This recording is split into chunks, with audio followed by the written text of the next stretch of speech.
At the moment of the production of the Jinchuriki, the seal was at its weakest. Under the guidance of those with ill intentions, the Nine-Tails Fox launched an assault on Konoha. The Fourth Hokage, Minato Namikaze, and his wife, Kushina Uzumaki, perished in the battle, leaving countless Jonin and Chunin sacrificed, which inflicted immense sorrow upon the village. Those who survived, standing before the memorial stone, were engulfed in pain while also compelled to rise and defend against external threats. After the loss of the Golden Flash's menace, the major villages opposing Konoha began to stir, preparing to devour the precariously standing tree that was Konoha. However, the third Hokage, Hiruzen Tsurutobi, promptly stepped up to temporarily assume the role of Hokage, collaborating with the Umbu to eliminate numerous infiltrators, forcing the rival villages to retreat reluctantly. For years later, "Monster, get out of the village! You abomination!" Rotten eggs were hurled at Naruto's youthful face, the foul liquid and shattered shells delivering a dual blow. Despite this, the onslaught of insults and projectiles showed no signs of ceasing. Why would the third Hokage allow such a monster to remain in the village? "Children, don't look. Be careful not to be eaten by the monster. Hurry and leave." Such remarks incessantly invaded Naruto's ears, and even though he had matured earlier than most, he found it increasingly difficult to bear. "It's just to pick up a meal from Grandpa Third. By the way, did my parents slaughter a village? Why am I being called a monster? Grandma always talks about how remarkable my parents were. Could she have been deceiving me?" Naruto mumbled to himself as he returned home, covered in vegetable leaves and mud. He had thought that under his grandmother's care, he would grow up safely and eventually attend elementary school. However, the reality was far from what he envisioned. His grandmother had passed away a month prior, and with his grandfather as the third Hokage whom he believed to be a village leader was often left to fend for himself, as the Hokage was too busy to care for him. Thus, the question loomed, why was he targeted so viciously whenever he stepped onto the streets?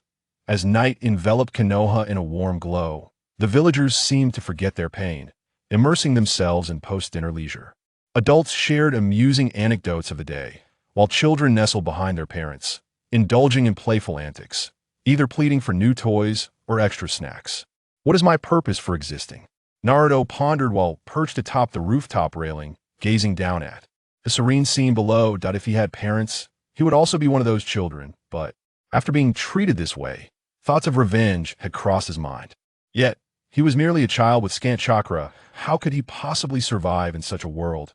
A gust of wind swept through, blowing open the market stall's curtains and lifting the children's balloons, momentarily whisking Naruto's small frame into the air. As he reached out, attempting to grasp the railing, he soon relinquished the effort to end this world. He was an unwanted presence. Even if he struggled to survive, it would only lead to self-harm. He closed his eyes and let himself fall. Have I died? After what felt like an eternity, Naruto opened his eyes, eager to ascertain whether he had indeed perished. Instead, he found himself in an unfamiliar space, dimly lit with hues of orange and yellow. The sound of dripping water echoed around him. The path behind was blocked by a wall, and the water at his feet rose to his knees, leaving him with no apparent escape. The only pathway ahead was accompanied by the menacing sounds of a beast's breath, sending shivers down his spine. Did I fall into a sewer? Who stole the manhole cover? Naruto's body twitched as he braced himself to move forward. Dying in a sewer was far beneath his dignity. One enormous iron door is the exit behind it. After a brief walk, two massive iron doors came into view, adorned with a large seal that exuded an ominous aura. Roar! You little brat. I've been sealed within your body for 4 years. That's nothing I can get used to, but I never imagined you would suddenly commit suicide without a hint of emotion. You are the most heartless Jinchuriki I've ever encountered. Do you realize that if you die, I die too, you little fool? A colossal fox's paw emerged from the door crack, unleashing a furious roar. The Nine-Tails, having resided within Naruto, felt utterly played, as it had always perceived humans as greedy, fearful beings. Yet this child had unexpectedly chosen to leap to his death. A summoning beast? Why are you in a sewer? Naruto's eyes widened in confusion. Despite his demeanor, he had merely matured slightly faster than his peers and struggled to comprehend such extraordinary circumstances. Idiot. This is within your body. Your consciousness has merely wandered here while your body remains suspended in midair. The nine-tails seethed, its nine tails thrashing in agitation, unable to tolerate being nearly killed by a child clueless about the situation. Oh, I see. Well, that was an accident. I didn't mean to commit suicide, but I also didn't plan to keep living. Naruto touched his cheek, realizing it wasn't a dream, and sheepishly admitted his oversight. Oomph. Aren't you surprised to see my massive form? Let me hear your terrified screams. The startled nine-tails eagerly awaited the Jinchuriki's cries. I don't fear the sun, and I want transform under the full moon. Clearly, something is sealed within me. And judging by the villagers' attitudes, you are incredibly powerful, so powerful that even the Hokage cannot contain you, which is why I must endure. Naruto contemplated, connecting the dots of his surroundings and the nine-tails' words, arriving at a conclusion. Of course. I'm known as the strongest tailed beast with infinite chakra. That's a simple deduction. Seeing as you have nine tails, I'll call you Nine Tails. What nonsense! I turned you into a target of hatred without me. You could have enjoyed a normal life. Go on, despise me. Only hatred will grant you strength. Look at those who bully you one day. When you possess power, you'll crush them like ants. Hate? Why should I hate? Naruto stared blankly at the nine tails, perplexed by the fox's insistence on harboring hatred. Having observed humanity for a millennium, the nine tails realized Naruto spoke the truth. Harbored no malice. You mentioned that if I die, you die. Undoubtedly, we are one and the same. I find no entertainment in hating myself. On the contrary, I find this rather amusing. After 4 years, I finally have a friend who can speak. By the way, how can you get out? Tear off that seal and unlock the door. The hand signs for unlocking are. The nine tails, still savoring Naruto's words, inadvertently revealed the truth. Rip. Hey, you? Stunned, the nine tails watched in disbelief as Naruto, with the strength of a mere 4-year-old, effortlessly tore down the seal. Just as Naruto prepared to unlock the door, a hand seized his arm. What's happening? Naruto, how old are you? How did you break the seal? The foolish father, Minato, appeared, having imagined his son as a dashing young lad, only to find a small child engaging in the most perilous endeavor. Who are you? I'm trying to release him. Minato's eyes widened in shock, his mouth agape. In his dazed state, he failed to notice Naruto had not paused, gathering chakra in his hand and swirling it around his abdomen. The cage containing the nine tails opened, and Naruto, bewildered, realized that while the nine tails had instructed him on the hand signs, the method felt eerily familiar, as if etched in his mind long ago, allowing him to execute it with surprising proficiency. Just enough chakra at his disposal. All right, it's unlocked. Hey, Fourth Hokage, I can't be dreaming, right? The seal seems to have been broken. The nine tails stretched its claws, realizing that the iron gate that had bound it was no longer there, meaning it could leave at any moment. It's a dream. It must be a dream. I refuse to believe it. Minato cradled his head in despair, on the verge of tears. Nine Tails, you're strong, right? Let's go out together and smash those guys' shops in the marketplace. Naruto, blissfully unaware of the gravity of the situation, climbed into the cage of the nine tails and tugged at its ears. Smash the shops? Why? Revenge. Although Naruto spoke of vengeance, there was no hatred in his eyes, only a faint smile. Naruto, look at what you've done. What's wrong with you? Minato was furious. The seal he and his wife had painstakingly created had been shattered, and Naruto was even threatening revenge against the villagers. Fourth Hokage, look at this. The nine tails tossed Naruto off its head and activated a Jinjutsu, showcasing Naruto's most painful memories from the past few days, including the moment he jumped off a building. What? My intention was for him to become the hero of Konoha, loved by the village, and to inherit the will of fire using your strength as he grew up. The word betrayal struck Minato's heart heavily. The sacrifices he and his wife made for the village had resulted in Naruto's current plight. It was clear that the third Hokage had concealed Naruto's identity from the villagers and perhaps even exacerbated their disdain for him. Nine Tails, come on, let me out. With your power, I can surely live a better life. On the other side, Naruto climbed back onto the Nine Tails' head, still urging it to escape. Get away, you brat. The Nine Tails, irritated by Naruto's persistence, swatted him down with its tail, and Minato quickly caught him. Naruto, I'm so sorry. Minato held his son tightly. He believed that Naruto's leap from the building was a manifestation of his despair over life, and the thought that it almost indirectly caused his son's death pained him like a dagger to the heart. Hey, don't be a coward. You've been trapped. For so long you must want to get out. Naruto was quite dissatisfied with the fox, who was pretending to sleep with its eyes shut. Brat, this is Konoha. If I go out, I will definitely be attacked. The third Hokage is still alive, and if he decides to seal me again, it will be an even stronger seal. Let me wait until you leave the village. The Nine Tails opened one-eyed a glance at Naruto before shutting it again. That makes sense, but everyone in this village is against me. I might die any day now. You should get out quickly, or I might drag you down with me. Naruto nodded and then lamented over his own misfortunes. Enough, Naruto, don't speak. Minato hugged Naruto tightly. His son was only 4 years old and already contemplating suicide, which spoke volumes about the treatment he had endured. But my grandmother passed away, and the villagers hate me so much. You still have me and your mother. She is here too, but she has buried her chakra deeper. She will appear later. You are my dad, but you both are dead. Naruto, confused, asked Minato. Reanimation jutsu, a forbidden technique that can bring the dead back to life. Minato sighed and explained a forbidden technique he had seen before. To be honest, he never intended for Naruto to learn such a forbidden technique. Even if he mastered it, the summoned dead would lack consciousness, merely existing as soulless husks. Moreover, he had used the Shiki Fin before his death, permanently selling his soul to the Shinigami, making rebirth impossible. Little did he know that in the future, someone named Orochimaru would take the reanimation jutsu to terrifying new heights. Really? As long as I learn it, I can see my mom and dad, right? I understand now. Naruto finally felt a glimmer of hope for the future, resolutely promising to learn it. Naruto, although it's harsh, I hope you won't resent the villagers. Many of them carry scars from that disaster, and their actions are merely expressions of their fear. I know it's unfair to you, it's my fault. It's no big deal.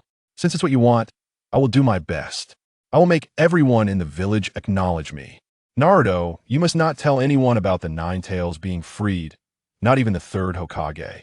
After giving Naruto a serious warning, Minato sent him out. Fourth, you actually let your son learn forbidden techniques? That's hardly the behavior of a Hokage. Nine Tails. As you can see, I am merely a collection of chakra, and I am on the verge of disappearing. But I am genuinely worried about Naruto. Can't you lend me a bit of your chakra? What are you saying? You sealed me within this brat, and now you want to borrow chakra? You shameless human. The Nine Tails' tails bristled, ready to pounce and tear Minato apart. Please. Minato knelt, bowing his head heavily at that moment. He was not the fourth Hokage or the Yellow Flash, but simply a father worried for his child. Ugh. Smashing a shadow clone isn't very interesting ID. Much rather smash a real body. The Nine Tails suddenly thought that if Naruto came back next time and found Minato absent, he would be very disappointed.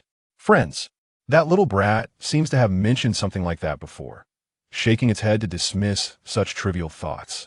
The Nine Tails extended a tail and inserted it into Minato's back, continuously supplying him with chakra. Thank you, Nine Tails. With a heavy thud, Naruto crashed into a stall, shattering an array of fruits. I'm still alive, thank goodness. Not at all. You filthy monster shattered my goods. A burly man emerged from the shop, glaring at the watermelons strewn across the ground. I'm sorry. As Naruto was about to turn and flee, he suddenly recalled what he had just told Minato, resolutely halting his steps and turning to face the villagers who glared at him. I, starting today, will no longer run away. I will make all of you acknowledge me. I want to become Hokage. Naruto climbed onto a table by the street, raising his hands to the sky as he proclaimed loudly, "What nonsense are you spouting, you monster? Go die." The villagers, touched by Naruto's youthful voice, picked up vegetables, shoes, and benches to throw at him. Turns out mere words are useless. Naruto had long mastered the art of evading thrown objects and quickly dodged the projectiles, escaping to the rooftops.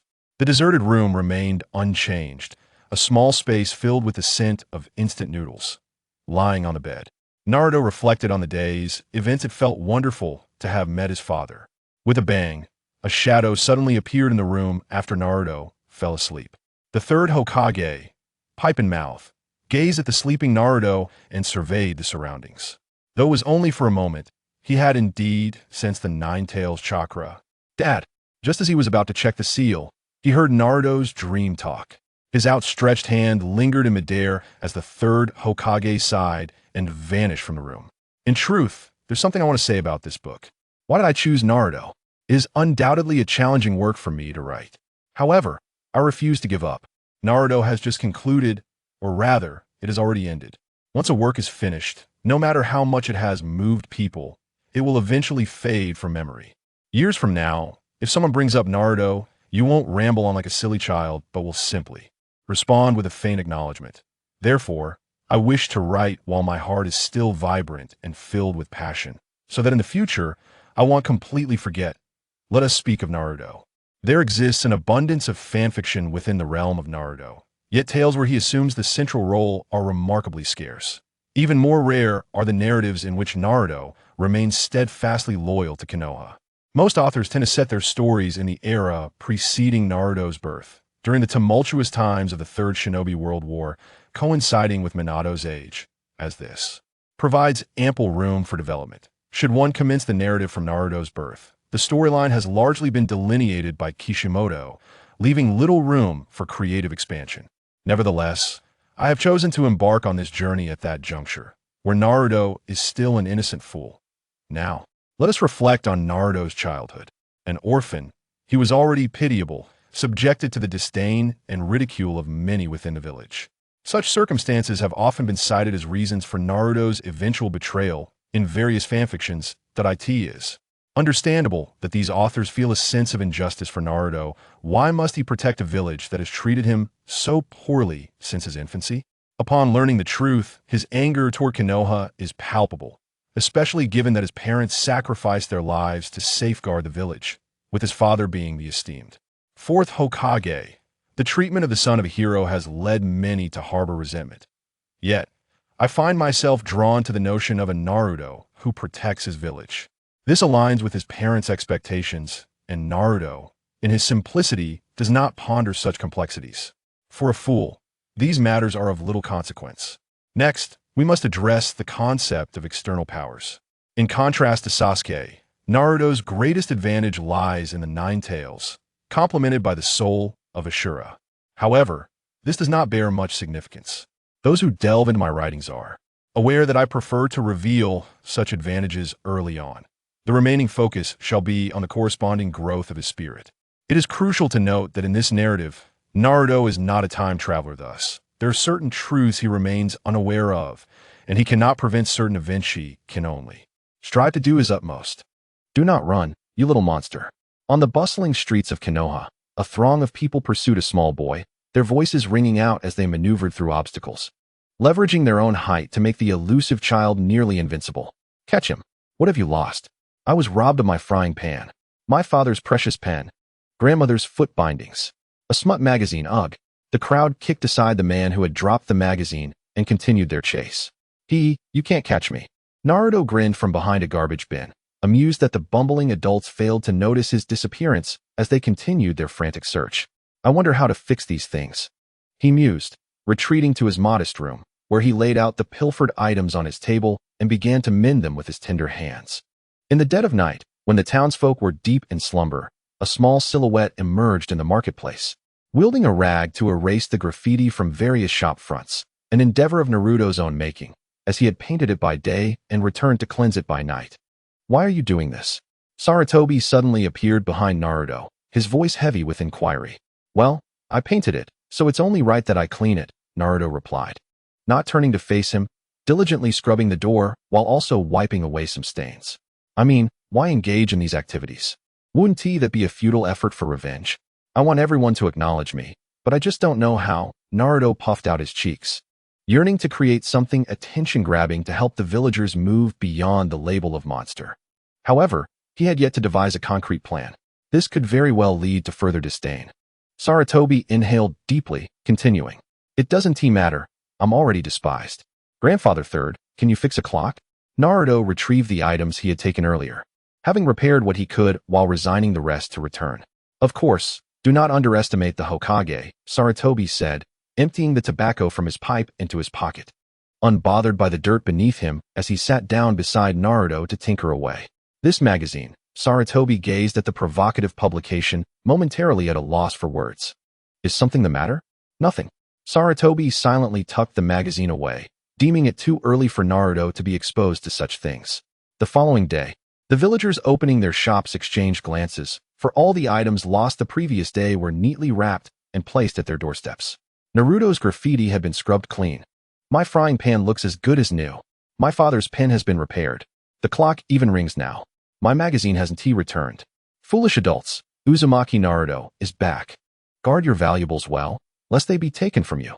Just as the villagers pondered the mystery, Naruto emerged once more, standing atop a table and proclaiming loudly before resuming his antics.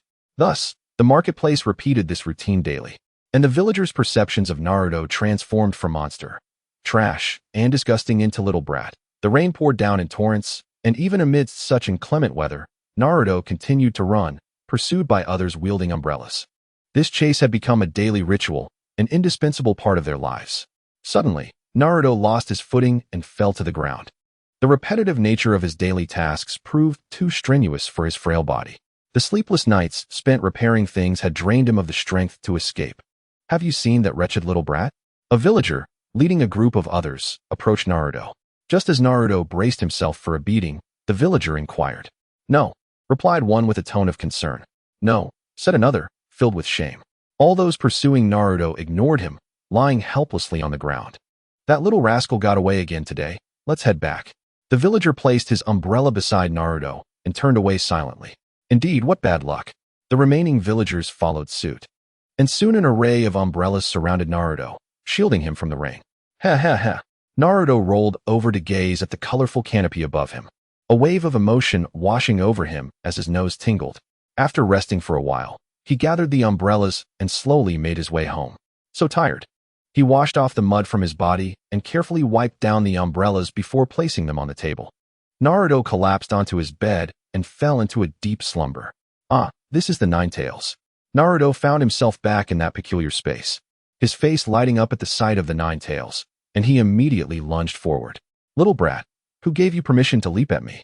The Nine Tails extended a claw, pinning Naruto to the ground as it roared. Why are you here? Because I've longed to see you again, but I can't come here. You're the only one willing to talk to me. Even if you don't hate me, I loathe you immensely. Don't come any closer. Why? I haven't done anything to upset you, have I? Because you are human, the very thing I despise most, the most repugnant creature on this planet. That's not fair. You can't hate me without reason. It's not like I chose to be human. If I could, I would rather be a fish or a bird. Surely that would be more enjoyable. Let's be reasonable. Humph. The Nine Tails slowly withdrew its paw. Seeing this, Minato quickly scooped up Naruto and stared at him for 3 seconds before bursting into tears. Wah! Naruto, you've suffered so much. Father is truly useless. I couldn't protect you. Hey, don't cry. I'm fine, Naruto replied, unsure of what to say.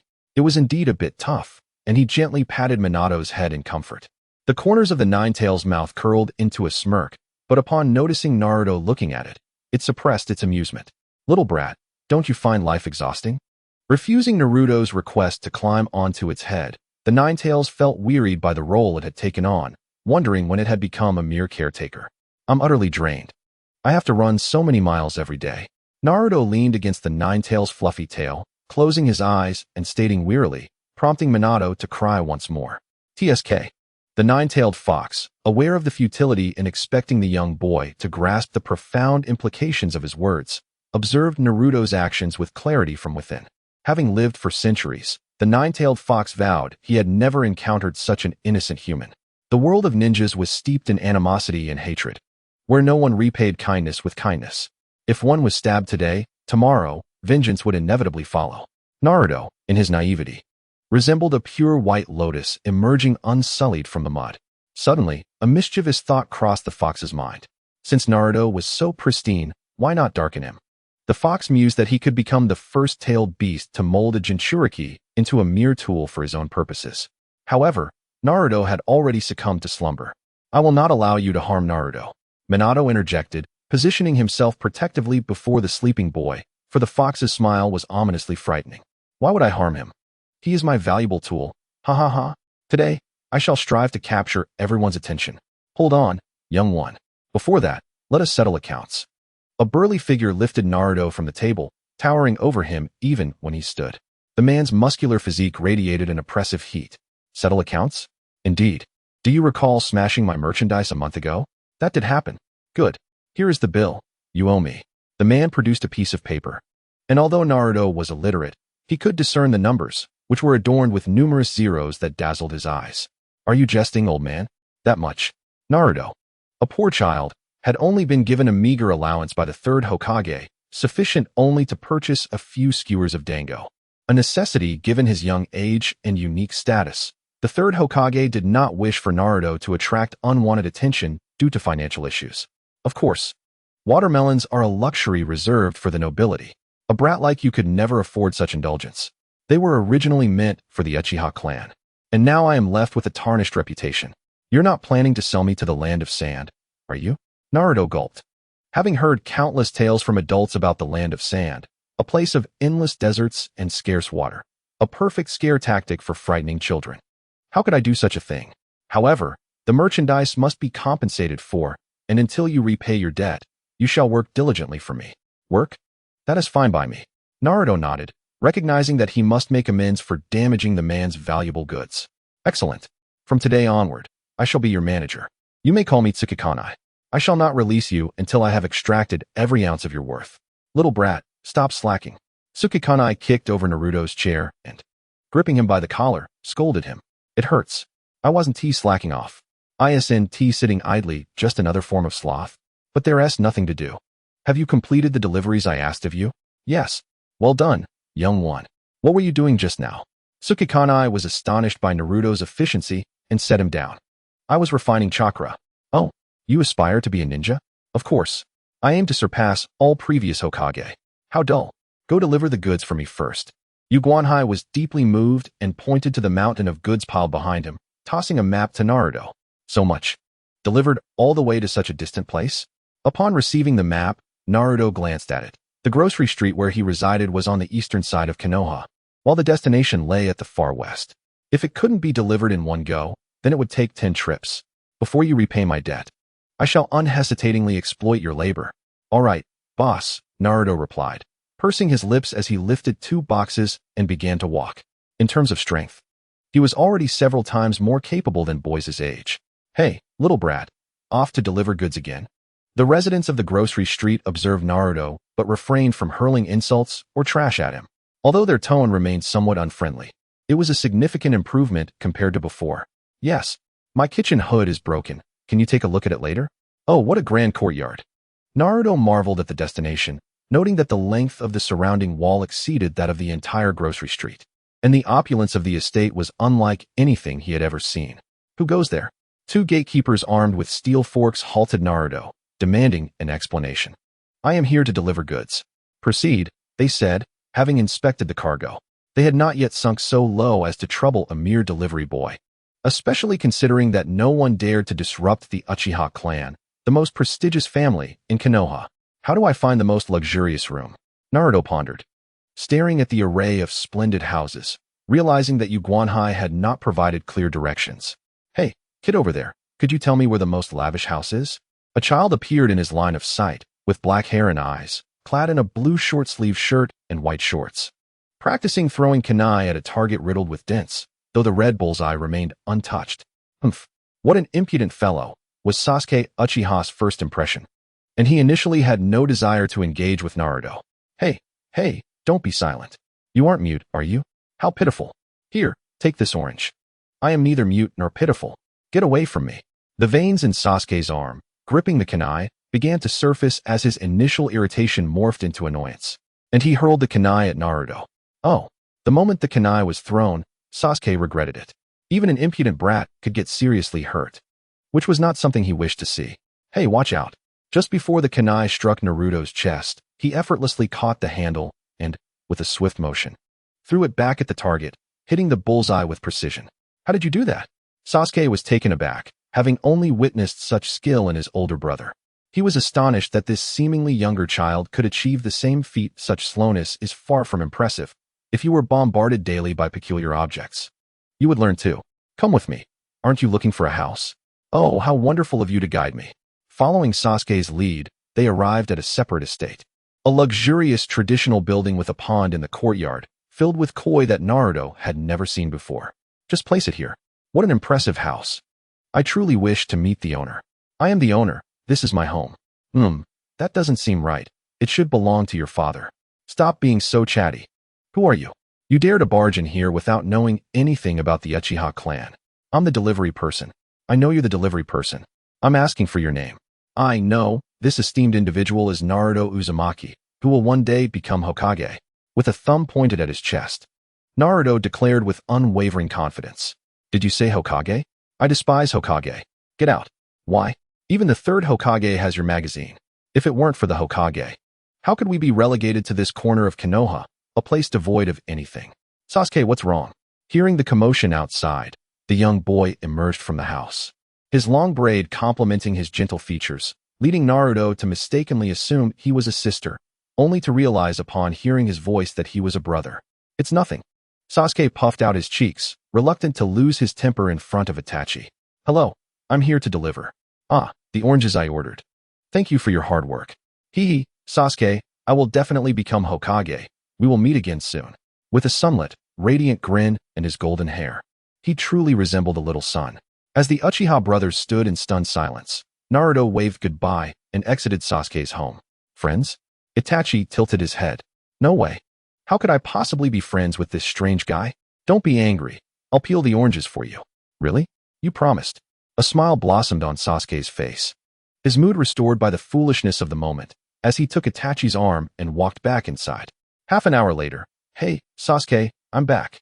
The golden-haired fool re-entered Sasuke's line of sight, carrying goods. Is this what you meant by see you soon?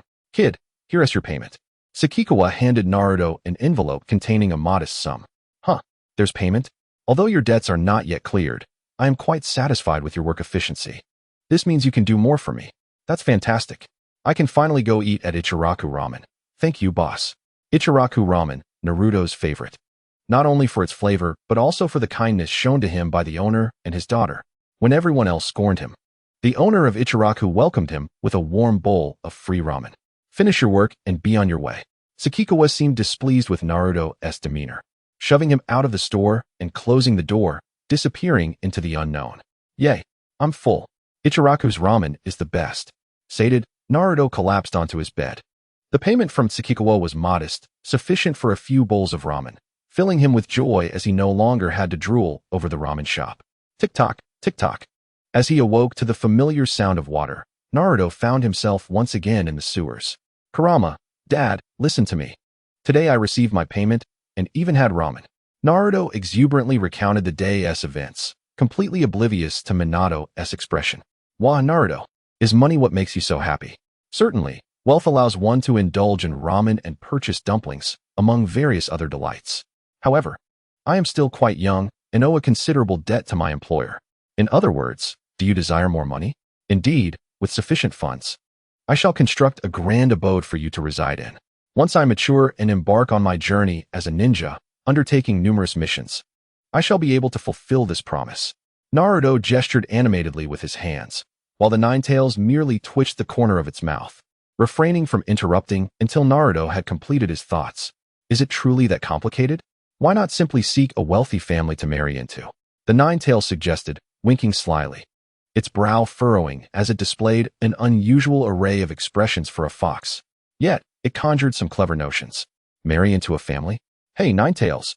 Minato realized the Ninetales was attempting to deceive Naruto, but before he could intervene, he found himself ensnared by the Ninetales' tail, leaving only a tuft of golden hair exposed. Silence, you leech living off others' chakra, it retorted. Listen here, little brat. Marrying into a family means finding someone to support you while you contribute to their lineage. Nothing more is required, aside from perhaps changing your surname. Having lived for so long, the Ninetales had encountered various customs of humanity, a malicious smile creeping across its face as it coaxed Naruto, inscribing the words marry into a family with chakra on the ground. Will they treat me to ramen? Naruto asked, bewildered by the prospect of such fortune. Yet, encouraged by the Ninetales' assertion, he was willing to believe. Of course. All right. I shall seek a family to marry into tomorrow. Minato, having finally freed himself, glared at the Nine Tails. Isn't this the best course of action? No grueling labor, someone to care for you, and no fear of being beaten. The Nine Tails reveled in its cleverness, pleased that Naruto, so innocent, believed its words without hesitation. However, it mused, do men who marry into families not often find themselves oppressed by their wives, toiling from dawn till dusk, only to lose custody of their children? Life, indeed, seems bleak. You've read too many novels. The Nine Tails observed Minato, who was lost in thought, and contentedly closed its eyes. If I deceive you, I shall deceive your son. Mutual deception is the essence of the ninja world. Boss, what does it mean to marry into a family? The following day, during a brief respite, Naruto inquired. Marry into a family? It probably means finding a wife, Yukigane casually replied, unaware of Naruto's curiosity. I see. If I were to marry into a family, do you have any advice? Naruto possessed a rudimentary understanding of marital relationships, perceiving it simply as two individuals living together and having children, rather straightforward. Well, if we're discussing marrying into a family, one must choose a prominent clan. The Uchiha clan, the foremost in Konoha, boasts a plethora of male heirs. In their Haven T-Bin reports of daughters born in recent years. The youngest is now 10 years old, making them unsuitable for you. The next option would be the Hyuga clan, the second most esteemed family, known for their Byakugan. The head of the family has recently welcomed a daughter who is of your age. Yukigane, with little else to occupy his time, earnestly analyzed the situation for Naruto, ultimately concluding that the Hyuga clan would be the most appropriate choice. Hey, little brat. As silence lingered, Yu Guanhai nudged Naruto's body, and with a resounding thud, he transformed into a wooden post. A shadow clone. That little rascal dares to skip work. Is this the Hyuga residence? Excellent. As one of the prominent clans second only to the Uchiha, the Hyuga family boasts an expansive estate, conveniently situated near the heart of the village, surpassing the Uchiha in this regard. Here I come, with a 3-meter-long bamboo pole in hand. Naruto sprinted over 10 meters before thrusting the pole into the corner of the wall. Utilizing the recoil, he soared effortlessly over the Hyuga's boundary wall. I can't stop. In midair, Naruto realized the gravity of his predicament. He had no means of landing. Thus, he gracefully arced downwards. As he instinctively glanced towards the ground, he spotted two individuals in the courtyard, a boy and a girl, who appeared to be preparing for practice. Upon witnessing Naruto's sudden descent, their mouths fell agape. With a crash, Naruto landed atop the roof. True to the Hyuga's sturdy construction, aside from a few broken tiles, the structure remained unscathed. Just as he breathed a sigh of relief for not meeting a fatal end, a dozen robust figures swiftly encircled him, binding him securely and escorting him into the main house. A spy? A middle-aged man sat regally in the main seat, his eyes strikingly different, with pupils entirely white tinged with a hint of gray. He was Hyuga Hayashi, the clan leader. While the Byakugan may not be the strongest Kekkei Genkai in Konoha, it is undeniably the most versatile, supportive, investigative, and combative. Many have coveted its power, and safeguarding the clan has been his paramount duty. A spy? Is there truly such a foolish spy in existence? Another middle-aged man, resembling Hayashi, stood beside him, observing Naruto's youthful visage. Are you a spy? I am not a spy. I am Uzumaki Naruto. He wriggled his body, worming his way to Hayashi's front. Since childhood, he had learned the importance of maintaining eye contact and projecting confidence while speaking, so that he might retain some dignity even when facing a beating. Uzumaki Naruto, the host of the Nine Tails, what brings you here? Hayashi pondered aloud, recalling Naruto's identity.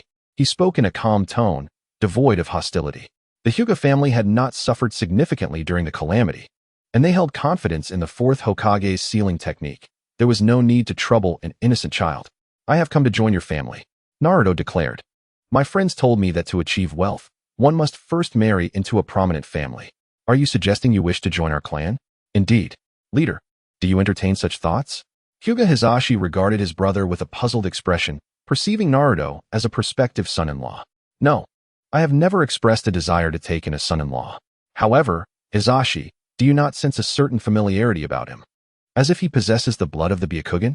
Hayashi mused, gazing at Naruto, who had elicited this feeling from the moment he arrived. Akin to a child of the Hyuga clan. The Byakugan. Upon hearing the words, Hinata immediately activated her Byakugan, the veins around her eyes manifesting under the influence of chakra, as she gazed intently at Naruto for a considerable time before deactivating it. No, He is not one of us. I do not feel the familiarity you speak of. Hey, uncle, would you consider allowing me to marry into your family? Let me think about it. Take him out, but ensure he remains unharmed. Hisashi pinched the bridge of his nose. Their first child was a daughter, and judging by her displayed potential, she was far inferior to Niji from the branch family. The thought of marrying in had crossed his mind, as strength holds paramount importance in the world of ninjas.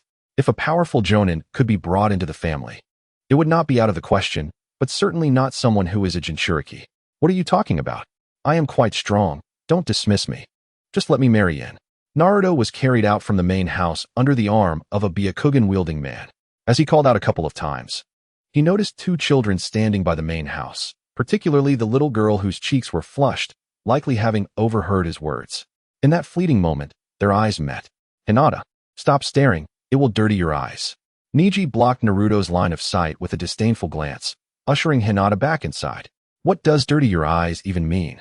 That little brat dares to skip work. The moment Yukin saw Naruto return, he delivered a swift kick to his backside.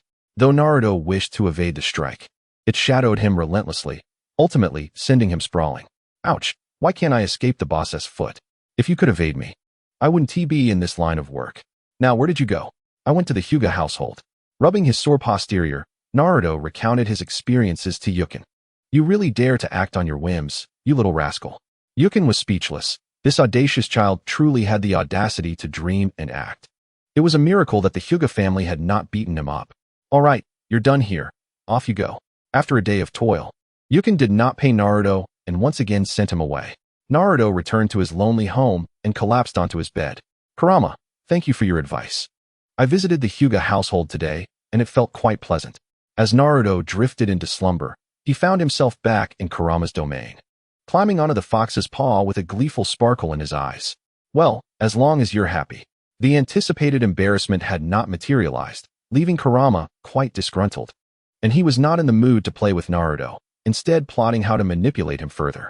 The Hyuga family, if they were willing to take Naruto in, that would be splendid, but a name change would be necessary. I wonder if Kushina would be furious with me, although she has already passed. Minato pondered, stroking his chin. In his lifetime, he had maintained a cordial relationship with the Hyuga clan, who were known for their integrity and unwavering loyalty to Konoha. There was no cause for concern. Naruto Hyuga, it does have a nice ring to it. By the way, little one, that child from the Hyuga family did mention he would consider it, right? Kurama's mind raced, swiftly identifying a cunning opportunity to ensnare Naruto, as if the devil's whisper tempted him. After all, in terms of age, Hisashi was merely a child as well. Indeed, in truth, that statement implies a night raid. If you can navigate through the formidable defenses of the Hyuga household to reach his daughter's room, it signifies your competence. You've witnessed their defensive prowess. Haven to you? Ah, so that's the case. Truly, it is the Nine Tails. Naruto's understanding dawned upon him, and he gazed at the Nine Tails with sincere eyes. The Nine Tails, caught off guard by such a pure gaze, found itself momentarily bewildered. How long had it been since it had encountered such untainted eyes? Since its inception. Aside from that old man, those who looked upon it were either filled with fear or avarice. In any case, do not indulge in slumber any longer. Rise and embark on your journey. I shall assist you from the sidelines. I understand. With that, Naruto awoke from his dreams, donned his attire, and leaped out of the window, nimbly bounding across the rooftops of various houses.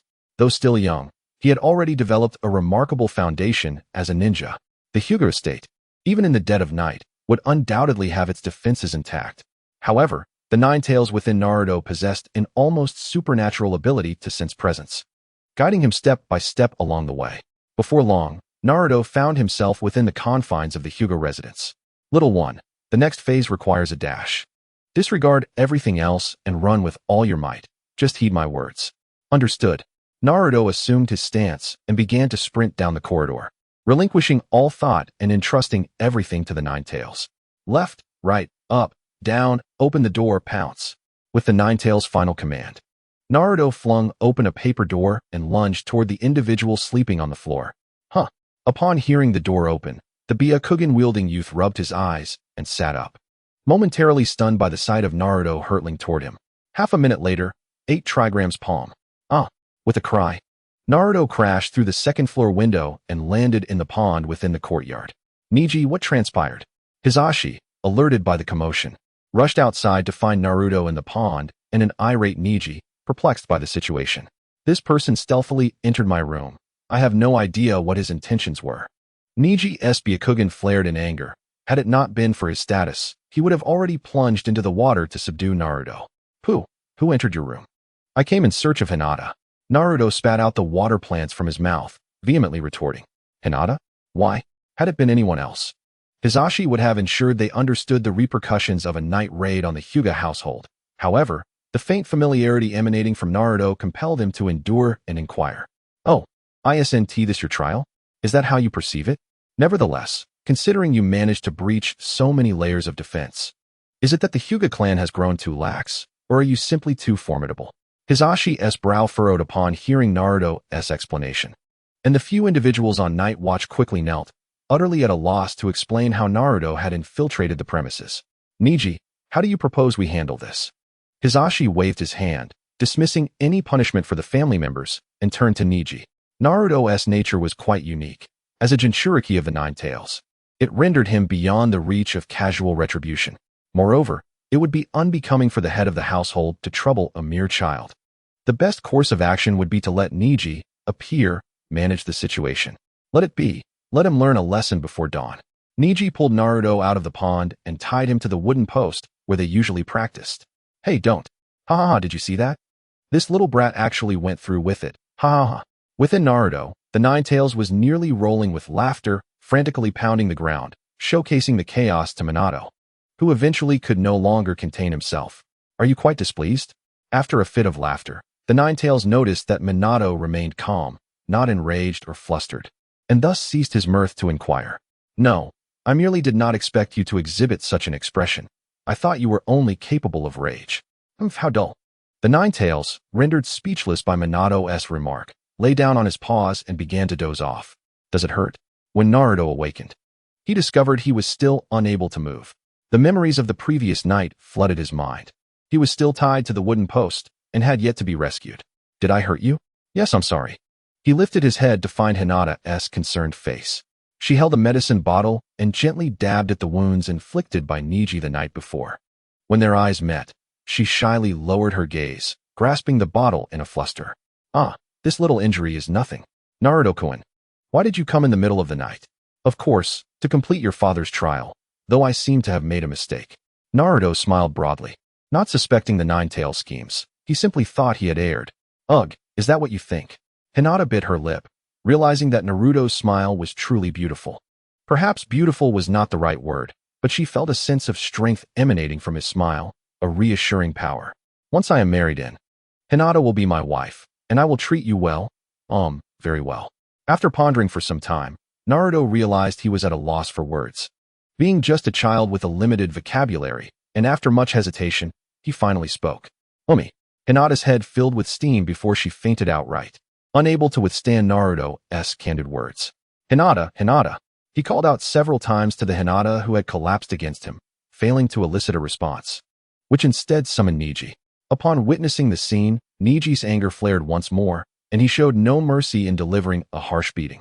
You hit me again. One day I will retaliate. With what skill? Come at me if you dare. Uchiha clan Sasuke, are you still angry?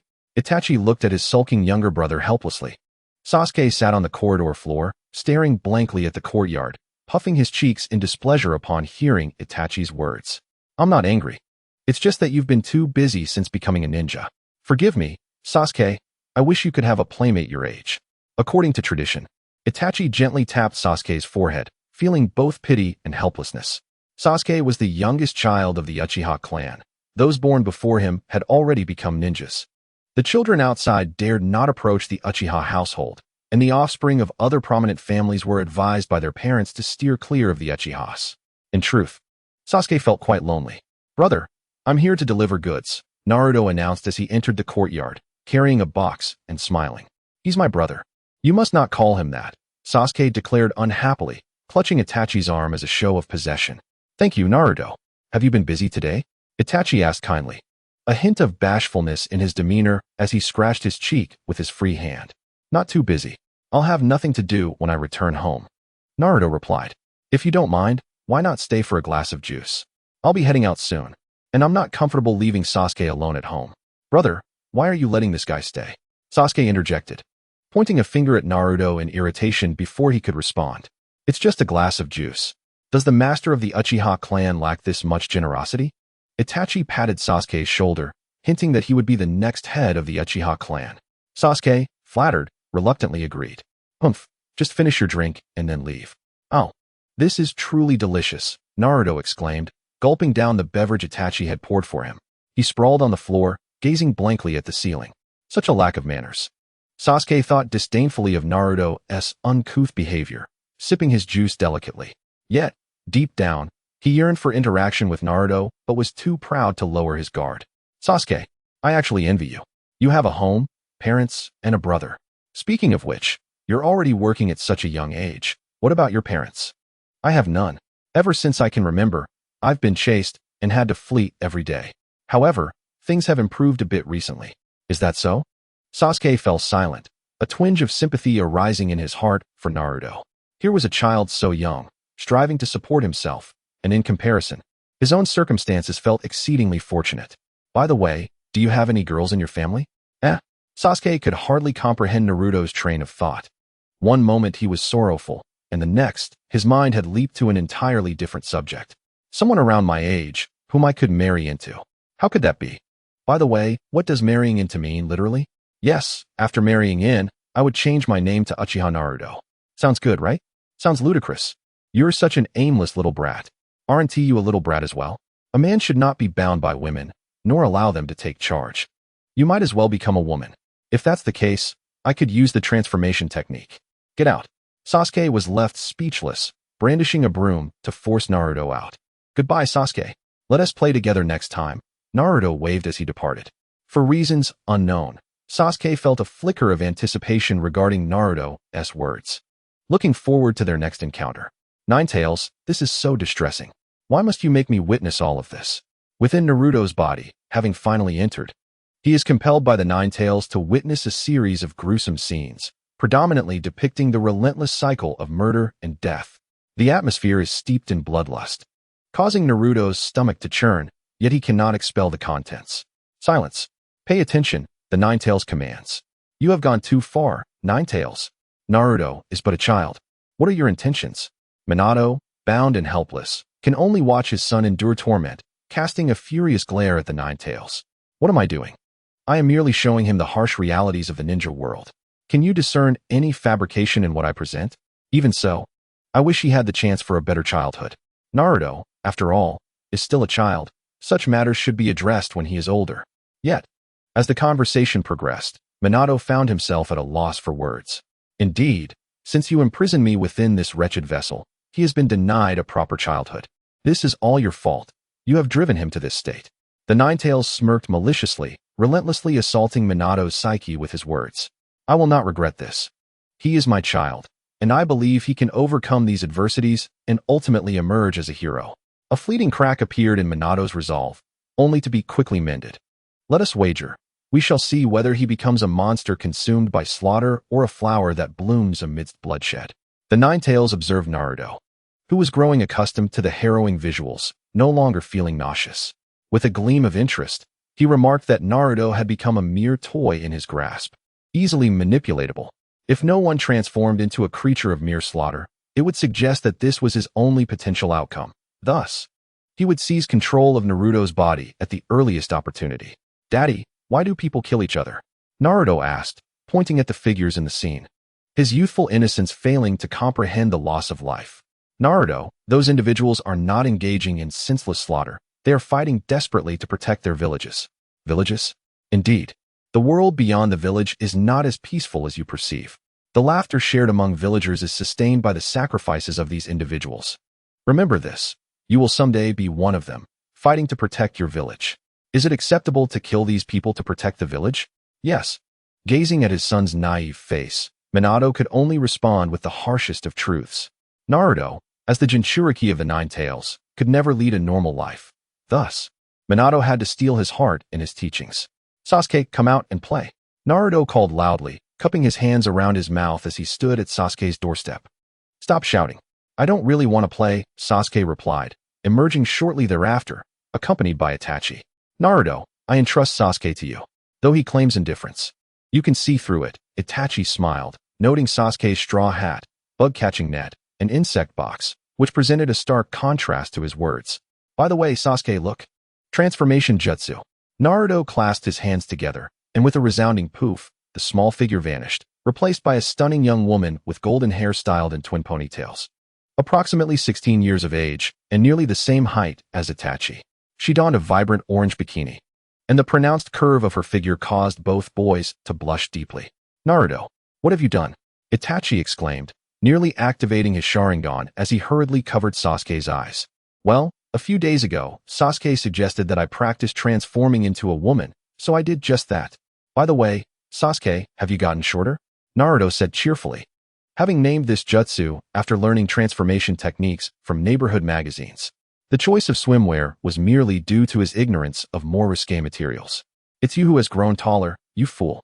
Sasuke shouted, his cheeks flushed from the brief glimpse he had caught, despite having his eyes covered.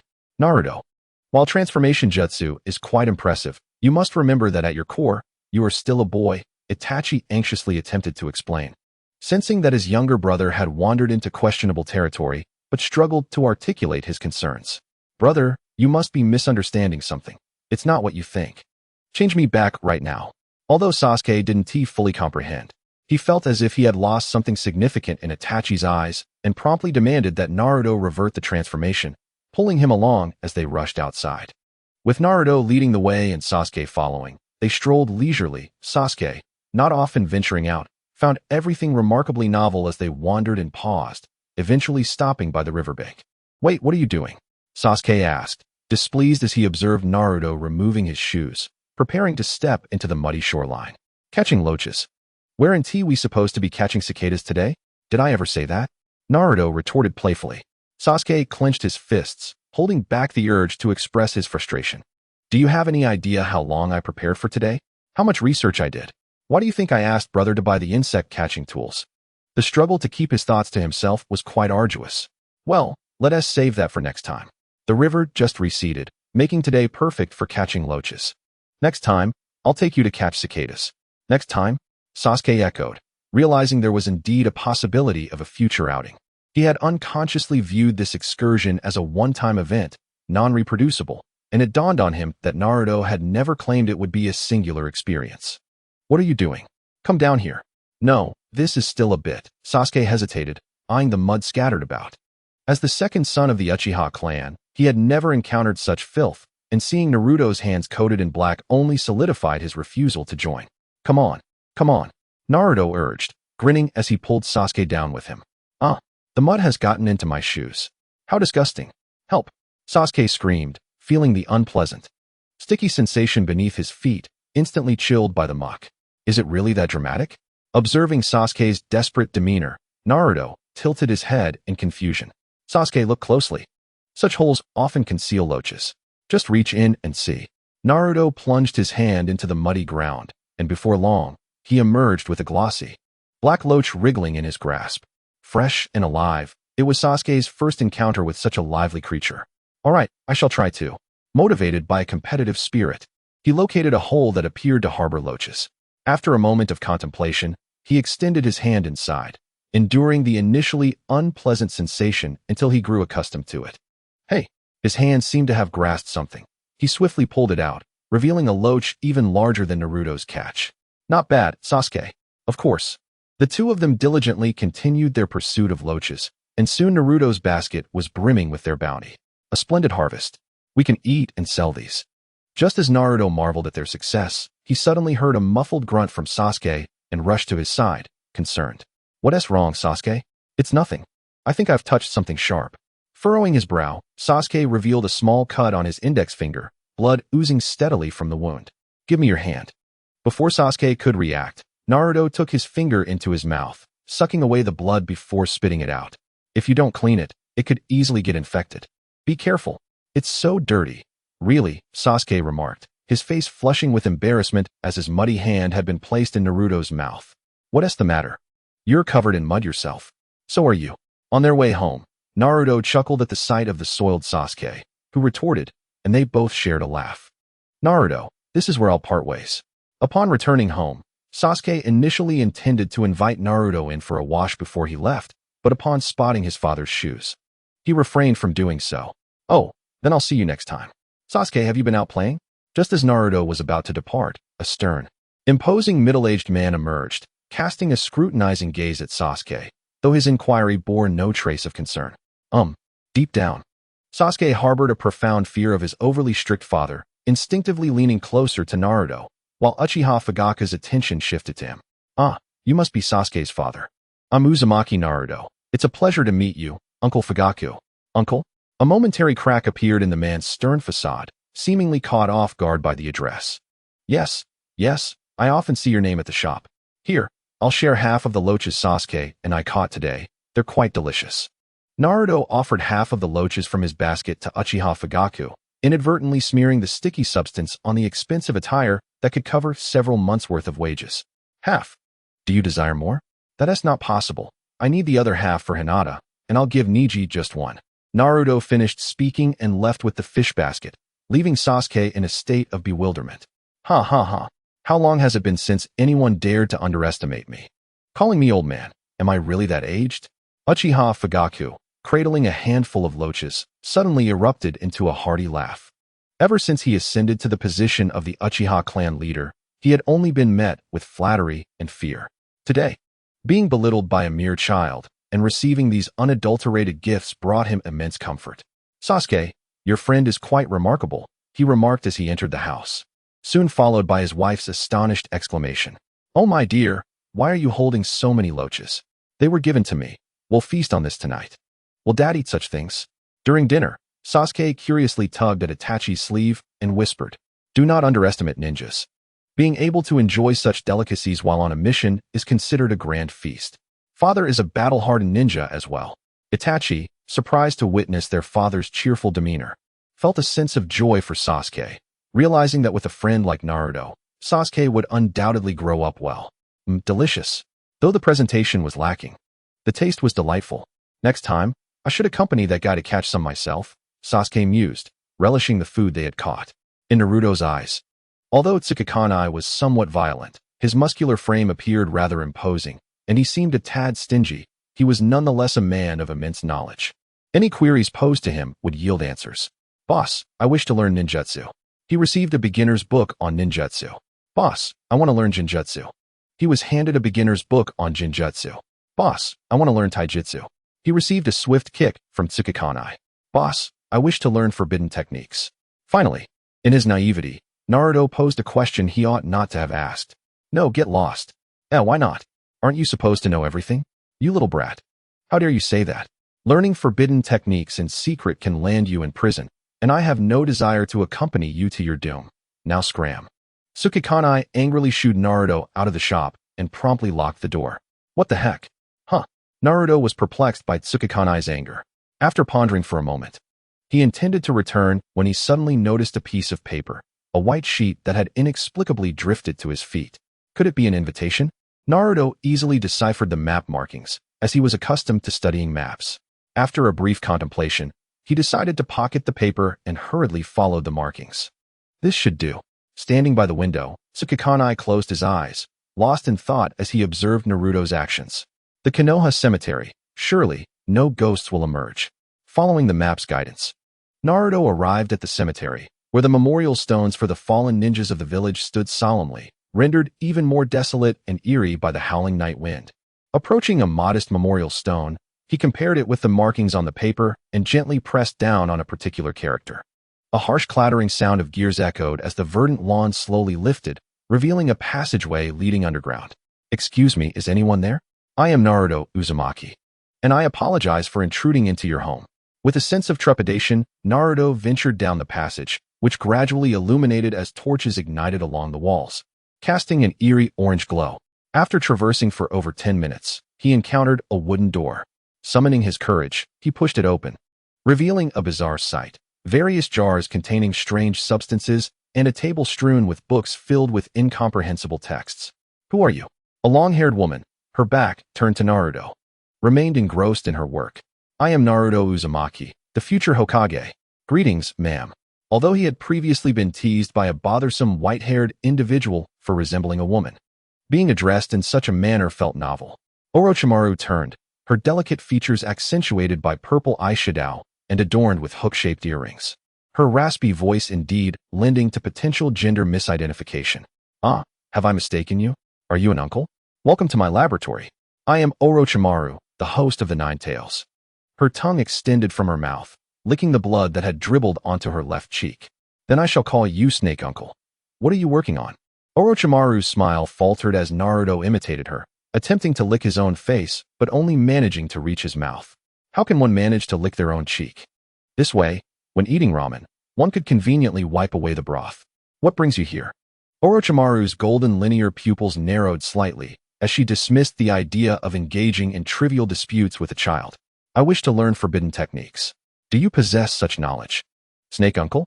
Oh, what compels you to brave danger in pursuit of forbidden arts?" Orochimaru did not deny her expertise in forbidden techniques and continued to inquire. "My parents have passed away, and I desire to bring them back to life. Only forbidden techniques can accomplish this, correct? The path of forbidden arts is fraught with peril. You will not only face the threats of the techniques themselves, but also the archaic and conservative views of society, which perceive forbidden arts as calamities, locking away their potential. Should one be discovered practicing these arts, they would be denounced and destroyed in the name of righteousness. Are you not afraid?" Orochimaru's expression grew serious. She recognized a kindred spirit in Naruto, someone who, like herself, had lost their parents and was striving to see them again. "Of course," Naruto replied earnestly. Admittedly, he had grasped only a fraction of Orochimaru's lengthy discourse, that forbidden techniques must be practiced in secrecy. "Very well, but before that, I must assess your character." Orochimaru stepped aside, revealing that her workbench was not cluttered with documents, but rather a corpse, its abdomen gruesomely opened. "Oh, I was just about to commend you. You show no aversion to this overwhelming scent of blood. Are you not unsettled by the sight of such carnage?" Orochimaru gazed at Naruto with keen interest. This alone was indicative of Naruto's future accomplishments. If one were afraid of blood, perhaps farming would be a more suitable pursuit. He is dead, after all. What is there to fear? Naruto had encountered corpses far too many times. The malevolent Nine Tails subjected him to endless visions of ninjas engaged in deadly duels. Not only was he accustomed to entire corpses, but even dismembered remains no longer fazed him. Indeed, he possessed the qualifications to become my vessel. No, it is of no consequence. Orochimaru was thoroughly pleased with Naruto's attributes and proceeded to thrust a kunai into his hands. He activated a switch on the table, causing a nearby wall to gradually recede. Before long, a person bound to a cross was mechanically revealed. MMM. The ninja, his mouth gagged, frantically shook his head, seemingly pleading for mercy while also appearing to rage. "What is the purpose of this? Kill him, stab him wherever you wish, and do so repeatedly." Orochimaru effortlessly manipulated the fate of the unfortunate ninja, who immediately cast a desperate glance at Naruto, emitting muffled sounds. "I cannot do it. I cannot harm an innocent person." Naruto shook his head. The teachings of Minato had taken root. One must be ruthless towards enemies, yet never wield one's strength against the innocent. Innocent?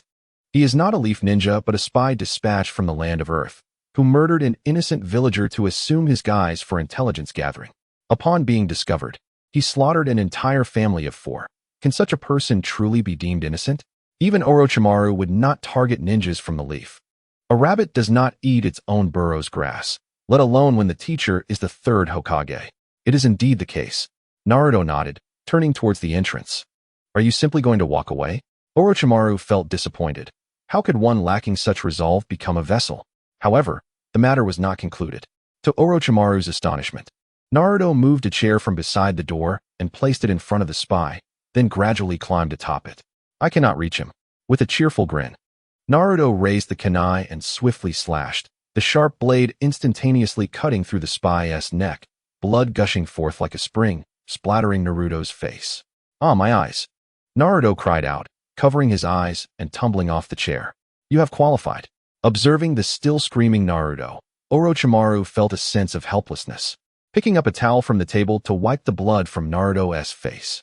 "Boy, what were you thinking at the moment of killing?" "I thought nothing of it. He was an enemy of the village. Is it not right to eliminate him to protect the village?" "Ha ha ha. Is this the conclusion you arrived at from your childhood of torment? How intriguing.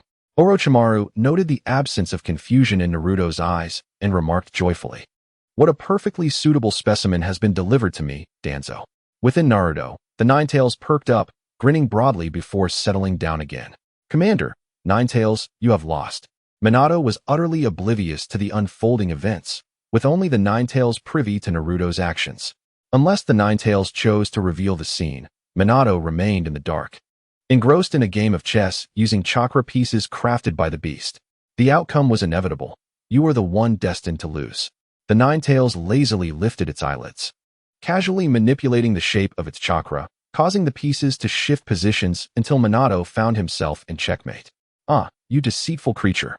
How despicable, you tailed beast." At the Moon Viewing Sea shop, a cup of tea was poured and placed on the table, awaiting an unknown arrival. "You still have a knack for timing," remarked a figure who had mysteriously taken a seat before the cup, his tone nonchalant. "Is that so?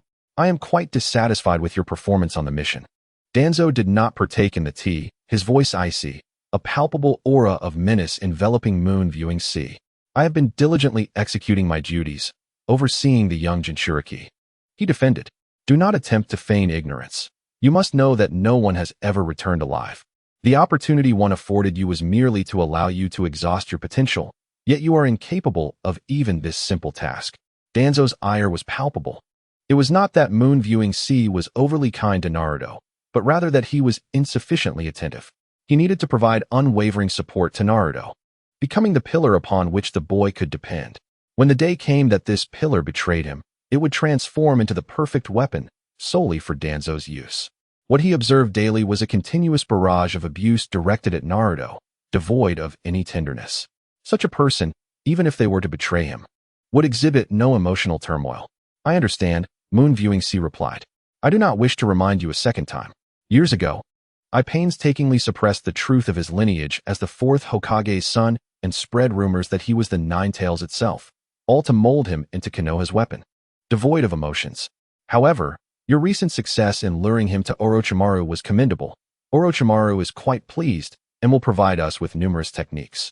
Perhaps I am overly suspicious, thinking that you, known as the Moonlit Assassin, would not develop feelings for this boy." Without awaiting a response, Danzo vanished in a puff of smoke, leaving behind a cup of tea still warm to the touch. Orochimaru reconsidered his earlier stance. Naruto was ill-suited to be his vessel. If possible, he would truly like to dissect the boy's head to see if it contained anything other than ramen. "Oh no, chakra is leaking out. You fool. Didn't you notice you just made a mistake with the hand seals?" Naruto had been training with Orochimaru for several months, yet still struggled with the most basic of seals. Orochimaru had lost all desire to teach him forbidden techniques. Heaven knows what disastrous consequences could arise from a miscast of such powerful jutsu. He certainly did not wish to perish alongside Naruto. "Is that so? When will I be able to learn the reanimation jutsu?" Naruto scratched his head, dissipating his chakra as he continued to practice the hand seals, muttering in a disheartened manner. "Enough of this practice. The reanimation jutsu is still incomplete. Training it at this stage is futile. In truth, few techniques recorded in the Book of Seals are truly useful." Orochimaru scoffed at the Book of Seals from Konoha. Indeed, it contained numerous formidable ninjutsu, yet what use is it if one cannot master them? Take the Flying Thunder God technique, for instance. Since its inception by the second Hokage, only the fourth Hokage has successfully learned it. Unfortunately, he passed away before he could inscribe his insights into the book. What does incompleteness signify? The summoned entities are mere puppets, devoid of independent thought. Although they retain some combat instincts from their previous lives, they still require commands from the user, akin to the ways of a puppet master. Thus, even if I were to encounter my parents, we would be unable to converse normally. This is why I must enhance the process. I intend to retrieve the souls of the deceased from the underworld and achieve true reincarnation. Is that even feasible? How remarkable! Undoubtedly. Orochimaru ascended to the pedestal of Naruto's most revered figure, and observing the twinkle in Naruto's eyes filled him with satisfaction. "Lord Orochimaru, the specimen has arrived." A man adorned with an animal mask abruptly entered the chamber. Aside from knowing his name was Kabuto and that his hair was white, Naruto was largely unaware of him. "Mr. Kabuto, there are snakes." Naruto's keen eyes spotted two snakes slithering along the wall behind Kabuto, and he swiftly drew two shuriken, accurately striking the heads of both snakes. "You little brat!" Kabuto exclaimed in terror, never expecting anyone to dare harm a snake in Orochimaru's presence. He envisioned Naruto submerged in formaldehyde. "These snakes are edible. A quick roast would suffice. Uncle Snake, would you like some?" Naruto continued to provoke, brandishing the lifeless snakes before Orochimaru. "He, I shall pass on that. Kabuto, please escort him below." Orochimaru emitted a peculiar chuckle, displaying no signs of anger, which took Kabuto by surprise. "Kabuto, I merely have a fascination with the habits of snakes. I do not intend to transform into one. I apologize. I misjudged the situation, Lord Orochimaru." Orochimaru's nonchalant words left Kabuto drenched in cold sweat, as he had consistently viewed Orochimaru as a serpent. "Is this the ceiling space?" Orochimaru gazed at the orange-yellow expanse before him, eagerly licking his lips. After administering a sedative to Naruto, he studied for an extended period before unlocking the passage to the seal. To ensure safety, he had taken numerous precautions. "I expected something more significant. It turns out a small snake has infiltrated." Not long after, Orochimaru beheld the sealed Nine Tails, who lay disdainfully on the ground, exuding an air of contempt. "You are indeed more cordial than I anticipated," Orochimaru remarked oddly, having prepared himself for a potential onslaught from the Nine Tails. Observing the creature's lackluster demeanor made him feel somewhat foolish. "Speaking of which, you have been engaging in peculiar activities with my Jinchuriki lately. I am quite dissatisfied. Do you truly fear not for your life as you dare enter my domain? From your tone, it seems you care for that little brat." "Humph. I merely find him more agreeable than those hypocritical Jinchuriki." This truly comes as a surprise. Who would have thought that the Nine Tails would hold such concern for a child? Yet, even if I were to act against him, what could the sealed you possibly achieve? Orochimaru mused, his gaze wandering in search of the seal. Why had he not yet encountered it? After a brief calculation regarding the Fourth Hokage's sealing technique, it should have manifested as some sort of cage. Yet it remained elusive in his line of sight. Has your seal been lifted? Orochimaru finally recognized the anomaly. The reason for overlooking such a significant detail lay within his subconscious belief that the Nine Tails could never break free from its seal, at least not at this moment. If it were to be released, it would signal the recurrence of the Nine Tails assault on Konoha. Correct. In an instant, the Nine Tails materialized before Orochimaru, raising its claw to obliterate him into fragments. TCH, a mere clone. Nine Tails, what transpired? In a moment, Minato, deprived of his five senses by the Nine Tails, was released from its tail and inquired with bewilderment. Nothing of consequence, merely swatting a little insect. This truly is a ticking time bomb. Orochimaru withdrew his hand from Naruto's abdomen, and despite his temperament, he could only manage a wry smile. He finally understood. The seal upon Naruto's belly was a ruse, likely intended by the Nine Tails to keep its nature concealed from others. Uncle Snake, what troubles you? Your complexion appears rather pallid. Naruto gradually regained consciousness, gazing at Orochimaru. It's nothing. You may return home now. Orochimaru shook his head. Even if Naruto were a ticking bomb, he would not relinquish him so readily. For him, the more perilous the entity, the greater its value. Even the prospect of being shattered into pieces did not instill fear, such is the mindset of a distinguished scientist. However, the ambition to have Naruto serve as a vessel would have to be set aside. The Nine Tails was no trifling matter, and at this juncture, his techniques were insufficient to extract a tailed beast, especially one that had broken its seal. Time flew by, and several months later you've made the wrong hand sign again. The basement echoed with Orochimaru's roar. Naruto had finally grasped the basics of the impure world reincarnation technique, only to inadvertently err once more. Orochimaru found himself at a loss for words. Why were there such foolish individuals in the world? Why had he unwittingly taken one as his disciple? Wait, disciple? Something felt amiss. His initial intention for keeping Naruto close seemed to have been of a more sinister nature. But I don't think I did anything wrong. Naruto's voice interrupted Orochimaru's contemplation of life, and he noted that Naruto's chakra was neither leaking nor spiraling out of control. What nonsense are you spouting?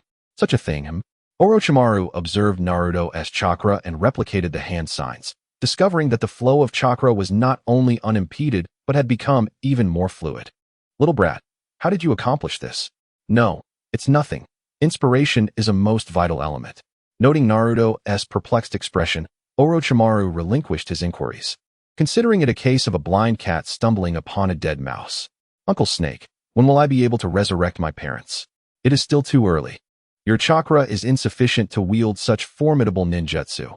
You must wait at least another 7 or 8 years. Oh, that long? It pertains to the resting place of souls. Without it, you cannot utilize the impure world reincarnation. Do you know where your parents' bodies are? I do not. Rest assured and hone your skills. When the boat reaches the bridge, it will naturally straighten.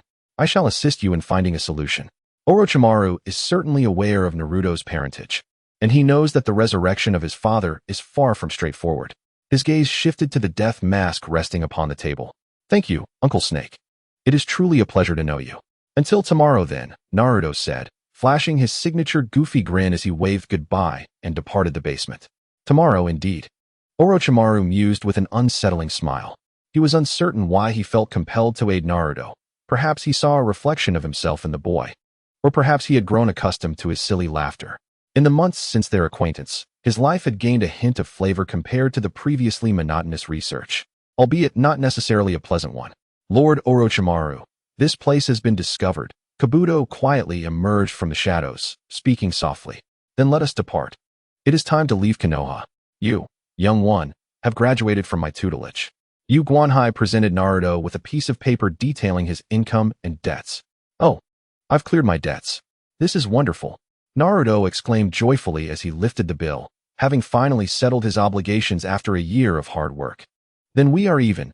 You need not return to my shop any longer. Must I stop coming, boss? I still wish to continue.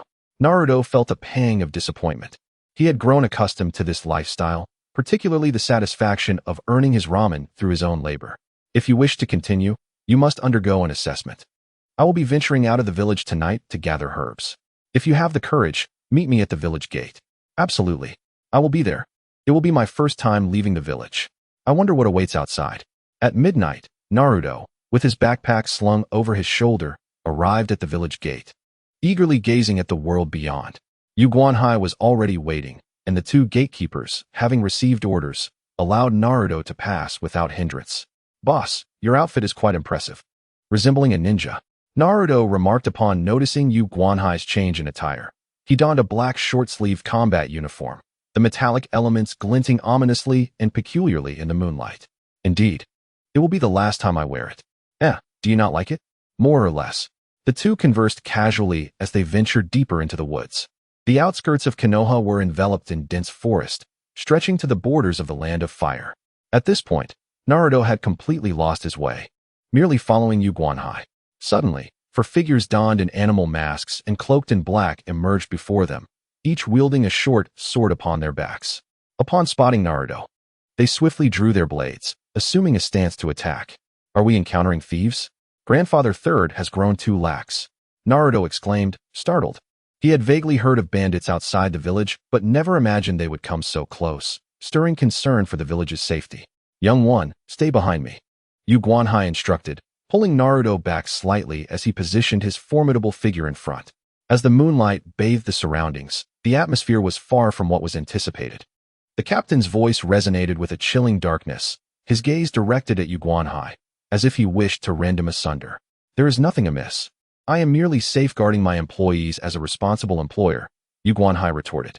You are a traitor. The captain seemed disinclined to engage in further discourse, drawing a dagger to strike at Yu Guanhai's head. Ha! You possess a remarkable sense of humor. I have long ceased to be one of your kind, Yu Guanhai chuckled, channeling chakra into his arm to effortlessly deflect the blow. Yu Guanhai has betrayed us. Initiate Plan B. The captain, not underestimating the situation, summoned 3 subordinates to confront Yu Guanhai, and soon the forest echoed with the clash of steel. Indeed, a notorious killer with such prowess. Why do you cling to the protection of a monster? You should comprehend Lord Danzo's intentions. A monster? I beg to differ. To me, he is merely a fool. Yu Guanhai replied, parrying strikes capable of severing structures, managing to hold his ground against 4 umbu while engaging in casual banter. Once one has something to protect, they become vulnerable, the captain insinuated. It was then that Yu Guanhai discerned one of the umbu was a shadow clone, while the true body surged toward Naruto. With the blade mere meters from Naruto's head, he relinquished his skirmish with the captain, leaping towards Naruto's direction. How naive of you to expose your back to the enemy. The captain, enhancing the sharpness of his dagger with chakra, lunged at Yu Guanhai's exposed back. piercing through his skin and embedding deep within his heart. Such is the precision of individuals at their level, even with eyes closed. Ugh, Yu Guanhai grunted. As 3 additional daggers found their mark within him, the famed assault on Naruto's Umbu now turning against him, resulting in 4 blades embedded in his body, blood staining the ground beneath him. It is you who are truly naive. Without the resolve to fight to the death, one is destined to be countered. With a roar of fury, Yu Guanhai's chakra enveloped him visibly, his muscles constricting to shatter the 4 blades lodged within him. The immense power granted by the sacrifice of his own vitality surged forth, augmenting his strength, allowing him to obliterate one Umbu's mask and skull with a single punch. Their body flying away. You've lost your mind.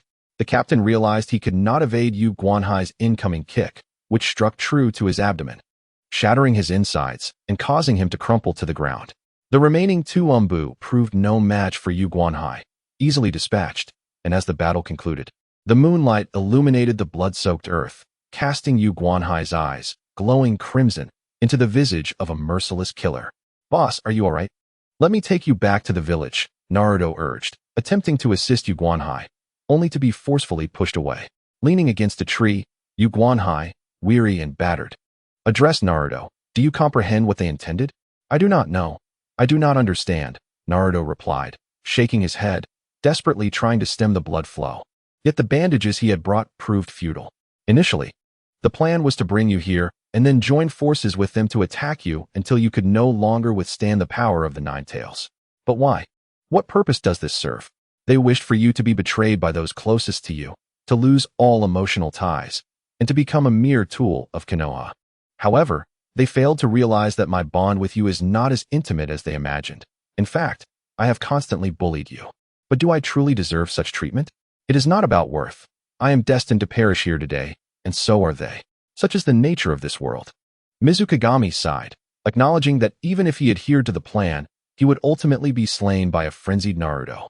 His unwavering commitment to protect Naruto would also lead to his demise at the hands of Root. Thus, dying here seems to be the best resolution. This way, Danzo would not send anyone to approach Naruto, who knows the truth. This wretched ninja world is akin to hell, an inescapable abyss devoid of hope. I have existed in this hell, and one day, I glimpsed a flicker of light, and that was you. The original plan was for me to appear when village members pushed you to the brink, to drive them away and care for you as you grew, becoming your pillar of support, only to betray you in the end. Yet, I was mistaken. You, through your own strength, gradually earned the village's acceptance, albeit still naively. I have often pondered what force compels you to act in such a manner.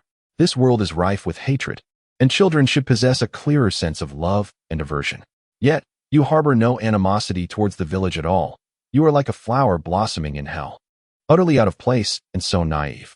Even when I scold you daily, you return the next day, diligently working as if nothing had occurred. I have never encountered someone quite like you. It has rendered me somewhat abnormal myself. I had long since prepared myself for death. After my wife perished during the Third Great Ninja War, I found no meaning in continuing to live. However, since death is inevitable, I wish to wager my life once more. In you, I see another possibility, a chance to change this world. I desire to safeguard that possibility. Yet, I believe that even if I had followed the original plan, you would not have lost your emotions to become a mere weapon, for you are a fool. Why are you so certain that I cannot accomplish this? Naruto shook his head, still bewildered by Mizukagami's words, aware only that this man, who had been somewhat rough yet caring, was on the verge of leaving him. Little brat, I realize I have never called you by your name. What is it? Mizukagami gazed up at the sky, his tone gradually growing weaker. My name is Uzumaki Naruto. Just call me Naruto.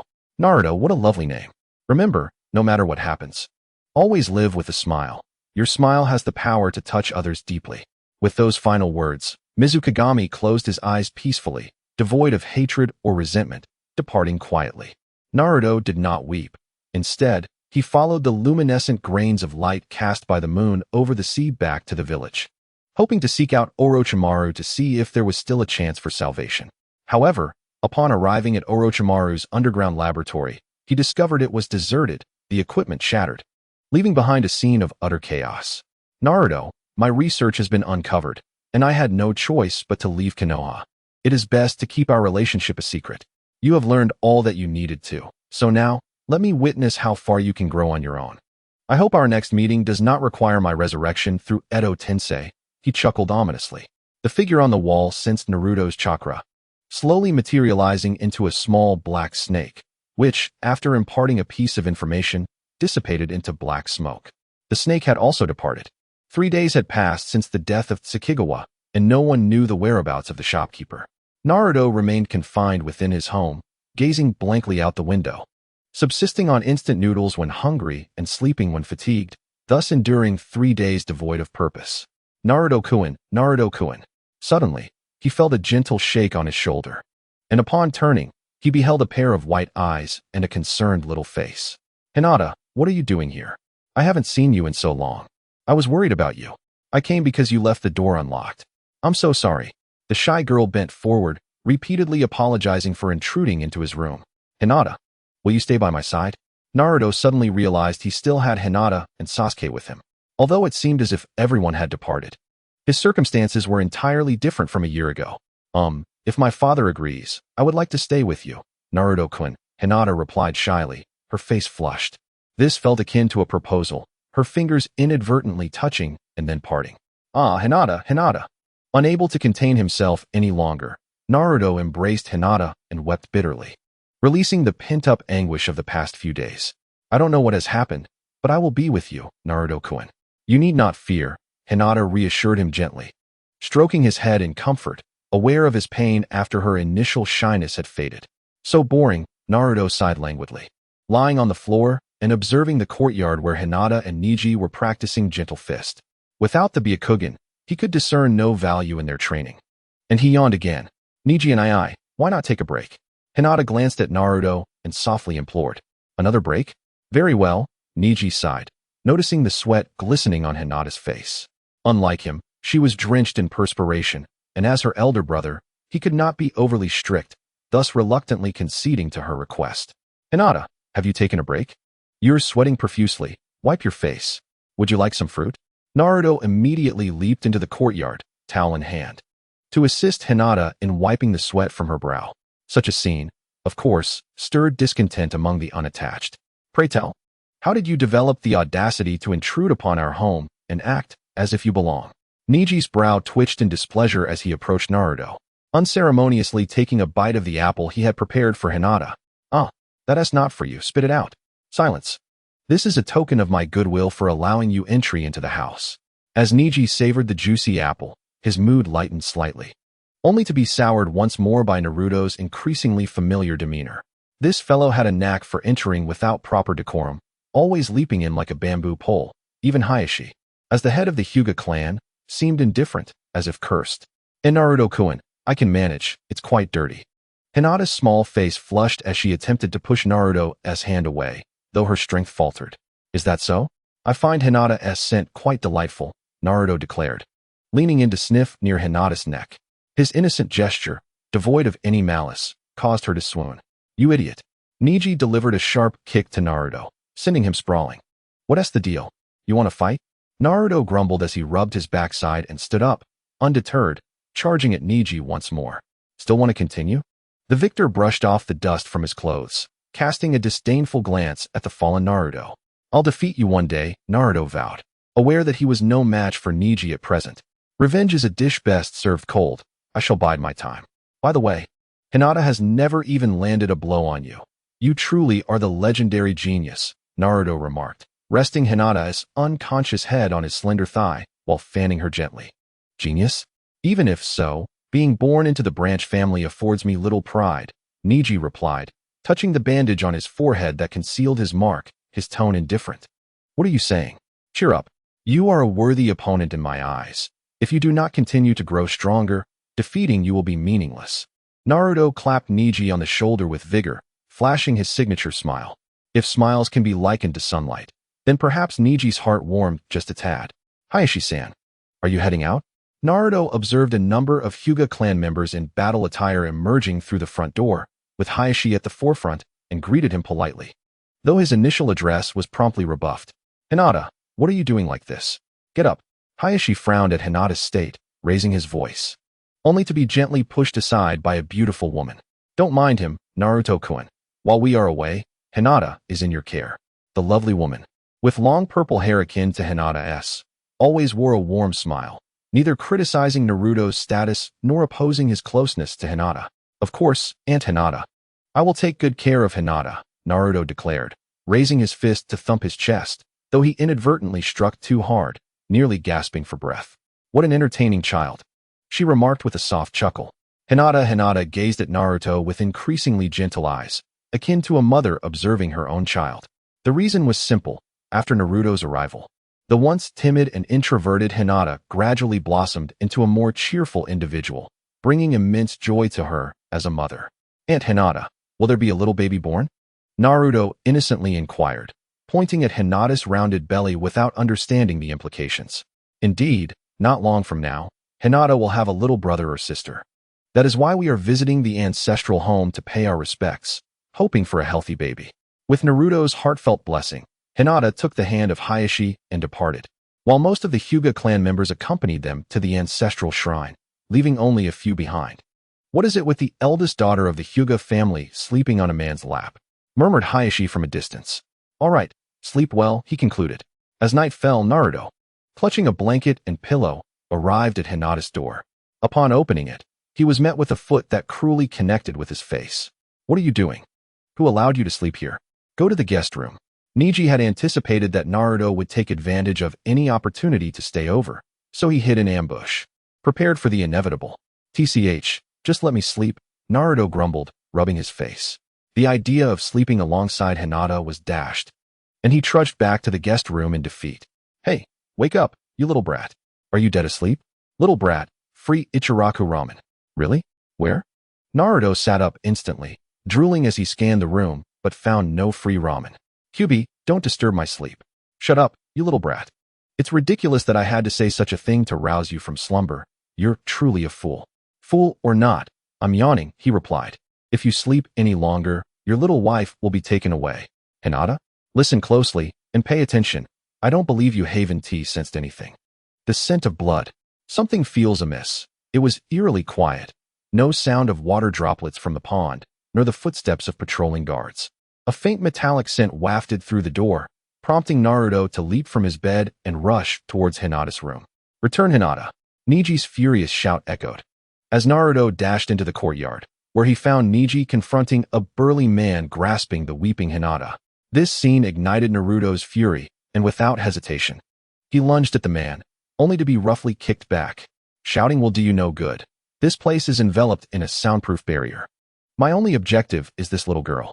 If you behave, I want to take your lives. The leader of the Lightning Country ninja silently cursed his misfortune. He had stealthily eliminated numerous Hyuga clan members, only to be thwarted by a mere child. He pondered why this boy chose to sleep at Hinata's door instead of his own room, oblivious to the fact that Neji was merely trying to thwart Naruto's attempts at sneaking in. Do not heed his words. With the barrier in place, he dares not unleash his formidable jutsu. Clutching kunai in hand, he is prepared to strike us down at any moment. Naruto, quickly summon assistance. I will hold him off. Neji instructed, having already discerned the secrets of the Raijin's ninja leader through his Byakugan. Without hesitation, he charged forward to cover Naruto's escape, employing the gentle fist technique to launch his attack. Humph, merely a child. Your skill is insufficient, the Raijin's ninja leader scoffed, disregarding any need for defense as he allowed Neji to strike his chakra points. Yet, before Neji's chakra could penetrate, it was repelled by the leader's overwhelming energy, leaving Neji's palms tingling from the impact. Since you seek your own demise, do not blame me. You shall become our research specimen, the leader declared, thrusting the kunai menacingly toward Neji's head.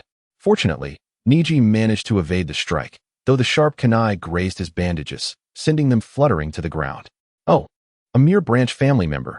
You possess no value for study. Compared to the main family, you hold no future.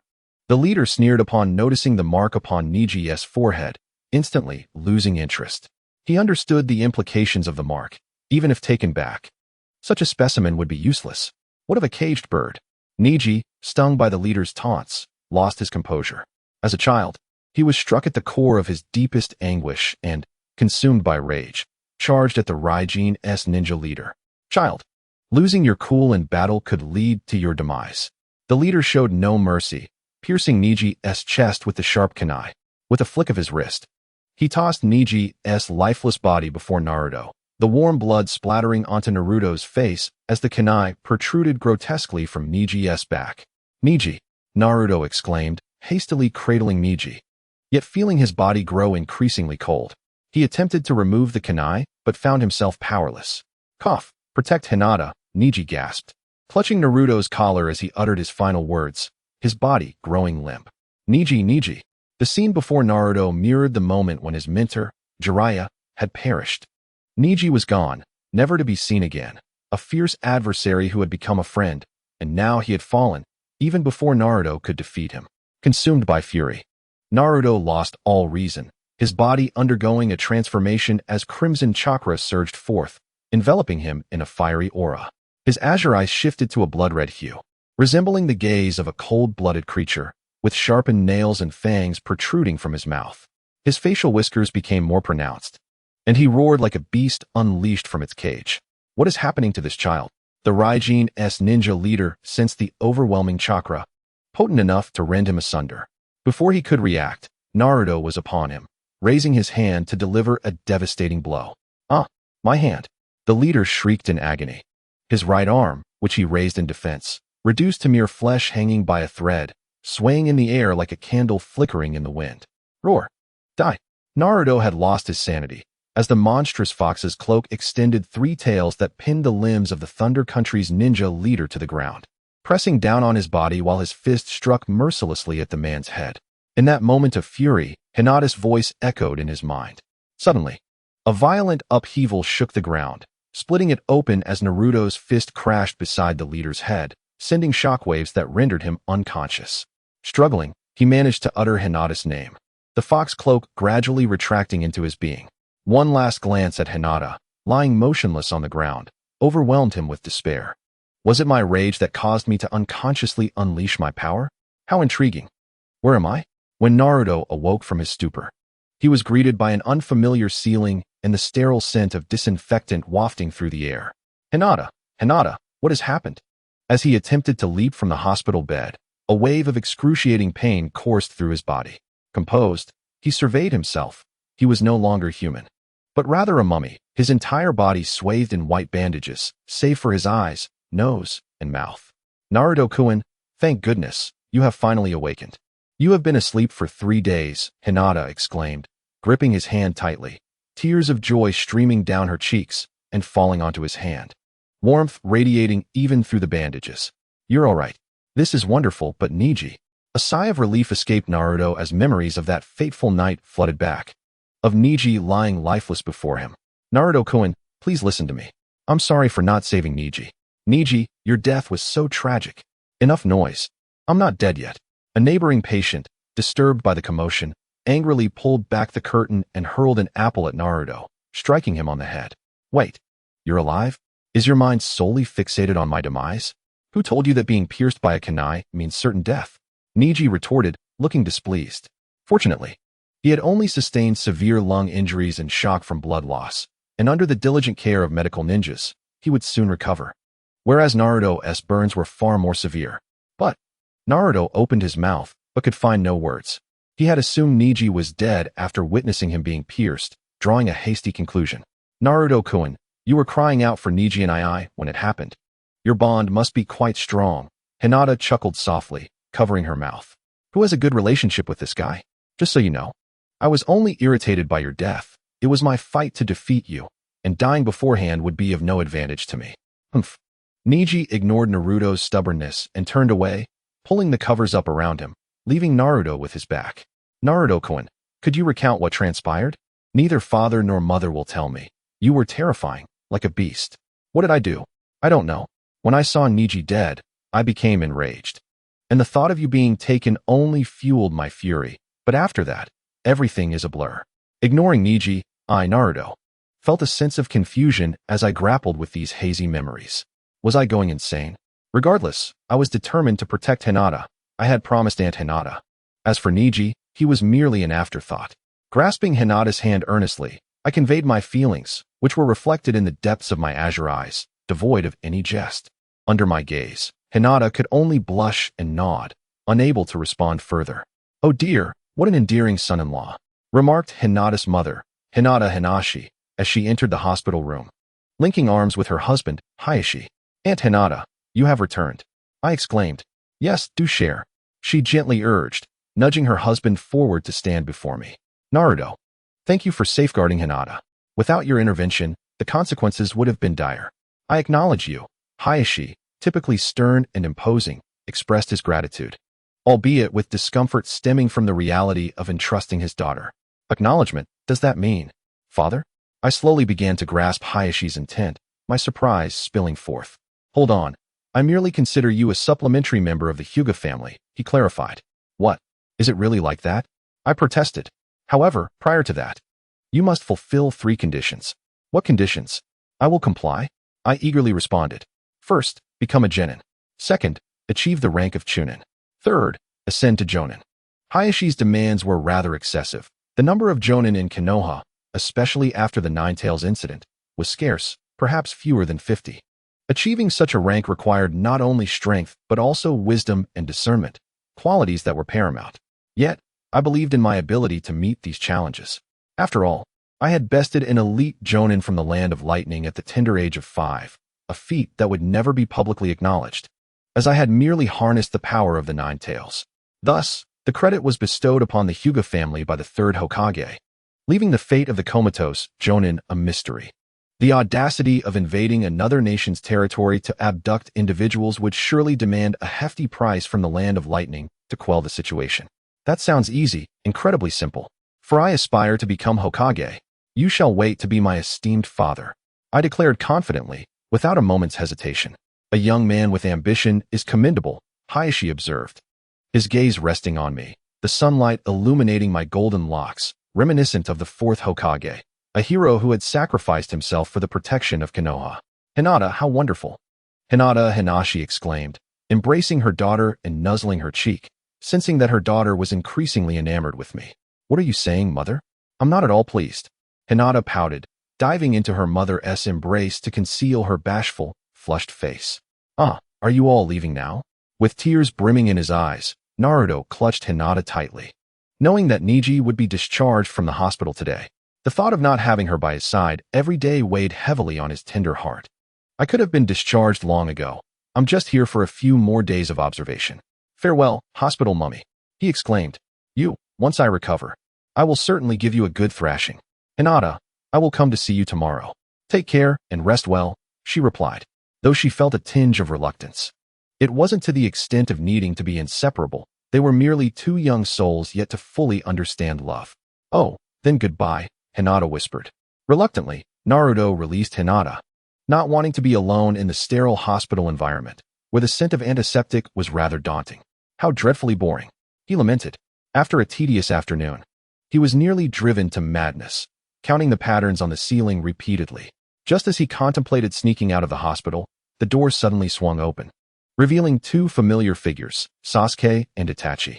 "Sasuke, brother Itachi, what brings you here?" he asked, surprised.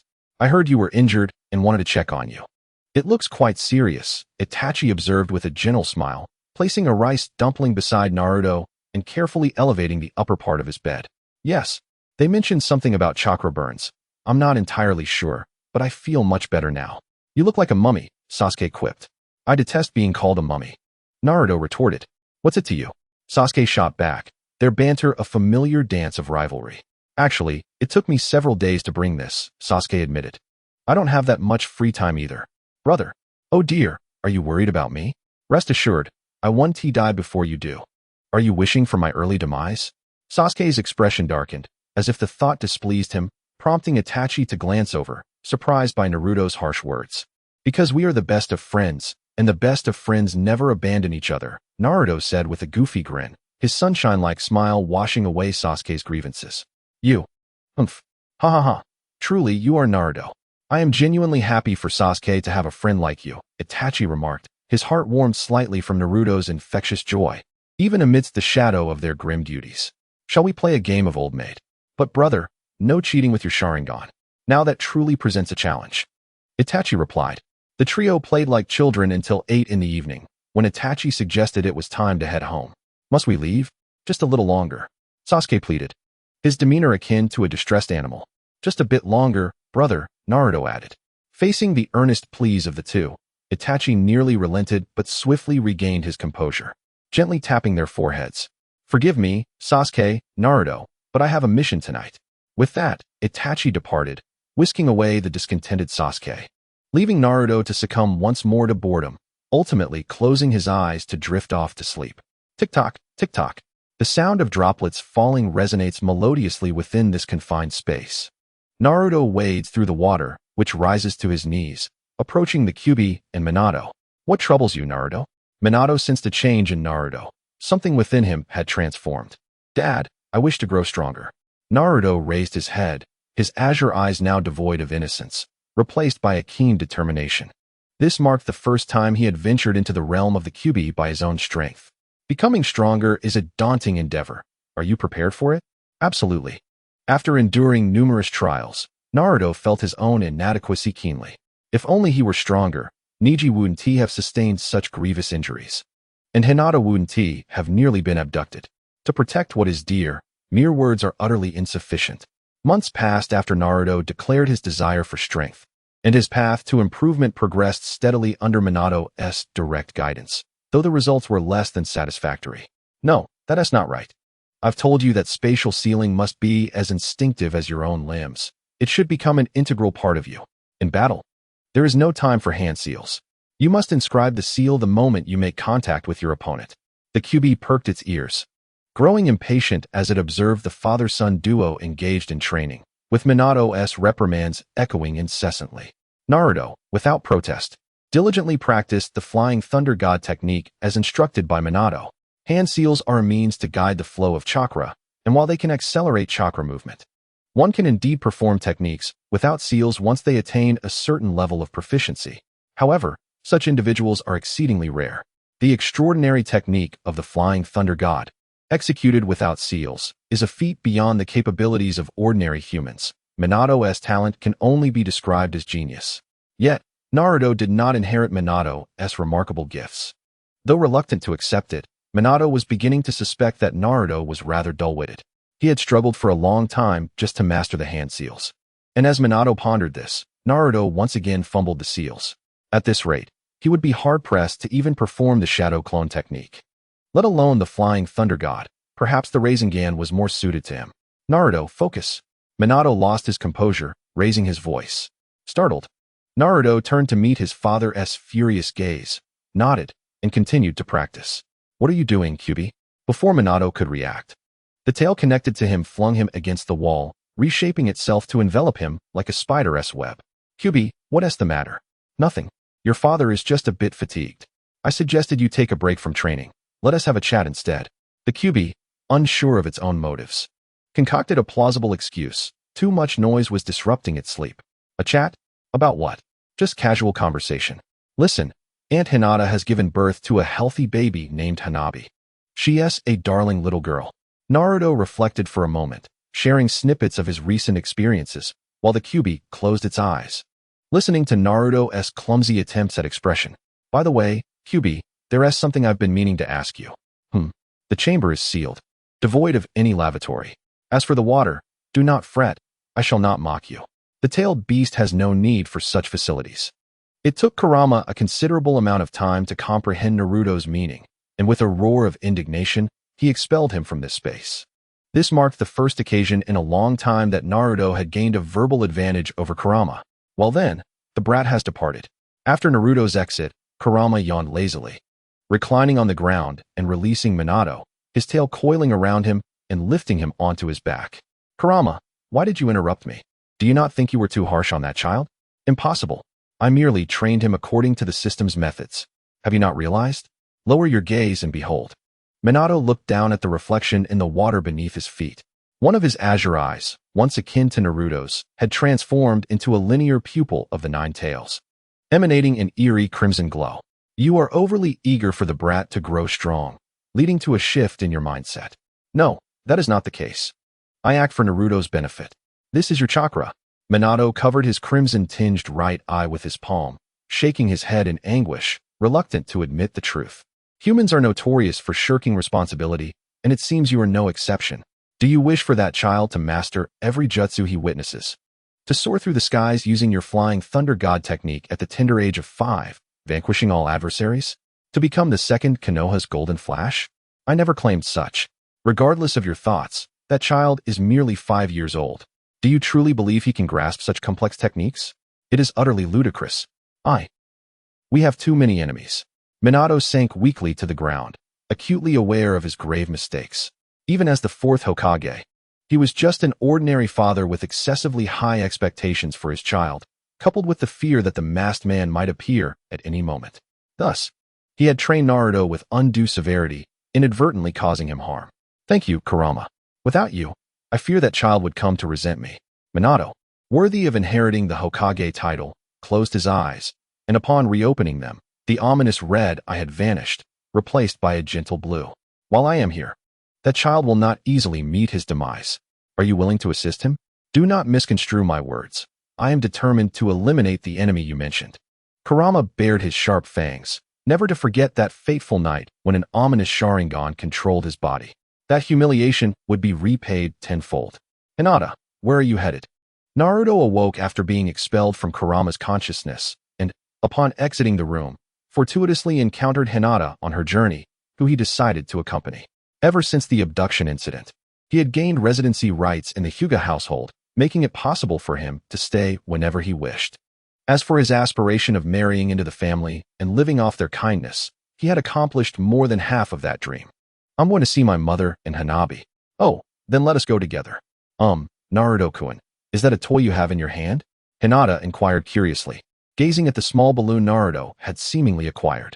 It had become his constant companion, gripped firmly in his hand every day. Perhaps it serves as a form of practice. Naruto diligently summoned his chakra, causing the balloon to tremble violently. However, it was still far from bursting. After teaching Naruto the method for practicing the Rasengan, Minato no longer intervened, dedicating himself wholeheartedly to instructing the Flying Thunder God technique. It was quite amusing. Hinata's eyes curved with delight as she giggled, finding Naruto's earnest efforts exceedingly charming. Isn't that so? I think so too. The two laughed together as they traversed the grand and spacious corridor of the Hyuga household, arriving at the entrance of a lavishly decorated room. Upon seeing Hinata, the maid bowed respectfully and ushered both her and Naruto inside.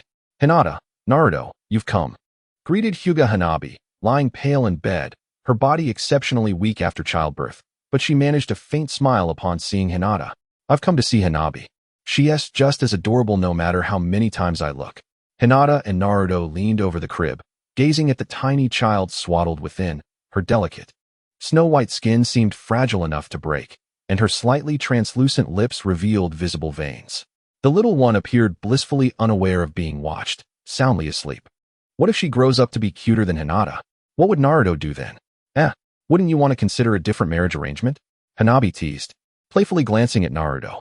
Mom, Hinata exclaimed shyly, yet she too was concerned about Naruto's thoughts. What if Hanabi truly was cuter than her? Would Naruto choose her instead? Not at all. Having Hinata is more than enough for me, Naruto replied nonchalantly, clearly oblivious to such worries. Where has Hinata's father gone? Shouldn't he be here with Aunt Hanabi at this time? Naruto looked around, noticing the spacious room devoid of the child's father. Shouldn't it be the father's duty to be present? Well, he is probably busy. Hanabi's smile faded slightly as she glanced at the baby in the crib, letting out a gentle sigh. Father has a bit of a preference for sons. He has locked himself away drinking in solitude. Hinata tugged at Naruto's sleeve and whispered in his ear, does he prefer boys over girls? What does that even mean? Aren't they both his children? Naruto, you're still young and don't understand. As the head of the main branch, having no male heirs leads to criticism. It has long been an accepted custom for sons to inherit the family legacy, Hanabi explained, shaking her head.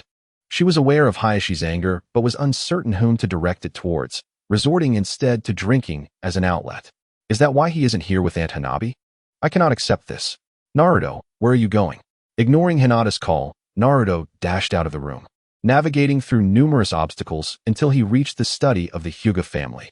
Normally, Hayashi conducted his business here, but today the atmosphere was markedly different.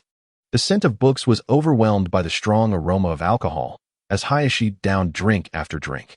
Who allowed you in here? Hayashi glared at Naruto, his voice thick with the pungent smell of liquor. Who would have thought that Naruto's temper would surpass his own? In a fit of rage, he upturned the low table before him, furiously demanding, "I have no time." "No time? Is drinking here what you call having no time? Does this still make you a man?" retorted Hinata Hayashi, his frustration mounting. "You, little brat, what do you know about my situation? Hinata's body is no longer fit for childbearing, and here I am, the head of the Hyuga clan, without a son to uphold our family name. How can I hold my head high in such a large family?" As Hayashi continued to drink, his gloom deepened. "Cough, cough. How should I know what you intend to do? All I know is that Aunt Hinata is lonely, and when she needs you the most, you're here drinking. And for such a trivial reason, you can't even see your father. Don't you feel sorry for yourself?" Naruto snatched the wine bottle from Hayashi's hand and, enduring the fiery sensation, gulped it down in one go. He raised his voice, even louder than Hayashi's, and argued back, "If you love boys so much, then I'll have children with Hinata and give them all to you.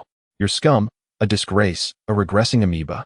You little brat, you're drunk," Hayashi remarked, feeling slightly more sober as he gazed at the foolish child before him. "I'm not drunk. I'll have 10 or 20 with Hinata, and if you like boys, I'll let you raise them all. Is that satisfactory?" Under the influence of alcohol, Naruto was oblivious to his own words, collapsing to the ground in a deep slumber. To be berated by a child like this, what a farce. "I truly am a fool for becoming the clan head."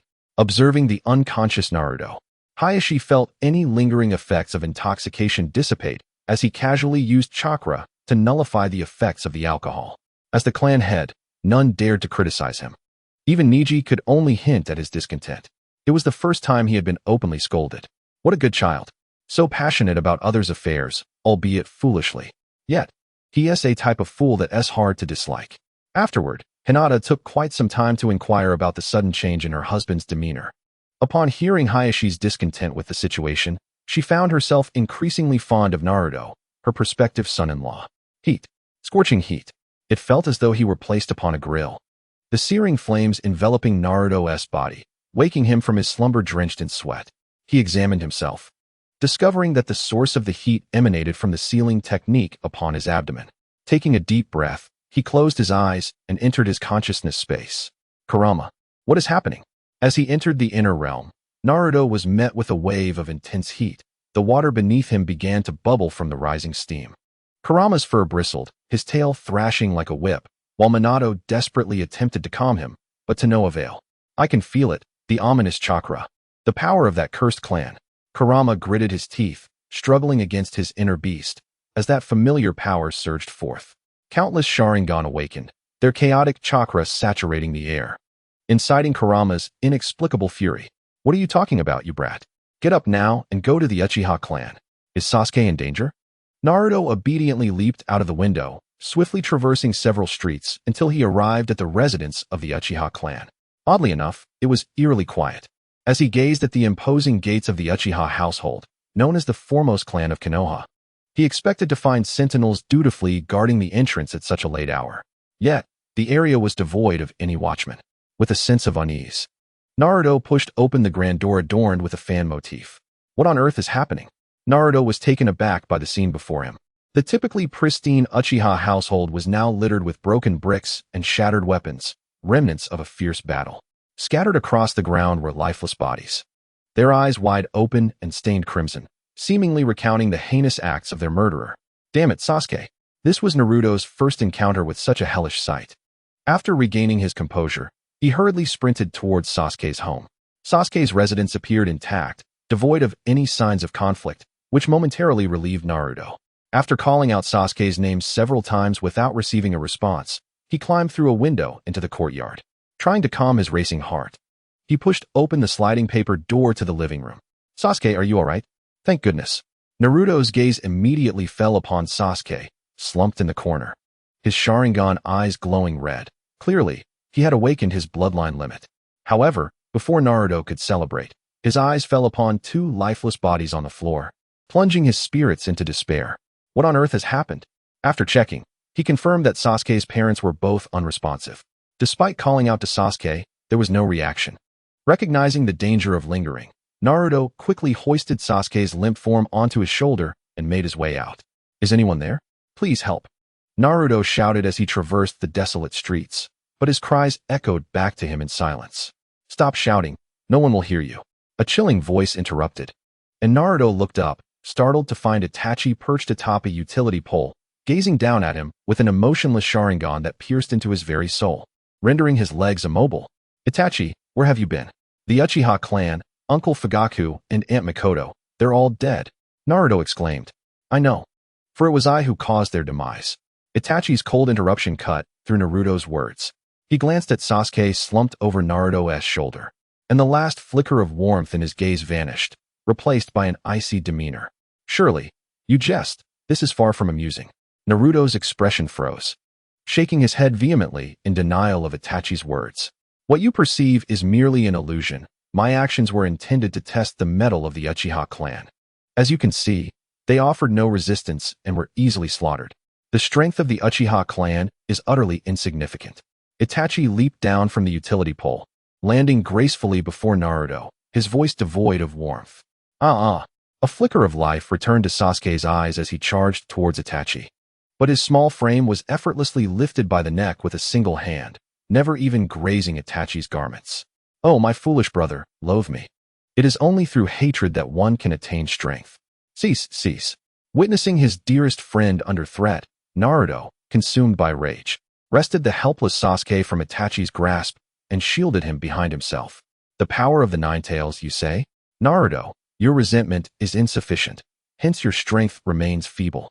I refuse to believe that the gentle Itachi could commit such an atrocity. There must be some misunderstanding. Speak your truth, Naruto. As he desperately stifled the beast's chakra surging within him, his eyes oscillating between blue and red, he lamented painfully. Yet, what can your words accomplish? Everything is merely a figment of your imagination. The Uchiha clan is a cursed lineage, willing to turn against their own kin for the sake of power. Do you see these eyes? Only when the most cherished of loved ones perish do they unlock their true potential. Itachi fixed his gaze upon Naruto. As the three tomo of his Sharingan whirled rapidly, slowly converging into a pinwheel that spun within his eye. Ultimately, you remain but a child. Itachi approached the immobilized Naruto, whose very essence could not withstand the might of the Mangekyo Sharingan, let alone a mere boy. After pushing Naruto aside, there stood no one left to shield Sasuke from harm. Gazing at his brother, drenched in the blood of their kin, what thoughts occupied those innocent Sharingan eyes? Release him. Sasuke. The wind howled behind him as Itachi sidestepped Naruto's assault. A wound, inflicted by sharp claws, marred Naruto's arm. It was this pain that momentarily roused him. Naruto, why go to such lengths to aid Sasuke? He is my friend. Yet still, you are too weak. A fleeting smile graced Itachi's lips, quickly vanishing, touched by Naruto's words. The man who believed he would never smile again revealed his final smile from within Konoha, then struck Naruto in the abdomen. Forget it. Such emotions will not serve you well. Just before Naruto succumbed to unconsciousness, Itachi's eyes met his once more, rewriting all memories associated with the Uchiha clan. This was the only act of kindness he could bestow upon his brother's friend. Sasuke's hatred had taken root, and driven by this animosity, he might harm Naruto in pursuit of power. Itachi then altered Sasuke's memories of Naruto, distorting them into the grim reality that his best friend had perished at his hands. Yet, Itachi remained too young, even stripped of memory. Their bond was not severed but would be rekindled years later. How did I fall asleep at my doorstep? Perhaps I have trained too long. When Naruto awoke once more, he found himself lying at his front door. Oblivious, he thought little of it, opened the door, and climbed back into bed to continue his slumber. The following day, news of the Uchiha clan's massacre spread throughout Konoha. While dining at the Hyuga household, upon hearing the news, Naruto was momentarily paralyzed, his chopsticks slipping from his fingers and clattering to the floor. Naruto-kun, what troubles you? Do you know someone from the Uchiha clan? Hinata, concerned, picked up the chopsticks and wiped them with her handkerchief, her worry evident in her voice. There is nothing. How could I possibly know those people from that clan? I simply feel a tinge of sorrow. Naruto scratched his head, and in that fleeting moment, it seemed as though Hinata's chopsticks grasped his heart, but it quickly vanished, leading him to believe it was merely an illusion. Indeed, an entire clan could vanish overnight. May the deceased rest in peace. With her hands clasped together, Hinata prayed for those who had passed, and Naruto, seeing her do so, followed suit. Hinata is truly gentle. By the way, Naruto-kun, we have reached the age for school. Shall we attend the ninja academy together? Yes, yes, the Ninja Academy is the first step towards becoming Hokage, isn't it? Let us strive together. I wonder what kind of individuals we will encounter at the academy. Naruto spoke with anticipation. Suddenly, a fleeting image of a dark-haired youth flashed through his mind. On a tangent, if it weren't for Itachi and Shirsue's kind hearts, Konoha would have long since perished. The Uchiha clan's coup had a significant chance of success. Uchiha Fugaku had even awakened the Mangekyo Sharingan. Had Shirsue not employed Kodo Amatsukami to thwart the coup, he wouldn't have lost his eyes to Danzo. In that case, the Uchiha clan would possess 3 Mangekyo, while the rest of the villagers would be inconsequential. At that time, how many in Konoha could withstand 3 Susanoo? Furthermore, the Mangekyo can control the Nine Tails. In Itachi's true narrative, Uchiha Fugaku envisioned himself capturing Naruto to unseal and control the Nine Tails. A Susanoo of the Nine Tails could utterly annihilate Konoha. However, such a deadly confrontation would lead to widespread devastation, and should the Uchiha seize power, they would likely be swiftly eradicated by the 4 great nations. For the hero burdened with infamy, Itachi, I offer my knee. Several months have elapsed since the Uchiha incident, and the villagers have gradually forgotten. After all, it was a matter concerning a prominent family, unrelated to the daily lives of the villagers. Coupled with the information control from Konoha's high ranks, it became little more than idle gossip over tea. Well then, boss, I shall take my leave. Naruto lit a stick of incense before the photograph of Tsukigami, whose demise had been rumored to be the work of thieves. The general store would now be under Naruto's care, but that arrangement concluded today. And as he closed the door, the last ray of sunlight within the room faded away. Hinata, I apologize for the wait. Stepping out of the store, he was greeted by the sight of Hinata, who stood waiting at the entrance. Her presence warmed his heart, and a smile crept onto his lips. It's quite all right. Naruto-kun, are you happy? Hinata shook her head, grasping Naruto's hand. She could certainly see the smile at the corner of his mouth. Oblivious to the events that had transpired, she only knew today was the day to pay respects to Naruto's late boss. I just remembered something. Naruto-kun, when do you stay at my home? Hinata tugged at his hand, for tomorrow they would begin their journey at the Ninja Academy, which was located in the heart of Konoha, quite far from this secluded corner. Naruto's visit today was also due to the fact that he might not have time to return in the future. No need. Grandpa Third helped me purchase a house near the school. Frequent visits to the Hyuga household would only burden you. Naruto declined Hinata's invitation. Although Neji and the others from the Hyuga clan bore no ill will towards Naruto's identity, the clan was not composed solely of them. Some servants were still quite fearful of Naruto, having seen several resignations due to his presence. However, it was not that they truly understood Naruto. How could someone so gentle and powerful be a monster? Hinata tightened her grip on Naruto's hand, sensing his unspoken feelings. Her empathy for him only deepened her concern, and she fervently shook her head in protest. It's not as you say. I will always remember that night when you fiercely protected me and Neji. To me, you have always been a hero. Naruto seemed taken aback by Hinata's unwavering belief in him. Upon catching the resolute glimmer in her eyes, he suddenly covered his face, stammering. Naruto, could it be that you're shy? Hinata paused, as if she had stumbled upon a new realm of discovery, gazing at him in astonishment. Reflecting on the past, when she would blush and faint from his words and actions, she felt an immense joy at the thought of making Naruto feel shy today. And no, that's impossible. Naruto continuously denied it, yet Hinata noticed a hint of crimson on his cheeks, prompting her to chuckle softly. You must have been seen as a monster since childhood, right? Yes, Naruto nodded in agreement, uncertain of why Hinata posed such a question. Everyone only hears rumors. They don't understand what makes you strange. As you appear no different from anyone else. My situation is different. My eyes are visible to the outside world and cannot be concealed like those of the Uchiha clan. When I step outside, I am often regarded as an outcast, which has made me increasingly averse to leaving home. Hinata touched her own eyes, aware that her Byakugan had brought her considerable trouble as well. Without Naruto, she might have remained hidden away at home. However, Naruto, you changed me. Despite facing such animosity from everyone, you persevered and earned their recognition. The way people look at you on this street is not as if they are gazing at a monster. You shine brightly as someone who has achieved so much. Oh, I must have rambled on too much, Hinata suddenly realized, worried that Naruto might find her chatter tiresome. She reverted to her shy demeanor. Not at all. I find great joy in hearing your heartfelt words, Naruto replied. Though I would love to continue listening, it seems we have arrived. Unbeknownst to them, they had reached Naruto's new home, a modest apartment building. His room was merely a small unit on the second floor. Have we arrived? We talked for so long. Hinata exclaimed. Shall we go inside and take a look? Yes. Hinata nodded enthusiastically as she followed Naruto up to the second floor. Upon entering, she observed the sparse furnishings, a small bed, a wardrobe, a low table, and a bathroom. The already limited space was cluttered with a few cardboard boxes on the floor. In fact, Hinata's own bathroom was larger than this entire living space. Everything has been moved in, although there wasn't much to bring, Naruto remarked. Those boxes contain Naruto's belongings, a few changes of clothes, some ninja tools, and a handful of scrolls, his entire worldly possessions. Perhaps feeling the cramped space, Hinata hesitated to enter. Naruto bent down, intending to shift the boxes slightly. I'll help. Hinata, unwilling to merely stand by and watch Naruto tidy up, eagerly squeezed into the small room to assist. The already modest space became even more congested, and in the midst of it, Hinata accidentally bumped into a cardboard box, toppling over onto Naruto. ILL get up right away. As she looked down at Naruto, who was now beneath her, Hinata felt her face flush with embarrassment. She awkwardly prepared to rise, but suddenly felt her lips brush against something. Confused, she glanced at Naruto, who had made that unexpected contact. Chew.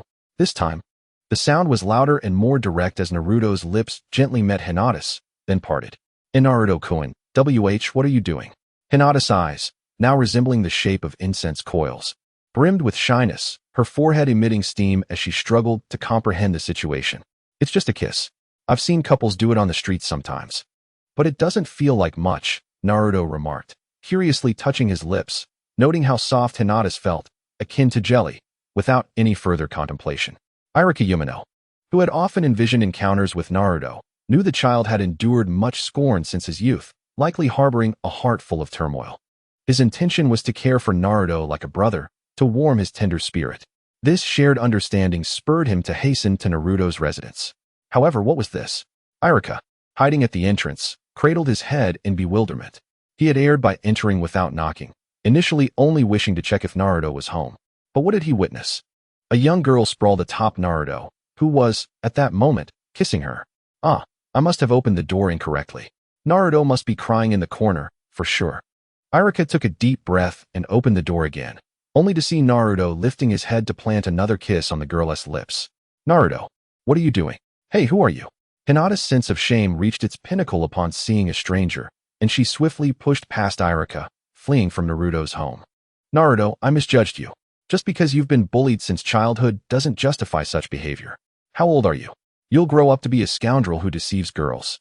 Hinata's actions only deepened the misunderstanding, prompting Irika to grab Naruto by the collar and chastise him. What are you talking about?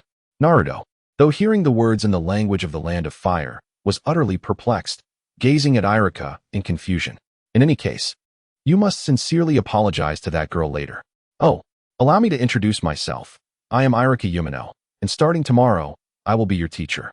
Teacher? Irika-sensei. Naruto glared at the young man bearing scars on his face. Although it was their first encounter, this man did not regard Naruto with the same animosity as others. His anger seemed more akin to that directed at a younger sibling. Well, it's not just about your school curriculum. I must also teach you the ways of life. At the very least, you must never bully girls, understand? Irika sat heavily on the floor, feeling profound disappointment in Naruto.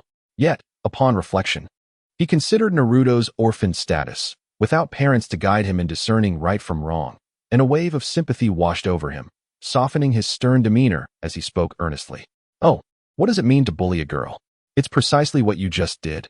Kissing her, Irika expressed awkwardly, suddenly feeling a pang of inadequacy. After all, here was Naruto, so young yet already able to kiss a girl, while he himself, in his 20s, had never even held a girl's hand. How pitiful. Wait, so those people on the street were bullying girls? Naruto inquired innocently. Well, not exactly. If that girl were your girlfriend, then it would be acceptable, Irika clarified. But we're not a couple, Naruto protested. Right? You're my fiancé, aren't you? He pondered, utilizing his limited vocabulary. Irika, a self-proclaimed singleton, felt a heavy blow to his pride. Today marked the entrance ceremony, with classes commencing the following day. How about you all introduce yourselves? Irika suggested. addressing his students from the podium. Unfortunately, after delivering this invitation, he was met with an eerie silence that left the young teacher feeling lost. Naruto, you go first. Iruka reluctantly decided, realizing that Naruto was the only one he somewhat knew in this classroom. Absolutely, Naruto exclaimed, springing up from his seat beside Hinata. He leaped over the desks with agility and approached the blackboard, inscribing his name boldly. Uzumaki Naruto. My favorite thing is Ichiraku ramen. My dream is to become Hokage, and my life goal is to marry into the Hyuga family. As Naruto concluded his introduction, the classroom fell into silence, only to erupt in uproarious laughter. He said he wants to marry into that family. Hilarious.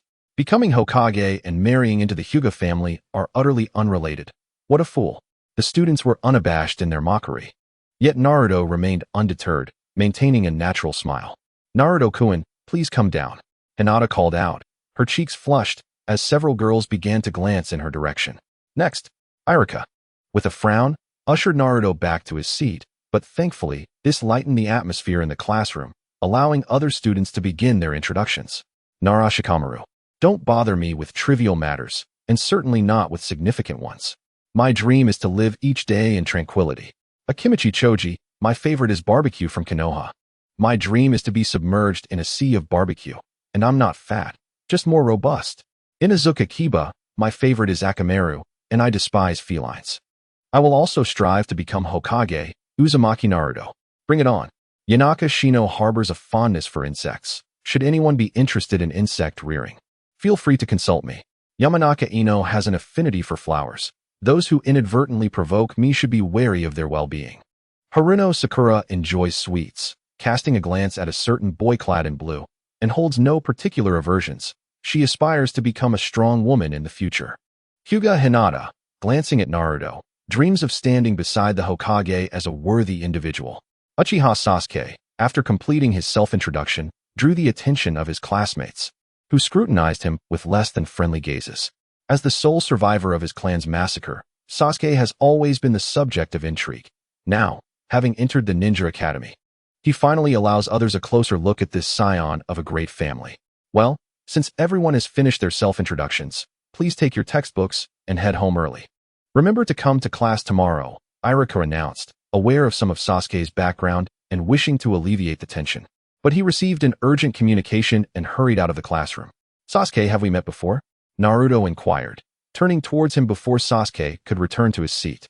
For reasons unknown, a persistent urge to argue with him surged within Naruto, proving difficult to suppress. Who have you met, brat? Sasuke retorted, his own curiosity about Naruto evident. However, he had always been better at concealing his emotions. Now, provoked by Naruto, he found it increasingly difficult to hold back. Are you not also a brat? Do you wish to fight? Do I look afraid of you? Both Naruto and Sasuke's faces bore expressions of intense anger as they glared at one another, their gazes igniting sparks in the air. Yet, they overlooked one crucial detail. Sasuke was currently standing in the aisle.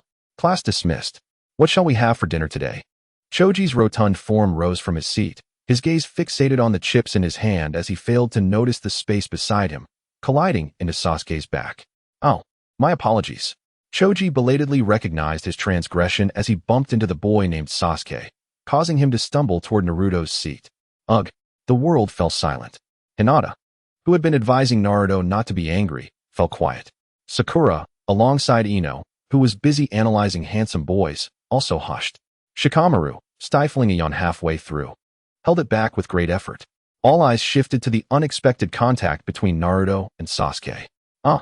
Sakura shrieked, her mind racing to comprehend how Sasuke's first kiss had turned into this. Why had it been taken away by another boy? Gross. Both Sasuke and Naruto, realizing the situation, immediately bent over to dry heave. I'll kill you. I absolutely will. Sasuke fumed. That was my line. To be kissed by a man, how revolting. Luckily for him, he had been kissed by Naruto the day before. Otherwise, he would have been in a far worse predicament. At that moment, Hinata was perhaps the only one feeling fortunate, her cheeks flushing at the memory of yesterday's events, albeit relieved that Naruto's first kiss had been preserved. Several months later, Naruto had comfortably settled into school life. While some regarded him as a monster, others did not, leading him to forge a number of friendships. Even Choji was willing to share a chip with him, though Sasuke remained aloof. Today's physical education class involved practicing martial arts, and Irika wondered if anyone would volunteer for a sparring match. Just as he prepared for the likelihood of being ignored, he noticed two figures stepping forward from the crowd, willingly entering the designated circle. Naruto, are you going to spar with Sasuke? Yes, prepare to meet your doom, Sasuke. I intend to reclaim every bit of humiliation from that day. How bold of you. Dead last, Sasuke retorted disdainfully, acknowledging the truth that, compared to his own perfect scores, Naruto was indeed at the bottom, his academic performance abysmally poor. Experienced the taste of defeat at the hands of the dead last. Ouch! What was that for, Irika-sensei? Naruto exclaimed, having been struck on the head by Irika's fist as he charged forward. Rubbing the sore spot, he complained, "Did you forget what we must do before sparring?"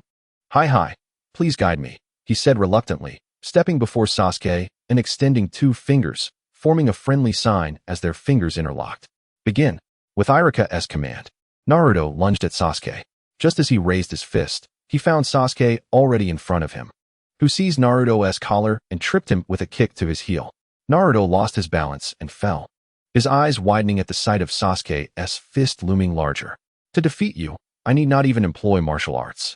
Sasuke, intending to land a blow that would misalign Naruto's nose, suddenly halted, his fist pausing just before Naruto's face. A fleeting pang of compassion surged within him, compelling him to refrain from inflicting harm. The outcome is decided. Irika finally registered the situation. While an untrained eye might miss it, he had just calculated Sasuke's striking speed, concluding it was on par with that of a typical genin. All right, I understand your frustration. Keep striving for improvement next time. Come, let us perform the reconciliation seal. Irika gently patted Naruto's head in consolation, who seemed taken aback by the sudden defeat, his head hanging low in despondency. However, Irika was mistaken. Naruto was not disheartened. Instead, he feigned performing the seal with Sasuke, but at the moment their hands touched, he seized Sasuke's collar. To his surprise, Sasuke had anticipated this, and both boys tumbled to the ground, grappling with one another. Naruto, you rascal. Haha, all is fair in love and war. Have you learned that yet? Who gave you the audacity to think a sneak attack could defeat me? Ouch, you dare strike my face. That hurts, be gentler. After class, Naruto sat on a bench in the playground, while Hinata gently applied ointment to his wounds. His face bore numerous bruises, and he winced in pain as she touched the sore spots. You brought this upon yourself, trying to ambush Sasuke and getting struck by Irika-sensei. Hinata playfully poked at Naruto's injuries, causing him further discomfort, while she chided his temper. Don't underestimate me. I did land a hit on Sasuke. Naruto-kun, why do you dislike Sasuke so much? You seem to get along with everyone, except him. Hinata felt somewhat perplexed. She was well aware that deep inside, Naruto was a gentle soul, yet he always seemed to provoke Sasuke, inciting his anger as if it were a deliberate act of mischief. I don't quite understand it either. Every time I see him, I experience a sense of familiarity, an urge to not ignore him. That guy probably has no friends at school. So why do you keep bothering him every day? Well, while we do argue daily, I can sense that Sasuke also finds some enjoyment in it. I don't quite grasp the nature of your relationship. School is over. Hinata, you should head home quickly. I'm going for a stroll. As the school bell rang, Naruto stretched lazily and picked up the ointment that Hinata had given him before dashing away. Naruto-kun wanted to invite you for dinner. Although he claimed to be going for a walk, Naruto purposefully made his way to the lakeside of Konoha, where he indeed spotted Sasuke, sitting on a short bridge. Lost in thought, Sasuke, sensing something, turned to look at Naruto. This was precisely the spot where they had first played together, catching loaches. Humph. Upon seeing Sasuke glance at him, Naruto huffed dismissively and averted his gaze, quickening his pace. Sasuke, feeling increasingly annoyed by Naruto's attitude, touched his cheek where Naruto's fist had grazed him. Statistically, for every 3 hits Sasuke landed on Naruto, Naruto managed to hit him once, but it still hurt. A small round box rolled to Sasuke's feet, capturing his attention. It bore the medical emblem of Konoha. Upon opening it, a fragrant ointment came into view. Under the setting sun, the two boys unexpectedly shared joyful smiles. Time flew by in the blink of an eye. 6 years had passed, and Naruto had matured from a mischievous child into an impressive young man. Ugh, I'm so tired. With heavy dark circles under his eyes, Naruto walked alongside Hinata on their way to school, yawning repeatedly, his steps unsteady as if he had been fighting all night. Naruto-kun, Don't you have your graduation exam today? Did you not sleep well last night? The 12-year-old Hinata had blossomed into a graceful young girl, her height nearly matching Naruto's. She gently tidied up his disheveled collar and wiped away the tears that had escaped the corners of his eyes from yawning. No, I practiced all night. After 6 years of training, Naruto's Rasengan had reached a commendable level. Aside from his slightly slow technique in forming the sphere, it was nearly flawless. Last night, Minato had instructed Naruto to set up flying thunder god marks in various corners of Konoha for a trial run, the results of which were predictable. If mastering flying thunder god were so easy, Konoha would have already dominated the shinobi world. Be careful during the exam. Don't make any mistakes with the hand seals. Don't worry, I've mastered all the basic ninjutsu taught at school. It poses no challenge for me. Hinata, just wait for me to become a genin, and then I'll change my name. You still have 2 ranks to go, you fool. Hinata understood the implications behind Naruto's words and playfully made a face before dashing into the school. Even early in the morning, they were so lovey-dovey. A languid voice drifted from behind, and the trio of pig, deer, and butterfly arrived at the school gate, led by the listless Shikamaru. Shikamaru, so early, one remarked. Oh, to be honest, I didn't wish to rise so early either. That woman at home is quite bothersome. By the way, today is the exam for the shadow clone technique. Do you think you'll manage? The shadow clone technique? Perhaps, maybe I'll be fine. Naruto's gaze wandered, and the mention of the technique made him slightly anxious. He would have preferred the transformation technique, which he had always found easier. Well, in any case, good luck. Shikamaru patted Naruto on the shoulder and uttered some words about how, after becoming a genin, one could no longer afford to be lazy before entering the school. Thud, thud, thud. The classroom echoed with the sounds of the shadow clones dissipating. Naruto's classmates had all completed their assessments and received the Leaf Village ninja headbands. Naruto, it's your turn. Irika, well aware of Naruto's shortcomings with the technique, had deliberately placed him last. Shadow clone technique. Hinata was watching, and he absolutely could not afford to embarrass himself or fail. Naruto formed hand seals with utmost effort and created a clone. However, the more nervous he became, the more he seemed to forget crucial details. He misaligned his seals, resulting in a clone with severed limbs lying limply on the ground. Unqualified. Irika stared blankly at the crumpled clone for a moment before rushing to mark the failure on the assessment sheet. Irika-sensei, please, grant me another chance, I beg you. Exactly. Naruto-kun merely misaligned his seals. If given another attempt, he will surely succeed. The other examiner, Mizuki, appeared sympathetic and advocated for Naruto. No, in actual combat, enemies do not grant second chances. This concerns Naruto's safety, and I cannot gamble with your life. Irika resolutely declined. This was not a game, but a matter of life and death in ninjutsu. A ninja who could not effectively utilize the shadow clone technique would face a significantly higher mortality rate. Naruto-kun, faced with Hinata's comforting gaze, Naruto was at a loss for how to respond.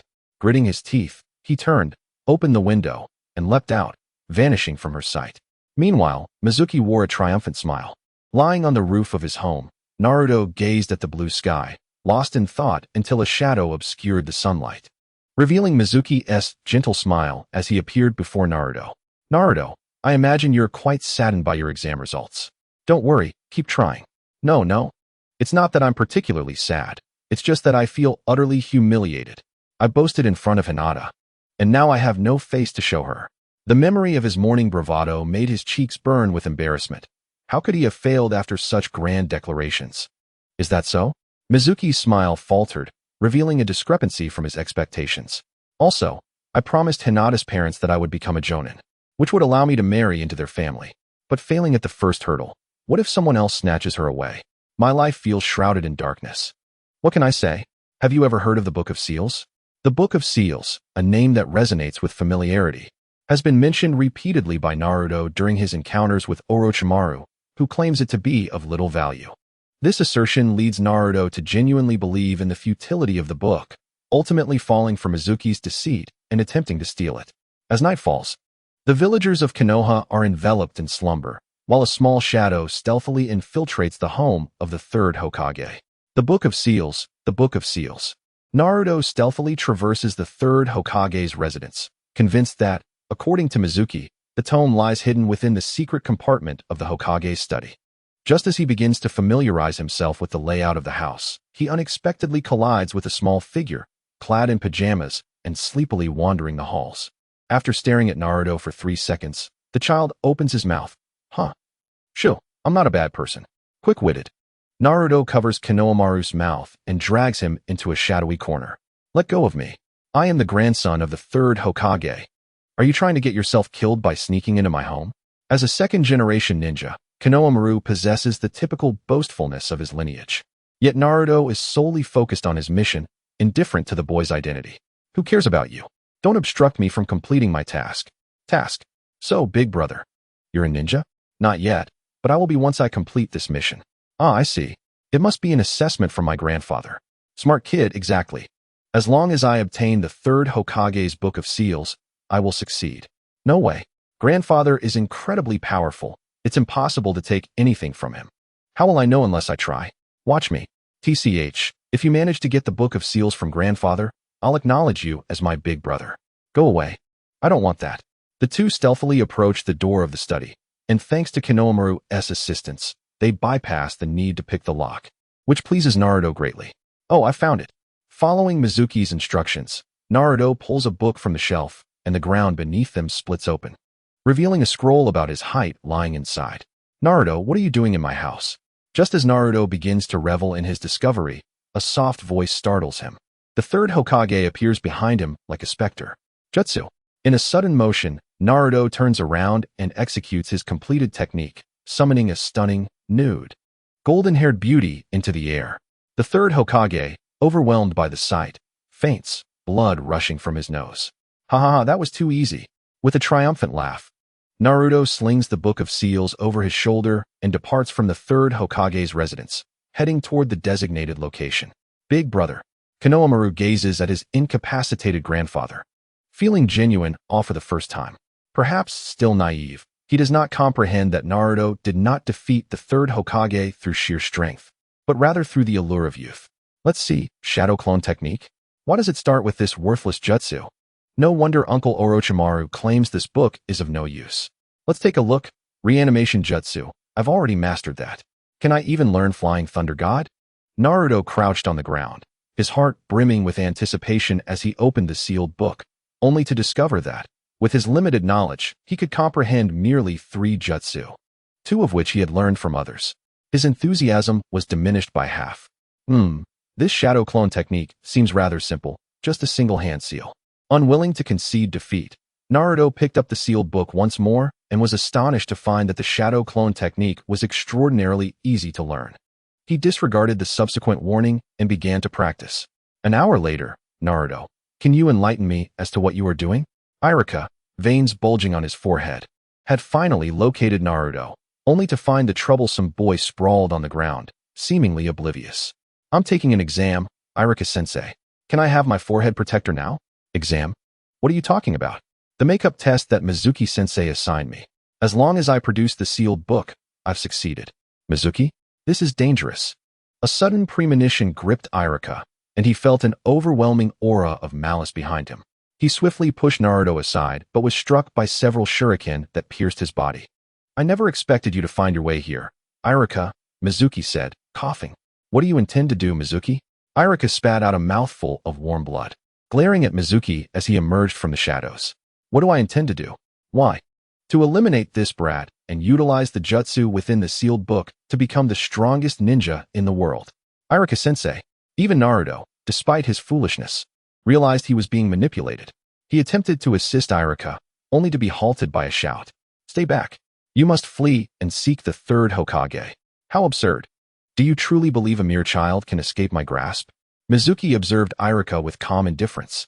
Though merely a chunin, he found it exceedingly simple to deal with a boy who was not even a genin. Speaking of which, Naruto, you are unaware, aren't you? Unaware of what? Silence. Do not utter a word. 12 years ago, the Ninetales attacked Konoha, coinciding with your birth. Have you never pondered why the villagers harbor such hatred towards you? Mizuki unsheathed the wind shuriken strapped to his back, intending to eliminate Naruto while he was distracted, thus explaining his verbal assault. Mizuki, Irika, yanking out the shuriken lodged in his body, charged at Mizuki in a fit of rage but was swiftly kicked back. Indeed, you are the Ninetales. The wretched beast that has taken form as you. The accursed fox that nearly destroyed Konoha. The more Mizuki spoke, the more agitated he became. As a child, he had narrowly escaped the Nine-Tails' onslaught, and thus harbored deep resentment towards the creature, becoming ensnared in his own emotions. At that moment, Naruto, who should have been beside Iruka, suddenly vanished, and a fist grew larger in Mizuki's vision, followed by a searing pain across his cheek as he was sent flying. How dare you speak of monsters while addressing a friend's companion? Naruto shouted, retracting his fist and glaring furiously at Mizuki. Wait, Naruto. Do you realize the Nine-Tails resides within you? Iruka felt utterly distressed. He was not the Jinchuriki and was unaware that Naruto could communicate with the Nine-Tails. The implications of this revelation suggested a strong bond between them, which was perplexing. This was not how the narrative was supposed to unfold. Inside, Iruka screamed in turmoil. I know he is my dearest friend. He must never be insulted. Naruto's character was such that he could smile in the face of being called a monster or trash. But he would staunchly defend his friends against any insult. I have been overly concerned. You've had Hinata by your side since childhood. How could you possibly be the demon fox? You are simply Naruto Uzumaki of the Hidden Leaf. How infuriating. The accursed monster. Mizuki returned with a fierce aura from where he had been knocked away, and Naruto, in a fit of rage, had knocked out one of his teeth. Not only did you use me, but you also insulted my friend. Are you prepared to be thoroughly beaten? What could a mere child do? Shadow clone technique. Naruto formed hand seals, and a surge of chakra erupted from him, instantly filling the small grove with his clones. Shadow clones, he managed to produce 1,000 of them. How utterly domineering. Is this truly the same Naruto who once lagged behind? Iruka stared in disbelief at the multitude of Naruto's clones in the forest, counting them and realizing they exceeded 1,000. Such an immense chakra reserve was required to create so many clones. This is impossible. Everyone, do not hold back. Naruto paid no heed to Mizuki's growing dread, rallying his shadow clones to overwhelm him like a pack of wolves. Naruto, congratulations. You have passed. From today onwards, you are a ninja. Iruka's eyes glistened with emotion. The mischievous child had finally matured enough to stand on his own. His years of effort as a teacher and a brother had not been in vain, and with that, he removed the forehead protector from his own head and presented it to Naruto. Wonderful. The path to my future is one step closer, he mused, though he internally debated the implications of entering a new life. If possible, please take me to the hospital before we celebrate. Iruka-sensei. Nine-Tails. Is what Mizuki-sensei said true? Naruto's serious voice resonated within the ceiling space. What do you mean? Did you truly attack the village with the intent to destroy Konoha? If my nature were indeed as you describe, cruel, savage, and fond of slaughter, what would you do? The Nine-Tails scrutinized Naruto, seeking any trace of dissatisfaction or disdain in his eyes, but found none. Naruto's gaze remained pure. In that case, I shall bear the hatred for you, since the villagers believe I am you. It matters not. TSK. I was controlled back then. It was not my desire to assault Konoha. I see. I knew it. You do not seem like a villain at all. You little brat. I am weary and wish to be rid of you. The Nine-Tails ejected Naruto from the ceiling space, fearing he might be tainted by the boy's spirit if this continued. Nine-Tails, are you feeling shy? What Naruto said was truly moving. Minato suddenly emerged, having witnessed the scene where Naruto angrily confronted the Nine-Tails. Connected to the Nine-Tails chakra, he could sense its emotions, even as his expression turned somewhat comical. Go to hell. The Nine-Tails, in a fit of rage, ensnared Minato with its tails and forcefully slammed him to the ground. Countless times it struck, and only after Minato surrendered did the beast relent. That child has finally become an exceptional ninja. Oh, Kushina, our child has achieved greatness. Enough with the tears. Perhaps it was due to the absence of something. But Minato's emotions fluctuated wildly. Witnessing Naruto's impressive performance brought forth fresh tears, driving the Nine-Tails nearly to madness. Kushina, how I miss you.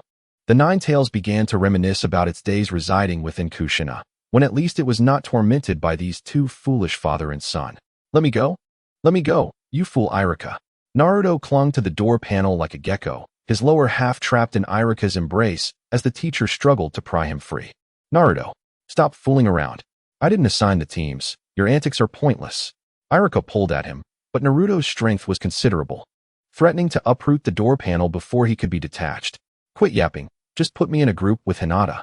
Today, Naruto learned that the graduating genin would be divided into groups of 3 for the Jonin's secondary assessment, and he found himself paired with Sasuke and Sakura. It wasn't that he disliked them, but he longed to be with Hinata. That wasn't my decision. Besides, don't you like Sakura? You've said she's your favorite. Don't misinterpret my words. I meant I like Sakura Machi, you blockhead. Naruto recalled the years past when Sakura brought homemade Sakura Machi to school, and her praises were mistakenly taken as confessions, leading him to be labeled a scoundrel for liking both Hinata and Sakura. Don't call your teacher a blockhead. Who assigned those teams anyway? That blockhead, the third Hokage. You called him a blockhead too. You dragged me into this. Regardless, I can't intervene in this matter.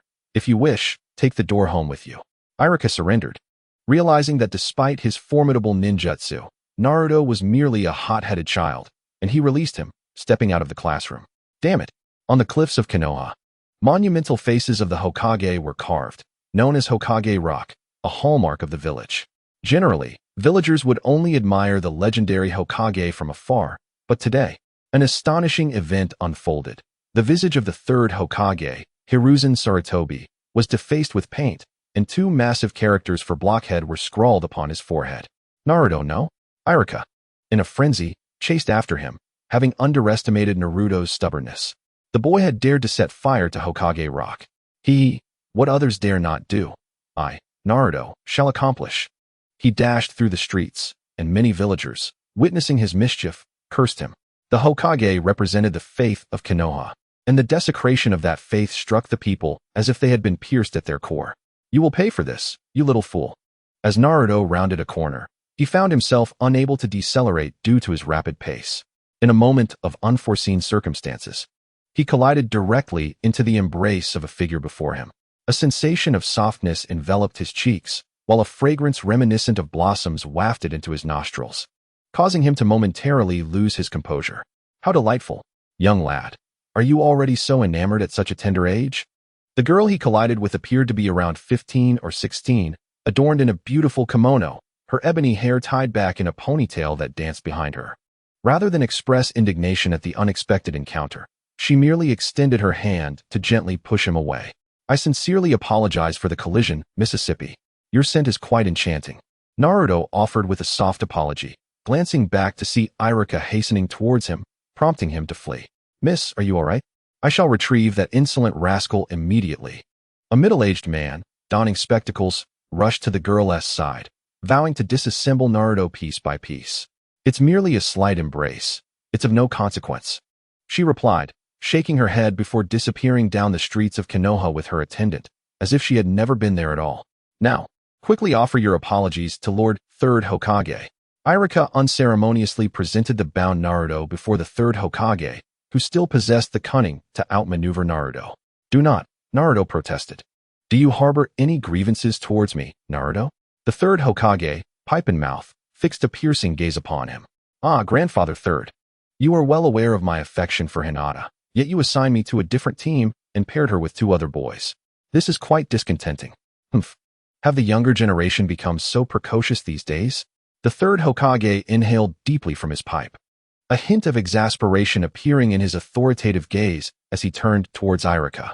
Indeed, you have a point, Iruka scratched his head, understanding that the third Hokage was subtly questioning his teaching methods. Why was there no oversight on early romance when the Ninja Academy hadn't prohibited it? The girls in class, save for Hinata, all seemed infatuated with Sasuke, and he found it impossible to maintain control.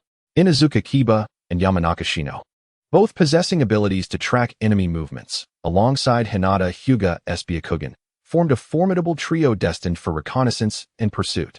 If Naruto could surpass them in this regard, his inclusion would be justified. Yet the third Hokage abruptly ceased his discourse, tapping his pipe. Naruto could only respond with a wounded sound, feeling cornered. Brother, there you are? I've been searching for you.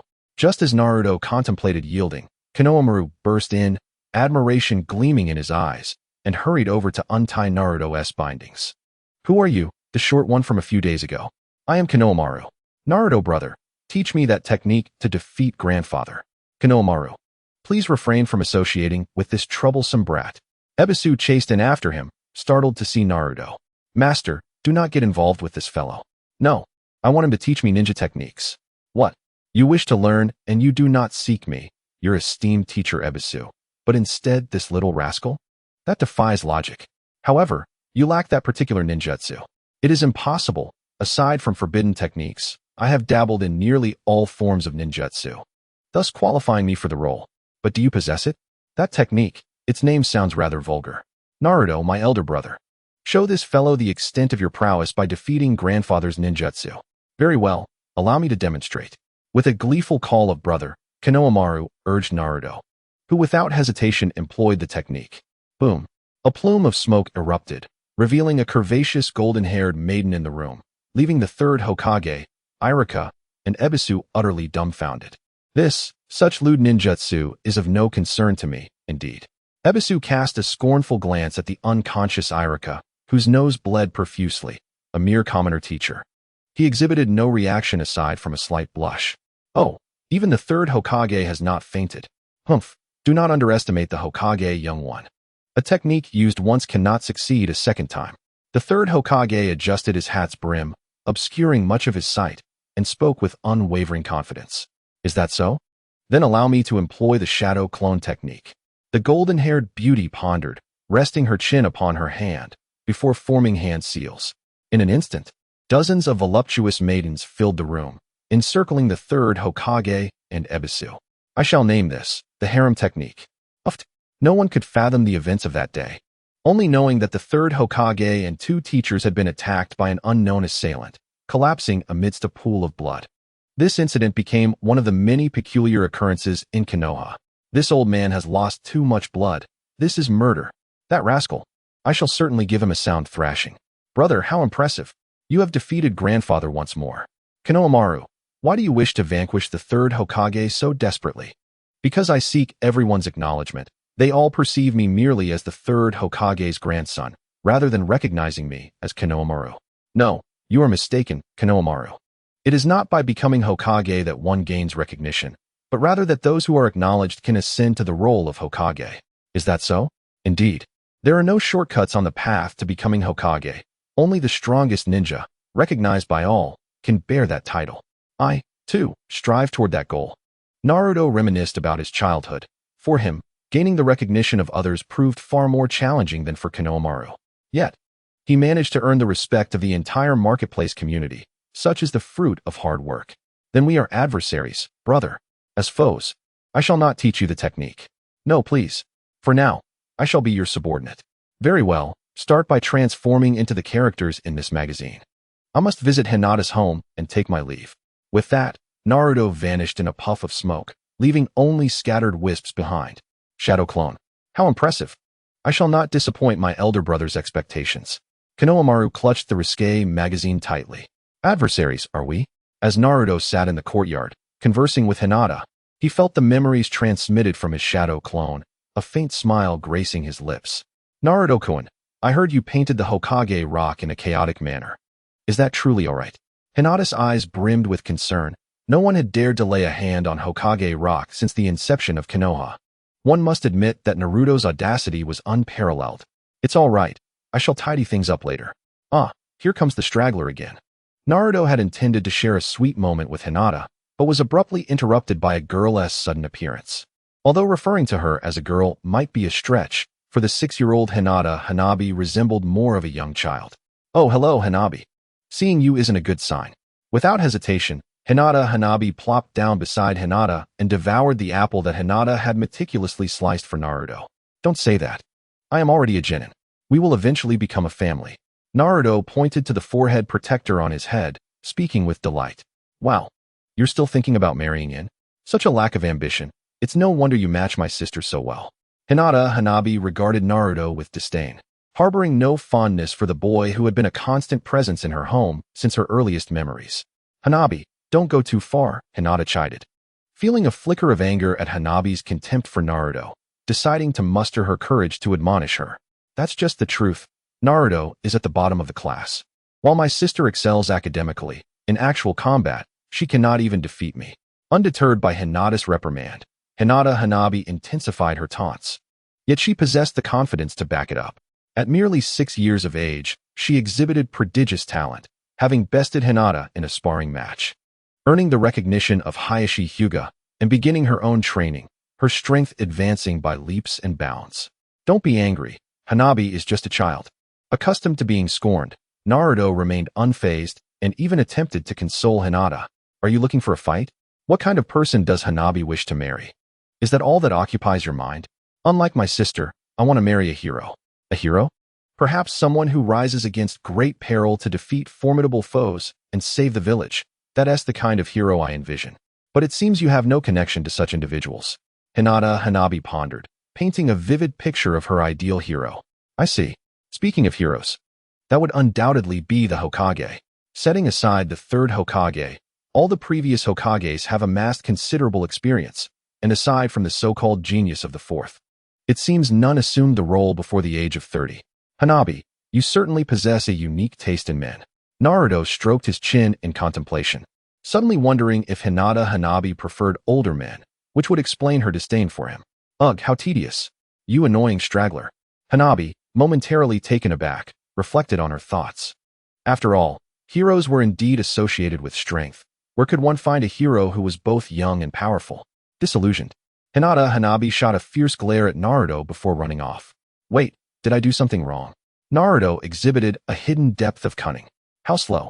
This teacher is taking forever. Naruto incessantly called out in the classroom, his boredom escalating to the point of wanting to scale the walls, whether by design or mere coincidence.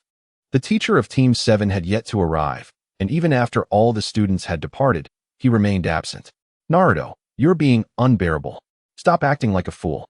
But why should we wait here like fools for someone?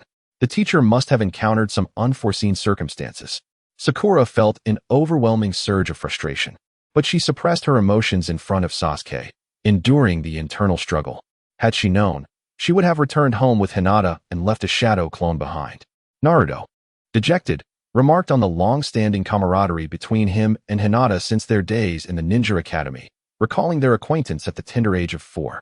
Is it truly so early? By the way, Naruto, don't you think being overly clingy might be off-putting to both parties? Sakura cast a furtive glance at Sasuke, only to find him intently observing Naruto, which stirred discontent within her. Why would anyone dislike it? Both Hinata and I cherish each other's company. Ever since that day I climbed over the wall and saw her, it seems she has never disliked me. I've always been happy. And today she even prepared a bento for me. Naruto proudly displayed his bento box. Though emptied, he cherished it, wrapping it carefully in cloth to carry along. Does Lady Hinata also engage in such domestic endeavors? Sakura pondered, struggling to comprehend how the heiress of the Hyuga clan, now firmly established as the foremost family in Konoha following the Uchiha massacre, would willingly cook for Naruto. Hinata has never been interested in inheriting the main family. It is likely Hanabi will take over. She enjoys spending time with me, after all. I wonder how many suitors are lining up behind Hinata. You certainly don't stand a chance, you underachiever. Sakura felt a wave of emotional turmoil. How could a fool and a slacker advance in the realm of love so swiftly? It was infuriating. Thus, I must strive to become Hokage, ensuring that everyone recognizes Hinata's choice is indeed the right one. Everyone should acknowledge it, right, teacher? You have a splendid son. Kakashi, who had been eavesdropping outside the door, smiled faintly before entering. Allow me to introduce myself. I am Kakashi Hitaki, your instructor from this day forth. However, I must inform you that if you do not pass my secondary assessment, our paths shall diverge here. After a brief introduction, Kakashi jotted down the names and characteristics of the 3 students, his already languid gaze growing even more listless. 3 individuals, 1 prodigy, 1 underachiever, and 1 infatuated girl. Lord Third, you have assigned me quite the arduous task. Kakashi-sensei, why is there a second test? Do you have any idea how hard I worked to earn this forehead protector? Well, the graduation exam of the Ninja Academy is merely a means to assess whether you can effectively apply what you've learned. For you novices, it is still too early to think about the battlefield. In any case, meet me tomorrow at 5 in the forest near the memorial stone. Do remember to skip breakfast. You might just end up expelling it. Before departing, Kakashi cast a glance at the 3 with a decidedly unsympathetic expression. Sasuke, would you like to join me for a meal? Sakura timidly approached Sasuke, mustering her courage to extend the invitation, only to be dismissed by his cold glare. Boring. Sasuke, don't flunk out tomorrow. If you manage to pass, then of course I will, Sasuke retorted with a mocking scoff, walking away without a backward glance. Be a bit gentler with the girl, you fool. Naruto cast a pitiful glance at Sakura and hurried after her. Sasuke has spoken more than I have. The following day, as the sky remained shrouded in gloom at 5 o'clock, the three of them arrived at the designated meeting spot. After exchanging morning greetings, they began to await Kakashi's arrival. An hour passed, then 2. Naruto, wake up, stop sleeping. Sakura exclaimed, frantically pulling Naruto, who was napping on the ground. Anyone would go mad after waiting for 5 hours. Even Sasuke was impatiently surveying the area, hoping to catch a glimpse of Kakashi. Why am I so foolish for coming out here? Naruto muttered as he rose, his first words barely coherent. What are you saying? It's 11 o'clock and Kakashi-sensei still hasn't shown up? Are we being played? Even if you tell me, there's nothing I can do about it. Sorry. I'm late. An old lady fell by the roadside. Just as Naruto expressed his exasperation, Kakashi suddenly appeared before the three of them, spinning a tale devoid of credibility. Cheater. Kakashi-sensei, you liar. Naruto was the first to express his disbelief, pointing an accusing finger at Kakashi. Cough. Let's get to the point. This alarm is set for noon. Your task is to seize 2 bells from me before that time, and you will be considered passing. Kakashi awkwardly changed the subject, placing an alarm clock atop a stump, alongside 2 lunchboxes. 2. But there are 3 of us, Sakura remarked, puzzled as she glanced at the bells hanging from Kakashi's waist. No one said all of you could pass.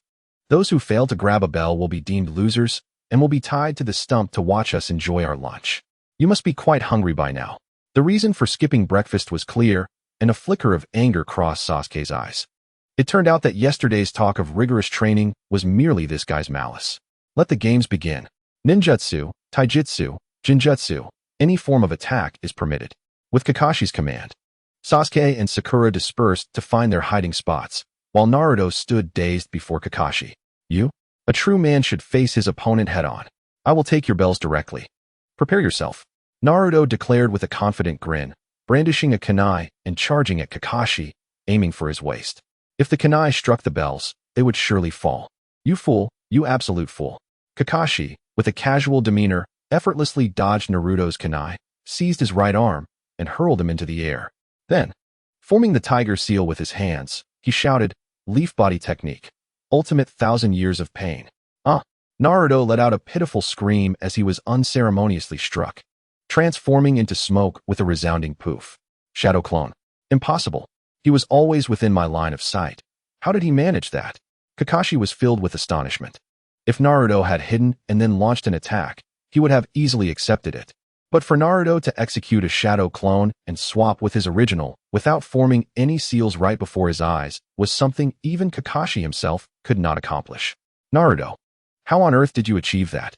Not only Kakashi, but also Sasuke, who had been stealthily observing from the tree, was taken aback.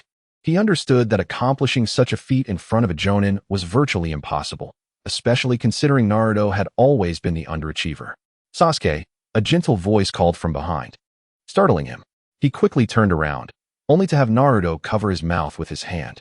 Stay quiet, or we'll be discovered. Naruto gestured for silence, and Sasuke, regaining his composure, nodded in agreement.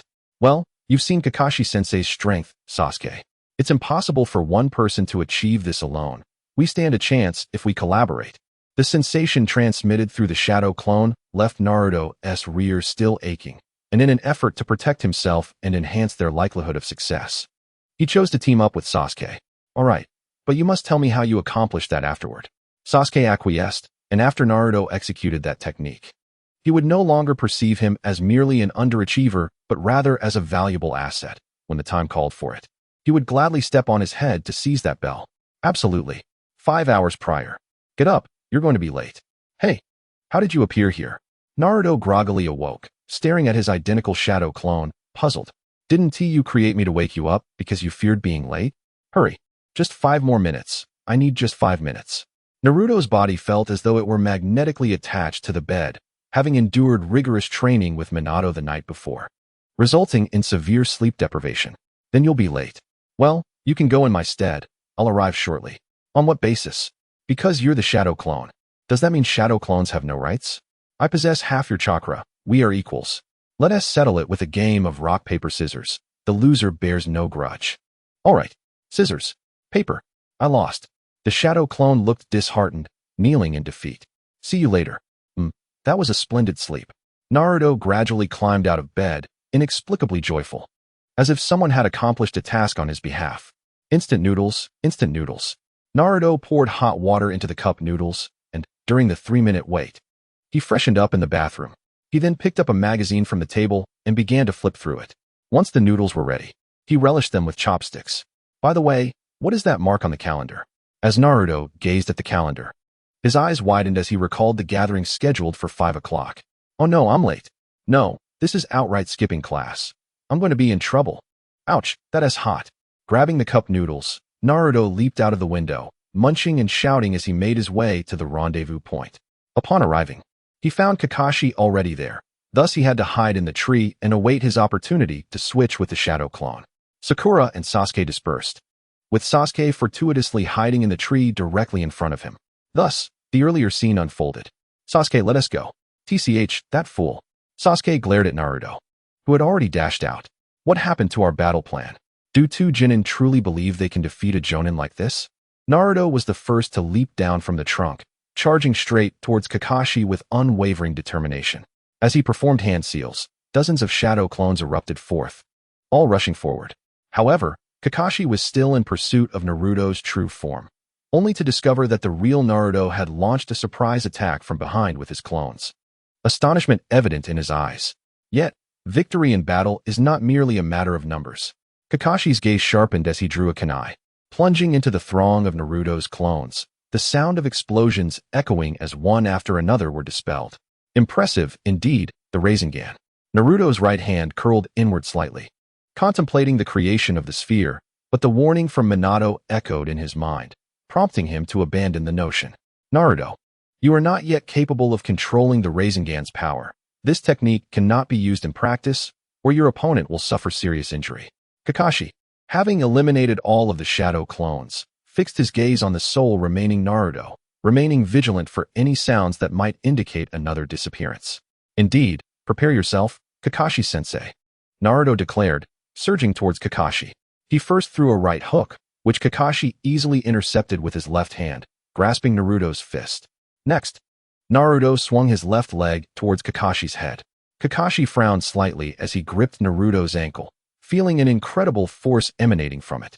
However, the true assault was not from that foot. Instead, Naruto utilized the momentum to spin his body, delivering a more powerful kick with his right leg aimed at Kakashi.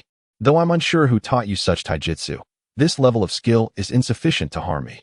Kakashi did not release Naruto's grip. With a casual tug, he positioned his upper arm to block Naruto's strike. Seizing the moment while Naruto's body was rigid, he released his hold, delivering a solid punch to Naruto's abdomen. Ugh, cough. Naruto gasped, clutching his stomach and stumbling back, discomfort causing him to cough several times. What is so amusing? Kakashi inquired.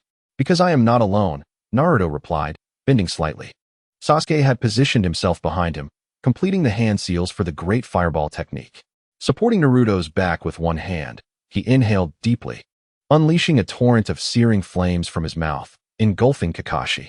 From an unexpected angle, Kakashi finally understood Naruto's strategy of employing shadow clones to buy time, allowing Sasuke to conceal his presence. Sasuke must have blended among the crowd to position himself close by, performing the seals during Naruto's brawl. Their teamwork was commendable, yet they still underestimated the Jonin. Success, Sasuke! Naruto exclaimed joyfully, eager to celebrate with a high five, only to find that Sasuke was indifferent to his enthusiasm. If Jonin were so easily defeated, they would not hold such a rank. Indeed, you have been overly complacent. Kakashi's voice suddenly resonated from behind, and before they could react, his kunai pressed against their necks, a slight movement threatening to sever their arteries. Such a pity, you were so close. Kakashi gripped both kunai firmly, lamenting that the extinguished fireball technique had merely charred a wooden target. Teacher Kakashi, you have been rather careless, both Naruto and Sasuke exclaimed in unison, transforming into mere wooden logs. Before Kakashi could process this surprise, a swift whoosh echoed from behind him. With a running leap, Naruto and Sasuke aimed a kick at his head. Ah, I truly underestimated you, the proud Jonin mused, dismissively raising his kunai to teach the two youngsters a lesson. However, to his astonishment, the log he had left behind suddenly morphed into Naruto and Sasuke, their kunai thrusting menacingly towards his waist, putting the safety of his bell in jeopardy. What? Kakashi gasped in disbelief. He was faced with two choices: intercept the kunai of Naruto and Sasuke, thereby exposing himself to another attack, or strike down the airborne duo, risking the loss of his bell. Well, I suppose I've given up.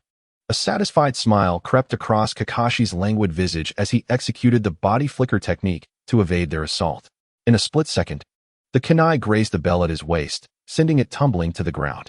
Success! Marvelous! Naruto exclaimed, quickly retrieving the bell, and, upon confirming its authenticity, leaped with joy. Of course, it's all thanks to me, right? Sasuke began, only to halt mid-sentence. How could he feel so familiar with Naruto? Their seamless coordination without prior communication was already peculiar, and now he was making such requests for praise. How strange indeed. Well done, Sakura, shadow clone, Naruto declared, dispelling his shadow clone technique. The other Sasuke among the clones transformed into Sakura, having stealthily sent a clone to find her hiding spot and relay their plan, to which she readily agreed. Bravo! Came the sound of applause from behind them. Kakashi, wearing a smile, returned to praise them, but then shifted his tone. However, there are only 2 bells and only 2 lunches. This collaboration was primarily your effort, you and Sasuke. Oh, I don't mind, Sakura said, clenching her fists, holding back tears and forcing a smile. No, I will give the bell to Sakura. Oh, are you willing to forfeit your qualification? Why? The bell was seized by me, and I have qualified, but you gave it to Sakura. Yet the bell was indeed taken by me. The bell is in Sakura's hands. The bell is mine. You little rascal, how can you be so unreasonable? Kakashi nearly cursed aloud, for this scene was all too familiar. It reminded him of his wife, Kushina, who would argue with Minato in precisely this manner. I don't care. You stated that whoever seizes the bell qualifies. This bell belongs to both me and Sakura. Anyone can take it. Otherwise, let us have lunch, and we shall repeat this in the afternoon. That way, there will be 4 bells. All right, you have all qualified. I was merely teasing you. Kakashi waved his hand, reminiscing about the times when he was frequently troubled by Kushina as a child. Now, witnessing Naruto's disinterest, he felt compelled to continue. This test revolves around teamwork, with only 2 bells at the onset. The intention was to incite you to outmaneuver one another and fight alone. It is impossible to seize the bells from me in such a manner. Although you 3 initially did not cooperate, it appears that under this fellow's guidance, you ultimately united. Addressing the puzzled trio, Kakashi unveiled the original plan, pointing at Naruto. That being said, I am genuinely curious about how you will divide your lunch. It would be quite entertaining to see you squabble over food at the last moment. Kakashi handed the bento boxes to the 3, unabashedly revealing his mischievous intent. Sakura, Sasuke, you must be quite hungry. Go ahead and eat. Naruto accepted the lunchbox, but faced with Sakura and Sasuke's sincere gazes, he hesitated to admit that he had already consumed instant noodles, fearing he might be met with hostility. No, I haven't exerted myself much, and I'm not particularly hungry.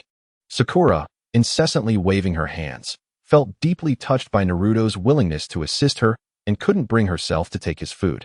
However, her stomach had no intention of holding back and audibly protested. Bring the lunchbox over. Sasuke coldly accepted 2 boxes of rice, dividing them in half and placing the portions on the lids before handing them to Naruto. You contributed the most, I admit it. You too, Wa? Let us eat together then. Overwhelmed with emotion, Naruto accepted the lunchbox and began to eat heartily. Team 7 has successfully passed, with a perfect score of 100. Kakashi marked the highest score on the scoreboard, surprised that his first students to pass under his guidance achieved full marks. His languid gaze sharpened as he observed Naruto devouring his food and inquired, by the way, Naruto, have you heard of the Flying Thunder God technique? If there were a ninjutsu capable of instantaneous disappearance, it would be that of his teachers, the only method he could conceive for such an act. No. Naruto continued eating without pausing, his head down, as he thought about the secret that even Hinata was forbidden to disclose under Minato's orders, and how he could possibly reveal it to Kakashi. Is that so? During our sparring sessions, there were several instances when your hand was not in a fist, but rather withdrawn. I thought you were about to employ some ninjutsu. Kakashi mused, curious if Naruto was concealing something even more formidable. Sasuke, who had been quietly listening, felt a surge of discontent upon hearing Kakashi's words. It seemed Naruto harbored some hidden skills against the Jonin. Team 7 will commence missions starting tomorrow. You are dismissed. With a wave of his hand, Kakashi vanished before the trio. Exhausted and sleepy, Sakura headed home to catch up on rest, leaving only Naruto and Sasuke in the forest. Naruto, could you tell me how you disappeared? Sasuke looked at Naruto expectantly, hoping for an impressive explanation, perhaps something about high-speed ninjutsu. Well, you see, I was actually late. Naruto sheepishly scratched his head and confessed his tardiness. Naruto. Sasuke's expression shifted from blue to red, then to white, and finally to black. As if he had overturned a pallet of dice, gritting his teeth as he lunged at Naruto. Why are you hitting me? I shall retaliate. You must die once. Only then will you be worthy of the feelings I have been deceived into harboring. Such cryptic words. This fellow truly embodies unpredictability. On his way home, Sasuke recalled Naruto's chubby face, which he had pummeled, and couldn't help but chuckle. Unpredictability? I once had a friend like that. Someone who played by their own rules and intrusively shattered my routine. A fleeting memory flickered through Sasuke's mind, his closest childhood companion. Although the face had blurred with time, every moment spent together remained vividly etched in his memory. Yet, that friend had been slain, murdered by Itachi on that fateful night. As he reminisced about that evening, Sasuke's anguish compelled him to cover his eyes, acutely aware of the pain and murderous intent swirling within. Itachi, I will kill you. Upon reopening his eyes, his Sharingan gleamed with 2 pairs of tomo, and the heart that Naruto had painstakingly pried open once more sealed shut. Little tiger, oh little tiger, you have finally returned. At the mission distribution point in Konoha, a robust woman was fervently nuzzling her pet cat, though the poor creature appeared nearly suffocated by her ample cheeks. One could easily comprehend why the cat would wish to flee. Naruto rubbed the scratches on his face left by the cat's claws, chuckling with a sense of schadenfreude, while Sasuke and Sakura nodded in understanding. Here, this is your reward. The elegantly dressed woman satisfactorily handed over the payment, departing with her delightful pet. Naruto mused that, given the chance, the cat would undoubtedly attempt to escape again. This reward is quite substantial, Kakashi remarked, a hint of surprise crossing his face as he received the compensation for the task, 8,000 ryo for a D-rank mission, indicating that the lady had offered a generous sum of 20,000 ryo. You are fortunate. That was Lady Chisholm, the wife of the Fire Country's daimyo. Such remuneration is unheard of, even for typical B-rank missions. Of course, Kakashi would not hoard the reward, distributing 2,000 ryo to each member of Team 7. Generally, a D-rank mission would yield a reward of merely a few hundred ryo, but they had fortuitously encountered a wealthy benefactor. What is this? Naruto's eyes sparkled with excitement. His wallet had never held even 100 ryo, and now he clutched 2 1,000 ryo notes, unsure of how to proceed. I can buy so many clothes with this, hooray! Sakura was equally astonished by the bounty from their first mission, exclaiming with glee. Perhaps only Sasuke, who had never lacked for money, remained aloof. A bowl of ramen costs 10 ryo, that's 20 bowls. Is that 200 bowls? Is ramen all that's on your mind? Sasuke scoffed, responding coldly. Oh, is being a ninja truly a lucrative profession? You must exert yourselves on missions. Such rewards are not given freely. Thus, we shall conclude for today. Dismissed. With a smile, Kakashi vanished, having unexpectedly acquired a reward that would allow him to purchase a few more volumes of Intimate Paradise. Hinata, allow me to treat you to ramen. The moment Naruto returned home, he took Hinata by the hand and headed toward Ichiraku Ramen. Is that all right? Are you really that happy, Naruto-kun?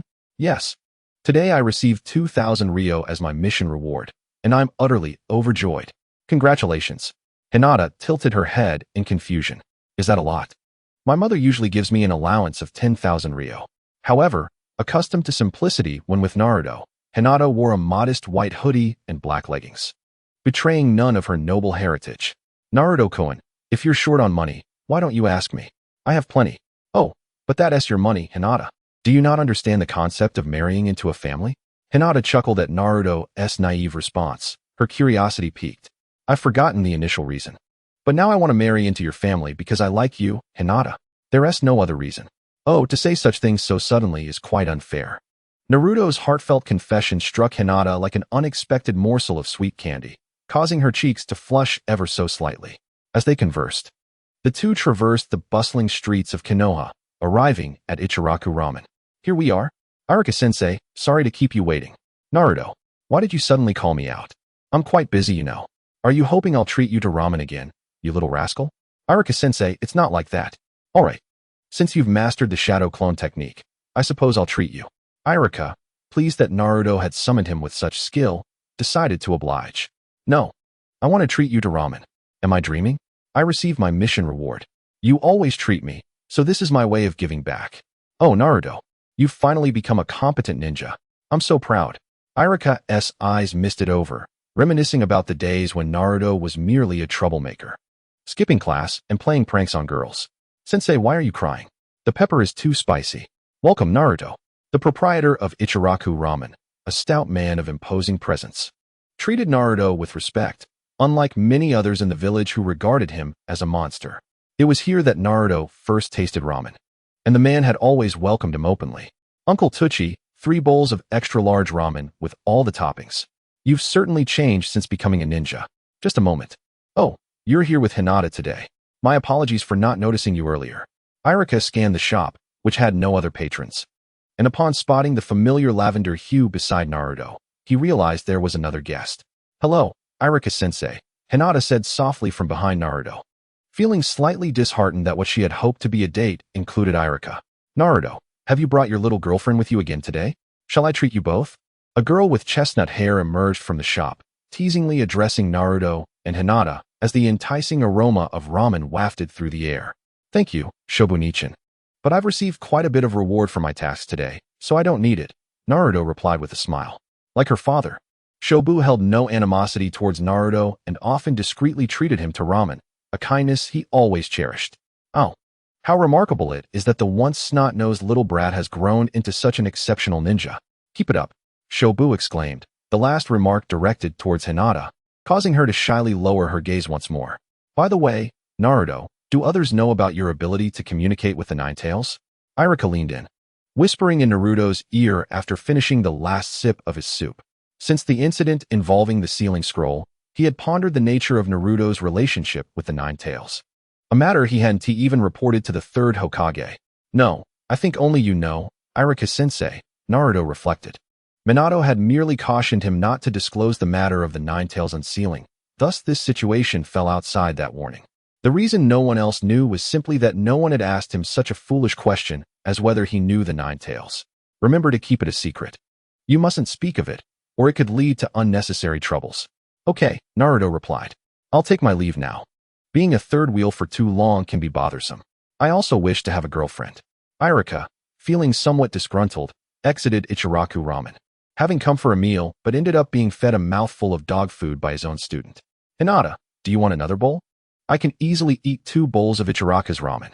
Naruto turned to ask Hinata, only to be taken aback by the sight of 5 empty bowls stacked beside her. Hinata did not hear Naruto's question, as she was intently devouring the ramen before her, expertly wielding chopsticks in one hand and a spoon in the other, while the contents of her bowl vanished at a remarkable pace. If I'm in good form, I could manage 3 bowls. Naruto, driven by a competitive spirit in peculiar matters, ordered 2 more bowls from Shobu, only to nearly regret it afterwards. Naruto and Hinata shared a close bond. Having known each other since childhood, their relationship akin to that of childhood sweethearts. Because of this familiarity, Naruto often overlooked certain details, such as the speed at which empty bowls accumulated around Hinata while she ate. Wow, I can't believe you can eat so much, Hinata. Where does it all go? Naruto said, contentedly patting his belly. His curiosity piqued as he glanced at Hinata's flat stomach, amusingly wondering if she possessed a dimension within her. Is it truly unwise for a girl to eat so much? Hinata's fingers unconsciously fidgeted together, a habitual gesture she displayed when shy, while Naruto regarded it with indifference. Is that so? Eating well simply indicates good health, doesn't it? You truly are gentle, Naruto-kun. Shall I leave you here? As Naruto escorted Hinata to the entrance of the Hyuga residence, he attempted to turn away, only to have Hinata grasp his hand. Please come in and stay with me for a while longer. Hinata lifted her head, her Byakugan revealing a plea tinged with reluctance. Today, she simply wished for Naruto to accompany her a little longer. Hinata truly loves to be pampered. Naruto couldn't help but chuckle, taking her delicate hand as they stepped into the Hyuga residence. The moon was truly full and radiant. Lying on the corridor floor, Naruto gazed up at the moon, reminiscing about his childhood when, feeling lonely, he would climb onto the roof to admire its glow, finding solace in the fact that the moon never turned away from him, keeping him company each night.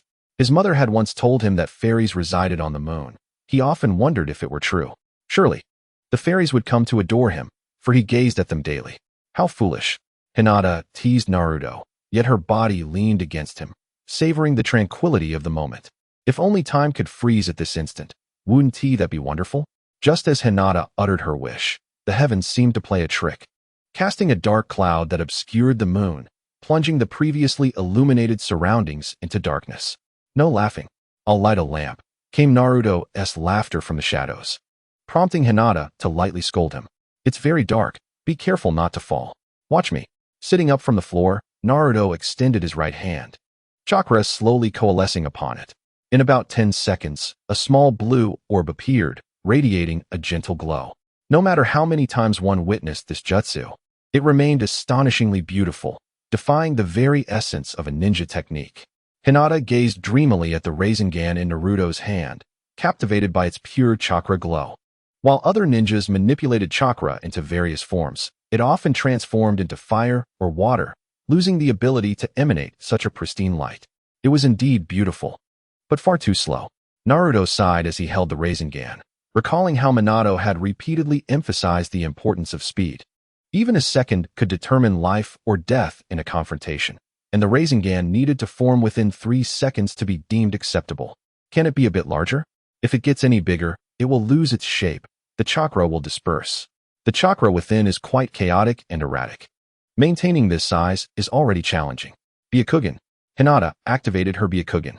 As Naruto had described, the chakra was indeed chaotic, yet with her Byakugan, she could perceive every trace of chakra's movement. Naruto, can you maintain its shape? Allow me to assist with the chakra infusion. That is possible. What do you have in mind? Just a sudden inspiration, gentle fist. Taking a deep breath, Hinata employed the unique technique passed down through the Hyuga clan. Her hands swirling around Naruto's Rasengan, infusing her chakra into it with precision, thanks to her Byakugan.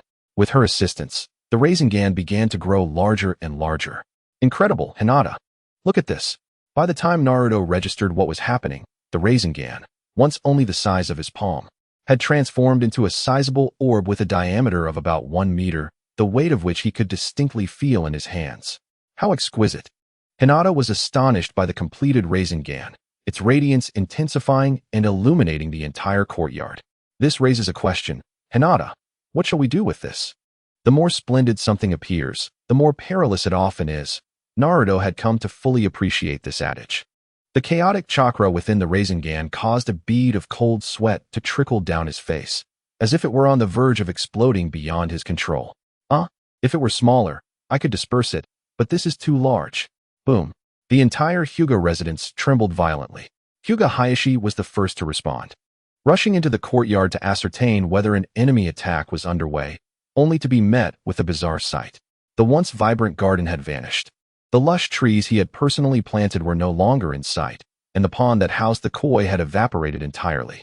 The courtyard was left with a gaping pit, 20 meters in diameter and 2 meters deep, resembling a vortex that expanded outward from the center. Naruto. Hinata, regaining her composure, let out a heart-wrenching scream as she dashed into the center of the pit to pull Naruto from the earth, sighing in relief upon finding him unscathed. Well, cough. It seems I'm not dead yet. Naruto sat dazed in the center of the pit, his clothes tattered, with the ground still emitting wisps of rising heat. Sensing the impending explosion of the Rasengan, he had leaped into the courtyard just in time to avoid involving Hinata. Is this the ninjutsu that you two conjured? Explain yourselves. In the living room of the Hyuga estate, Naruto and Hinata sat on the floor, facing the barely contained ire of Hyuga Hayashi. It was like this. Hinata and I were gazing at the moon, then whoosh, followed by a bang, and it ended up like this. Naruto was determined not to let Hinata take the blame, stepping forward to vividly recount the events. Father, it was my fault. I shouldn't have acted recklessly. I infused Naruto-kun's jutsu with my chakra, which caused this. Hinata, startled by the Rasengan's potency, realized that her impulsiveness had nearly harmed her beloved Naruto. Seeing him attempt to shoulder all the blame, she quickly interjected. A combined ninjutsu, at your age, is quite impressive. Combined ninjutsu merges 2 individuals' chakras to generate a more potent technique. However, The destructive power stemming from the chakra of two 12-year-olds should not have approached that of a high-level jutsu. It was certain that the Nine Tails had not been involved. Otherwise, it would have been the third Hokage, not the Konoha guard, inquiring about the matter. It was an accident. I never anticipated that Hinata's chakra would amplify it to such an extent. Naruto sensed that Hayashi's demeanor was not entirely angry, but rather tinged with a hint of praise. And he sheepishly scratched his head. Let us refrain from playing in the courtyard next time.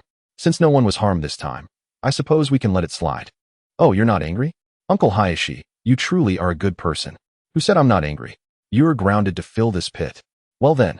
The jubilant Naruto was suddenly deflated, his head drooping as he trudged out of the living room. To create a jutsu of such magnitude at such a young age. Could this boy truly be a prodigy? Hinata gazed at the retreating figures of Naruto and Hinata, unable to suppress her thoughts. You gluttonous scoundrel. You have ruined my cherished garden. Hinata Hanabi was furious, nearly on the verge of exploding. Not only did Naruto frequently come to her home to indulge himself, but he had now also destroyed her most beloved garden. Upon seeing Naruto emerge, she pounced upon him, straddling him and gripping his cheeks, exclaiming in anger, "Please forgive me." Naruto, fully aware of his wrongdoing, offered a meek apology without resistance. Hanabi, let go of Naruto-kun. The main fault lies with me. Hinata anxiously attempted to pull her sister away, but instead, all three of them became entangled in a chaotic heap, utterly indistinguishable from one another. What an illusion. Hinata sighed in disappointment as she observed Naruto being pummeled by Hanabi, shaking her head to dispel unrealistic thoughts. My dear, are you in a good mood? Hinata Hisashi gently approached her husband, navigating around the three children in a tangle, and seated herself beside him. She sensed that he had set aside a burden weighing on his heart. Indeed, I have always worried about Hinata's future with her disposition. It is unlikely she could inherit the clan. As a member of the Hyuga clan, her innate talent pales in comparison to Hanabi's. Despite possessing a character that would typically deter suitors, a remarkable ninja has persistently harbored feelings for her, which is quite reassuring. Hinata Hisashi completed her husband's thoughts, aware that a man of his stature might find it difficult to express such sentiments. Ahem, if those two can develop such ninjutsu at their tender age, becoming high-ranking shinobi should not pose a problem. I would be content if Hinata could achieve that much. Hinata coughed awkwardly, not wishing for Hinata to dominate the ninja world, but rather to possess the ability to protect herself and survive through numerous dangers. How wonderful it would be if Hanabi could also find a suitable partner. How boring. Kakashi-sensei, is there no other mission? We've only been doing menial tasks. After completing a laundry task, Naruto could no longer contain his frustration. The recent assignments had consisted of weeding, collecting trash, and cleaning the Hokage rock. Aside from the latter, which he managed with ease, the rest was utterly tedious. Well, I believe you are nearing your limit, and so are Sasuke and Sakura. Kakashi remarked as he tucked away his notebook. Originally, D-rank missions were meant to foster teamwork and skill among the trio. The camaraderie was established, and the abilities demonstrated by Naruto and Sasuke sufficed. As for Sakura, though she seemed solely focused on Sasuke, her chakra control was commendable. I wish for missions that could enhance my own abilities, Sasuke coldly stated, offering no further commentary, clearly disinterested in these trivial tasks. I am content just being with Sasuke. Since you all have been performing adequately, I shall inquire with the third Hokage on your behalf. Oh, long live Kakashi-sensei. At the mission release point, no, Genin can only undertake D-rank missions. The third Hokage, pipe in mouth, unhesitatingly refused, elaborating on the strict distribution mechanism of missions to the trio. How stingy. Grandpa Third, you are far too miserly. This is a rule, not an act of stinginess. The desire. Naruto formed hand seals, intending to harness feminine strength. I truly have no solution for this little brat. There is indeed a bodyguard mission suitable for a genin. As we are unlikely to encounter ninjas, only some rogues and bandits may appear. The third Hokage vanished from his seat, gripping Naruto's hand and expressing his headache. He certainly did not wish to lose face in public, especially with tasked publishers from various regions present. If they witnessed Naruto's desire technique, who knows how Konoha would be perceived? The village's reputation would be tarnished by this little rascal. Oh, a bodyguard mission. That sounds quite impressive. Naruto joyfully accepted after hearing this, and the third Hokage handed the mission file to Kakashi. Escorting to the land of waves, There is indeed little danger. What do you two think?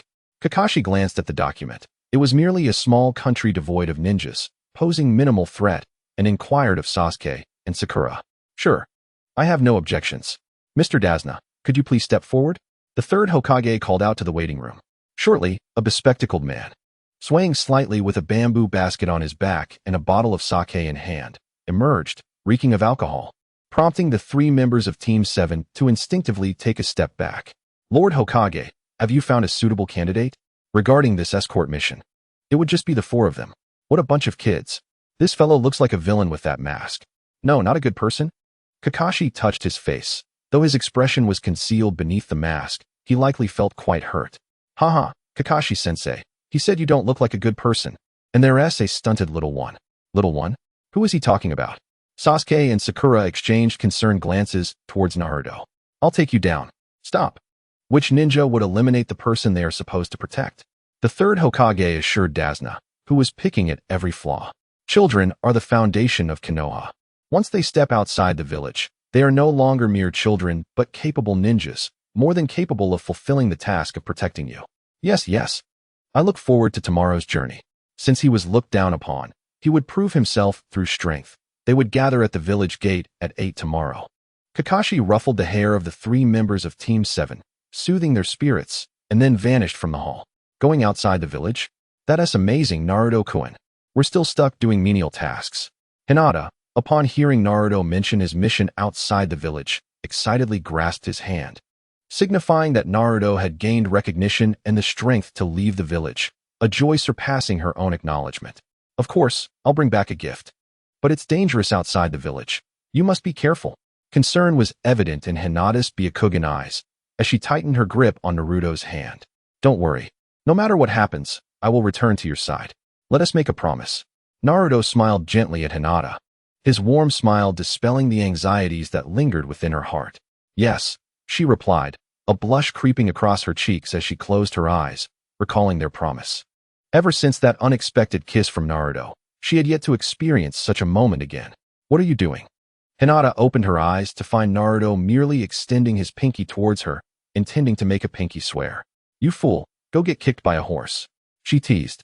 In the ceiling space, the Nine-Tails lay idly on the ground, observing the 2 young ninjas practicing before him. In comparison to the colossal Nine-Tails, even a single sharp fang appeared significantly larger than Naruto. With a resounding clap, their shadows collided and separated rapidly, bouncing against the surrounding walls before colliding once more, the sound of their fists echoing fiercely. Naruto, have any good news? Minato inquired, catching Naruto's fist with a smile, sensing the excitement and joy emanating from him. Dad, listen. Tomorrow, I will be leaving the village on a mission. Naruto replied, a grin on his face, his offensive stance remaining unbroken as he redirected his attack towards Minato with a kick. Really? It's probably just a basic escort mission. Good luck. Minato deftly evaded Naruto's strike, nodding in satisfaction. Although Naruto could be a bit foolish, his dedication to training surpassed that of anyone else. Minato patiently taught him various taijutsu techniques, and he had refrained from scolding him lately. All right, let us take a break. By the way, Nine-Tails, you mentioned that once I leave the village, you could depart from my body. Are you going to leave? Naruto settled beside the Nine-Tails, resting against its form. The soft fur was more comfortable than any couch, and being a conglomerate of chakra, the Nine-Tails aided in Naruto's recovery. Of course, I will leave. However, I also mentioned that our fates are intertwined. If I depart from you, I will not perish. What about you? The Nine-Tails' enormous eyes shifted, scrutinizing Naruto before it let out a derisive snicker. Am I going to die? No, I don't want to die. I can't bear to leave Hinata. Naruto exclaimed in a panic, cradling his head as despair washed over him at the mere thought of leaving Hinata. Naruto, don't cry. The Nine-Tails is just trying to fool you, Minato comforted him, gently stroking his head and casting a glare at the Nine-Tails. But I also want the Nine-Tails to see the outside world. Staying in this corner every day must be boring. Yet, I don't want to die, Naruto lamented, his words devoid of pretense as they reached the Nine-Tails' ears. Even the heart that had been frozen for millennia, exploited by others, felt a slight fracture. The Nine-Tails extended a massive claw and gently tapped Naruto's forehead, watching his body fly away with a cold huff. The outskirts of Konoha were enveloped in an ancient forest, where towering trees congregated, exuding an air of solemnity and mystery. This very forest nurtured the land of Konoha, and compared to the other four great nations, the land of fire occupied the prime location on this continent. Teacher Kakashi, do you think we will encounter anything terrifying? Before the vast expanse of the forest, Sakura felt a pang of fear and instinctively drew closer to Sasuke, having been admonished by adults since childhood not to venture beyond the village. This was her first foray into the world outside. What dreadful things do you refer to? Venomous snakes, toxic insects, or perhaps the treachery of the human heart? Kakashi cast a sidelong glance at the puddle in the center of the road, his inquiry laden with implication. Fear not, Kakashi-sensei. The land of waves harbors no ninjas. This journey shall be tranquil, and you can easily handle ordinary bandits. Are there any nations devoid of ninjas in this world? Well, ninjas represent a form of military might, employed to balance the power among various countries. Small island nations like the Land of Waves neither require nor can afford ninjas. When it comes to the might of ninjas, the five great nations reign supreme. Only these realms can boast of beings known as Kage, the most formidable ninjas who surpass all others in this world. Is the third Hokage truly that formidable? Naruto questioned Kakashi's assertion, recalling how that elder had once been bested by him. Naruto, do you not perceive the strength of the third Hokage? I alone have triumphed over him twice. Does that imply I have surpassed the Hokage? That was merely the third Hokage indulging you, perhaps.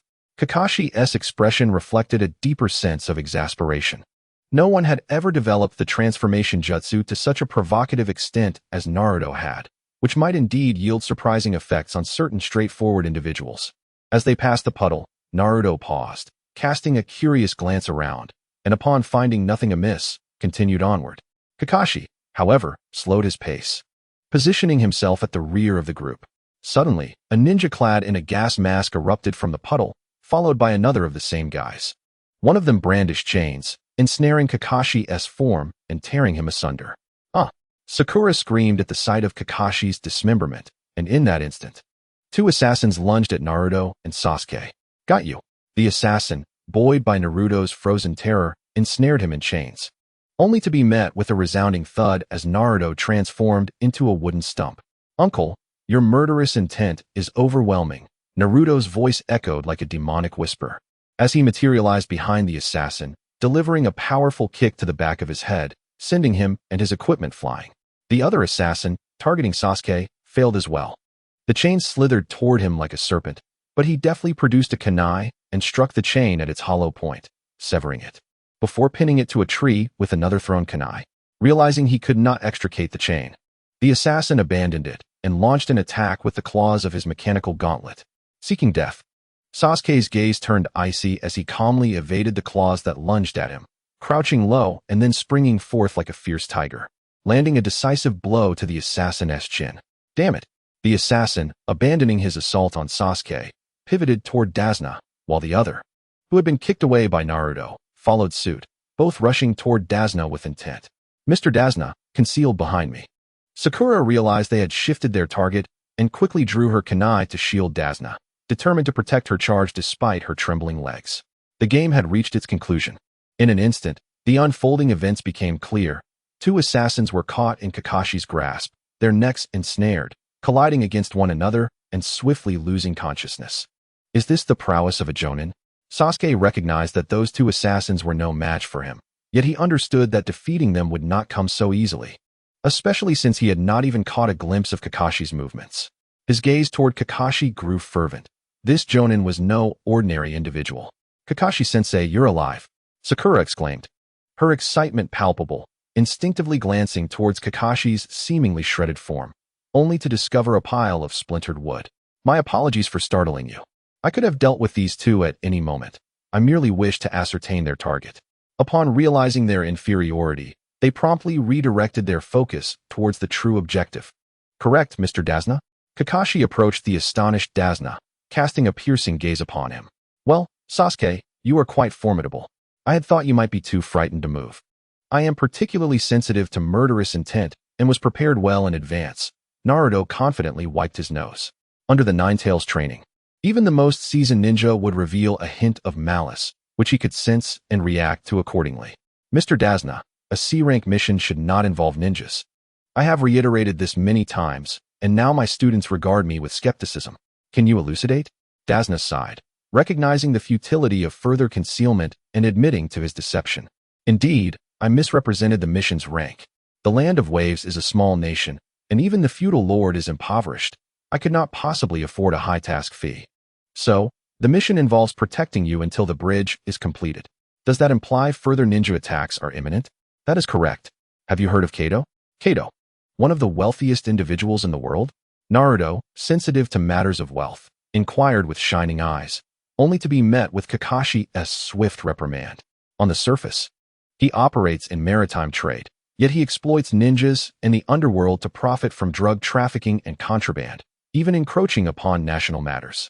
A year ago, he set his sights on the Land of Waves, rapidly seizing control of its maritime operations through financial clout and brute force. For an island nation, maritime trade is vital, and the only thing he fears is the construction of the cross-sea bridge. Once completed, it could breathe new life into the Land of Waves. I understand. While I sympathize with your plight, a B-rank mission lies beyond our capacity. We must prepare to return to the village. Humph, I knew you ninjas were cold-blooded creatures, driven by money. I'll manage on my own. If I perish, only my 8-year-old grandson will weep inconsolably, and my unfortunate daughter, who lost her husband, will harbor hatred for Konoha for a lifetime. You may all leave. Dasna chuckled bitterly, turning away to journey alone into the desolate path ahead. What are your thoughts? Kakashi's footsteps abruptly halted. He was well aware that the old man was leveraging his age, yet he spoke a grain of truth. If they simply walked away, it would amount to abandoning those in peril. Unconscious of the impending dangers, Kakashi resolved to seek the opinions of Team 7. Let us go? I promised Hinata I would bring back a gift. Should I return with leaves for her? I desire a more formidable adversary. If Sasuke is going, then I very well. Let the mission proceed. Kakashi nodded but noticed Naruto striding towards the two assassins, who had been bound to the tree trunk after being incapacitated by him and were now regaining consciousness. Naruto, what are you doing? Before he could finish, Kakashi's eyes widened in shock as Naruto, without hesitation, slashed the throat of one of the assassins with a kunai. After a few agonizing seconds, the assassin's head drooped lifelessly. Huh, is Kakashi-sensei truly planning to spare them? Naruto asked, perplexed, as he approached the remaining assassin. It's not that I intend to spare them. I simply did not expect you to act so swiftly. Kakashi understood that leaving survivors would only complicate matters for himself, intending to take action after they departed. But Naruto's aggressive approach took him by surprise. Has your teacher not instructed you that leaving survivors during a mission is irresponsible to your team? You little brat. I don't need your guidance. I just hadn't anticipated exposing you to this so soon. At least consider the feelings of the girl. Kakashi observed no trace of hesitation or fear in Naruto's gaze. He appeared to have been conditioned for violence from a young age. Yet it was not the demeanor of a psychopath, but rather that of someone willing to kill to protect something dear. Give it to me. Sasuke, equally startled by Naruto's willingness to take a life, gritted his teeth and snatched the kunai from Naruto, contemplating the bound assassin for a few seconds before decisively slitting his throat and extinguishing his life. Is it all right, Sasuke? Is this your first kill? How do you know? I've long since grown accustomed to killing. Only a novice's hands tremble during their first kill. They often become stained with blood. Kakashi interjected. Noting that Sasuke's composure was commendable, aside from a slight tremor, his expression remained unchanged, save for his outer garment now stained red with blood. Naruto, however, was a different case. He seemed to have an innate understanding of how blood would spatter, remaining unblemished. Kakashi began to question the nature of his upbringing. Sasuke, are you all right? Sakura finally reacted. As a kunoichi, she understood this was a necessary trial, choosing not to gaze at the two corpses while offering Sasuke a handkerchief. Sakura, my path will inevitably be drenched in blood. If you can endure, then follow me. Sasuke accepted the handkerchief, wiping his hands before returning it to Sakura. Sensing the lingering scent of blood, he spoke coldly, aware of Sakura's affections for him, yet knowing that excess emotions would only serve as a hindrance on the path of vengeance. Can you do it? Wait for me. Sakura hesitated, clutching her cherished handkerchief tightly, before resolutely following in Sasuke's footsteps. The task of guarding was long and tedious. Ideally, the journey to the Land of Waves would take merely a day for a ninja. However, with an ordinary man named Dasna in tow, they could not traverse the roofs and walls, and it took nearly 3 days to reach the coastline. Upon arrival, They faced further challenges as the boatmen, fearful of Kaido, were reluctant to ferry Dasna to the land of waves. Fortunately, Dasna had made prior arrangements and called upon an old friend to row him across the sea at the break of dawn, allowing them to reach their destination. What a magnificent sight! As Naruto sat on the boat, he marveled at the majestic, under-construction bridge that floated past them. To describe the Grand Bridge as a marvel of engineering would not be an exaggeration. It completely transformed his perception of bridges. Although Sasuke and Sakura were not as overt as Naruto, they too were captivated by the spectacle. I built that. Impressive, isn't it? Dasna beamed at Naruto's astonished expression. I thought you were just a washed-up old man who drank all day, Naruto replied. Enough of that. Alcohol fuels my inspiration, Dasna said, his smile faltering as he sighed and took a swig from his bottle. What a pity. During my time away from the land of waves, not even a single plank has been moved. Such is the role of a leader, Kakashi nodded knowingly. Everyone feared Kaido, thus requiring a hero to guide them. If Dasna, their hero, were to perish, hope would dwindle, and they would succumb to Kaido's whims. Therefore, I must survive at all costs. Following the construction of the bridge, the group soon reached the shore. Upon disembarking, the boatmen simply uttered a farewell before hastily departing. Under Dasna's guidance, Naruto and the others ventured into a forest. Despite the absence of clear markers, Dasna navigated with precision. Unbeknownst to them, a faint mist began to envelop the area. It's foggy, how refreshing, Sakura exclaimed, extending her hand to touch the soft white mist. Konoha rarely experiences fog. Witnessing such scenery certainly makes this journey worthwhile. The land of waves, being an island, often experienced mist near the ocean at dawn. However, today, it seemed particularly dense. Dasna offered a slight explanation as the fog thickened further. Suddenly, Naruto's gaze darted toward the grass by the roadside, and he swiftly retrieved a kunai, throwing it into the underbrush, startling Sakura. Idiot Naruto, you almost hit me, she scolded, delivering a sharp blow to his head. She was relieved she had been walking slowly. Had she been quicker, she might have been struck by the kunai. My apologies. I sensed a hint of hostile intent, Naruto said, rubbing his head as he approached the grass. The kunai lodged itself near the roots of a tree, and a pure white rabbit lay on the ground, twitching, clearly stunned by the weapon. How adorable! Both Naruto and Sakura exclaimed in unison, with Sakura regarding Naruto in astonishment. You think it's cute? Of course. Rabbit is quite delectable, especially the hind legs, roasted to a golden brown and sprinkled with cumin, Naruto said, saliva pooling in his mouth. After several days of consuming only rations on the road, he had nearly forgotten the taste of meat. Impossible. How can you eat such a cute rabbit? Sakura exclaimed, hastily cradling the rabbit in her arms, realizing that her affection stemmed from the rabbit's adorableness. But isn't a rabbit just food? What do you think, Sasuke? Give me a rabbit leg, Naruto chimed in. And upon hearing this, Sasuke couldn't help but envision a golden rabbit leg, nodding in eager anticipation. Let's not delay any further. We shall prepare this rabbit for breakfast. How can you be like this? You're bullying me. Sakura found herself in a dilemma. If it were Naruto wanting to eat the rabbit, she would have gladly punched him a few times, yet Sasuke desired it too. Which should she prioritize? Her affection for the rabbit or for Sasuke? Enough of this.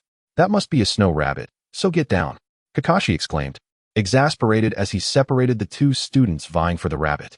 Upon spotting the rabbit, he felt something was amiss. How could a snow rabbit possibly exist in the land of waves? Suddenly, a sharp sound pierced the air, and he swiftly tackled Naruto and Sakura to the ground, narrowly avoiding a flying executioner's blade.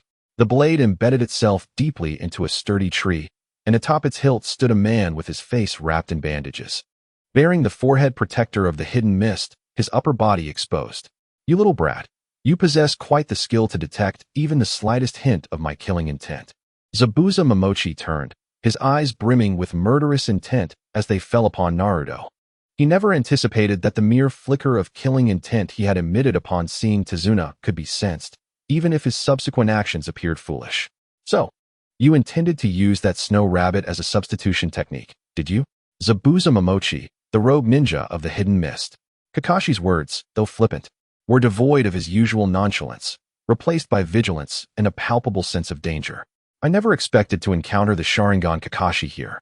The reward for this mission is hardly sufficient. Leave that old man to me, Zabuza declared, his demeanor betraying no hint of relaxation as he regarded Kakashi. If the other party had any sense, they would relinquish Tizuna to him. Sharingan. Upon hearing those 3 syllables, Sasuke turned his gaze to Kakashi. The Uchiha clan did not possess this man. So from whence did his Sharingan originate? You 3 step back. Form a protective formation around Mr. Tizuna. He is not an opponent you can handle, far stronger than the last 2.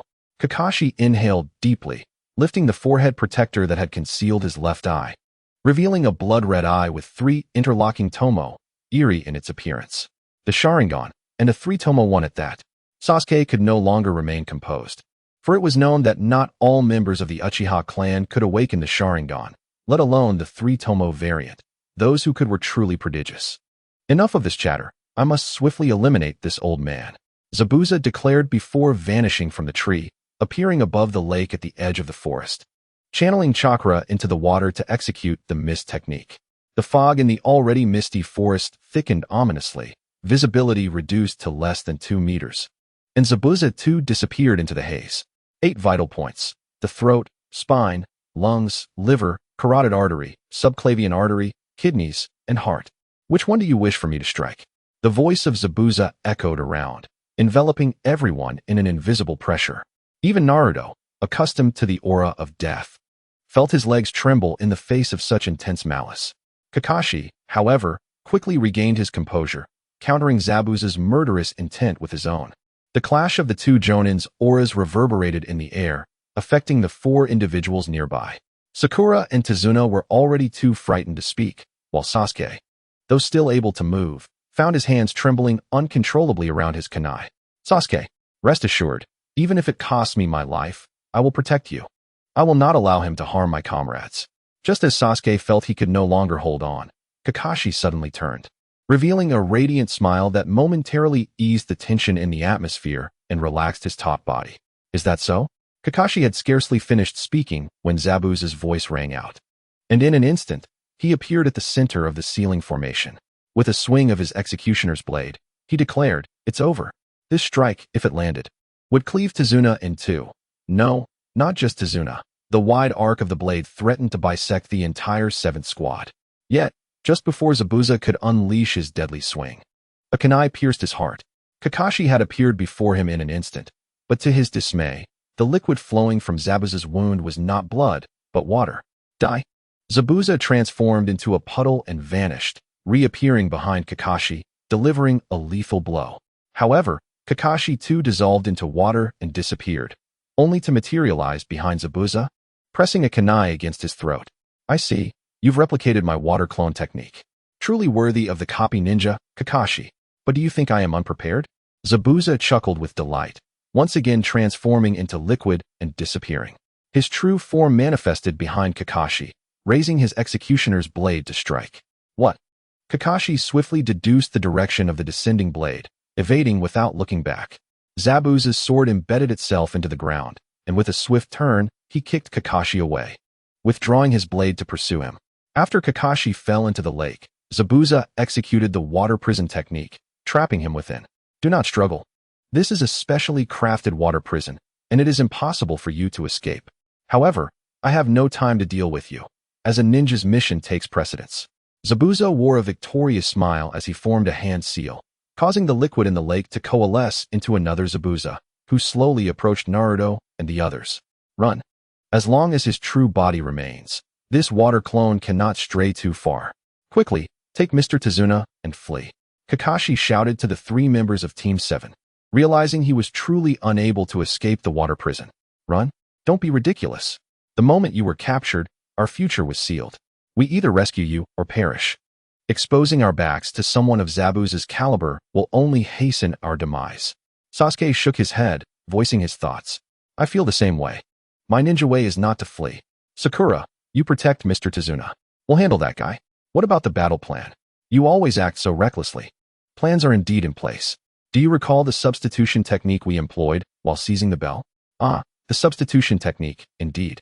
Zabuza chuckled, bemused by the audacity of the young ones, who, despite their apparent camaraderie, had inadvertently revealed their strategy. Yet, upon discerning that their trump card was merely a substitution technique, he recognized 1,000 ways to counter them. Are you not afraid? Of course, I fear, but I shall not perish here, for I aspire to be the Hokage, declared Naruto, stepping forth towards Zabuza. I cannot quite contend with you. I shall accompany you this once, Sasuke sighed in resignation. Feeling an unexplainable calm wash over him in Naruto's presence, his heart's frantic rhythm returning to normal. The two raised their fists in unison, lightly tapping them together, silently understanding each other's thoughts. I must admit, I underestimated these youngsters. You believe you can defeat me with just the two of you? Shadow clone technique. Naruto formed hand seals, and amidst a cloud of smoke, hundreds of his clones sprang forth, charging at Zabuza. Is this your reliance? Such a multitude of clones is sufficient to earn a place in my notebook. Yet, as far as life and death battles go, victory is not merely a matter of numbers. Zabuza was momentarily taken aback, surprised that this unremarkable boy could produce such a multitude of clones, but his astonishment was fleeting. To him, they were merely a distraction. Crack, crack, crack. With a swift slice, Zabuza shattered more than a dozen clones, when suddenly he sensed a surge of heat. A colossal fireball, 2 meters in diameter, surged forth from behind the clones, incinerating them with its searing flames as it surged towards him. Sacrificing clones, is it? A commendable strategy, yet lacking in strength. Water style, water dragon jutsu. Zabuza rapidly formed seals, summoning a water dragon that rose from the lake, lunging towards Sasuke's great fireball technique, extinguishing the flames mere inches from the water clones. But that is not the end. Sasuke bellowed, casting forth a cross-shaped shuriken, which soared past the water clones, aimed directly at Zabuza. Zabuza squinted, casually reaching out to grasp the spinning shuriken. But little did he anticipate that another shuriken lay concealed in the shadow of the first, racing towards him. Left with no alternative, he leapt to evade this lethal blade. Success! The shuriken that soared behind Zabuza suddenly morphed into Naruto's form, hurling a kunai towards Zabuza's back. Naive. Zabuza sidestepped slightly, allowing the executioner's sword on his back to deflect the kunai effortlessly. How shameless. You are utterly shameless, wielding such a massive blade as a shield. Naruto fumed, lamenting that the executioner's sword was simply too wide. A regular blade would never have withstood that kunai. It is you who are too naive. Perish, little boy. Zabuza flung the shuriken he had just captured, and without surprise, Naruto was bisected, dissipating into smoke.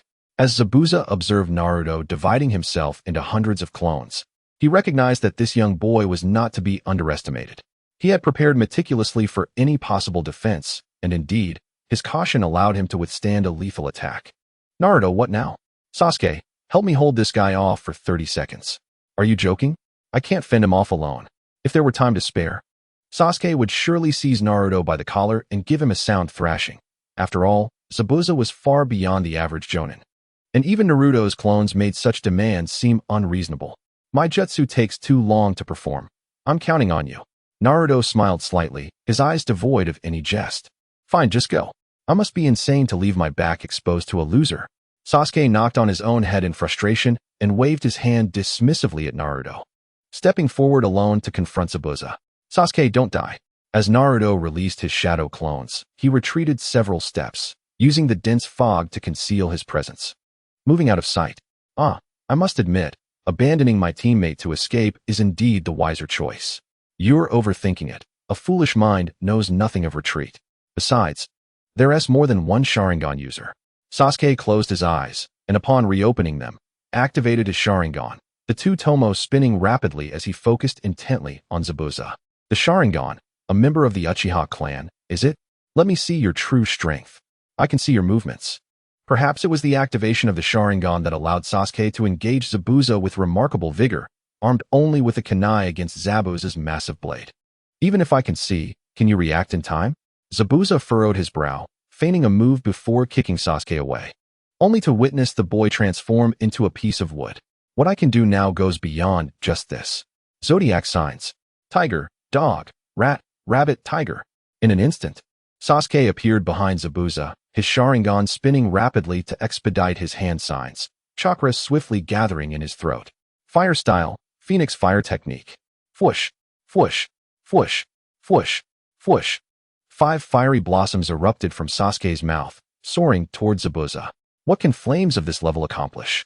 Zabuza casually lifted his blade to counter, only to discover that the flames curved, bypassing his weapon to strike his abdomen, while the remaining 4 fiery blossoms hit him from various angles. The ability to manipulate trajectories with chakra is the hallmark of the Uchiha clan's Phoenix Fire. Ugh! Sasuke exclaimed, clutching his eyes as he knelt on the ground. It was his first time using the Sharingan in conjunction with a demanding jutsu, and his youthful body struggled to bear the strain. I must admit your jutsu is spectacular, but it is rather foolish to stake all your chakra merely to defeat my clone. Zabuza, somewhat astonished that a mere genin could best his water clone, formed the hand signs once more and unleashed another water clone technique, raising his blade as he approached Sasuke. Who said I had to defeat you alone? A fleeing ninja like you surely knows nothing of teamwork. Sasuke offered a faint smile as the strength to remain standing faded away, and he gradually collapsed to the ground. Uttering his final words, "It's up to you now, the underdog." Suddenly, dozens of Narutos emerged from the mist, charging toward Zabuza's water clone, each grasping a sphere radiating a gentle luminescence. None could discern its nature, but Zabuza's years of assassination experience warned him that contact with such an object was no jest. Rasengan. Kakashi's eyes widened in realization. The Rasengan had once been his mentor's proudest technique, and to witness it manifest once more through his son stirred a tumult of emotions within him. Damn it, the water clone has been breached. Zabuza growled in fury. Although the water clone possessed formidable combat prowess, its defenses were feeble. Even after dismantling several of Naruto's clones, he was struck by the sphere, instantly dissolving into liquid. The potency evident. Who said only they had it? The mist jutsu that Zabuza relied upon now became his stumbling block, as Naruto stealthily approached until he was nearly within striking distance. Realizing Zabuza had evaded, he drew his executioner's blade to counter Naruto's Rasengan. What power, what numbers? Are you a monster? Zabuza felt the blade resonate as it clashed with the Rasengan, producing sparks visible to the naked eye. The force transmitted through his hands felt akin to wrestling with a primordial beast, as this creature clamped onto the executioner's blade, attempting to draw him into its maw, ready to consume him. This was merely the might of a single Rasengan, and glancing at the shadow clones that lurked behind Naruto, Zabuza finally felt a surge of panic. People often say that. Naruto pressed down harder on the Rasengan. Not every Rasengan held such formidable power. This one was a specially crafted version, amplified several times over by the chakra from the shadow clones, inspired by Hinata. Zabuza could no longer withstand the onslaught. Using his hand that controlled the water prison to brace against the back of his blade in a desperate attempt to counter Naruto's Rasengan, Kakashi seized the opportunity to escape the water prison. Now, it's up to you, Kakashi-sensei. Well done, Naruto. The ensuing clash between Kakashi and Zabuza was brief. Foreseeing all movements with his Sharingan, Zabuza ultimately succumbed to Kakashi's prowess, collapsing beneath a tree, immobilized. Naruto, deliver the final blow. Kakashi covered his left eye, his body nearly at its limit from overextending his ocular abilities. He glanced at the incapacitated Sasuke and the protective Sakura, realizing that only Naruto remained capable of action. All right, cough, little brat. Are you here to kill me? While we bear no grudge, the mission's principle demands we eliminate the enemy. Farewell. Naruto, gripping his kunai, approached Zabuza without hesitation, declaring, "Your gaze is remarkable. I cannot fathom what kind of childhood could forge such beautiful eyes. Splendid. Come now, do not hesitate. Slice my throat." Zabuza's eyes ignited with fervor as he beheld Naruto's unwavering gaze, void of confusion or fear, devoid of any doubt in his purpose. The ordinary person typically reveals a gaze of fear, excitement, or tension when committing murder. However, seeing Naruto with such an unperturbed expression was a novel experience, as if he had traversed the depths of hell.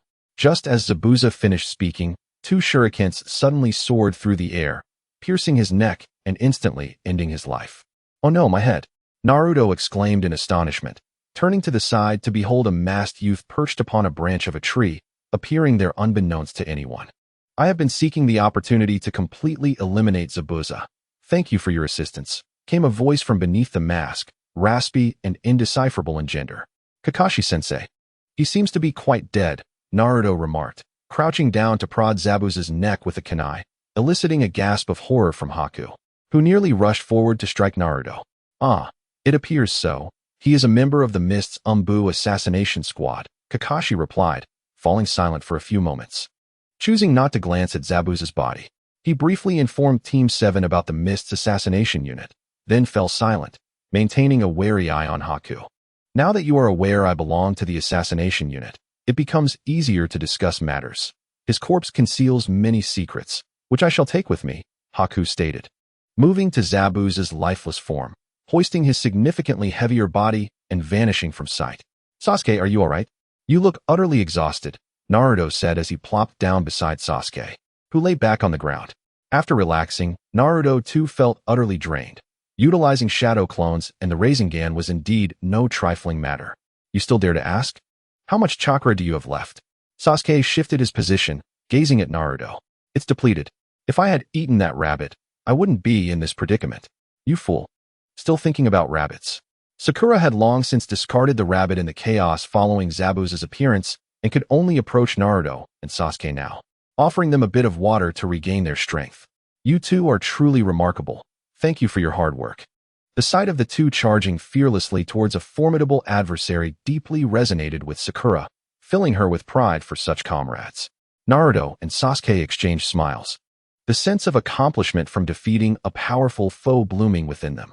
Though you seem to be in high spirits, I am nearly at my limit. Please call for an ambulance. The following day, where am I? Kakashi, having fainted from exhaustion, gradually regained consciousness to behold an unfamiliar ceiling and the scent of seawater. As he surveyed his surroundings, he realized he was in a seaside cottage. Ninja-san, you're awake. I will fetch your students. A dark-haired woman appeared in Kakashi's line of sight. It was Tsunami, the daughter of Tazuna, who had been caring for him during his unconsciousness. Kakashi-sensei, you really can sleep. Naruto puffed his cheeks in discontent. It seems my overuse of the Sharingan has left me bedridden for about a week. Sigh, Kakashi sighed, glancing at the now lively Sasuke.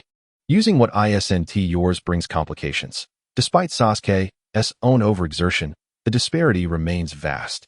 Kakashi, I understand your unspoken inquiry. This is a relic of a dear friend of mine.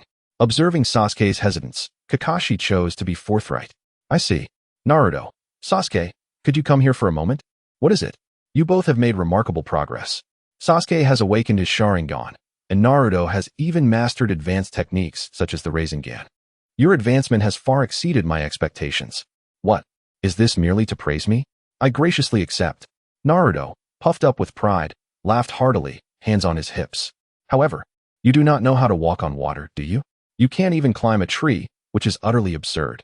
Akin to a newborn attempting to fly without having learned to walk. Walking on water, is it like standing on the surface as you and Zabuza do? Sasuke inquired, intrigued by the technique. Indeed, it is a method of utilizing chakra. Grandfather. Kakashi's explanation was abruptly interrupted as a child wearing a small white hat rushed into Dazna's embrace, exclaiming in delight, Eri, go greet the ninjas who brought your grandfather back. Dazna's daughter, noticing her son's interruption, gently tapped his forehead in reprimand. No, they're all going to die anyway. Eri looked up, her face devoid of emotion, as she regarded Kakashi and the others. What did you say, you little brat? Naruto could no longer contain himself and intended to reprimand the child, but Sakura swiftly tugged at his shirt. Naruto, don't be impulsive. Eri, with a tone laced with despair, remarked, those who defy Kado will perish. Seeing the emptiness in her gaze, Naruto's demeanor calmed slightly. It was the look of someone who had lost all hope and was struggling in despair. I will not die. I will live well until I become Hokage. Until I become a hero. What hero? You sound like a fool. Such people do not exist. No matter how eloquently you speak before the strong, it matters not. How about we wager? Let us see whether I perish at Kado's hands, or if I can indeed become a hero. Who cares about you? If you want to avoid death, then go home. Eri detested the hopeful glimmer in Naruto's eyes and kicked him hard before fleeing upstairs in tears. I sincerely apologize. That child has lost her father and is therefore emotionally unstable, Dazna sighed, recounting a tale of a man hailed as a hero in the land of waves. Let us set aside such discussions. Having defeated such formidable ninjas, we ought to celebrate. No, Zabuza is not yet dead. That is what I intended to mention earlier. What? A wave of astonishment swept through the room. The Yambu's pursuit team from the mist does not return with corpses. Claiming a head is sufficient. At that moment, everyone was exhausted of chakra. I refrained from revealing this, for I fear that when Zabuza recovers, a fierce battle shall ensue. Thus, before that occurs, you must become stronger. starting with climbing trees. Kakashi declared, propping up his cane, and led Team 7 into the woods beside the house. You are all quite familiar with the theory of chakra, so I shall not elaborate further. Observe closely and concentrate the chakra at the soles of your feet. Kakashi selected a modest tree standing over 10 meters tall and effortlessly ascended its trunk, as if traversing solid ground, until he found himself suspended upside down from a branch. Observing the 3 individuals below. If one can adeptly harness chakra, such feats are attainable. Sasuke, are you contemplating that the Sharingan would make this effortless? Indeed. This is the foundation of ninjutsu. The principle remains consistent. If you can refine your chakra control without activating the Sharingan, the chakra consumption for utilizing the Phoenix Fire technique will be significantly reduced in the future. Naruto as well, the Rasengan demands exceptional control. Your proficiency in control should be commendable. I shall grant you both a day to reach the top of the tree, while Sakura, being a girl, shall have 2 days. Kakashi tossed a handful of kunai at their feet and pointed toward a massive tree at least 20 meters away. All right, watch me. Naruto formed hand seals, directing chakra to his feet, seizing a kunai and dashing toward the tree. However, the endeavor proved more challenging than he assumed. The chakra he gathered was insufficient to adhere to the trunk, resulting in a rather clumsy fall. Sasuke fared no better. He had amassed too much chakra, causing him to break through the bark and tumble down, casting a dissatisfied glance at the footprints left on the trunk. Oh dear, it seems I am the most accomplished. Sakura's triumphant voice echoed from above.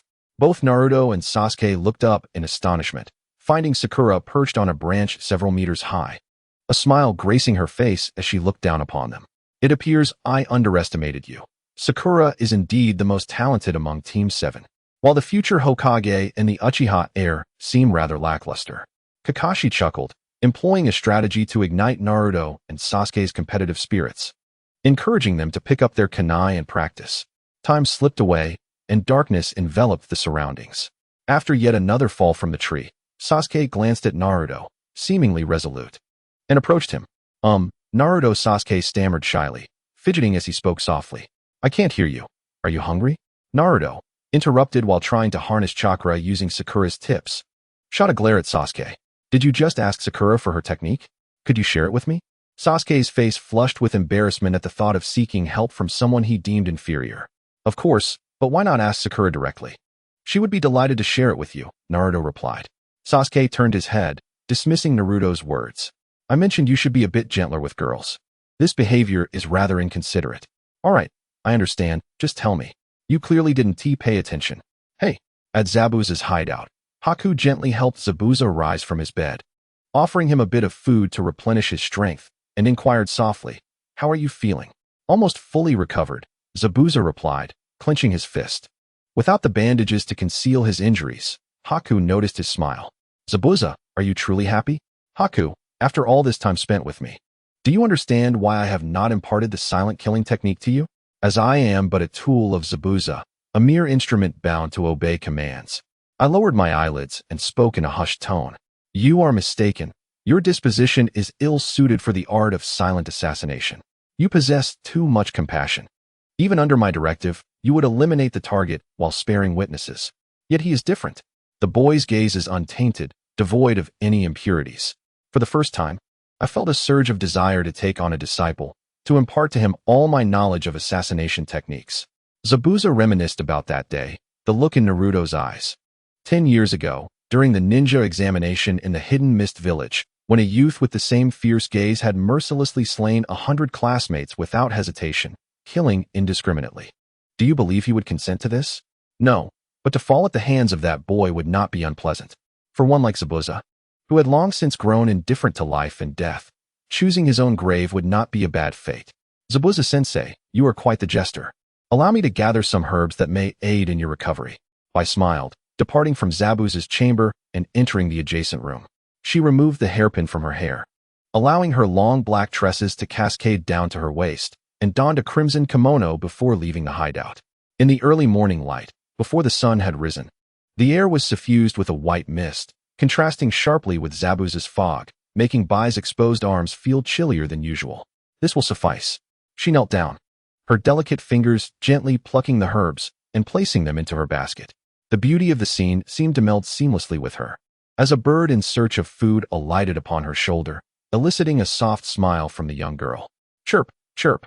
The bird did not linger long on her shoulder, taking flight with a cheerful call, and it was then that I noticed a boy lying just a few paces away, seemingly asleep from exhaustion. Is it him? What a coincidence! I found it hard to believe that in her simple quest for herbs, she had stumbled upon this unsuspecting boy, as if fate had inscribed upon his face the words, "Come, kill me." Approaching Naruto's side, I extended her hand, slowly inching closer to his tender neck. With the slightest pressure, his neck would snap like the herbs she had just gathered. However, at that moment, a shaft of sunlight pierced through the clouds, illuminating Naruto's radiant golden hair, causing him to awaken. The sound of fabric tearing echoed in the air as Naruto grasped her kimono, pulling her close, his eyes wide with curiosity. "What's the matter, little ninja?" Bai, unperturbed by the sudden closeness, met his gaze directly, their eyes reflecting one another, their noses nearly touching. Naruto could feel the warmth of her breath. Whoa, I'm so sorry. I must have dozed off." Startled, Naruto released her and rolled back a distance. Having sensed a faint aura of danger that prompted his instinctive reaction, "I intended to awaken you, fearing you would catch a chill from sleeping here. Yet this is how I am treated?" Bai's eyes sparkled with amusement at his flustered demeanor as she playfully feigned a pitiful expression. "I truly apologize. I will compensate you for your clothing." Naruto repeatedly expressed his apologies, glancing at the torn fabric of Sakura's clothing and the binding cloth peeking from under her kimono, his cheeks flushing crimson. Embarrassed, he turned his gaze away from her.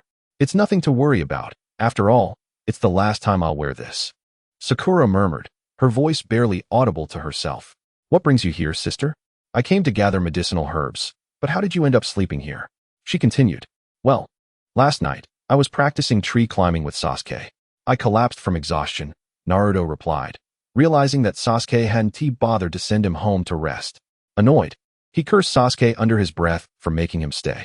Noticing the basket in Sakura's hands, Naruto's suspicion dissipated.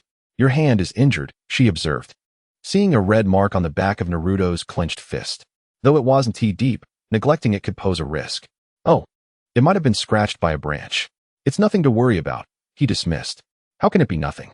What if it gets infected?" Sakura exclaimed, her concern evident. She retrieved a healing herb from her basket, chewed it slowly, and gently took Naruto's hand, applying the crushed herb to the wound. With deft hands, she wrapped a bandage around it.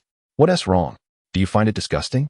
"In emergencies, this herb combined with saliva can be quite effective," Sakura explained as she noticed Naruto's astonishment. No, it's just that this is the first time someone has bandaged me so tenderly. It almost makes me want to cry." "Isn't this something that parents usually do?" she asked. "I have no parents," he replied, a bittersweet tone evident in his voice. "I see," she said softly. "It's not just parents. I had no relatives or friends in my childhood. The villagers looked down on me, ignored me, and despised me. But that was in the past. Now, I have many people standing behind me, friends to compete with, friends to play with, and most importantly, Hinata. Having experienced such hardships, can you still wear that radiant smile?" When Naruto spoke of Hinata, his smile shone like the sun, captivating Sakura, who had dwelled in darkness. Their experiences echoed each other. Both had been overlooked like abandoned dogs. Yet, Naruto had carved a path to happiness through sheer will, something she felt she could never match. "Hinata accepted me from the very first moment we met, and she has remained by my side ever since. Without her, I might have truly turned into a despicable person. You are indeed fortunate." "Absolutely. I've promised to return safely this time. No matter what happens, I will be back by Hinata's side. To achieve that, I must grow stronger. But I believe you are already quite strong, little ninja." "Not strong enough. I must become even more powerful, so that the entire village, no, the whole world will notice me. I believe you will achieve that."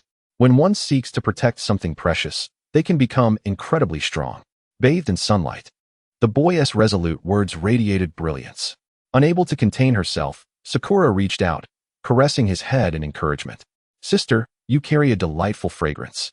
Naruto shyly evaded Bai's hand, perhaps captivated by the faint, elegant fragrance emanating from her, a result of the herbal medicine she had recently gathered. How could someone as sullied as I possibly deserve such allure?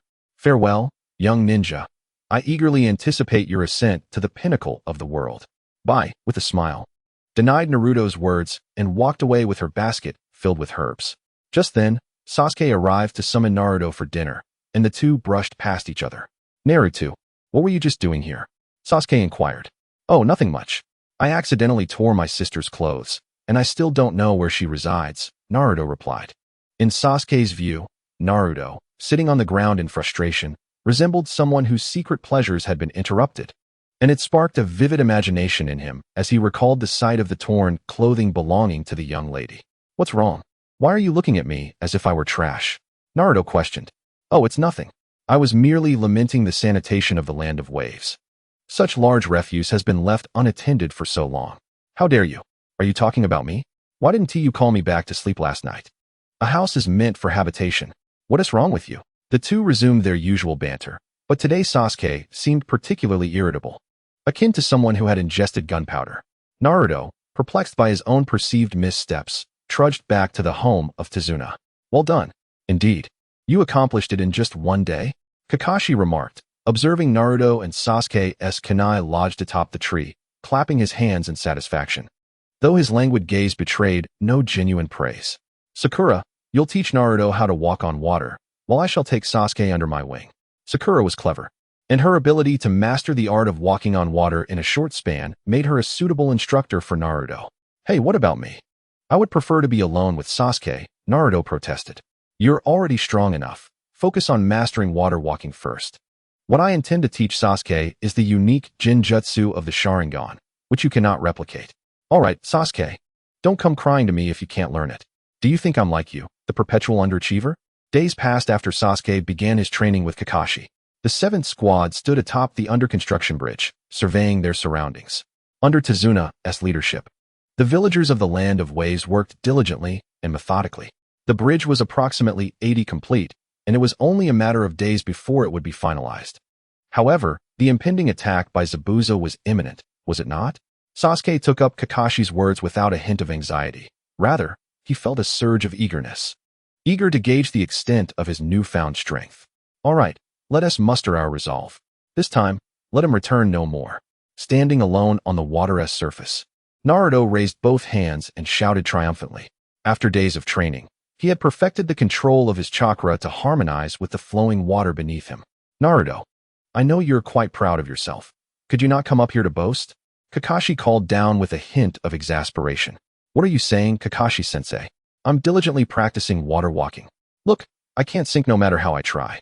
Speaking of which, it seems only one of us 4 cannot walk on water. Ah, could this be the legendary underachiever? Naruto was blissfully unaware of how infuriating his expression appeared at that moment. He dashed across the surface of the water, even adopting a skating posture, effectively provoking Sasuke's emotions. I'll take you down. Sasuke's frustration was palpable, his temples throbbing with annoyance from Naruto's taunts. After spending considerable time learning Jinjutsu with Kakashi, he would have unleashed his newly acquired skills upon Naruto had Kakashi not restrained him. Be quiet. Don't provoke Sasuke. Sakura scolded, delivering a sharp tap to Naruto's head before grabbing him by the collar and leading him up the bridge's pillar. Utilizing chakra to enhance her arm strength was truly commendable. Sakura. Kakashi nodded in approval. She had mastered this technique on her own before he even had the chance to teach her, a remarkable feat for someone of her age. It's nothing. Heh, Sakura replied, playfully sticking out her tongue, her gaze shyly drifting towards Sasuke, only to find him intensely focused on Naruto. His hopes for confrontation dashed once more. Watch out, it's coming. At that moment, a thin mist began to envelop the bridge, soon encasing everyone within its shroud. Kakashi immediately became alert, adopting a defensive stance alongside the members of Team 7. You all need to leave. His target is me. Don't get caught up in this. Dazna quickly set aside his tools, urging the villagers to seek refuge. What about you, Dazna? I cannot abandon my post. Leaving would disperse the ninja's fighting strength. Don't die on us. Although the villagers were concerned for Dazna, their own safety took precedence, and soon every laborer had fled, leaving Dazna alone. Kakashi, it has been quite some time. Seeing you again makes my wounds ache. Zabuza emerged from the mist, stepping forward, seemingly with no intent to close the distance, while Haku followed him calmly, like a loyal hound awaiting a command. So, you're from that place, still unwilling to spare Mr. Dazna? Don't be foolish. Since the moment I arrived here, my objective has shifted. That old man can die for all I care. My target is the brat behind you. Zabuza unsheathed his massive sword, pointing its blade at Team 7. Kakashi glanced back, and the trio exchanged puzzled looks, uncertain of whom Zabuza referred to. The shortest one. Zabuza hinted. Hey, I'll take you down, old man. With that, everyone realized whom he was targeting, and as their gazes turned towards him in unison, an inexplicable fury surged within Naruto. Naruto, I'm quite curious about what draws your attention to him. Aren't you supposed to be working for Kado? Why not abandon the mission? Kakashi's vigilance heightened. If Zabuza had taken an interest in something, it was undoubtedly the Nine Tails within Naruto. However, he couldn't fathom how Zabuza had acquired such knowledge, given that, as a rogue ninja on the run, his intelligence network should not be sophisticated enough to penetrate Konoha's defenses. Kado? Just a newly wealthy fool, utterly ignorant of what a ninja is, running around with his hired 100-man squad committing all sorts of misdeeds. One skilled individual could easily dispatch them all. My willingness to serve him stems solely from my desire for his wealth and his secret sanctuary, which I intend to utilize to evade the relentless pursuit of the Amidst's Ambu. At any moment, should I choose, I could claim his life.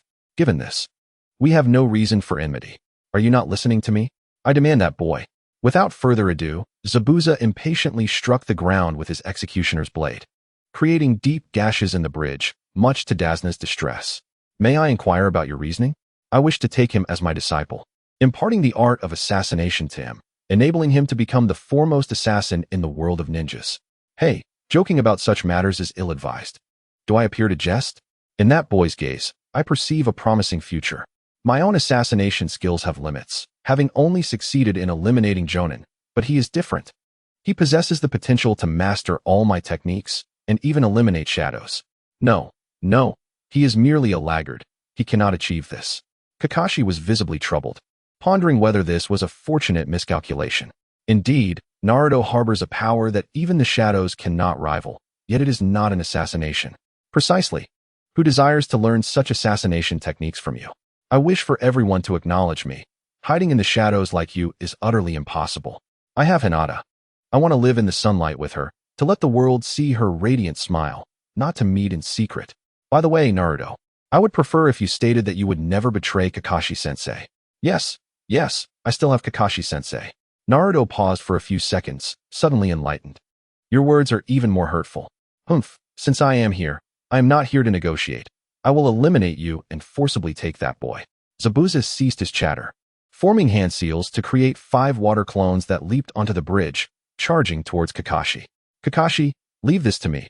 I am exceedingly enraged now. Sasuke intercepted Kakashi. An uncontrollable surge of fury swelling within him since Zabuza declared his intent to take Naruto, growing ever more intense, nearly overwhelming his Sharingan. I understand. Kakashi nodded. And in an instant, Sasuke transformed into a shadow, darting between Zabuza's clones. When he returned to his original position, each of Zabuza's clones bore a wound on their chests, dissolving into liquid and splattering across the bridge. Oh, to have grown to such a degree in just a week. Truly, the boy with the bloodline limit is remarkable. Haku, I entrust him to you. Zabuza was astonished by Sasuke's growth, yet his true opponent was not Sasuke.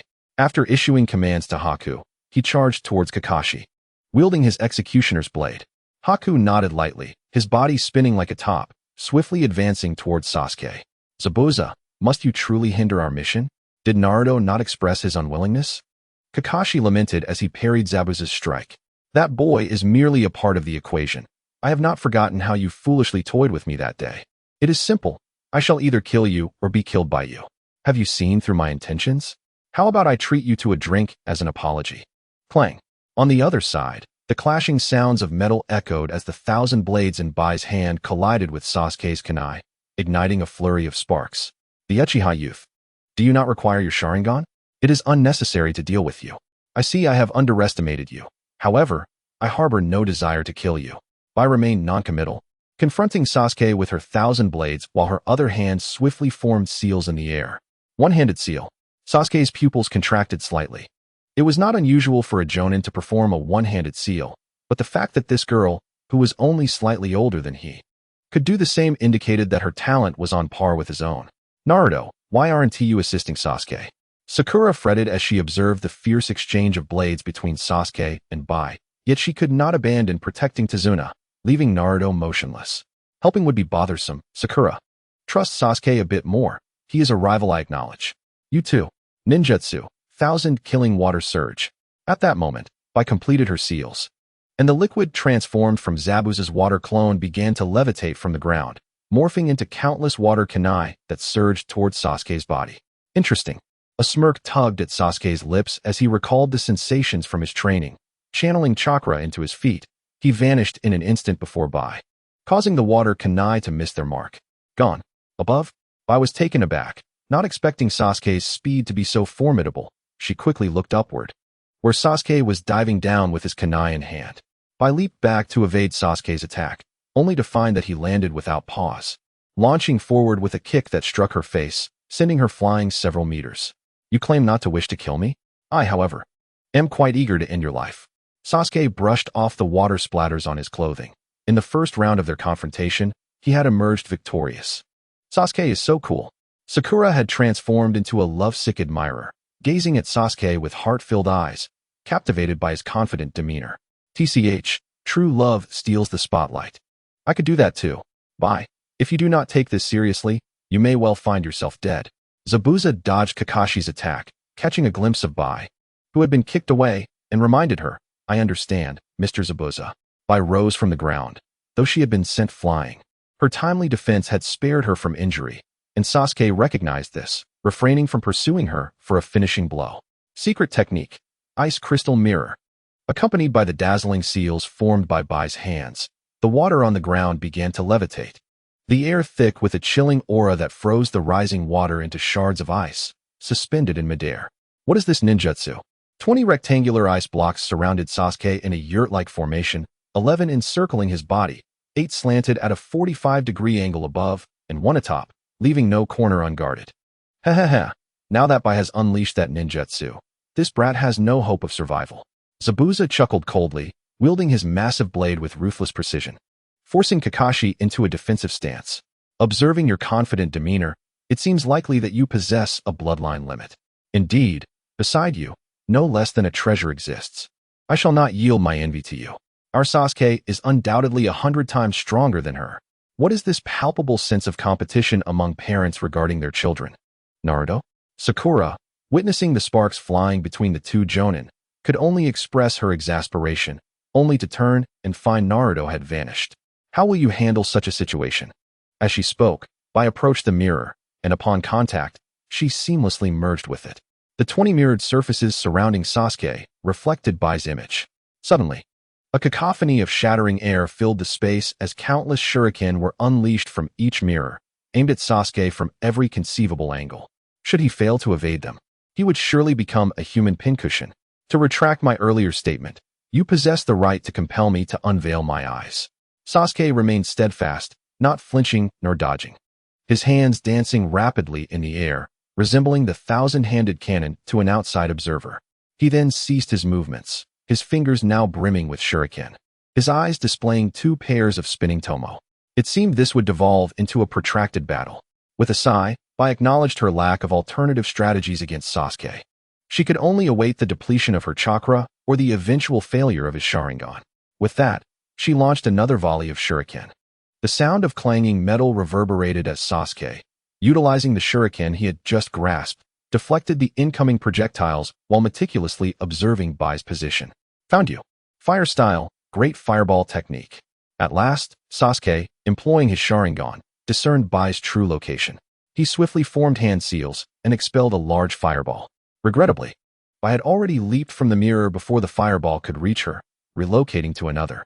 The fireball's force proved insufficient to shatter the resilient mirror, rendering Sasuke's assault fruitless. TSK. Hey, Sasuke, I'm here to assist you. A familiar voice emerged from behind, prompting Sasuke to whirl around, only to find Naruto clumsily pushing through the ice crystals. Naruto, how did you get in here? What are you doing? I see you're struggling to hold on. Did you never consider attacking from the outside to break it? Bai's secret technique was far more complex than anticipated. Without locating Bai's true form, Sasuke could not cast Genjutsu, and if the Great Fireball could not penetrate defenses, neither could the Phoenix Fire technique. Already ensnared in a fierce struggle, the addition of a laggard like Naruto only intensified his sense of the world's malice. Oh, it can be done this way too. You idiot. Little ninja, since you came in on your own, I won't need to exert myself further. The two, capable of bickering even while ensnared in peril, evoked Bai's envy. Yet, despite her admiration, her hands did not cease their movements, unleashing another barrage of shuriken upon the pair. Ah, my backside. Sasuke, you did that on purpose. Naruto, having entrusted his back to Sasuke, found himself betrayed as, despite Sasuke's efforts to shield him from the majority of shuriken, one still found its way into his rear, causing tears to stream down his face in pain. What are you talking about? Merely blocking a portion of them is already quite taxing for me. Sasuke's lips curled slightly, his demeanor calm and untroubled. Yet it was evident he was exerting effort. The shuriken was intentionally left behind. Darn it, the shadow clone technique. Naruto withdrew the shuriken from his backside, forming hand seals. And suddenly dozens of Narutos surged towards the mirror, only to be repelled one by one by, dissolving into smoke. Naruto, can your Rasengan shatter it? No, the Rasengan is a single target attack. Even with a stroke of luck hitting the mirror, it would only shatter a fragment, and the subsequent rigidity would render me a target. Is that so? My fire release is also insufficient to destroy these mirrors. Since neither of us can break this secret technique, let us collaborate. After all, we are a team. Naruto leaned in and whispered a few words. Naruto, you're overthinking again. We haven't even tested it. Can you devise a better plan? Darn it. If I must die, then so be it. Let us charge ahead. Shadow clone technique. Naruto's chakra surged forth, instantly filling the mirror with clones, who formed a defensive formation to withstand Bai's onslaught. When kunai could not suffice, they shielded themselves with their bodies, preventing any attacks from reaching the two at the core. Come on, Sasuke, unleash the fire release into it. Naruto was poised with his Rasengan, a blue orb radiating light.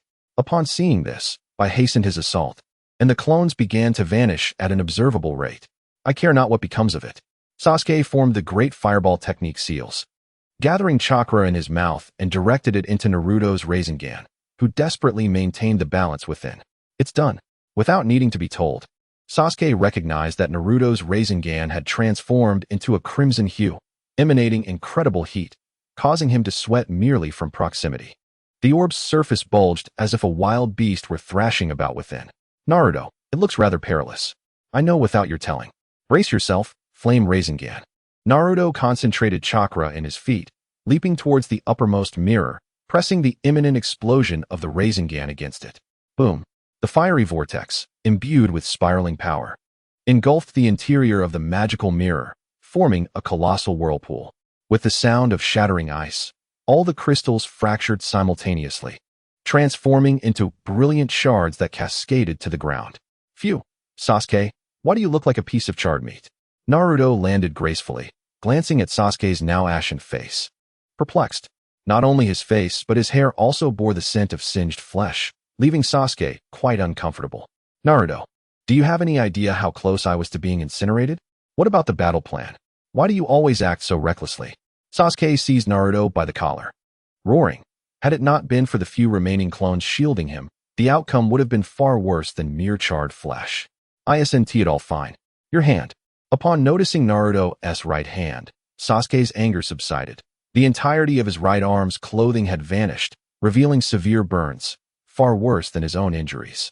Indeed, it was all too chaotic. I could hardly withstand such an intense temperature. Yet, we emerged victorious, did we not? Naruto glanced helplessly at his bloodied arm. However, the sacrifice proved worthwhile. In the fleeting moment when the mirror of ice shattered, the outcome was determined. Haku tumbled forth from the mirror, her jutsu, formed from her chakra, violently dispelled, leaving her incapacitated. Let us unveil the identity behind this enigmatic mask, Naruto suggested, as he and Sasuke approached Haku, crouching down to remove the mask. The young girl's delicate features were suddenly laid bare before the two boys. It's you, Sasuke recognized her instantly, the girl from that fateful morning spent alongside Naruto. How is it you? Naruto's trembling hand gripped the mask in disbelief as he gazed upon Haku's face. Little ninja, you have triumphed. In my life. Haku observed Naruto with a serene smile, closing her eyes as she uttered her final words. In my life, she reiterated. No, it cannot be. There must be some mistake. Naruto stepped back, shaking his head in denial of the reality before him. Naruto, I know not what transpired between you two, but she is our enemy now. If you cannot do it, allow me. Sasuke's eyes flickered with anger as he brandished a kunai towards Haku's throat. No, I cannot permit you to kill her. This gentle sister would not have acted against us without a compelling reason. Perhaps she was coerced. Naruto instantly moved beside Sasuke, gripping his wrist, halting the kunai just before Haku's neck. The softness in Naruto's gaze softened Sasuke's heart, leading him to relent. Little ninja, you are truly kind. Even now defending me. I was not coerced. I merely wish to protect those dear to me and aid them in achieving their dreams. That is my aspiration, Haku expressed, revealing a warm smile that contradicted Naruto's assumptions. Why would someone like you serve Zabuza? Little ninja, do you comprehend the agony of existing without dreams or hope? Of being unseen by anyone, drifting aimlessly through life? Zabuza is the one who bestowed upon me the hope to continue living, making me feel that I am still needed. Haku's cold voice recounted the tale of a desperate soul. I believe you can relate to my words. Before encountering Hinata, did you not endure a similar existence? Faced with someone like Hinata, who embraces every facet of you, your feelings must align with mine. Naruto found himself at a loss for words. She spoke the truth. If Mizuki, Hinata, and Iruka were all villains, he would still assist them out of gratitude. Haku and Naruto, their circumstances shaped their destinies. What transpired in your life that rendered Zabuza your most significant person? I was born in a snow-laden village in the land of water. Though impoverished, my parents were gentle. Until a certain event unfolded, I believed myself to be the happiest child in the world. As Sasuke gazed at Haku, he found himself lost in memories. Sensing an inexplicable familiarity with the unfolding tale, perhaps a sixth sense born of shared suffering. His father had slain his mother and sought to take his life as well. A potent aura of murderous intent emanated from Sasuke, overwhelming Haku to the point of breathlessness, only alleviated when Naruto positioned himself protectively in front of her. What is the reason?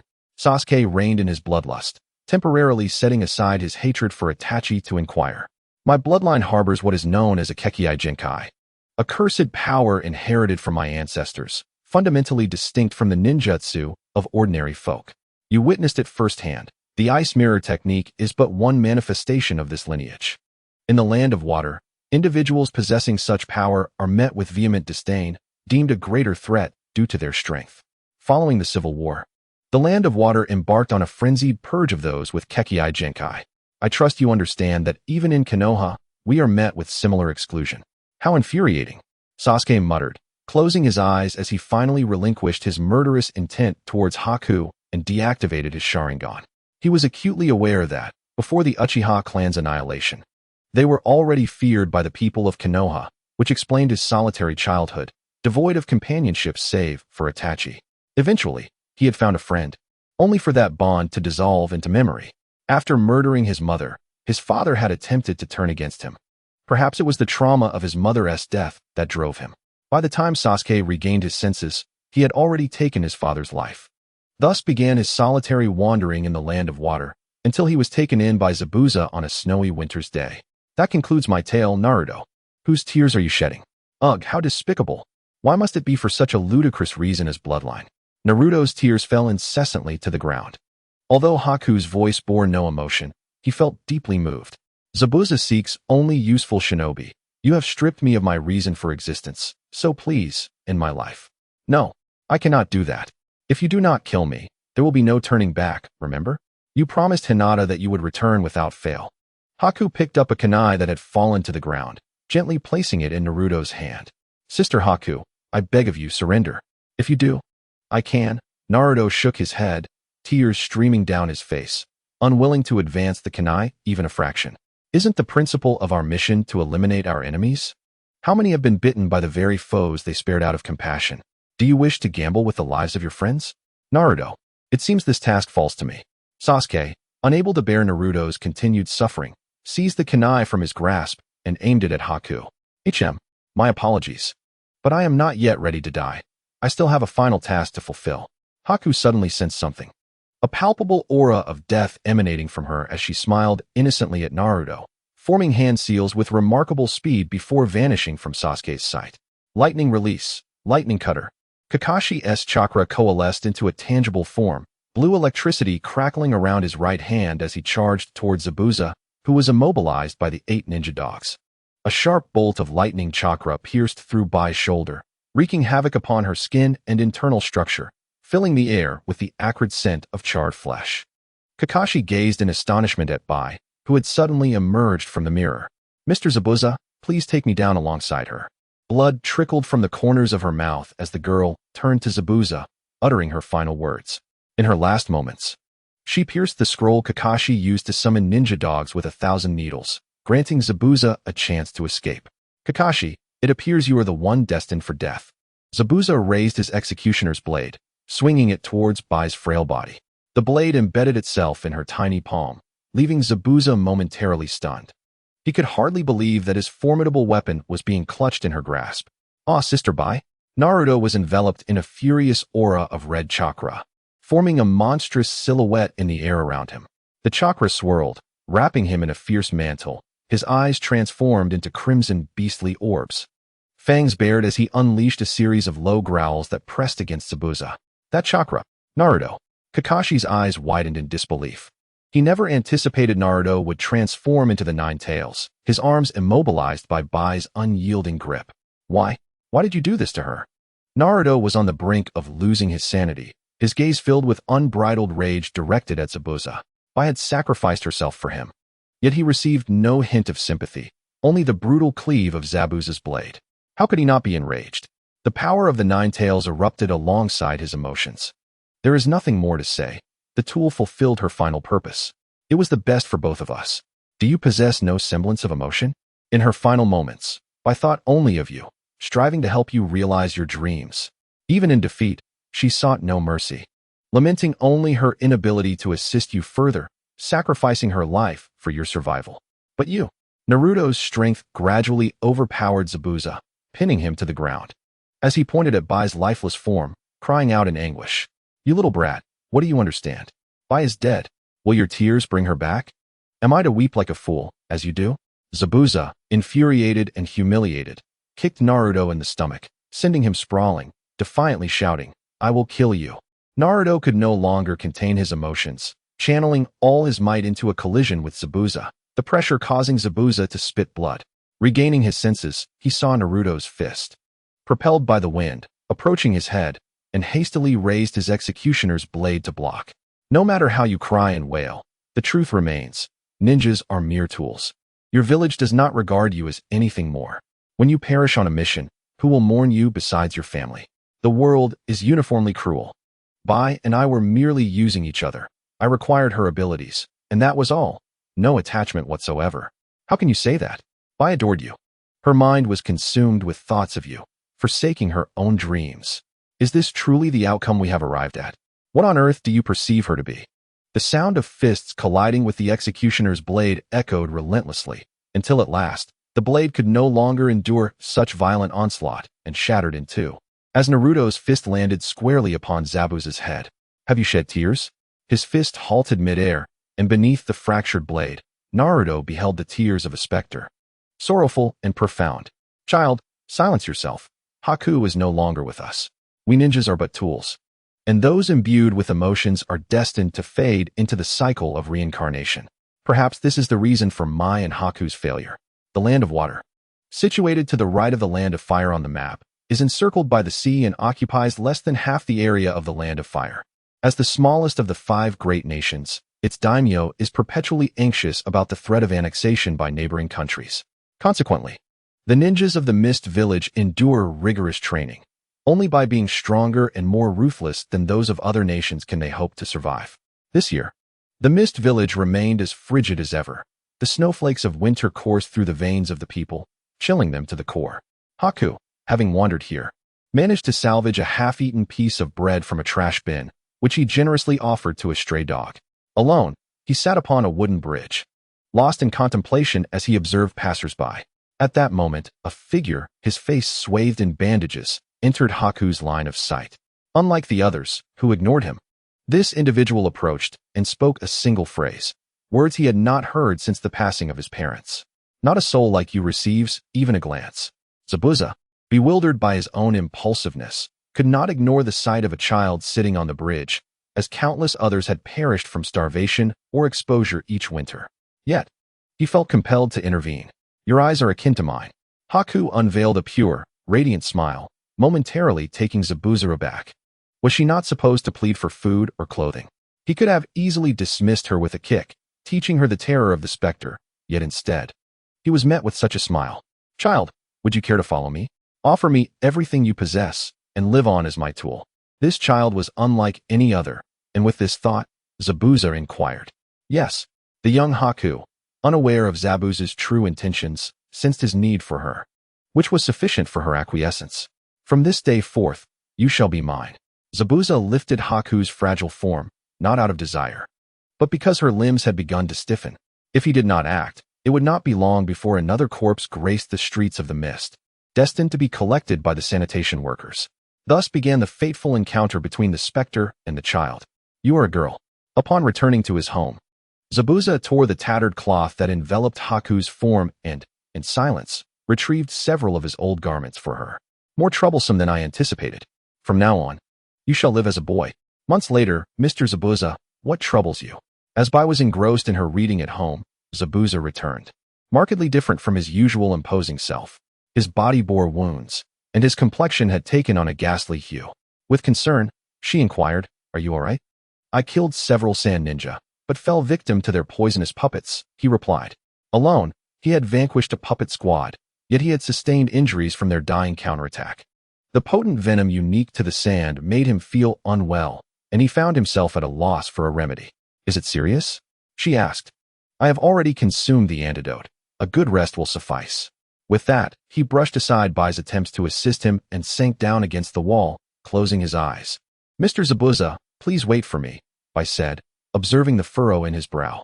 A resolve formed within her as she stepped into the heavy snowfall outside. Bai? Where has that little brat gone? Zabuza awoke from a long stupor, only to find Bai absent. Mr. Zabuza, you're awake. Just a moment. I'll prepare the medicine right away. Bai emerged from the kitchen, cradling a bowl of herbs, diligently grinding them. You went out to gather herbs? Zabuza recognized the plant. Its high potency as an antidote made it rare, particularly in the harsh growing conditions of the hidden mist. Seeing it in Bai's bowl was astonishing. I read about it. This herb has significant purifying properties against toxins. And your shoes? His gaze fell to her bare feet, which were marred with wounds, leaving traces of blood on the floor. Despite her injuries, she prioritized making medicine for him. The cliff was too slippery, it's easier to climb barefoot. Her simple and blunt words pried open the hardened heart of the man known as the demon. A flicker of emotion crossed Zabuza's eyes, only to be swiftly suppressed, returning to his usual indifference. Come, sit properly.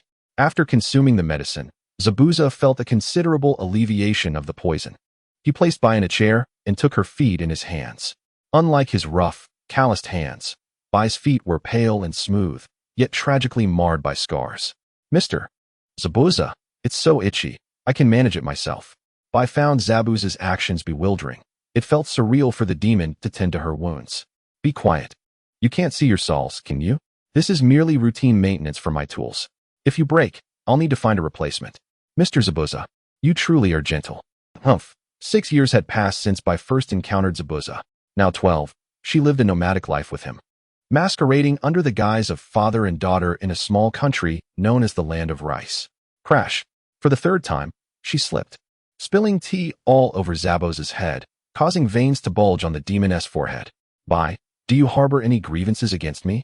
Oh, I'm so sorry, Mr. Zabuza. I can no longer be your tool. Finally, unable to contain her emotions, Bai pouted and broke down in tears. What is wrong, Bai? Speak to me calmly. Though Zabuza maintained a facade of tranquility, turmoil raged within him. The Bai who could bear countless torturous training and still smile was crying. What could possibly be amiss? Had she been bullied by the neighbor's troublesome boy? As I contemplated this, an overwhelming aura of murderous intent emanated from Zabujan. I might be on the brink of death. I am truly sorry, for Zabujan had anticipated my assistance as a tool. Death? Are you injured? I don't know. The blood simply won't cease. Bai, uttering these words, removed his undergarment, causing Zabujan to nearly choke on his own saliva. Just as he was about to erupt in anger, he noticed the bloodstains on the fabric. The room was eerily silent, and Zabujan's gaze had been locked with Bai's for nearly an hour. This ghostly figure truly did not know how to elucidate the situation to her. After all, Why should a distinguished specter be tasked with the duties of a single father? Zaibu-Zhan, it seems you cannot be healed. I apologize. But my time with you ends here. Wait for my return. Zaibu-Zhan seized his beheading sword and charged out of the house, hesitating for a considerable time at the entrance of a store titled Women's Goods, before finally rushing in amidst the screams of the staff, abducting a young employee along with some items. Mr. Robber, here is my contact information. Initially, the young employee was quite frightened. Yet after Zaibu-Zhan instructed her to impart some basic biological knowledge to Bai, she found the robber to be rather endearing, likening him to a bashful father. Nearly enamored by him. Get lost. Ultimately, this incident became one of the few dark chapters in the ghost's history. Little ghost, from this day forth, you shall belong to me. After the assassination attempt on Mizukage failed, I am to depart from the land of water today. Do you wish to accompany me? Have you named the snow rabbit that performs the substitution technique? Are you so idle as to do 1,000 push-ups? When you arrive in a few days, do let me know. Do not misunderstand, as I can handle my own missions without your hindrance. Scenes of my time with Bai flickered before my eyes, transforming into tears that fell from the ghost's eyes before Naruto. I never realized how much I cared for Bai. In the ceiling space, the entire area trembled. The waves beneath Minato's feet crashed against the surrounding walls like a tempestuous sea. Ninetales, what has transpired? Haven't you understood after living here for so long? That little ghost is enraged, and thus it manifests like this. The Ninetales shook his ears, dismissing the liquid splashed upon him, speaking absently. I see. This tremor appears to signify a profound fury. What is the reason? It seems to be for a woman. Isn't that a bit premature? Minato empathized with his son's feelings. He too had been uncontrollably furious when Kushina was in peril. As they spoke, the tremors subsided, the waves regaining their calm, only for a gentle rain to begin to fall. This rain is steeped in sorrow. Minato extended his hand to catch the falling droplets, acutely sensing the emotions conveyed through them. Without further explanation from the Ninetales, he understood that Naruto was weeping. Ninetales, Naruto has always been exceptionally sensible, never displaying such profound sadness. If possible, please assist him. Ridiculous. Do you expect me to use my chakra to save him? The Ninetales, disinterested, found a comfortable position on the ground, for the fate of humanity mattered little to him. Slumber was of greater interest. Will helping him cause your demise? Please, don't be so obstinate. That wretched fox, Naruto cherishes you. You must assist him swiftly. Watergate approached the Ninetales, seizing its whiskers and tugging persistently. Is there an inevitable connection between these two occurrences? Do not pull my whiskers, you pest. The Ninetales, infuriated, rose to its feet, shaking its massive head in an attempt to dislodge Watergate. However, Watergate's grip was too firm, nearly risking the whiskers' severance. I shall not release my hold. I refuse to witness Naruto's sorrow, for his childhood has been filled with enough grief. Fine, fine, I concede. The Ninetales halted its struggle. It had observed Naruto grow step by step. Although Watergate was absent during those moments, the Ninetales had been a silent witness, knowing that the tears Naruto could shed had long since dried up. Listen, little one, both Bai and I have foreseen this day. Tears will not alter our fate. All I can do is continue to fight. At that moment, Zabuza, taking advantage of Naruto's distraction, swung his blade toward Naruto's head. After Naruto evaded, Zabuza swiftly pushed himself up, brandishing his broken sword and lunging forward. Bai is already deceased. What significance does this battle hold? The significance is not for you to determine. Listen to me, little one. That girl is not dead. As Naruto evaded Zabuza's assault, the Ninetales' voice suddenly resonated in his mind. What? Is that true? There remains a faint pulse of chakra. If left untreated, she will surely perish. Do as I instruct, and place the chakra I have refined upon her. The Ninetales never imagined that one day it would extract its chakra to save a human, purging all harmful substances and transforming it into the purest chakra for healing. If you wish to save Bai, cease your attack. Seeing Zabuza poised to strike again, Naruto shot him an intense glare and dashed to Bai's side, reaching out to feel for her breath. Indeed, there was still a faint sign of life.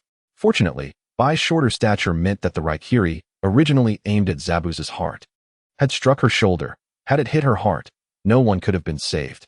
Sister Bai, I will save you. Naruto extended his index finger, and the Ninetales had already delivered chakra to him. A flicker of emerald green chakra flame danced above his finger. Medical ninjutsu? Something felt amiss. This chakra was far more potent than that of a typical medical ninja. Kakashi observed Naruto's chakra with skepticism, but soon dismissed his doubts. Miraculously, as Naruto placed the chakra upon Bai's wound, the charred injury began to heal, forming scabs, and the shattered bones within mended. Her pallid complexion turned rosy. Such feats could likely only be achieved by one of the legendary Sannin. Who exactly are you? Zabuza, witnessing this transformation, finally abandoned his intent to attack and cradled Bai's body, which, aside from her unconscious state, had indeed been restored to health. I am a Leaf Village ninja, Uzumaki Naruto. TCH, what a useless fellow. You haven't even killed a single person. As he spoke, a multitude suddenly appeared across the bridge, ascending onto the surface from transport boats. Under the guidance of a diminutive leader, they approached Naruto, most wielding swords. They were neither legitimate ninjas nor warriors, and the little leader glanced at Zabuza with disdain, uttering, "Kato hum." With a lack of interest, Zabuza turned away, retreating a few steps while cradling the white figure in his arms, placing her in a safe spot. Has that little brat already met his demise? Truly deserved, but do not act rashly. Ninjas, observe this. Kato noticed the murderous intent in Naruto's eyes and clapped his hands. Two of his subordinates stepped forward, restraining a mother and her child, Tsunami and Inari, bound and powerless against Kato's samurai. Tsunami, Inari. Kato, you despicable fiend. Can you still call yourself human? Dasna angrily pointed at Kato, the poor bridge builder resorting to this feeble expression of his frustration. Human? Such a concept is insignificant in the face of wealth. Zabuza, I grant you one more chance to eliminate them. Otherwise, I shall take matters into my own hands. Zabuza, are you truly serving such people? TSK. Kakashi chuckled at Kato's threats. Even with his dwindling chakra, he could swiftly eliminate this little man who dared to boast, relying on his pitiful band of samurai and thieves. This fool. Zabuza felt immense annoyance. Kato may be a simpleton, yet had he not once been a fool serving him as well? Ninja, please, save my daughter and grandson. Dasna pleaded, collapsing before Kakashi, tears streaming down his face. Rest assured, Mr. Dasna, this minor issue poses no challenge for a ninja. Sasuke, it is time to showcase your genjutsu. Kakashi's confidence was not feigned. Against a fully armed force of 100 ninjas, defeat would be imminent, yet against samurai and thieves, they were akin to newborns. Understood. Sasuke nodded, moving within the effective range of his Sharingan, locking eyes with the two samurai holding Inari and Tsunami captive, channeling chakra to ensnare them in a vortex of illusion. Unwittingly releasing Inari, who, along with his mother, fled desperately. You fools, what are you doing? Capture them at once. Kato shouted as he witnessed his subordinates severing the ropes binding the mother and child, hastily commanding others to pursue. Crying is futile. I shall protect my mother. As the pursuers drew near, Inari finally awakened a sense of courage, charging toward the oncoming samurai, using his small frame to shield his mother from harm. Whoosh! A shadow flashed by, and when Inari regained his senses, he found himself cradled in Naruto's arms, safely brought to Kakashi's side, while his mother remained unharmed. After all, samurai could not match the speed of ninjas. Inari, you are very brave. Leave the rest to me. Naruto affectionately ruffled Inari's hair, admiring the boy's newfound courage.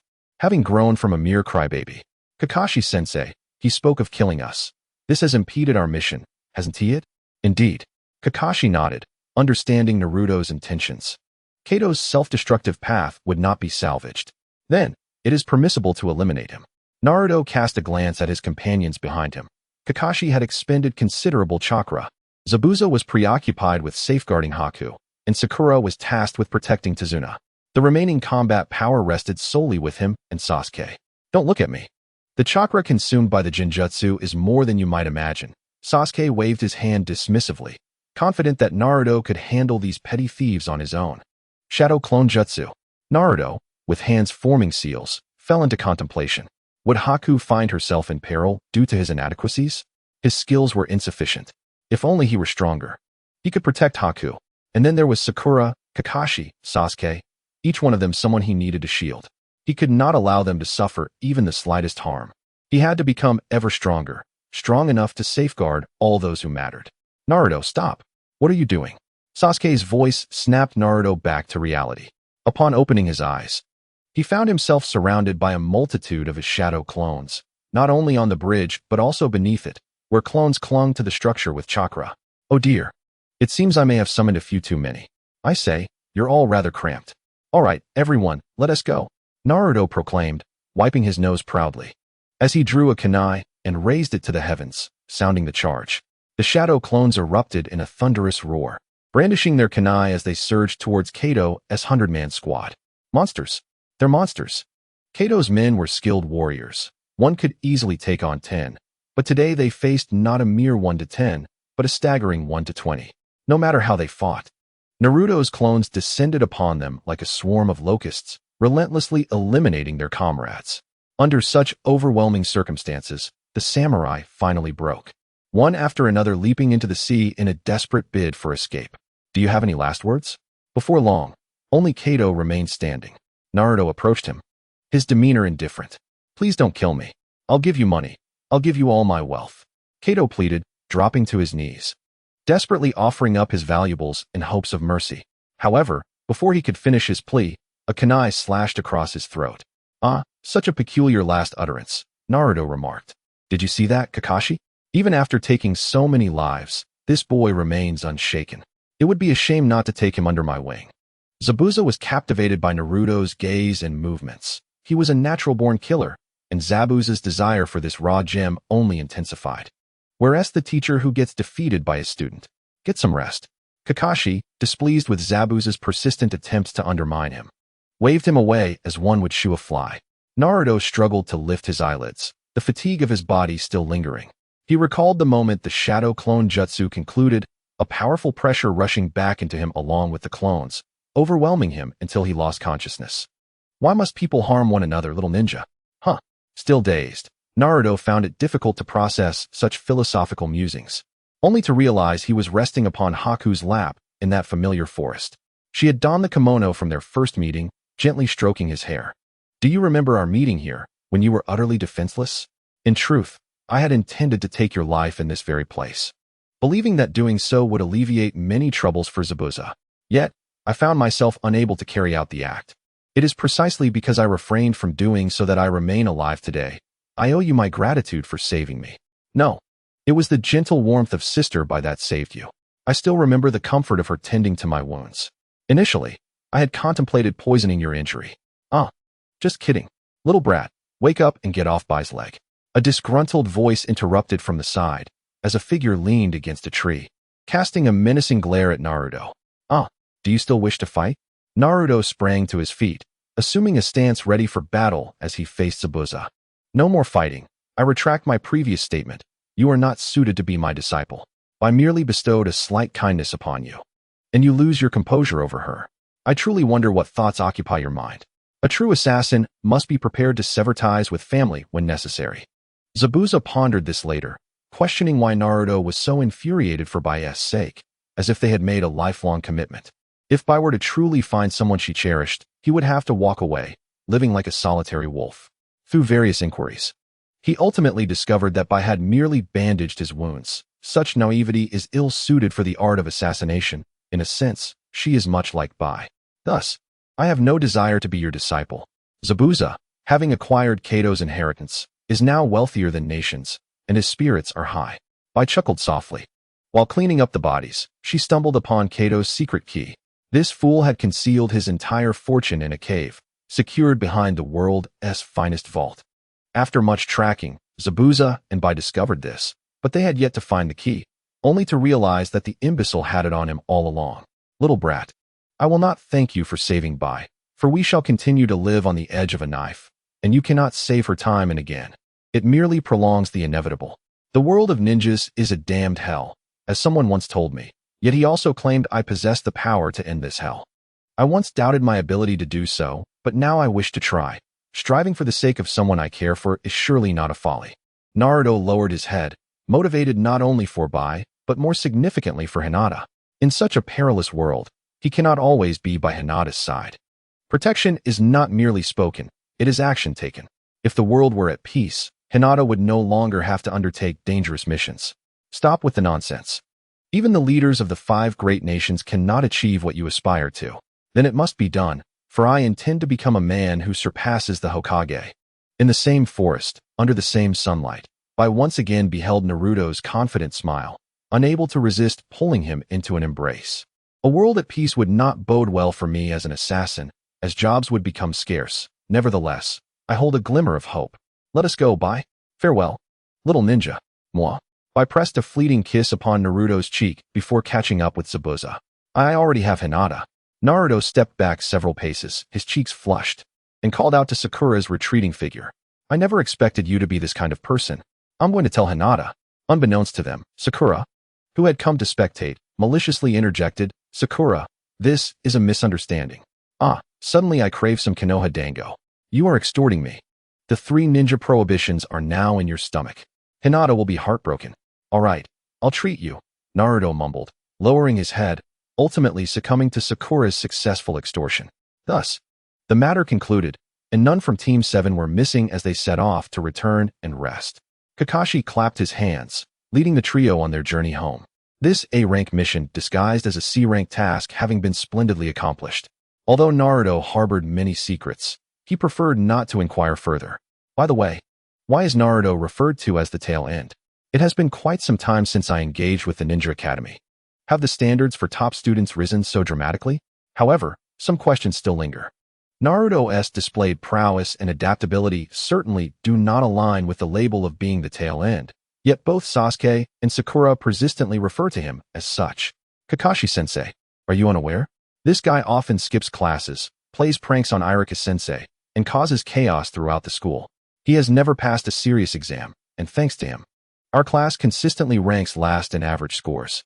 If it weren't for Iruka-sensei's annual pleas, he wouldn't even graduate from the 1st grade. Sakura's frustration flared as she recounted how Naruto's foolishness had led to Iruka's class being perpetually labeled as the tail end.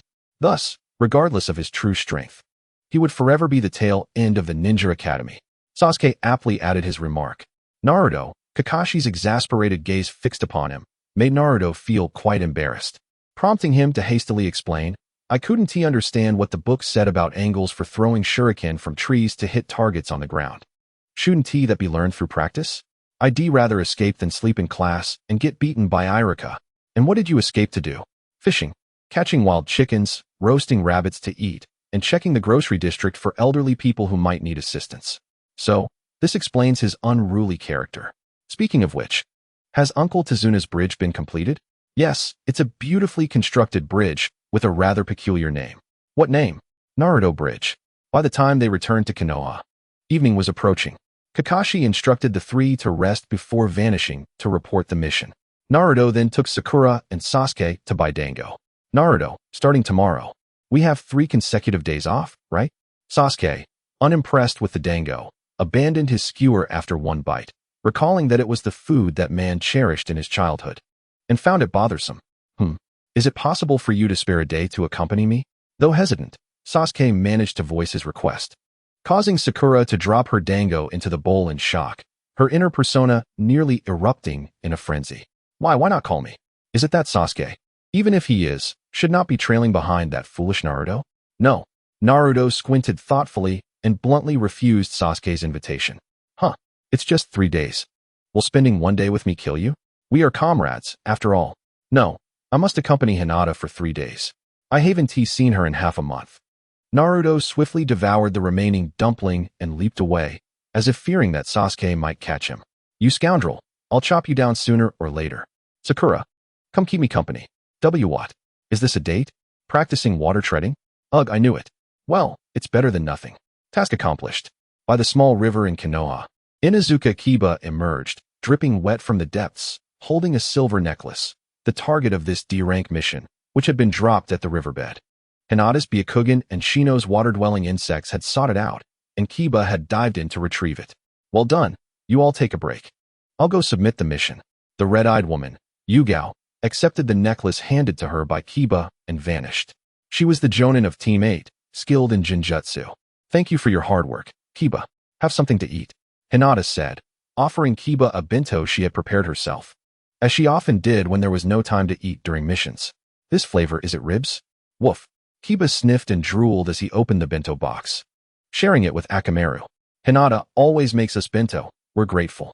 Shino also had a portion, As the insects preferred sweets, his bento was mostly desserts. Hinata's bento touched Shino, who was often regarded as peculiar by others. Hey, aren't we just test subjects? After perfecting the taste, we can make some for that Naruto brat. Kiba patted his belly, having chewed the bones with the same ease as a canine, truly reflecting the nature of the Inuzuka clan. Even so, we must be grateful. For we have always been cared for by Hinata, Shino admonished sternly. And no, it's fine, Kiba replied. You really do like that Naruto kid, huh? Speaking of the Hyuga clan, many must want to befriend you. After all, they are the foremost family in Konoha. Those people only covet my father's legacy. Naruto-kun is different. Hinata felt a twinge of unhappiness. She had never liked the family circle, where people could coldly barter their children for gain. Thankfully, her father had always rejected such proposals. How is he any different? Isn't he the one always talking about marrying in? Do not speak ill of Naruto. You don't understand his kindness. Hinata flared up like an agitated cat. Although usually gentle and soft-spoken, she became resolute when matters concerning Naruto arose. All right, he's just a tail end, after all. Kiba conceded the argument, secretly holding disdain for Naruto, who constantly boasted about becoming Hokage. How could someone who always thought of marrying and ever become Hokage? Oh, I believe I might be experiencing hallucinations. You mentioned that the straggler is approaching from across the riverbank. Shouldn't I be seeing my late grandfather waving from the opposite shore? Upon hearing Shino's somewhat astonished voice, he raised his head and beheld Naruto indeed walking towards them across the water's surface, each step creating ripples. Hinata, I was just about to visit your home. What a coincidence. As Naruto reached the shore, he immediately embraced Hinata joyfully. Welcome back, Naruto-kun. After a moment of surprise, Hinata relished Naruto's embrace. To claim she hadn't missed him during their 2 weeks apart would have been a falsehood. Now, seeing Naruto, she could only respond with the warmth befitting a devoted wife. Woof. Akamaru and you both let out disgruntled sounds. It's infuriating, this blatant display of affection. They are utterly disregarding the feelings of bystanders. Have you completed your mission? Then let us return home. I have a gift for you. Hold on, straggler. You are exceedingly arrogant. Just as Naruto was about to pull Hinata away, you leapt in front of him. Yeah, I remember our agreement vividly. Agreement? Were you not intent on competing for the position of Hokage? I shall await your challenge. Wait. Your words imply you are already ahead of me. That is quite bothersome. How about a friendly spar? A spar? Such childish antics can wait for another time.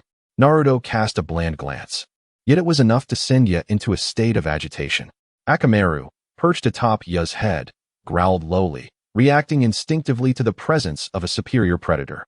This kid, he carries the scent of blood. It was only after Naruto and Hinata had walked away that Ya began to regain his composure, taking deep breaths to calm himself. Yeah, you are not Naruto's match at present. He has taken lives, and his mastery of chakra surpasses yours. Team 7 has already completed a high-level mission. Hong appeared beside Ya, placing a hand on his shoulder. Curse it. Teacher Hong, please train me diligently. I wish to confront him in the Chunin exams. Ya clenched his fists in frustration. Feeling humiliated after being momentarily intimidated by the straggler, which had severely wounded his pride. At the Hyuga residence, Naruto presented a small gift. Hinata, this is a present from the land of waves. This country is quite impoverished, yet the craftsmanship is heartfelt. Do you like it?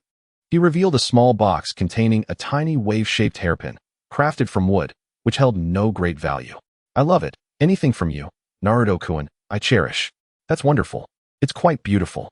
Naruto secured the hairpin in Hinata's hair, adding a decorative touch to her purple locks. Observing Hinata's bashful demeanor, Naruto praised her with satisfaction. Why do I feel a chill down my spine, Hinata? Your sister seems to be watching me. What is happening? Naruto quietly turned to find Hanabi lurking in the corner of the room, glaring at him, causing him to shiver and question his unease. Perhaps she is waiting for your gift. I had mentioned to Hanabi that you would be bringing back some local specialties.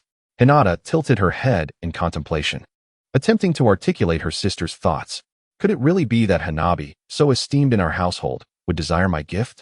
Although it seemed a bit excessive. Naruto could discern that within the Hyuga family, Hanabi's status far surpassed Hinata's, granting her nearly anything she wished for, leading him to doubt Hinata's assertion. Have you prepared anything? Well, sort of, he replied, having purchased something at Sakura's urging. Initially, Naruto had no intention of buying a gift, but Sakura, being quite perceptive, reminded him that the essence of a present lies in the sentiment. Given their already strained relationship, ignoring her presence would likely result in his expulsion from the household.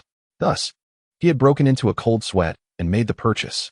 "Hanabi, I have a gift for you," Hinata called out to her sister in the corner, who, like a little puppy, eagerly approached, her eyes sparkling with anticipation. There are two gifts. Which one do you prefer?" Naruto held a wooden comb in his left hand and an oval-shaped red doll in his right, anxiously watching Hanabi, silently hoping she would not hurl either at his head if she disapproved. "I want both," Hanabi exclaimed, examining the two items, both showcasing the exquisite craftsmanship of the Land of Waves, which captivated her given that she had never ventured beyond Konoha. With a boldness that surprised, she seized them both. "I hadn't even explained what this nesting doll is yet." Watching Hanabi walk away, Naruto sighed, realizing that she was still upset about the garden he had ruined, a sentiment he could hardly contest. "Naruto-kun, why does Hanabi have two gifts?" Hinata puffed up her cheeks, a twinge of jealousy flaring within her.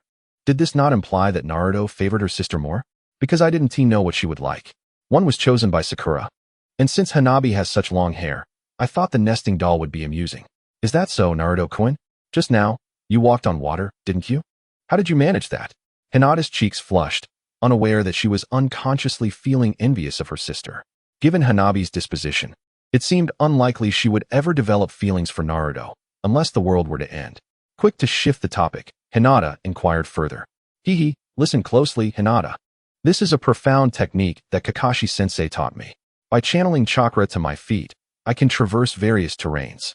Eager to showcase his newfound skill, Naruto scampered up the wall, his feet adhering to the surface as he gazed down at Hinata, his head gently touching hers, forming a right angle. "Naruto-kun, you've grown stronger." "Of course. I will continue to grow even stronger, Hinata. Would you like to learn? I can teach you." I'll give it a try." Half an hour later, as Naruto observed Hinata adeptly running along the wall, he fell into contemplation. Perhaps he was truly a fool? "Naruto-kun, you taught me well." Hinata stood on the wall, looking at Naruto, unsure of how to express herself. She hadn't anticipated learning so quickly that it might inadvertently wound Naruto's tender spirit. "Anyway, I'm just a fool." As he reminisced about the arduous day and night spent in learning, Naruto felt a surge of frustration. He had not anticipated that the gentle fist of the Hyuga clan required an intricate mastery of chakra, allowing it to be delivered directly into the enemy's body with such precision. "That's not true, Naruto-kun," Hinata exclaimed, her heart racing. In her haste, she lost her footing and fell from the low wall of the Hyuga estate. Although the wall was not particularly high, the fall could still be injurious. Without a moment's thought, Naruto rushed to catch her, and they both tumbled to the ground. "Are you all right, Naruto-kun?" Hinata inquired, concern etched on her face. "I'm fine, Hinata. What are you hiding in your chest? It's so soft." As Hinata lay atop him, Naruto's hand inadvertently rested on her chest, and he gently touched it, feeling a peculiar sensation. "What? No, that, over there is off limits." Hinata's cheeks flushed crimson, her words stumbling. Being a girl who developed early, she felt shy about revealing anything, which is why she wore loose clothing. Even Naruto, who spent every day with her, had never noticed. "Is it a bun?" "I'm actually quite hungry," Naruto mused, still absent-mindedly touching her. His innocence stemmed from a lack of proper guidance regarding physiological knowledge. He merely understood that women had breasts but was oblivious to when they began to grow, thus he had never considered it. "It's not a bun, you fool, Naruto-kun," Hinata exclaimed, flustered, and bolted away.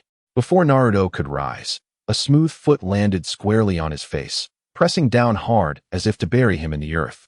"You scoundrel! You dare lay hands on my sister. I'll have you arrested and locked away for life." Hanabi, furious, had initially intended to inquire about Naruto's toy, but was incensed to find him inappropriately touching her sister, rushing over without even putting on her shoes to deliver several kicks to him. "What are you talking about, Hanabi? I didn't do anything," Naruto protested. "You were touching my sister's chest, and you're saying you did nothing," Hanabi retorted. Stumped, Naruto glanced at Hinata, who was hiding behind Hanabi with her arms protectively covering her chest. Even he could not suppress the flush creeping onto his cheeks. "I'm sorry. It's all right, Naruto-kun," Hinata replied, somewhat shyly. "Sister, you're too lenient with him. Just toss him in jail." "Wait, it's just a chest. I have one too," Naruto exclaimed in alarm at the thought of imprisonment. In the realm of ninjas, any inappropriate action towards a girl was a grave offense. and he scrambled to devise a way to redeem himself. You? Perverse technique. Under Hanabi's skeptical gaze, Naruto demonstrated his claim. In a puff of smoke, a voluptuous blonde version of himself appeared before Hanabi. What do you think? Quite ample and beautiful, isn't it? Much larger than Hinata's. You can touch it for as long as you like.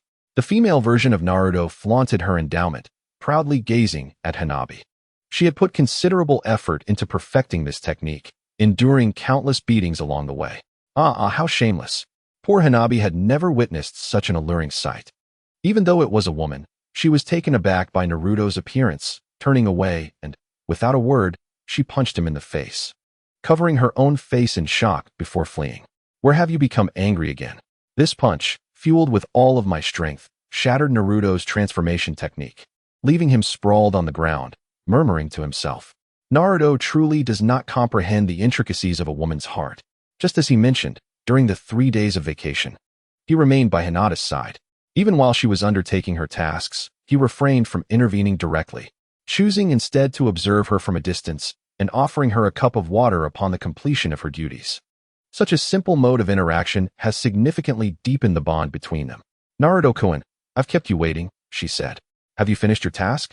Teacher Red had received a message and departed. Today was already over. Hinata, after completing a weeding task, interlaced her fingers and stretched her arms, revealing the gradual curvatures of her blossoming figure. What are you looking at? She exclaimed, noticing Naruto's gaze fixated on her vital areas. Memories of the previous days flooded her mind, causing her cheeks to flush slightly as she wrapped her clothing tightly, playfully rebuking him. It's nothing. By the way, there have been many outsiders in the village recently. What is happening? To claim indifference would be a lie. After all, she was a girl he had spent considerable time with. However, due to Hinata's shyness, Naruto clumsily shifted the subject. Naruto-kun has been out on missions. So you wouldn't know. The Chunin exams are approaching soon. The Chunin exams? She inquired. Ninjas from other nations will gather to compete in skills right here in Konoha. Oh, how fortunate I am. Having just become a Genin, I can participate in the exams. Hinata, wait for me to become a Chunin. Perhaps there will even be a Jonin exam this year, and I'll achieve my goals all at once. Genin assessments have their retakes too, she teased, poking his cheek with a playful grin while he wore a confident smile. That was an accident. But you are quite perceptive to notice the increase in unfamiliar faces in the village. Have you memorized the faces of everyone in the village? Not at all. It's just that they look at me as they would any normal person. It's quite apparent. His simple words pierced Hinata's heart, making her embrace him tightly. Their faces mere inches apart. Naruto-kun. What's wrong? He stammered, taken aback by her sudden embrace, unsure of where to place his hands. Naruto-kun. I have too many sorrowful memories. I understand. You have always loved the village, and one day, they will surely regret it. As long as I am here, I will never allow you to endure such memories. Honestly, I don't mind that much, he replied. Hinata's resolute words once again touched Naruto, and despite his claims of indifference, he held her close, relishing the warmth of her embrace. Hey, you're blocking the way. A cold voice interrupted their tender moment, as a passerby expressed their dissatisfaction with their obstruction. Huh, wow, what is that? A horse? Is it a horse? Naruto turned to see an unfamiliar creature, towering nearly 2 meters tall, with a long neck, yellow fur, and 2 enormous eyes glaring at him. Naruto-kun, that is a camel. Its scientific name is Camelus. How amazing. This horse can talk. No, it is indeed the camel speaking through me, said the discontented rider perched atop the creature. Naruto adjusted his gaze higher and higher until he could barely make out the red-haired youth seated on the camel's back. Every aspect of this boy was striking. He bore a gourd larger than himself, dark circles framing his eyes, and emblazoned on his forehead was a crimson symbol of love, an unforgettable visage. Oh, it's the hedgehog head. I thought the horse had begun to talk, Naruto quipped. Who are you to judge me? Gaara retorted, a surge of anger bubbling within him. This diminutive figure, also sporting a hedgehog hairstyle, had the audacity to criticize others. You certainly do not appear to be from the village. State your name. Gaara of the Sand, he replied. What a peculiar name. I am Naruto Uzumaki, a genin from the village hidden in the leaves. Remember it well. Thus, you lack the standing to call anyone strange.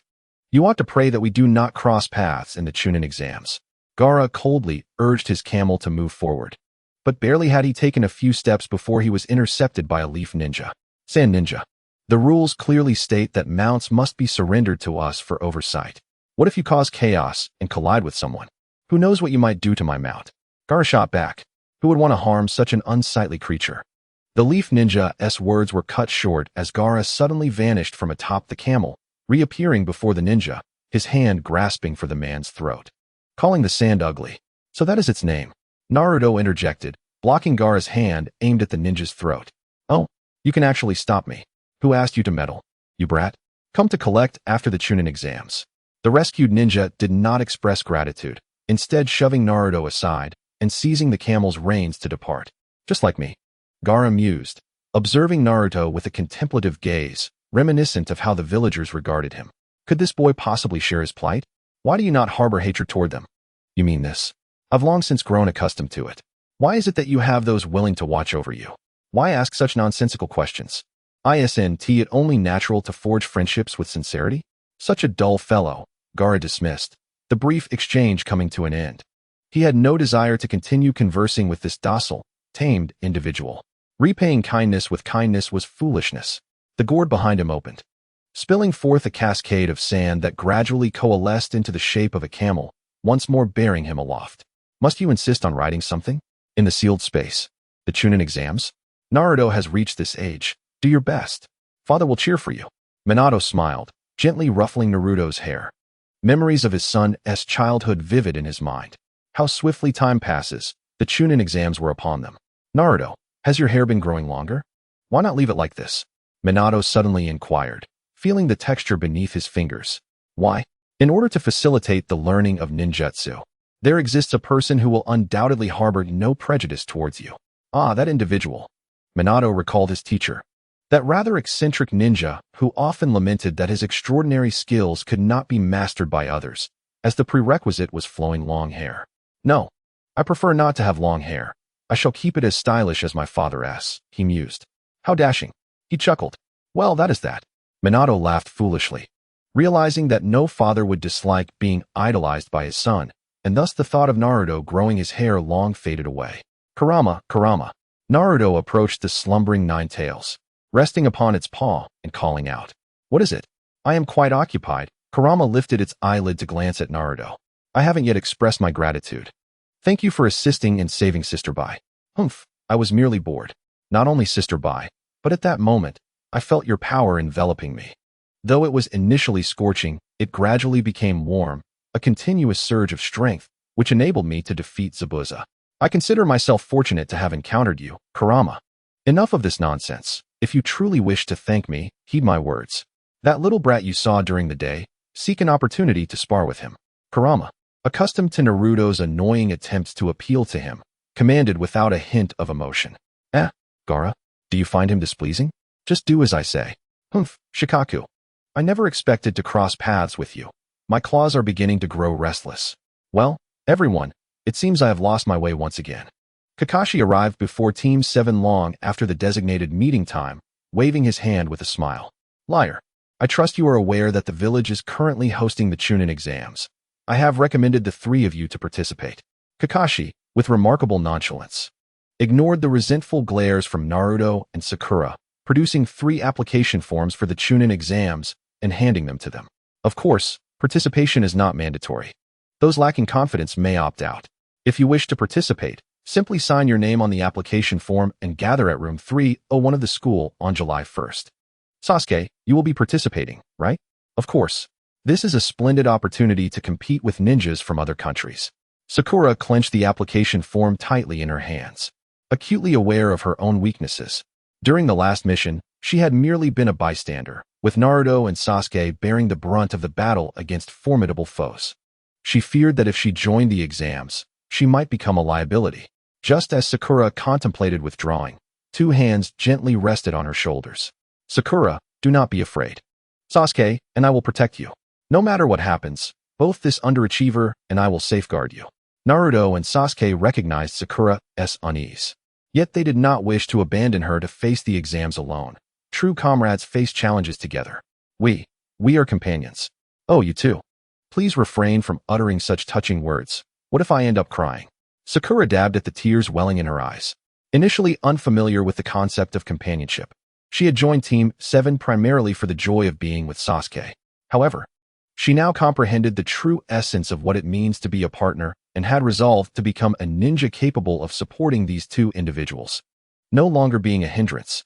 Hee, since we've decided to participate in the exam, let us go indulge in some ramen. What kind of logic is that? Though Sasuke expressed his dissatisfaction, he kept pace with Naruto, while Sakura quietly followed her two companions, observing their retreating figures. Kakashi seemed to catch a glimpse of his younger self alongside his own comrades. My, the team spirit of these three is certainly improving. Splendid, splendid. Witnessing all of this, Kakashi smiled with satisfaction, believing that only those who can think of others can truly be called partners, while those who are self-centered cannot pass the Chunin exam. Hey, you little brat, do you have eyes? A shout from the roadside caused the three members of Team 7 to halt, curiously glancing at a man clad in black, who was hoisting a young boy by his scarf, reprimanding him. Konohamaru? That boy with the scarf looks rather familiar, Naruto ventured to call out. Big brother, save me. Upon seeing Naruto, Konohamaru immediately sought help, unable to escape the grip of the adult's hand. What have you done? I intended to ambush you, big brother, but accidentally bumped into this uncle. You dare call me an uncle? I merely appear more mature. The man, Kankuro, fumed with indignation. Not only had Konohamaru collided with him, but he had also struck a nerve with his words. Ha ha ha, I told you the makeup on your face makes you look older. The blonde girl beside Kankuro burst into laughter, mocking her brother. Be quiet. I shall teach him a lesson. Hey, this could escalate. If he notices us, fear not. I know my limits. Big brother, help. As the man appeared ready to take action, Konohamaru, frightened, flailed his legs in desperation once more. Konohamaru, I will not intervene. When faced with danger, your first thought should not be to call for help, but rather to resolve it yourself. Do you truly wish to become Hokage with such a mindset? Lacking any murderous intent, Naruto refrained from assisting Konohamaru and instead offered this lesson. Big brother, I understand. Sexy jutsu. Inspired by Naruto's words, Konohamaru formed hand seals and shouted loudly. What is this? After a puff of smoke, Kankuro was left astounded by the sight of a girl in a swimsuit before him, inadvertently gripping her inappropriately, and he hurriedly released her. Hey there, uncle. Let us engage in something meaningful together. Seizing the opportunity as Kankuro released her, Konohamaru launched himself into the man's embrace. The soft skin of the dark-haired girl brushing against Kankuro's body, accompanied by a sweet, delicate sound. Puff! Kankuro fainted, blood spurting from his nose. In the village of Sunagakure, he was accustomed to wearing windproof coats. The notion of a swimsuit-clad girl was utterly beyond his comprehension, far too stimulating for a youth such as him. Big brother, I did it. Konohamaru could hardly believe he had truly defeated such a formidable opponent, joyfully running up to Naruto to celebrate with a high five. Well done, Konohamaru. You have truly grasped the essence of the sexy jutsu. The scores for your chest, thighs, and posterior are all above 90. Naruto circled around the female version of Konohamaru, nodding in satisfaction, offering an approving verdict as the progenitor of the technique. All thanks to your guidance, big brother. Now, without further ado, let us proceed to the next stage. Remove your clothing. What lies beneath the clothing? Konohamaru's face was a canvas of confusion. The innocent boy was oblivious to such matters, only knowing to mimic what he read in books. Well, I cannot provide a clear explanation either. Allow me to demonstrate. Sexy jutsu. Naruto scratched his head, opting to showcase through action. As the smoke cleared, a golden-haired girl appeared before Konohamaru, completely unclad. Oh wow, how impressive. So this is what it looks like underneath. The female version of Konohamaru gazed in astonishment at the voluptuous figure of the golden-haired girl, even reaching out to touch. Just then, Kankuro, who had narrowly been revived, awoke to witness the two girls engaged in their curious exploration, causing him to once again spray blood from his nose and faint anew. Kankuro, pull yourself together. Sister, in the next life, I hope to be born in Konoha. Farewell. Kankuro, you two fools. Sakura could no longer contain herself, delivering a punch that sent both Naruto and Konohamaru back to their original forms. What was that for, Sakura? You shameless individual. What on earth have you taught these children? My original jutsu.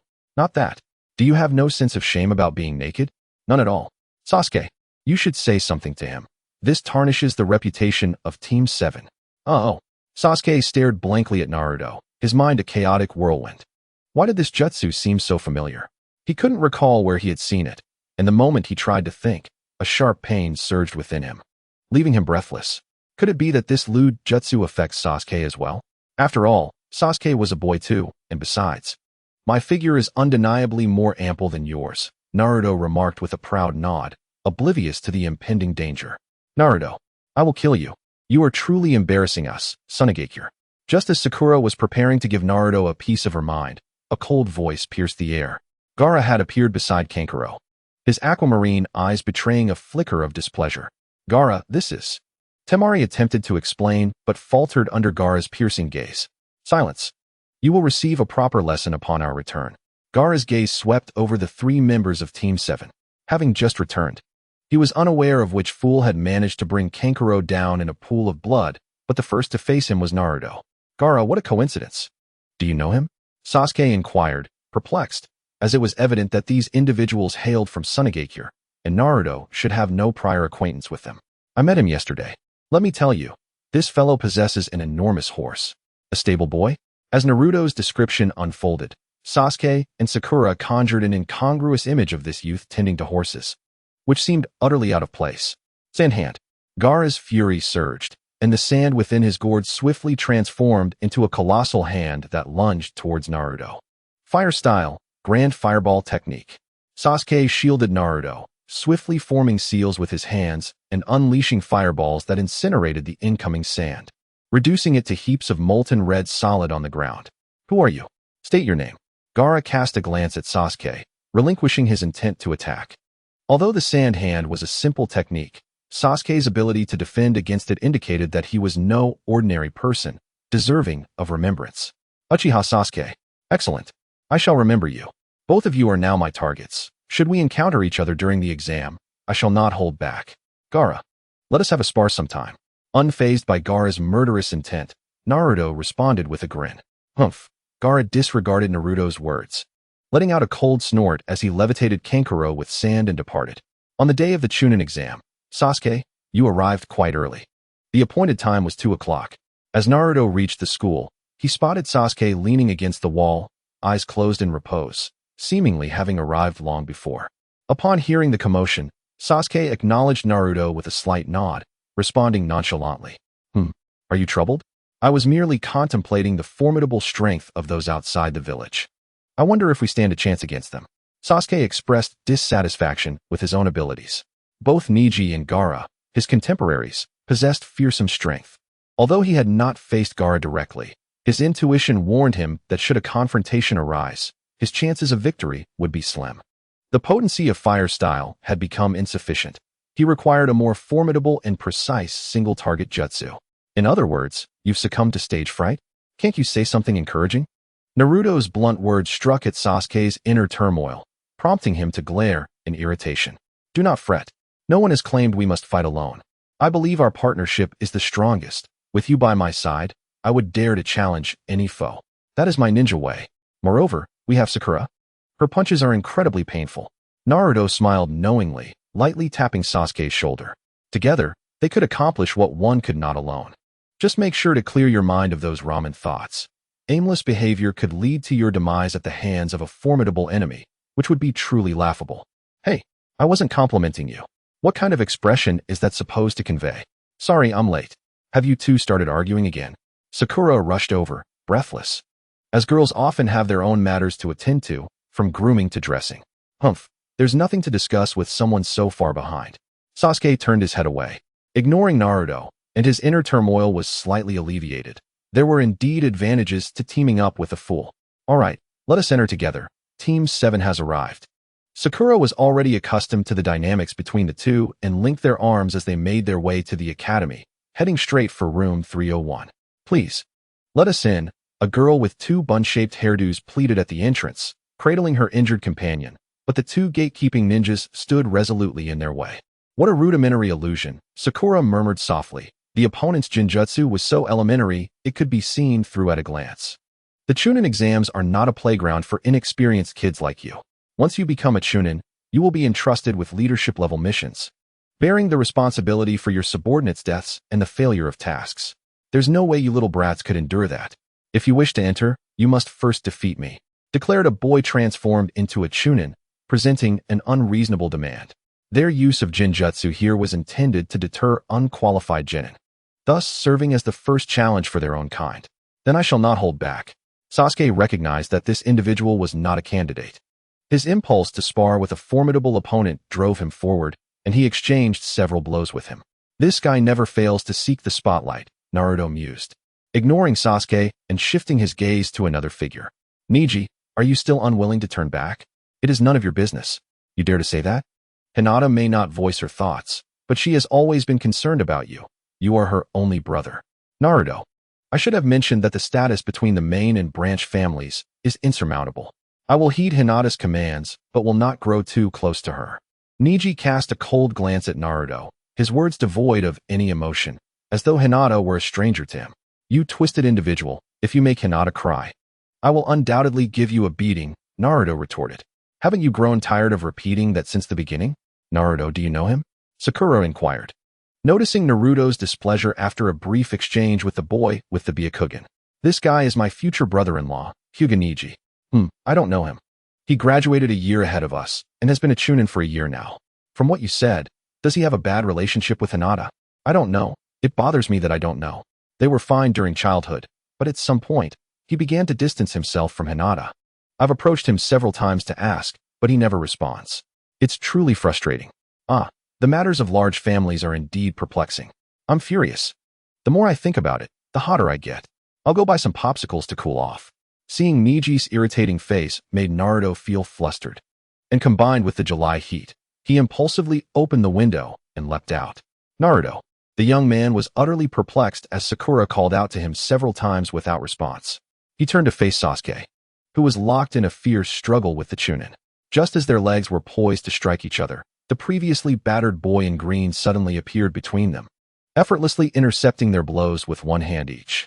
The chunin nodded subtly before vanishing in a puff of smoke. To so easily thwart my attack. Who is this? Sasuke mused, furrowing his brow. Both he and the chunin possessed considerable strength, yet this individual had managed to halt the dual assault without even flinching. Lee. This isn't what we agreed upon. Didn't you say you wanted to avoid drawing attention by feigning weakness? Tintin complained, noting that while the entire team played along with Lee's ruse, he himself could not contain his impulses. I apologize, Tintin, but I wish to impress the one I admire. The boy with the watermelon hairstyle replied as he approached Sakura, his cheeks tinged with a hint of pink. Summoning his courage, he flashed a bright smile that showcased his pearly whites. I am Rock Lee, Sakura. I like you. Will you go out with me? Absolutely not. Your eyebrows are far too thick. Sakura exclaimed, feeling dizzy as she vehemently shook her head in refusal. Sasuke, let us go, let us go. As Lee prepared to speak further, Sakura promptly tugged Sasuke towards the third floor. Too thick, you say? Lee pondered, but Tintin swiftly pulled the dejected boy up the staircase. What about Naruto? Sasuke inquired as they reached the expansive hall on the third floor, noticing one member absent. He went to buy ice pops, came the response. Just as Sasuke was about to express his irritation, a voice behind him interrupted. Hey, you with the thick eyebrows, wait a moment. Sasuke's forehead creased with annoyance. Already feeling overwhelmed, he now faced yet another individual radiating heat, intensifying his displeasure. Wow, what a terrifying glare. Do you wish to duel with me here? Lee remarked, startled by Sasuke's expression, wondering why he appeared so hostile. What's your reason? I wish to ascertain whether my techniques can affect one of the so-called genius clan. Lee replied, seemingly drawn to the Uchiha name. You know nothing of the Uchiha. Please, be gentle with me. I will finish you in 5 minutes. Sasuke declared, his irritation flaring at the audacity of someone using the Uchiha name to test him. He had no intention of holding back as he swung his fist towards Lee's head. What? Just as Sasuke's fist was about to connect, Lee vanished, leaving Sasuke astonished by his speed. Instantly, he scanned his surroundings, only to spot Lee descending from above, aiming a kick at him. Sasuke narrowly dodged the strike. Lee's onslaught was relentless. Upon landing, he twisted his body and delivered a kick to Sasuke at an improbable angle. Realizing he could not evade the blow, Sasuke raised his hand in defense, but it was too late. He was sent flying backward. Effective. It seems relentless effort can indeed surpass genius. Lee exclaimed, elated at the success of his attack. Sharingan. Sasuke swiftly rose from the ground, his Sharingan spinning rapidly in his eyes. Although he was uncertain of what Lee had just done in that fleeting moment, the mere presence of the Sharingan allowed him to perceive everything. It was futile. I employed neither ninjutsu nor jinjutsu, but merely pure taijutsu. Even if you can see my movements, you cannot react in time to match my velocity. Lee, undeterred by the sight of Sasuke's Sharingan, surged forward with his own speed and delivered a kick to Sasuke's chin. Indeed, Sasuke was caught off guard and sent soaring through the air, only to be stylishly kicked into the floorboards. Sakura, having abandoned the defeated Sasuke, rushed to embrace Lee. Lee, you are so cool. I like you the most. Will you marry me? Is that so? Hee, of course I will. Such a naive fellow. Sasuke stood proudly before Lee, having emerged victorious in this written examination. The moment he was struck on the chin was not reality, but an illusion. He had intentionally lured Lee into the range of his Sharingan's Jinjutsu. Given that this was a contest of strength, it would be unreasonable for you to emerge unscathed. Sasuke rubbed the spot where he had been hit. The force of that blow was formidable, and it still throbbed with pain. In contrast, Lee appeared completely unscathed. Sasuke decided to leave him a memento with a kunai. If one dares to challenge the Uchiha, one must be prepared for the consequences. Just then, a small windmill flew in and struck Sasuke's kunai, followed by a red turtle blocking Lee's path, speaking in human tongue. Who are you? As you can see, I am the turtle responsible for educating this young man. Are you attempting to intervene in our contest? It matters not. I have already won. Is that truly the case? Young one, look beneath your feet. Had I arrived a moment later, it might have been you who sustained serious injury. Sasuke glanced down to find his left foot ensnared by the bandages wrapped by Lee's left hand, while Lee regained his senses, being fervently admonished by the turtle. You rascal! To think you would attempt that move.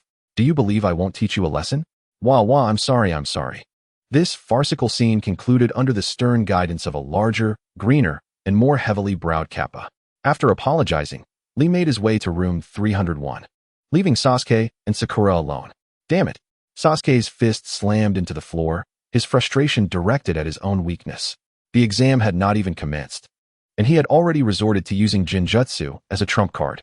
Yet, at that moment, he had been unable to employ any other ninjutsu, and despite this, he had nearly lost, inflicting a significant blow to his pride.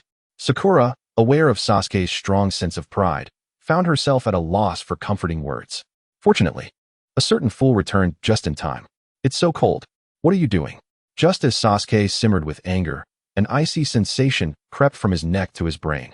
Startling him, he turned to see Naruto pressing an ice pop against his neck, and he exclaimed in anger, Hee, I couldn't finish it alone, so let us share. With a cheerful grin, Naruto unwrapped the treat and settled beside Sasuke, breaking apart the two connected ice pops and unceremoniously shoving one into Sasuke's mouth. Feeling calmer now? The ice cube melted in his mouth, alleviating Sasuke's irritable emotions, and at least his expression was not as grim. Sasuke, let me pose a question. If you were tasked with running laps around the school playground to enhance your taijutsu, how many laps would you complete? 20? 30? Sasuke replied uncertainly, as he deemed running laps around the field utterly meaningless. Perhaps it had its merits, but certainly not as beneficial as engaging in other pursuits. The intensity of his training was measured in thousands, a relentless and boundless regimen from dawn till dusk that cultivated such speed and strength. Sasuke cast a disbelieving glance at Naruto, only to find no trace of jest in his demeanor. Do you comprehend? You lost not without reason. Compared to him, our training resembles mere child's play. However, he recognized that Naruto's training methods were not suited for them. For it was precisely because he understood his lack of innate talent that he exerted hundreds of times more effort than they did, thus enabling him to triumph over you. How do you know? He is Niji's teammate. During my previous conversations with him, this fellow was engaged in grueling training nearby.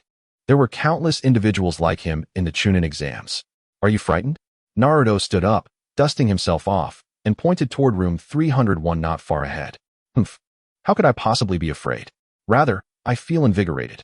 If I cannot handle it alone, I will enlist your help. That thick-browed lad shall not be our adversary. This was the Sasuke I admired. Let us go and defeat them decisively, proving ourselves as the strongest newcomers. Naruto nodded in satisfaction, extending his hand toward Sasuke. Just as I desire. Sasuke grasped Naruto's hand firmly, rising from the ground to walk alongside him toward room 301. You too, do not forget about me.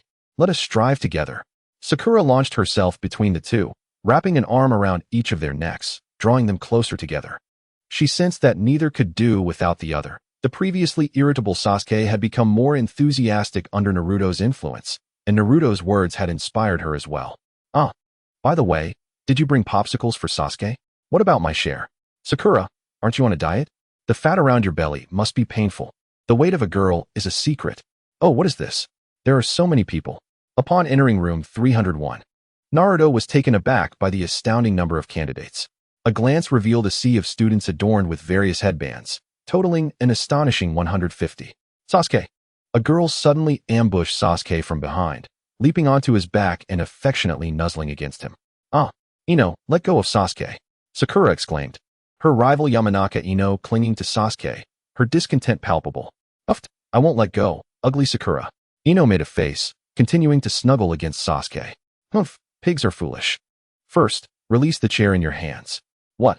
Sasuke, why did you run away? Ino glared at the chair she was holding, realizing that Sasuke had somehow used a substitution technique to escape. Boring. Sasuke coldly turned his head away, pondering how much more effective it would have been had he not been hiding behind Naruto. Those two were originally good friends. How delightful. Indeed, quite popular. Naruto squinted his eyes, coldly mocking. Ever since his childhood companion became acquainted with Sasuke, they began to confront one another, and it seemed entirely Sasuke's fault. Blame me? Sasuke lightly tapped Naruto on the head. He held no interest in romantic affairs, nor could he handle them, which was precisely why he chose to hide behind Naruto. Naruto-kun, you're here. Hinata rushed to Naruto's side, gently holding his hand and standing beside him, having long been overwhelmed by the tense atmosphere in the room. Only upon seeing Naruto did she feel at ease. Yes, I am absolutely determined to pass this exam and become a chunin. You all are here for this troublesome exam as well. Shikamaru, with a drowsy expression, approached Naruto, followed by Choji, Kiba, and Shino. This year, the 9 newly appointed genin gathered together. Shikamaru, you're here too. If I had a choice, I wouldn't want to be here. How long do you plan to argue with her? Shikamaru moved closer to Ino, pulling Sakura aside and positioning her behind him. Were it not for this teammate, he wouldn't want to be at the center of such turmoil. Why was it turmoil? After Naruto and the others entered, a series of their actions had already incited dissatisfaction among many candidates, and all eyes were now fixed at the entrance. Among these genin candidates, many had undertaken life and death missions. Naruto, sensitive to the murderous intent, immediately noticed, especially a person entirely wrapped in bandages, revealing only one eye. I do not know which country or village you hail from, but since we are in the same examination, I will not be defeated by you. Prepare yourselves to be vanquished by me. Naruto, undeterred by the hostile aura surrounding him, stepped forward, raising his fist against the remaining 144 candidates aside from those 9, confidently declaring, and, of course, the murderous intent that followed was even more intense. This fool, Shikamaru lamented, covering his face. He had no desire to make enemies. Yet they all stood behind Naruto, as if the 9 newcomers were declaring war. If possible, he would prefer to go home. All right, you worthless individuals, quiet down. The exam is about to commence. Just as some were contemplating teaching Naruto a lesson for his reckless bravado, a group of examiners, clad in official attire, appeared before the classroom podium amidst a cloud of smoke. A scar-faced man bellowed at the candidates. I am your chief examiner, Marino Ibiki. Allow me to explain the rules of the written test. Ibiki distributed a test paper to everyone, then wrote the rules of the examination on the blackboard. Naruto, however, could no longer absorb the particulars. His mind was a blank slate. Oh no, the first question is the one I am worst at. If only I could at least answer one question. Hinata should be able to help a bit, right? Sakura, seated behind Naruto, wished to assist but felt utterly helpless. What on earth was the fool who had just boasted thinking now? Sasuke cast a glance at Naruto, feeling a sense of schadenfreude, despite his brazen remarks. He might not even make it past the first round. Naruto-kun, wait for me. Hinata felt fortunate to be placed beside Naruto, faced with his already rolled eyes. She resolved to concentrate on her own exam first, planning to assist him with cheating once she completed her work. What is this? Why must the first round be a written test? I can't comprehend a single question. Naruto, in utter despair, clutched his head and lamented within, preferring to battle the exam proctor, who resembled a murderer, dozens of times rather than gaze upon this wretched paper. It seems there is no choice. Bang! A loud noise echoed through the classroom, and Marino Ibiki opened his eyes, casting a puzzled glance at the test takers below. This fellow has knocked himself out. An invigilator approached Naruto, observing the large bump on his forehead and chuckling at the absurdity of the situation. Has he given up entirely? Let him be. In the ceiling space, Naruto cried out, "Dad, help me." Naruto, such matters as examinations must rely on one's own efforts, Minato replied, astonished to see Naruto here, especially since he had mentioned the Chunin exams yesterday. Upon further inquiry, he discovered that Naruto was overwhelmed by the written test. Relying on myself truly spells disaster. You know that I don't understand anything. But cheating? Minato chuckled wryly. The esteemed Hokage aiding someone in cheating was unimaginable in his time. Yet, witnessing his son's woeful expression tugged at his heartstrings. If I fail this exam, I'll remain a genin forever and never marry Hinata. Life would be utterly bleak. Naruto, disheartened, sat on the ground, his gaze dulled by despair as he lamented the monochrome nature of his existence. All right, just this once, Nine Tails, let me see the questions. TCH, you're bothering me. The Nine Tails, roused from slumber, raised an eyelid and used chakra to replicate the exam paper for Minato. These questions are exceedingly difficult. You don't know them either, do you, Dad? The first question regarding code interpretation was manageable, but the subsequent ones. Minato examined the bewildering array of questions, stroking his chin in contemplation. Some were beyond even his knowledge. Undoubtedly, few could answer them. Why would the proctor employ such challenging questions in the Chunin exams? Naruto, do not consider me an expert in intelligence gathering, Minato pondered, quickly grasping the proctor's intentions. However, Naruto was a student with significant weaknesses. He was brimming with tenacious skills, but would find it impossible to cheat undetected in such circumstances. He could only proceed with earnest effort. All right, let's think this through together. Nine Tails, you should assist as well. Why should I help you with your questions? With a head that size, you must be quite clever. Take a look at this problem. I can't solve this triangular relationship. The Nine Tails glanced at the troublesome question and, with a resounding slap, sent the chakra-formed exam paper crashing into Naruto's face. Naruto-kun, Naruto-kun. Wow. Startled, Naruto awoke at Hinata's gentle nudging. Suddenly pulled from the ceiling space, he felt a bit disoriented. Upon noticing the clock on the wall, he was further taken aback. Time was running short. You're awake. The exam time is almost here. All right, I'll tackle the questions. Naruto's hand trembled as he grasped the pen. Within the confines of the ceiling space, two individuals and a fox had spent an extensive period deliberating, yet had failed to complete all the answers. Although Minato held the title of Hokage, he was not particularly well-versed in academic subjects. During his school days, relations among the nations were fraught with tension, and conflict loomed at any moment. There was little time to engage in theoretical studies, as instructors were preoccupied with imparting combat knowledge. Naruto-kun, you need not write anymore. I have finished everything. Just write your name on this exam paper. Hinata quietly placed the sheet on Naruto's desk, whispering in his ear. I'm so sorry. I feel utterly useless. I spent so much time just solving the problems, and there's still question 10. I will strive to help you finish it, he exclaimed, his anxiety palpable. Wait. Give me the exam paper back. What about you? I will write another one. Don't joke around. There are only 5 minutes left, and you still need to answer question 10. Where will you find the time to write another? I don't care. Naruto-kun must pass this exam. Please, no? Listen to me. Hinata coaxed gently, as if soothing a child. She felt relieved when she saw Naruto lift his pen, preparing to inscribe his name. That was sufficient. As long as Naruto could succeed, she would be content. Wait, this is not my name, Naruto-kun. Hinata glanced at the paper, where Naruto had neatly written Hyuga Hinata, and gasped in astonishment. I want to allow that. Sacrificing Hinata to fulfill my dreams is not what it means to be a man. My ninja way is to forge ahead. If one day I look back and realize that my becoming Hokage was at the cost of Hinata, what kind of Hokage would I be? Naruto returned the exam paper to Hinata, grinning foolishly. It's not like I'm dead, honestly. You're infuriating. Hinata puffed her cheeks in irritation, her anger fueled by Naruto's tenderness. Why couldn't he just take it? He always had to show off. Yet, it was precisely his foolishness that endeared him to her. Isn't there still question 10? I'll wager everything on it. All right, you slackers, time's up.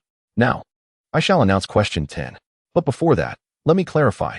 This question is optional.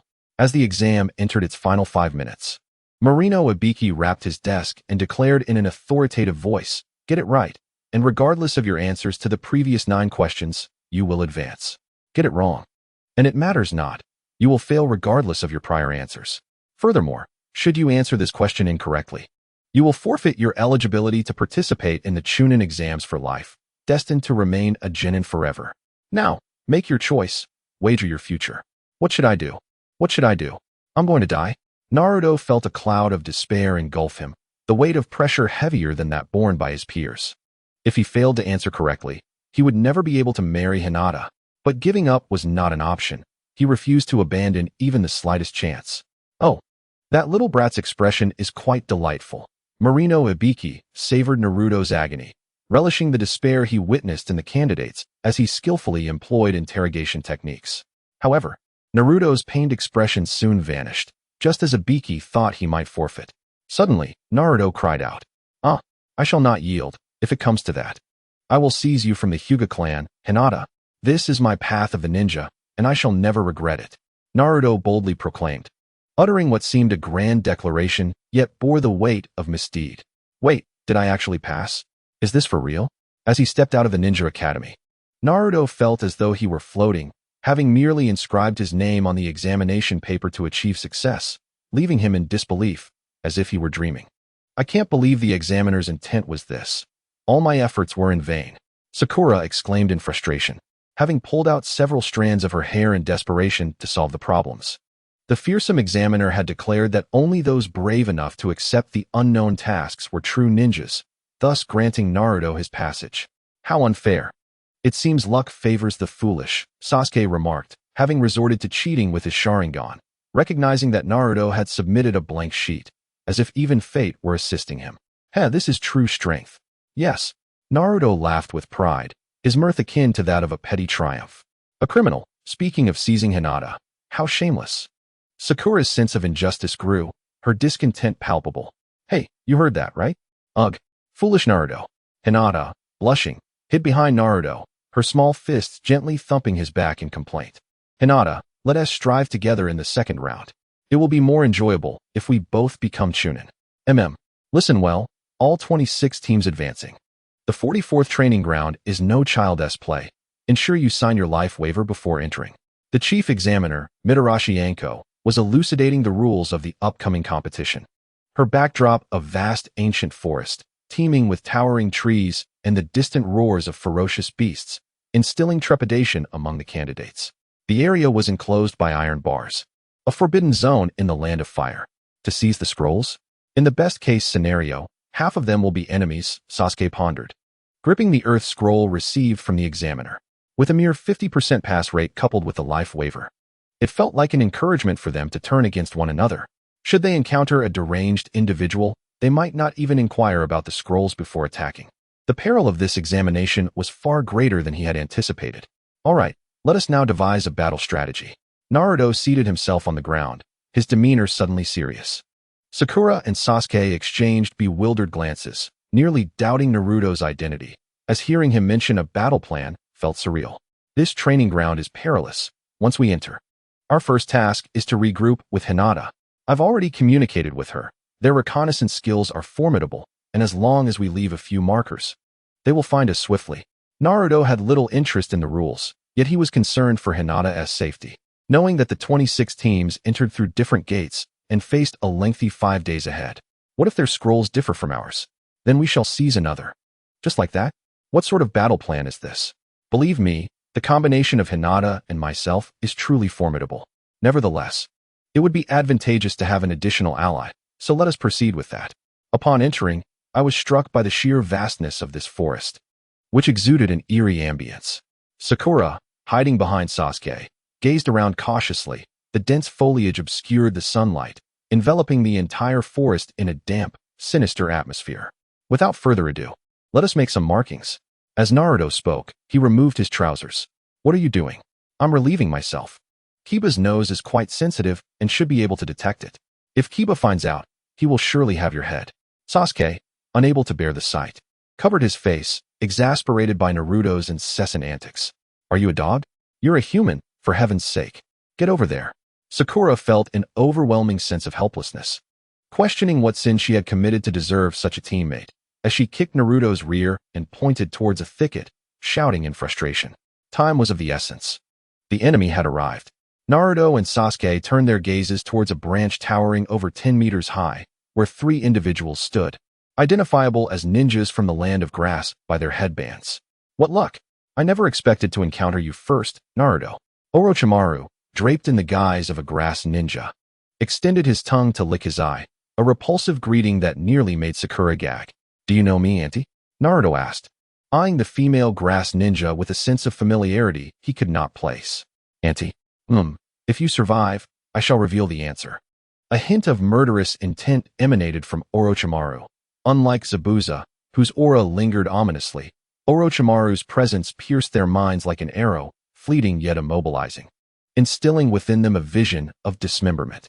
If Zabuza's aura was potent enough to inspire thoughts of self-destruction, Orochimaru's presence stripped away any courage for such an act, leaving them dazed and vulnerable. However, Naruto and Sasuke were no longer the reckless youths they once were. Hey, can the laggard still move? Sasuke gasped for air, regaining some composure as he activated his Sharingan, positioning himself protectively in front of Sakura. Of course, Naruto replied, sluggishly stepping beside Sakura and forming the hand seals for Shadow Clone Jutsu. Oh, you can still move? Impressive, indeed, for a descendant of the Uchiha. Summoning technique. Orochimaru admired Sasuke's bravery and prowess, biting his finger to seal the summoning jutsu, as 3 enormous serpents materialized before them, each exceeding 20 meters in length and 3 meters in girth, flicking their crimson tongues in anticipation of their master's command. Multiple Shadow Clone Technique. Fire Style, Fireball Jutsu. While Naruto had grown considerably, it was still insufficient, as Itachi's younger brother, Sasuke lacked distinguishing traits. Orochimaru scrutinized their combat strategies, noting that Naruto's development fell short of his expectations. Truly a foolish boy. Observing Sasuke unleashing fireballs, a flicker of disappointment crossed Orochimaru's eyes. Simple ninjutsu would not suffice against the serpents. Each swing of the colossal serpent's tail scattered over a dozen of Naruto's shadow clones. Faced with such a gigantic manifestation of the snake, there was little recourse but to endure. Hiss! The great serpent, locked in confrontation with Sasuke, rolled on the ground several times to extinguish the flames upon its body, before opening its massive jaws to lunge at Sasuke. For a moment, Sasuke appeared paralyzed by fear. But suddenly, an instinctual sense of danger surged within him, albeit too late. Spiraling Sphere. The chakra infused with whirlpool energy struck the serpent's vulnerable spot with tremendous force, driving its entire body into the earth. Such a critical blow to its most fragile area rendered even the mightiest serpent immobile, its eyes rolling back as it collapsed. Oh! Orochimaru, observing the scene, noted that Naruto's original form was being hurled towards Sasuke by one of his shadow clones. Sasuke, fully aware of this, stood his ground without flinching. Meanwhile, Orochimaru's gaze shifted to the other serpent, engaged in a fierce battle with Naruto's clone, when suddenly 5 fiery blossoms soared from the serpent's blind spot, piercing into its vulnerable area. Fire Release, Phoenix Sage Fire Technique. An advanced ninjutsu that augments the power of the Phoenix Fire Technique, incorporating sharp shuriken to enhance its penetrative capabilities. As Sasuke unleashed a great fireball, he swiftly formed hand seals, completing this lethal maneuver under the cover of the fireball. Is that all you've got, you wretched serpent? Naruto and Sasuke stood side by side, their fists clenched in a provocative stance. Indeed, your prowess is remarkable. But what about the others? Orochimaru applauded, satisfied. Had they fought separately, each serpent would have expended at least half of its chakra. Yet these two, without exchanging a single glance, displayed unconditional trust in one another, effortlessly achieving 2 decisive kills. This was beyond his expectations. Sakura, Naruto, and Sasuke quickly reacted, turning to rush towards Sakura, who was cowering in fear. The third serpent had approached her from behind, concealed by the trees, and lunged forward with its mouth wide open. How terrifying. I want to run, I want to go home.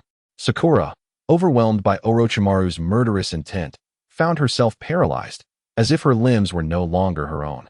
She could see and breathe, yet remained immobile. In that moment, she witnessed Naruto and Sasuke standing valiantly before her, their silhouettes appearing so majestic, their teamwork so flawless. What purpose did her presence serve as a teammate, if all she did was hinder them. The girl named Sakura felt utterly useless, as these two comrades exposed their backs to the enemy in their attempt to save her. How pathetic! This surge of defiance finally triumphed over her fear. Sakura drew a kunai from her tool pouch and plunged it fiercely into her own leg. The pain jolted her nerves back to life, allowing her to gather chakra in her feet and leap out of the serpent's jaws. Who would perish in the mouth of this loathsome serpent? What a joke! Fueled by youthful rage, her fist struck the serpent's head with tremendous force, indenting its skull and rendering the creature unconscious. I told you, Sakura is quite formidable. Naruto and Sasuke exchanged glances, and it was Naruto who broke the silence first, while Sasuke nodded in agreement. As a member of Team 7, I cannot always rely on you for protection. Sakura leaped down from Orochimaru's head, raising her fist towards her teammates, finally feeling worthy of such action. Sakura, is your leg all right? Sasuke inquired, his gaze fixed on her bleeding thigh. Though Sakura had once been a burden, she now radiated brilliance far beyond the girl who could only weep. I'm fine, just watch, Sakura declared, green chakra manifesting in her hands. She applied it to her wounded thigh, halting the bleeding. Afterward, she wrapped the injury with bandages, opting for minimal treatment given the imminent threat. When did you learn medical ninjutsu? Sasuke asked, intrigued. In the days leading up to the exam, I worked tirelessly to master it, though I'm still rather inexperienced. Sakura replied, showcasing her remarkable chakra control. She had spent those days in the hospital, and while her healing skills were still developing, they were effective enough. What a touching team, Orochimaru's ominous voice interjected, recalling unpleasant memories stirred by Sakura's recent strike. The fear of being dominated by a certain strong girl resurfaced, much to his displeasure. Hey, Sasuke, we can't afford to be reckless. Just use that technique, Naruto suggested, extending his hand, slowly gathering chakra to convey his intention. However, that technique would impose a significant burden on Naruto's body. With Sakura here, we can summon that formidable foe at any moment. Our lives are at stake. All right, let us go for it. Sakura, cover us. Sasuke began forming seals, channeling fire chakra into Naruto's Rasengan. With the experience from before, he executed the technique with ease. And soon a fiery red Rasengan took shape, radiating heat. Understood. Sakura readied her kunai, her right hand trembling. She realized that after her previous strike, her bones were likely fractured. Exerting such force from her fragile body would come at a cost. Yet, she knew she had to protect her comrades. To think you can even perform combined ninjutsu. I'm quite impressed, Orochimaru sneered as he elongated his body, slithering down the trees with serpent-like agility, moving so swiftly that Sakura barely registered his approach before he was upon them. Too slow. Orochimaru dodged Sakura's kunai with a twist of his body, swatting her aside before lunging directly at Naruto. This isn't over. The remaining shadow clones, having emerged unnoticed, positioned themselves in front of Orochimaru to buy time. After dispatching the clones, Orochimaru sensed an intense heat approaching. Naruto, can you hit him? No, his speed is too great. The speed at which Orochimaru had moved exceeded the limits of the eye's perception, prompting Naruto to shake his head, unwilling to act recklessly. Understood. Without hesitation, Sasuke lunged towards Orochimaru, closing the distance to engage in a fierce melee. Although Orochimaru's speed was formidable, the Sharingan allowed for precise prediction of his movements. I find myself increasingly fond of the two of you, Orochimaru sneered, darting around to find the opportune moment to strike at Sasuke. However, each attempt was deftly countered by the foresight of the Sharingan. An opportunity arose. Sasuke hurled a kunai embedded with an explosive tag onto Orochimaru's path. The ensuing explosion propelled Orochimaru's form into the air. Seizing the moment, Sasuke leapt behind him, driving the kunai into his back. Yet, it was not so simple. The struck Orochimaru was merely a substitution, dissolving into a pool of black mud upon impact. The true Orochimaru emerged behind Sasuke, his neck stretching like a thread to sink his fangs into Sasuke's nape. Ah! Sasuke cried out in agony, the cursed seal's power infiltrating his being, each cell feeling as though it were being savaged by a beast. Sasuke! During the application of the cursed seal, Orochimaru was momentarily immobilized, and Naruto seized this chance to thrust a scorching Rasengan into him, driving him against the trunk of a colossal tree before withdrawing. Boom!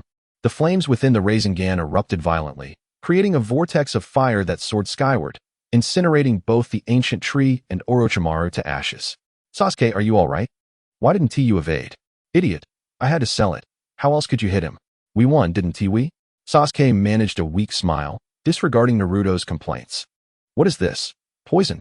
Naruto swiftly scooped Sasuke into his arms, noticing the prominent bite marks and the three-tomo symbol on his neck, mimicking Orochimaru. He pressed his mouth against the wound, attempting to extract the venom. What are you doing, you loser? Sasuke felt a tongue licking around his injury, causing an irritating sensation. Strangely, after the licking, the burning and pain subsided slightly, replaced by a faint blush on his cheeks. A peculiar sense of familiarity washed over him, as if this were not the first time Naruto had tended to his wounds, prompting him to shake off the thought. Ah, Naruto, what are you doing? Sakura sprinted over from where she had been knocked back, her eyes wide in shock at the sight of the two entangled, sucking out the poison. Sasuke was bitten by that snake man. Naruto spat out the blood in his mouth, halting his efforts only when he noticed the wound had begun to heal. Well, I should do it too. Sakura lowered her head, lamenting the missed opportunity. How fortunate Naruto always was. How many of Sasuke's first would he claim before he was satisfied? Oh, it's working, but my face feels a bit warm. Noticing Sasuke's pained expression easing, Naruto felt a sense of relief, but then curiously brushed his fingers against Sasuke's face. Don't touch me, you idiot. Anger surged within Sasuke as he forcefully shoved Naruto away, scolding him fiercely. What's the matter? Do you really want Sakura to do it for you? The bodily fluids of the Whirlpool clan possessed the ability to slightly mitigate the side effects induced by the cursed seal. With valuable intelligence acquired, Orochimaru emerged from the earth, his head partially visible, and after speaking, he vanished back into the ground, wounded yet cunning. That foolish Naruto often unwittingly provided him with useful information, which could be considered one of his few merits. How reckless you are! Sakura lamented as she observed Naruto's severely burned arm, using her chakra to assist in his healing. The sky gradually darkened, and the three of them sought refuge in a concealed hollow of a tree, preparing to endure their first night. How could we hope to win without such measures? Sakura, you two have been rather reckless. Naruto teased, poking at her arm, causing her to yelp in pain. Her slender arm was currently immobilized by two wooden planks and bandages, rendering it unusable for the time being. You've caught my recklessness. Sakura, you look weary. It doesn't hurt anymore, so rest. Naruto halted Sakura's treatment not long after, simply binding his arm with bandages, unwilling for her to expend too much chakra. Sasuke had already succumbed to sleep, overwhelmed by the power of the cursed seal. You should sleep first, I'll keep watch. Sakura nodded, arming herself with kunai as she exited the hollow to set traps and alarms nearby to deter any potential intruders. Be careful, Naruto said little more, aware that he needed rest to better safeguard the two of them. He closed his eyes and soon drifted into slumber. Ugh, how did I fall asleep? When Sakura awoke, she found herself beside Sasuke, with Naruto nowhere in sight. Frustrated, she slapped her face. Awake now? Care for some mushrooms? Naruto's voice and the enticing aroma of food wafted into the hollow. Sakura sniffed the air, her stomach growling in protest as it had gone without sustenance the previous night. It smells delightful. Naruto, you can cook? As she stepped outside, she saw Naruto stirring something in a small pot, likely a soup of assorted vegetables and mushrooms. Hee surprise. Delicious. I feel revitalized. Sakura ladled some soup into her bowl, blowing gently before tasting it. The savory flavor of the mushrooms danced upon her palate, eliciting a delighted exclamation. Take your time, I'll attend to some guests. Guests? Over there, 3 of them, exuding such murderous intent that even the mushrooms wilted in fear. Come on out. Naruto positioned himself protectively in front of Sakura, calling toward the nearby bushes. Oh, you managed to detect us. How intriguing. 3 sound ninjas, led by the bandaged man, leaped from the shadows, halting before Naruto, aware of the traps set by Sakura. Just what we needed, a scroll. Are you here to assist us in completing our task? With your battered body, you dare to speak so boldly? Today, we shall eliminate you before dealing with Sasuke. One of them, clad in garments inscribed with the character for death, glared menacingly at Naruto, completely oblivious to the grim fate that awaited him. Are you coming for Sasuke? Did he owe you money? Although this fellow often craves attention and possesses an irksome personality, he tends to act aloof, ignoring others when they speak with him and being quite picky. Is he truly a companion? The sound ninja, observing Naruto, mercilessly counted a plethora of Sasuke's shortcomings, which sparked a doubt within him. Naruto, I wish to fight as well. How can you possibly take on 3 opponents alone? Sakura, you must protect Sasuke. You heard their intentions, and besides, your body is no longer capable of offensive maneuvers. Hurry. If you find yourself in trouble, I will undoubtedly come to your aid. Sakura was acutely aware of her physical condition and reluctantly departed from Naruto, positioning herself resolutely at the entrance of a hollow tree. Shadow Clone Technique. As Naruto formed the necessary hand seals, 4 identical shadow clones materialized beside him, yet Sakura's heart tightened. The shadow clones, which typically appeared in the hundreds, had only manifested in a mere 4. Naruto was clearly not as unscathed as he had claimed. Jean, leave him to me, the bandaged man addressed his companions. Upon first seeing Naruto, he felt an immediate aversion. Naruto's golden hair was dazzling, a stark contrast to his own body bound by bandages for experimental purposes, inciting a deep-seated jealousy that urged him to transform Naruto into a being as grotesque as himself. Then I shall entrust him to you. I initially intended to shatter him to pieces. Everyone attack. By time for the original. Naruto's true self was already gathering energy for the Rasengan, while the 4 clones lunged at the bandaged man, attempting to impede his movements. Soundwave. The bandaged man revealed a peculiar device on his arm and, without any visible effort, merely waved it at the clones, each one displaying expressions of agony before dissipating into smoke. Next is you. With the clones no longer obstructing him, the bandaged man charged straight at Naruto, swinging the peculiar device on his right arm. Naruto hastily extended his left hand to defend, successfully blocking the attack, but was overwhelmed by an astonishing sense of pressure in his ears. Ugh! Naruto grunted as he forcefully slammed the partially formed Rasengan against the bandaged man, sending him flying, though he himself lost his balance and fell to the ground. Wow, you actually managed to counterattack after being struck by that. This is the first time I've seen that. Sakura observed as the bandaged man was sent flying and whistled, while the bandaged man, rising from the ground with an unpleasant expression, glared menacingly at Naruto. That hurts. You little brat. Struggling to rise, Naruto found his body uncooperative, teetering dangerously at the slightest attempt to stand, warm blood trickling from his ears. It's futile. Do not think of resisting. Simply become like me, the bandaged man declared, producing a kunai to slash at Naruto's face, a twisted expression flickering in his eyes, anticipating that Naruto would soon become as repugnant as him. Naruto. Sakura immediately abandoned Sasuke and rushed towards Naruto. She had to act quickly, as her speed could shield him from the impending strike. Void Slash. One of the bandaged man's accomplices extended a hand towards Sakura, revealing a modified cavity within his palm, from which a strong gust of wind erupted, propelling Sakura away. Interrupting tours is not a good habit. Please, someone save Naruto. Just once, save him. Sakura, though skeptical of divine intervention, found herself fervently praying, her voice echoing towards the sky obscured by the trees. Suddenly, a kunai aimed at Naruto was halted by a small hand, its chakra coalescing enough to shield its owner from the blade's lethal edge. The furious owner kicked the bandaged man aside, positioning herself protectively in front of Naruto. Unforgivable.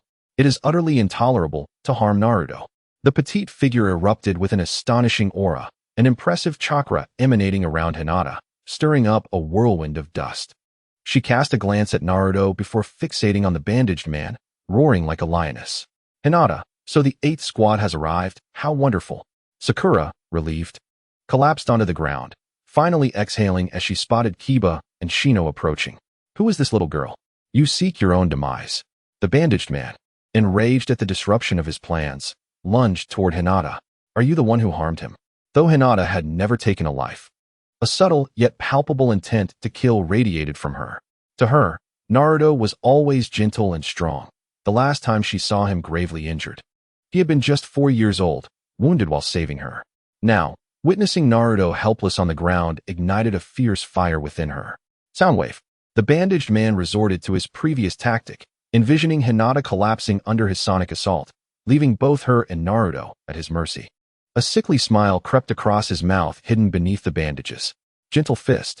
Hinata assumed a defensive posture with her left hand, while her right hand, fingers aligned, gathered chakra to deliver a precise strike to the bandaged man's body, effectively sealing his chakra points and rendering him immobile.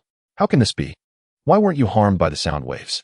Panic flickered in the man's single visible eye, realizing that his sonic attack had failed to affect Hinata. The existence of such a formidable opponent filled him with dread. You used this despicable trick to ambush Naruto, exploiting sound waves to disrupt his balance and harm his eardrums. But any ninjutsu related to chakra cannot escape my eyes. In her Byakugan state, Hinata discerned the chakra-manipulated sound waves approaching her ears. Thus, her earlier defense was not mere protection. She concentrated her chakra to clash with the bandaged man's, nullifying the assault. Impossible. Can you truly see the flow of chakra? 8 trigrams. 2 palms. 4 palms. 8 palms. 16 palms. 32 palms. Hinata ignited her hands with blue chakra, unleashing a dazzling flurry of strikes upon the bandaged man. After the onslaught, his body collapsed to the ground like a marionette severed from its strings. I have sealed your chakra points. You can no longer move. You shall experience Naruto's pain in full. Without hesitation, Hinata drew a kunai, aiming it at the bandaged man. Though inherently kind and averse to killing, she was willing to do whatever it took for Naruto. Take this. The 2 companions of the bandaged man rushed to provide assistance, but were swiftly intercepted by Ya and Shino, leaving them momentarily unable to extricate themselves. Is Hinata truly the type to act this way? Ya inquired of Shino amidst his confrontation with Kin, struggling to reconcile the typically gentle and timid Hinata with the fierce demeanor she exhibited. It is indeed the most terrifying aspect when the normally docile individual unleashes their wrath. Shino nodded, deftly maneuvering with his parasitic insects against the adversary, unaffected by the sonic waves unleashed upon him. At the critical moment when Hinata aimed to strike the bandaged man with her kunai, she heard Naruto's voice calling to her, prompting her to abandon her target and hasten to his side. For her, the act of taking a life paled in comparison to responding to Naruto's call. Naruto-kun, are you alright? I am so sorry for arriving late. I feel utterly useless. Fool, who would blame you for being late? Thank you for saving me. You've grown stronger. Naruto replied, smiling gently at Hinata's tear-streaked face as he pinched her nose playfully. I have always been watching Naruto-kun's back, striving to grow stronger alongside you. She replied with a shy chuckle. Naruto managed a labored laugh, shifting to rest comfortably in Hinata's embrace. Suddenly, an overwhelming surge of chakra exploded outward, and Sasuke appeared before Naruto, his body adorned with a dense array of cursed seals spreading from his neck across his face, exuding an aura both mysterious and foreboding. The ominous purple chakra spiraling skyward, rendering him almost godlike. Hey, Sasuke, there's a limit to how long one can indulge in slumber, Naruto jested. Who injured you? Sasuke glanced at Naruto's weakened form. The usually jovial Naruto was now barely able to stand, his arms wrapped in bandages and blood trickling from his ears. A sight that ignited Sasuke's killing intent, suffocating all around him. Forget it.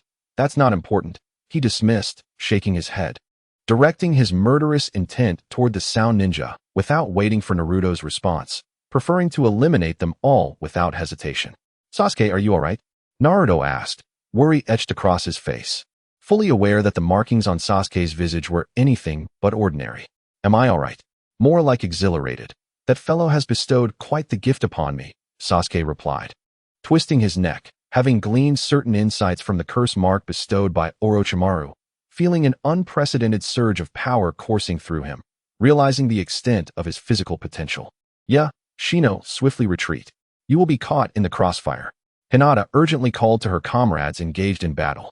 To her, it felt as though a pair of ominous eyes were fixed upon her from behind Sasuke, a sensation of impending doom that compelled her to shut her Byakugan. What on earth is happening? She thought, as Ya and Shino hastily returned to her side, each of them deeply attuned to the life around them. Sensed the sheer terror emanating from Sasuke, Ya's companion, Akamaru, cowered in his clothing, trembling, while Shino's parasitic insects fell to the ground, unable to flutter their wings, all conveying the sheer horror that Sasuke now embodied. I shall ask but one question. Are you strong enough? Sasuke approached the trio of sound ninjas, his aura of menace causing the weakest among them, Kin, to collapse to the ground. The bandaged man remained immobilized, leaving only Sak to engage in battle, a figure devoid of regard for others. If you desire death so fervently, I shall rend you into fragments. With the formation of his seals, Sak unleashed a tempest more ferocious than before, a gale erupting from his palm that carved a deep groove into the earth as it surged toward Sasuke, uprooting the surrounding soil and stones. The nearby tree trunks bore the marks of the debris, a testament to the formidable power at play. After the intense storm subsided, Sack gasped for breath, the technique having drained a significant portion of his chakra. Yet, the outcome was gratifying. Sasuke lay in ruins. Huh, serves you right. Now you have witnessed the might of my arm. Sack gloated, seemingly pleased with his own strength. However, unbeknownst to him, Sasuke had silently positioned himself behind Sack. Once Sack's laughter had faded, Sasuke clasped his wrist with the familiarity of an old friend, a sardonic smile gracing his lips. You how? Sack stammered, bewildered. It took you so long to form the seals. You truly have no future. The smirk on Sasuke's face morphed into one of sadistic delight as he crushed Sack's wrist, as if grasping a mere sponge, obliterating the enhancements within. Ah, my hand! Sack screamed in agony, extending his other hand to unleash a wave of energy at Sasuke's head. Yet, Sasuke merely tilted his head aside with casual ease, seizing his wrist in the process. Oh, you offer your other hand as well. How considerate. The sound of crushing bones echoed as Sack's remaining hand was similarly destroyed, leaving him a mere shell, convulsing on the ground, aware that without his hands, he was rendered utterly useless, a being devoid of any future. Is this it? Why are you all so weak? Sasuke remarked with disdain, observing that none remained standing. The violent impulses within him had yet to dissipate. He yearned to replicate his earlier actions. Wait, please spare us. I'll give you the scroll. I beg you, let us go. The bandaged man, finally freed from Hinata's restraint, knelt before Sasuke, placing the scroll on the ground in a desperate plea. A scroll? Such a trinket would serve better as a trophy after your demise. Sasuke did not even glance at the scroll, kicking the bandaged man aside before leisurely stepping over him, pressing his foot against the man's neck. No, please, I beg you. As the pressure intensified, terror filled the bandaged man's eyes, his pleas growing frantic. Meanwhile, Sasuke seemed to relish the sensation, varying the pressure beneath his foot, toying with the man's psyche. Stop. Sasuke, this is terrifying. Please, return to the Sasuke I once adored. Sakura could no longer endure the scene. Confronted by fear, she embraced Sasuke from behind, who, though indifferent, was no malevolent fiend who toyed with lives. This transformation was unbearable for her, and she wept, yearning for his return to the man she cherished. You are fortunate. Leave swiftly before I change my mind.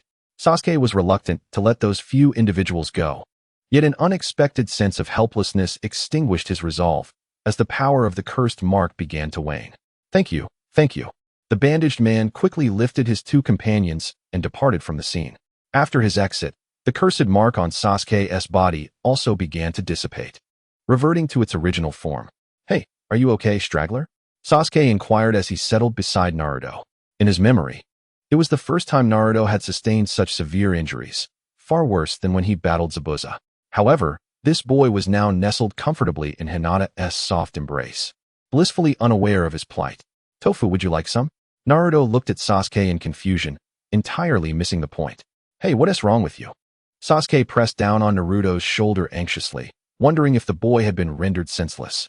I'm fine, just a temporary auditory impairment. I can't comprehend speech at the moment, Hinata gently reassured, caressing Naruto's ear to alleviate his discomfort. With her Byakugan, she could discern Naruto's physical condition, finding solace in the fact that his wounds were healing. It's truly worrisome, Sasuke remarked. Apologies, did you do something wrong? I was referring to you. Hee hee.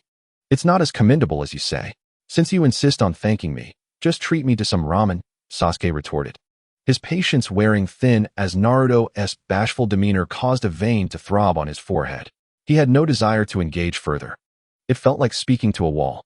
Sasuke, the individual left behind the Book of Earth, and with our completion of the Book of Heaven's task, we're in a splendid position. Sakura exclaimed, handing the scroll she had picked up from the ground to Sasuke, her face alight with joy. The only task remaining in this examination was to reach the central tower of the 44th training ground. Sakura, you've worked hard, Sasuke said, not taking the scroll but instead reaching out to gently touch Sakura's auburn hair, a fleeting smile gracing his lips. He recognized the effort she had expended during his unconsciousness. Wait, did Sasuke just smile at me? Is this real, or am I dreaming? Ouch! Sakura gasped, capturing that fleeting smile, her demeanor instantly transforming into one of infatuation. As the resilient Sakura she once was seemed to vanish, even prompting her to lightly hit her injured arm. Speaking of which, your Team 7 is truly weak. It's no wonder you're at the back of the pack, sustaining injuries on the first day. Had we not arrived, you might have perished, Kiba interjected, his arrogance unabated despite Hinata's gentle attempt to curb his words. That said, have you completed your task? Of course, we finished it right at the beginning of the exam. Kiba boasted, producing a pair of scrolls from his pocket. How about a match? While a single pair of scrolls suffices for passing, acquiring more would certainly attract the examiner's attention, he proposed. Absolutely, Sasuke replied, the competitive spirit flaring between him and Kiba, the atmosphere thickening with tension. Wait. We genuinely appreciate your assistance, but please cease hostilities. We are all newcomers this year and have already completed our tasks. There really is no need for a confrontation. Sakura was perplexed as the previously pleasant atmosphere suddenly escalated towards conflict, prompting her to swiftly interpose herself between the two. While grilled meats and pork cutlet rice were indeed delightful, the finest delicacy remained Ichiraku ramen. Unbeknownst to them, Naruto had risen from Hinata's embrace and approached Sakura, wearing an expression of earnest agreement. The tension dissipated, leaving both Sasuke and Kiba speechless as Sakura exclaimed, "You idiot! Huh? Weren't you discussing what to eat after the exam?" Kiba retorted, "I do not endorse your fighting now. If you both end up injured, other teams might seize the opportunity." Shino, preferring to bury his face within the high collar of his attire, remained contemplative and managed to prevent Kiba from continuing the standoff. "TCH, let's save the competition for the next match." "The next match?" Kiba inquired. "Don't you know? Traditionally, the Chunin exams feature one-on-one duels." Naruto truly was a master of disrupting the mood. Hinata grasped Naruto's hand, delicately tracing characters upon it to communicate, a skill unique to her. "By the way, Hinata, how did you know we were here?" Naruto asked. "Not long after entering the exam venue yesterday, we witnessed a towering inferno. I believe many others did as well. I suspected it might involve you, so I brought Kiba and Shino along, and it appears my intuition was correct. Hinata, you're overthinking it. There's no way they could have caused such widespread destruction with their jutsu. If they did, I'd eat cat food," Kiba exclaimed. Hearing Kiba's declaration, Sasuke couldn't help but chuckle, while Sakura stifled a laugh behind her hand. No one dared to assert that they were responsible. Sometimes, discretion was the better part of valor. Now that our mission is complete, let us set forth and reach the tower before the other teams. With Naruto and Hinata's connection, Team 7 and Team 8 formed a temporary alliance, which unexpectedly facilitated their journey. The trio's exceptional reconnaissance skills allowed them to evade countless adversaries. And after 2 arduous days of travel, they finally arrived at their destination, a magnificent tower rising majestically in the heart of the forest. The third exam would determine the victors here. Inside the tower lay an expansive arena where the third Hokage eloquently addressed the genin who had advanced past the second round, imparting rules that essentially conveyed that these young ninjas bore the future and honor of their village, and that victory would enhance the village's prosperity. Naruto, however, found it difficult to comprehend the adult discourse. Next, under the watchful eye of the ailing referee, Moonlight Gale, Sasuke took the stage for the first match. Employing a copied technique from Lee to triumph over the chakra-absorbing Crimson Armor. "You're in last place. I want to go easy on you if you lose," Sasuke declared before being whisked away by Kakashi for treatment of his cursed seal. The matches proceeded in an orderly fashion, and finally, it was Naruto's turn to compete against Kiba. "I didn't expect to face you first, but that is fine. I am eager to settle this rivalry. Show me how much you've grown since graduating from the Ninja Academy." You had not forgotten the humiliation of being startled by Naruto last time. This incident lingered as a mark of shame. Since then, he had dedicated himself to relentless training, determined to vanquish Naruto and redeem his honor. "Just wait and see. But you shall never defeat me," he proclaimed, brimming with arrogance. With both hands forming seals, he unleashed the four-legged technique, channeling chakra into his limbs to sprint with remarkable speed, arriving before Naruto in an instant. He struck Naruto's chest with his elbow, sending him hurtling away. Ugh! Naruto coughed up blood mid-air, rolling on the ground several times before lying still. "As expected, you are the underdog. Allow me to take the mantle of Hokage." "Ha ha ha." He laughed triumphantly at the incapacitated Naruto, convinced that the previous encounter had been mere happenstance. How could the underdog possibly be stronger than him? "Naruto-kun, get up. You are not one to be easily defeated," cried Hinata from the spectators' area on the second floor, normally shy and reserved. She could not hold back her encouragement upon witnessing Naruto's peril, repeatedly calling out his name. Hinata, we are teammates. Why are you cheering for an outsider? You scoffed. I apologize, but you underestimate Naruto-kun. His spirit is unyielding. Even when faced with universal denial, he has always believed in himself and worked tirelessly to earn recognition. A Naruto like this cannot be easily defeated. Thank you, Hinata. Merely defeating me will not secure the title of Hokage. Yeah. Her words seemed to resonate, as Naruto, rising to his feet under Ya's astonished gaze, wiped the blood from his mouth and smiled. Not powerful enough, is it? Then I shall come at you once more. Ya charged forward again, raising his fist to strike Naruto. This time, however, Naruto managed to block the attack, albeit he was pushed back a few steps. You can see my movements? Ya exclaimed, astonished. Did I not say you cannot overcome me? Naruto retorted with a grin. Then why did you hold back just now? Ya demanded in disbelief at having his attack deciphered. One might not say it was holding back. Your speed is indeed impressive, but I could barely keep up. Consider it a favor returned, Naruto replied. You truly are an infuriating fellow, ya? Ya felt an unprecedented humiliation for being spared by the lowest-ranking student at the Ninja Academy. This disgrace could only be washed away with blood. He retrieved 2 soldier pills, swallowing one alongside Akamaru, who, upon consumption, transformed, his fur turning a deep crimson. Beast mimicry technique, beast clone. Akamaru leaped onto Ya's back, synchronizing their chakra to take on Ya's appearance. Since you can see, let me obscure your vision, he declared. He pulled a smoke bomb from his pocket and tossed it at Naruto's feet. Then he and Akamaru began to spin rapidly, hurtling toward Naruto like a whirlwind. Calm down. Even if the opponent is unseen, Naruto could distinctly sense 2 menacing auras amidst the smoke. However, he remained utterly composed, quietly forming hand seals to employ the substitution technique. Utilizing the unique properties of Kiba, he draped his clothes over the wooden substitute, then concentrated chakra in his feet, leaping out of the smoke. In midair, he executed a flip, affixing his feet to the ceiling, and began to contemplate his strategy. Isn't this boy's trickery with Kiba bound to bring about retribution? Kakashi lamented from the second floor, observing as Kiba and Akamaru relentlessly assaulted the wooden figure. Naruto appeared quite at ease, while Kakashi could scarcely bear to watch. Kakashi, how did you manage to teach Naruto to be like this?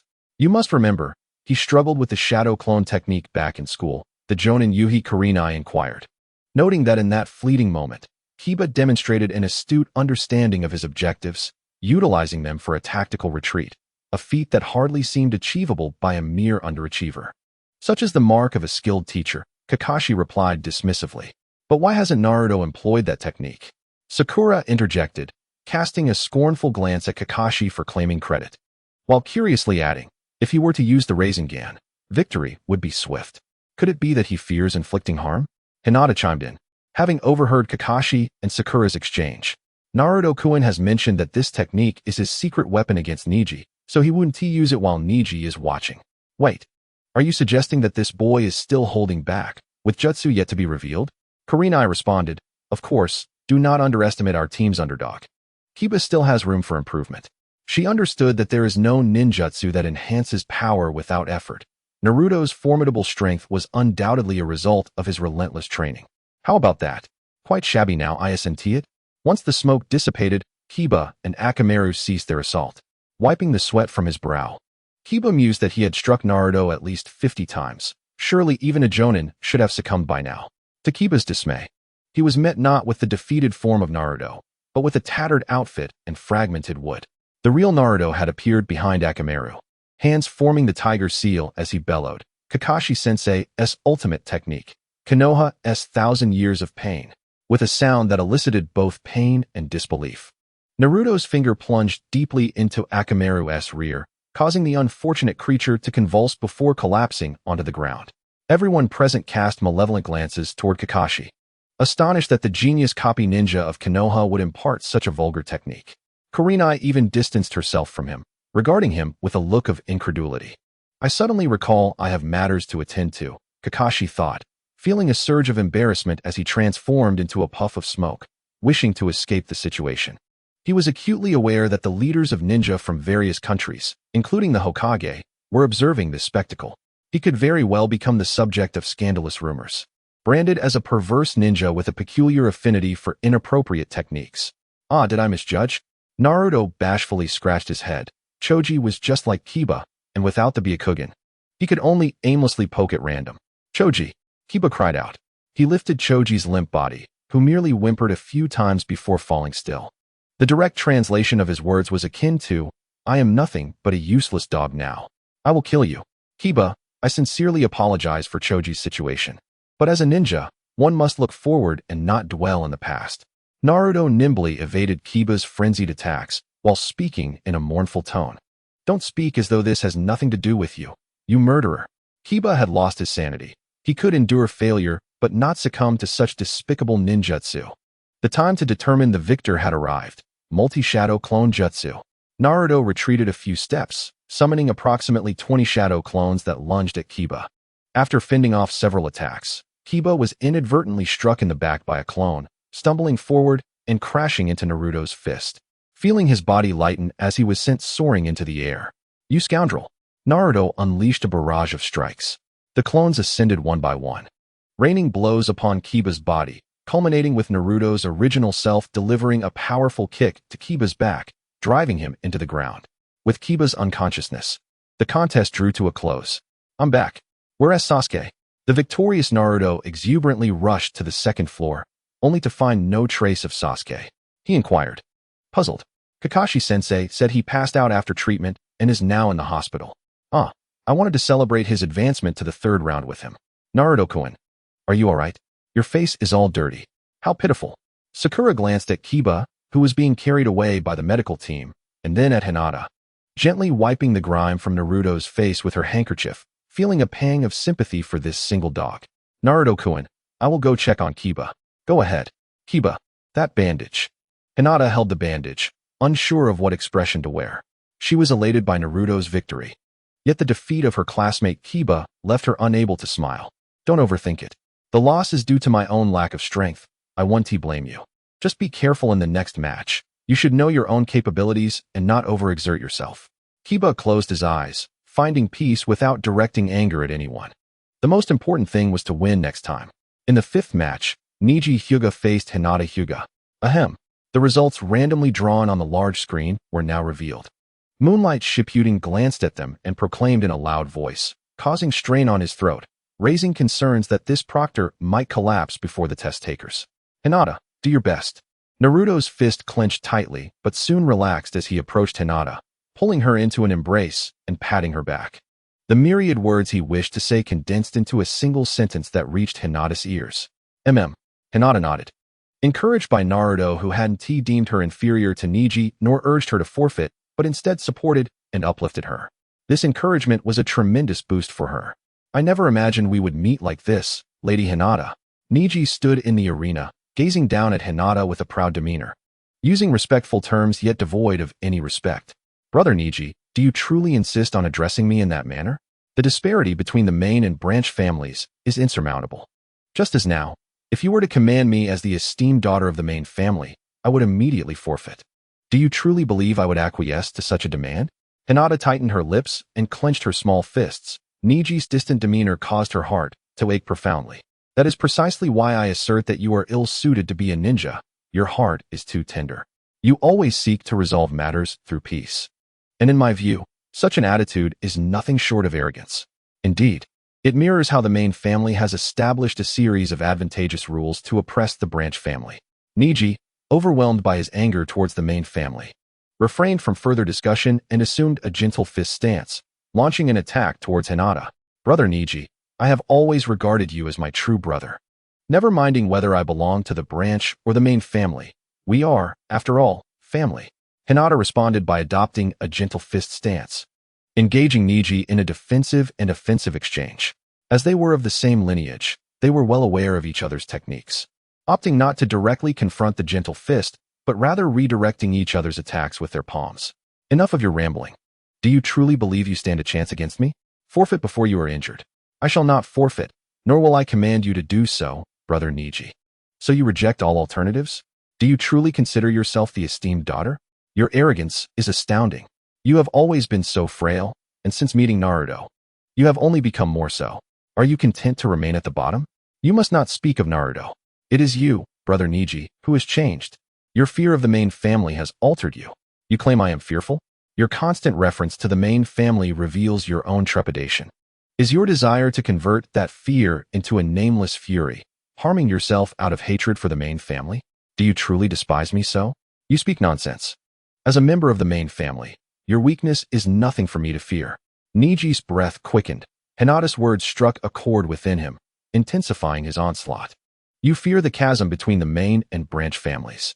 You dread that our closeness might inflict pain upon us. Yet, I do not concern myself with such matters. I have no regrets about what I learned from Naruto. Hinata skillfully countered Niji's attacks, gradually gaining the upper hand. In truth, you do not appear indifferent. You hesitate to strike me, thereby compelling me to forfeit, even attempting to persuade me to command your surrender. You fear hurting me. For beneath your hardened exterior lies the Niji who always protects me. I will not be defeated. Naruto knows I am not as strong as you. Yet he continues to encourage me. His embrace brings unparalleled comfort and warmth. Thus, I must showcase my resilient side to him. What have you and that insufferable brat learned?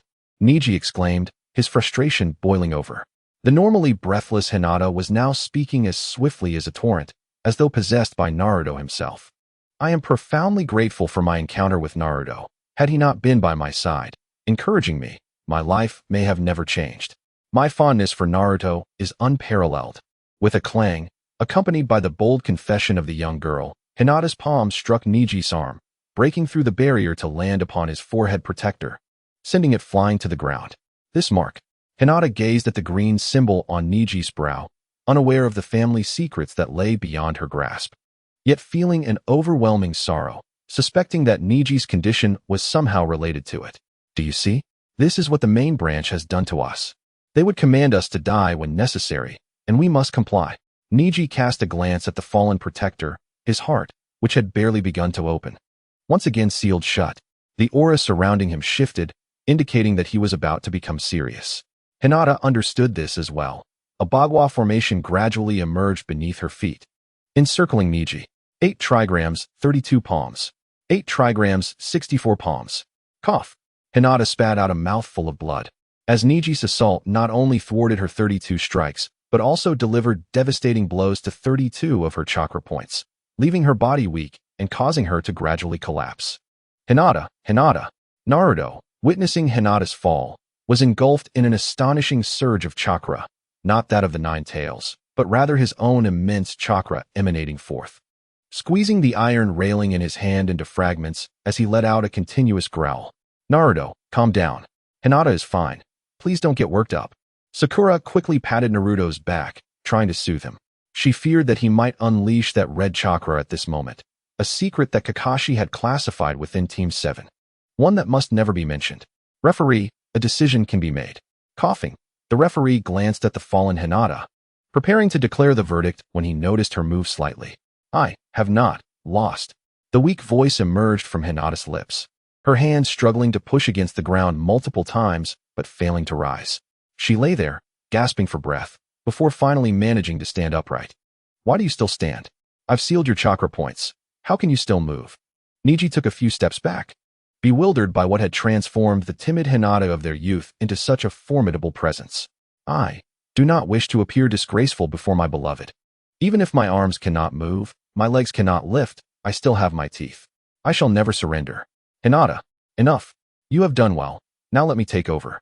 Naruto appeared behind Hinata as she collapsed backward, resting securely in his embrace. Naruto-kun, I tried my best, even risking my life. Am I dazzling in your eyes? Yes, Hinata. You shine the brightest. Allow me to carry on your efforts. Naruto pressed Hinata's hand against his face, revealing an unprecedented gentle smile. I am so happy. Hinata smiled blissfully, a tear rolling down her cheek as she succumbed to unconsciousness, being lifted onto a stretcher by the medical team. Niji, what now? Shall we help Hinata seek revenge? I shall not engage in such juvenile antics, for that would squander Hinata's efforts. Do you see this solitary tear? Do you comprehend what it signifies? Naruto raised his finger, and the crystalline droplet of Hinata's tear shimmered upon it. You are unwilling to accept defeat, are you? That is merely an indication of her frailty. You, incorrigible fool, her tears do not stem from her loss or her own weakness, but from the transformation of Niji, who once protected and cherished her in their youth, into this. Here, I swear upon Hinata's tears that my fist shall strike your face with great force, awakening you from your foolishness.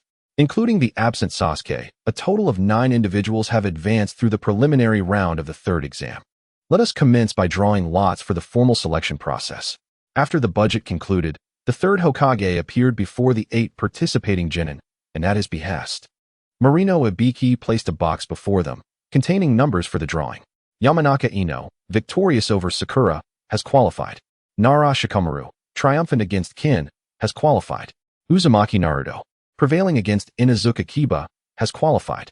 Hyuga Niji, winning against Hyuga Hinata, has qualified. Temari, successful against Tenten, has qualified. Kenkaro, defeating Shino, has qualified. Gaara, victorious over Rock Lee, has qualified. TOS, succeeding against the Kimichi Choji, has qualified. What purpose does this number serve? Naruto waved the number in his hand, which bore only the numeral 1. As you can see, this denotes your opponents in the third exam. Marino Ibiki drew a tree diagram on a board, listing the names of the genin: Naruto against Niji, Sasuke against Gaara, Kankuro against Shino, and Shikamaru facing off in 2 matches against Temari and TOS, eliciting a lament from this ordinarily trouble-averse individual.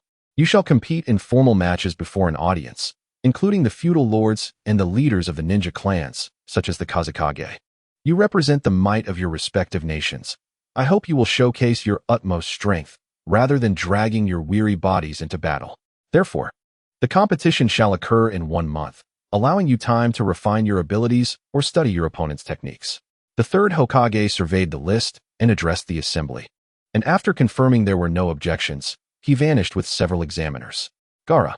After the crowd dispersed, Naruto intercepted Gaara, causing the boy with dark circles under his eyes to furrow his brow in displeasure. What do you want? You've already won that match. Why did you resort to such lethal force against Lee? Gaara's match with Lee was the most brutal. Lee's left hand and foot were crushed to a pulp by Gaara's sand, and in the end, there was no indication of mercy. The medical team shook their heads, indicating that the chances of recovery were minimal. Even if he were to heal, he would only return as an ordinary person. A reason? Does killing necessitate a reason? Let me tell you, none who have crossed blades with me have lived to tell the tale. It is settled. You shall be the second person I shall strike. Await our encounter in a month. Naruto was exceedingly irate. Although he and Lee were merely acquaintances, no one could possibly dislike Lee's diligent demeanor, which naturally incited Naruto's sense of justice on his behalf. What a dull fellow. Is this guy out of his mind? He has already taken on the 2 strongest newcomers of the year. Kanjuro followed Gaara, sweating nervously, bemused that Gaara had not erupted in anger. Anyone else would have likely been crushed for speaking so boldly to him. Who knows? Sister, I am referring to Uchiha Sasuke. In the Konoha hospital, Naruto leaned over the counter, calling out to the nurse within. Young man, I have informed you numerous times already. Visiting hours for Sasuke are not currently available. The nurse replied, exasperated. Despite her repeated explanations, this little rascal remained obstinate about seeing Sasuke. Ah, Kakashi-sensei, you are here too. Just as Naruto was about to persist in his demands, a hand descended upon his head, pulling him down from the counter. Well, Sasuke is still unconscious. It would be of no use to see him now. In that case, teach me to train, and I will undoubtedly grow stronger over this month. I cannot afford to fall behind. With Kakashi's words, Naruto ceased his insistence and shifted his focus onto Kakashi. Regrettably, I have prior commitments for this month. Are you planning to give Sasuke special training? That is so unfair. We are all your students. Oh dear, when boys throw tantrums, it's quite endearing. Don't you have an excellent teacher already? Kakashi chuckled as he lifted the squirming Naruto off the ground, tapping his head lightly. The Rasengan is more powerful than my Raikiri. Did you perhaps comprehend it on your own? Ah, well this. I read about it in a book. Naruto scratched his head, glancing around until he finally concocted a foolish excuse. You clumsy fool, you can't even lie properly. Then let that book be your teacher. Farewell. Kakashi squinted and smiled, mistaking Naruto's hidden mentor for Jiraiya. Given that the renowned ninja was indeed powerful but had a rather peculiar personality and a penchant for peeping at women's baths, the third Hokage was searching for him everywhere, and it was understandable that he wished to remain incognito. Thus, Kakashi naturally misinterpreted Naruto's mentor's identity. Ah, he has left. What an irresponsible fellow. I'll have to ask Dad later. But why does Dad know so many jutsu? What exactly did he do in the past? Frustrated, Naruto made a face, thinking that with Minato around, he didn't need any teachers. Yet, after 8 years, he realized he knew nothing of his father's past, not even his name. Nurse, please spare me. I truly cannot let you see Sasuke. Not him. Please direct me to Hinata Hyuga's ward. Hyuga Hinata is in room 311. Hey Hinata, you're already able to get up. Upon entering room 311, Naruto found Hinata lost in thought, leaning against the headboard, completely unaware of his arrival until his hand brushed against her face, prompting her to finally react. Ah, Naruto-kun, what brings you here? Upon realizing his presence, Hinata hurriedly closed her robe, concealing her developing figure. How peculiar. You should be severely injured. To outsiders, it may seem so, but Neji brother did not strike at any vital points. A few days in the hospital will suffice. Hinata shook her head, explaining that Neji merely incapacitated her without any intent to kill, leaving some vital acupuncture points unharmed. Is that so? I always believed that Neji was not a heartless individual, merely straying from the right path. I have faith that my fists can bring him back to his senses. Naruto clenched his fists and sat beside Hinata, recounting the events of the exam in their entirety. Is that so? Little Lee will probably be quite upset with Neji brother, although he never openly admits it. He has always cherished his comrades. I will avenge Little Lee. Neji cannot defeat me. But in that case, doesn't that mean Sasuke would lose? Is that what you want? Naruto, as always, failed to consider the implications before boasting. Even if I am so foolish, Hinata still likes me, doesn't she? Hinata teased, and Naruto puffed out his cheeks in discontent, climbing onto the bed to fixate his gaze on her. In that moment, consumed by anger, he had not thought much of it, but now he recalled how adorable Hinata was when she confessed in front of so many people. Oh, that was just a moment of haste. Hinata's cheeks flushed crimson. She herself did not understand why she had said it, especially with so many witnesses. Now, reflecting on it, she wished she could vanish into a hole. Say it again. Naruto leaned in closer to Hinata, pressing her further. Like whom? I like Naruto-kun. Hinata. The sight of Hinata in her current state was utterly enchanting, and Naruto couldn't resist inching closer until they could feel each other's breath. What are you two doing? Just as they were about to share a kiss, a voice rang out from the doorway, startling Hinata into pushing Naruto away and covering herself with the blanket. Hanabi, hello there. Naruto greeted, unperturbed by the interruption of their moment. In truth, he was unaware of what might have transpired had Hanabi not appeared. Are you bullying my sister again, you perverted scoundrel? Hanabi quickly deduced what had transpired and leaped onto the bed, grabbing Naruto by the hair in indignation. Hanabi has quite the array of names for me. I am not a pervert. Silence. If you can remain composed while conjuring such things, then the entire world must be perverted. Hanabi, let go of Naruto-kun. How did you get here? Hinata emerged from the blanket upon hearing the commotion, pulling Hanabi away while gripping Naruto's hand. Mother asked me to come check on you. Hanabi placed a few items she had brought beside the bed, some fruits, and Hinata's favorite cinnamon rolls, all made by her own hands. Mother? Why didn't she come herself? Mother is not someone you can simply summon. Father forbade her from coming, saying that a useless daughter can just be left to her own devices. Hanabi was displeased that Naruto treated her as one of his own, yet she continued, mimicking the tone of Hyuga Hayashi. Here we go again. That rigid old man is still like this. I shall confront him. Naruto-kun, please don't go. Let's leave it at that. You know your father's temperament all too well. It will blow over in a few days. After all these years, Hinata has matured. Yet he remains unchanged. You truly exhibit no fear at all. Hanabi harbors a certain admiration for Naruto. It is indeed the only aspect of him that commands respect. When he speaks of confronting others, he is not merely jesting. If Hinata does not intervene, another argument will surely erupt in the Hyuga family study. Hyuga Hayashi exudes authority as the head of Konoha's foremost clan, able to disregard anyone save for the Hokage himself. Yet, Naruto dares to challenge him. Throughout her childhood, Hanabi has witnessed Naruto and her father engage in heated debates on several occasions, and it astonishes her that her formidable father could be bested by this young boy. She often wonders how Naruto has yet to be met with dire consequences. The young Hanabi is perplexed by Naruto's continued survival, while Hinata can only offer an awkward smile, uncertain of how to respond. Freeloading. I hear your next match is against Neji. The news travels swiftly. What is the matter? You should forfeit. Be cautious lest he defeat you. Neji is my rival to surpass, not someone you can hope to conquer. Hanabi declared confidently, though Niji is renowned as a once-in-a-century genius. Her own talent is formidable, and given time, she believes she can catch up to him. That arrogant demeanor of yours must be learned from Niji. Fear not. I shall emerge victorious. If you win, I shall henceforth call you by name. If you lose, you must address me as Lady Hanabi. It's a deal then. I shall go train now, farewell. Naruto pondered. It seemed Hanabi had never once referred to him by his name, always opting for peculiar titles. He felt this exchange to be quite advantageous and nodded in agreement. Freeloading, the toy you gave me is quite nice. Thank you. As Naruto stepped out the door, Hanabi's reluctant voice drifted into his ears. A week later, Naruto-kun, is it truly alright not to train and accompany me? Fully recovered and out of the hospital, Hinata and Naruto were strolling through the streets. Naruto was delighted to carve out time for her, yet did not wish to feel like a burden. It's perfectly fine. A balance between work and rest is essential. Is there anything you need to buy? Well, there is, but it is inconvenient for boys to enter. Hinata nodded. Her mother had assigned her an important task, to purchase undergarments herself, as comfort is paramount with such items. There's no harm in asking Naruto-kun to help you choose. After all, they are for him to see in the future. Just before they set off, Hinata's mother cast a teasing glance that nearly made Hinata faint from embarrassment, as she has maintained her penchant for playfully teasing young couples. Is that so? I also feel that strolling the streets requires a certain decorum. Transformation. Although Naruto was accustomed to the unkind gazes surrounding him, he wished to avoid dampening Hinata's spirits, so he employed the transformation technique to become his usual female persona. One can use it in such a manner?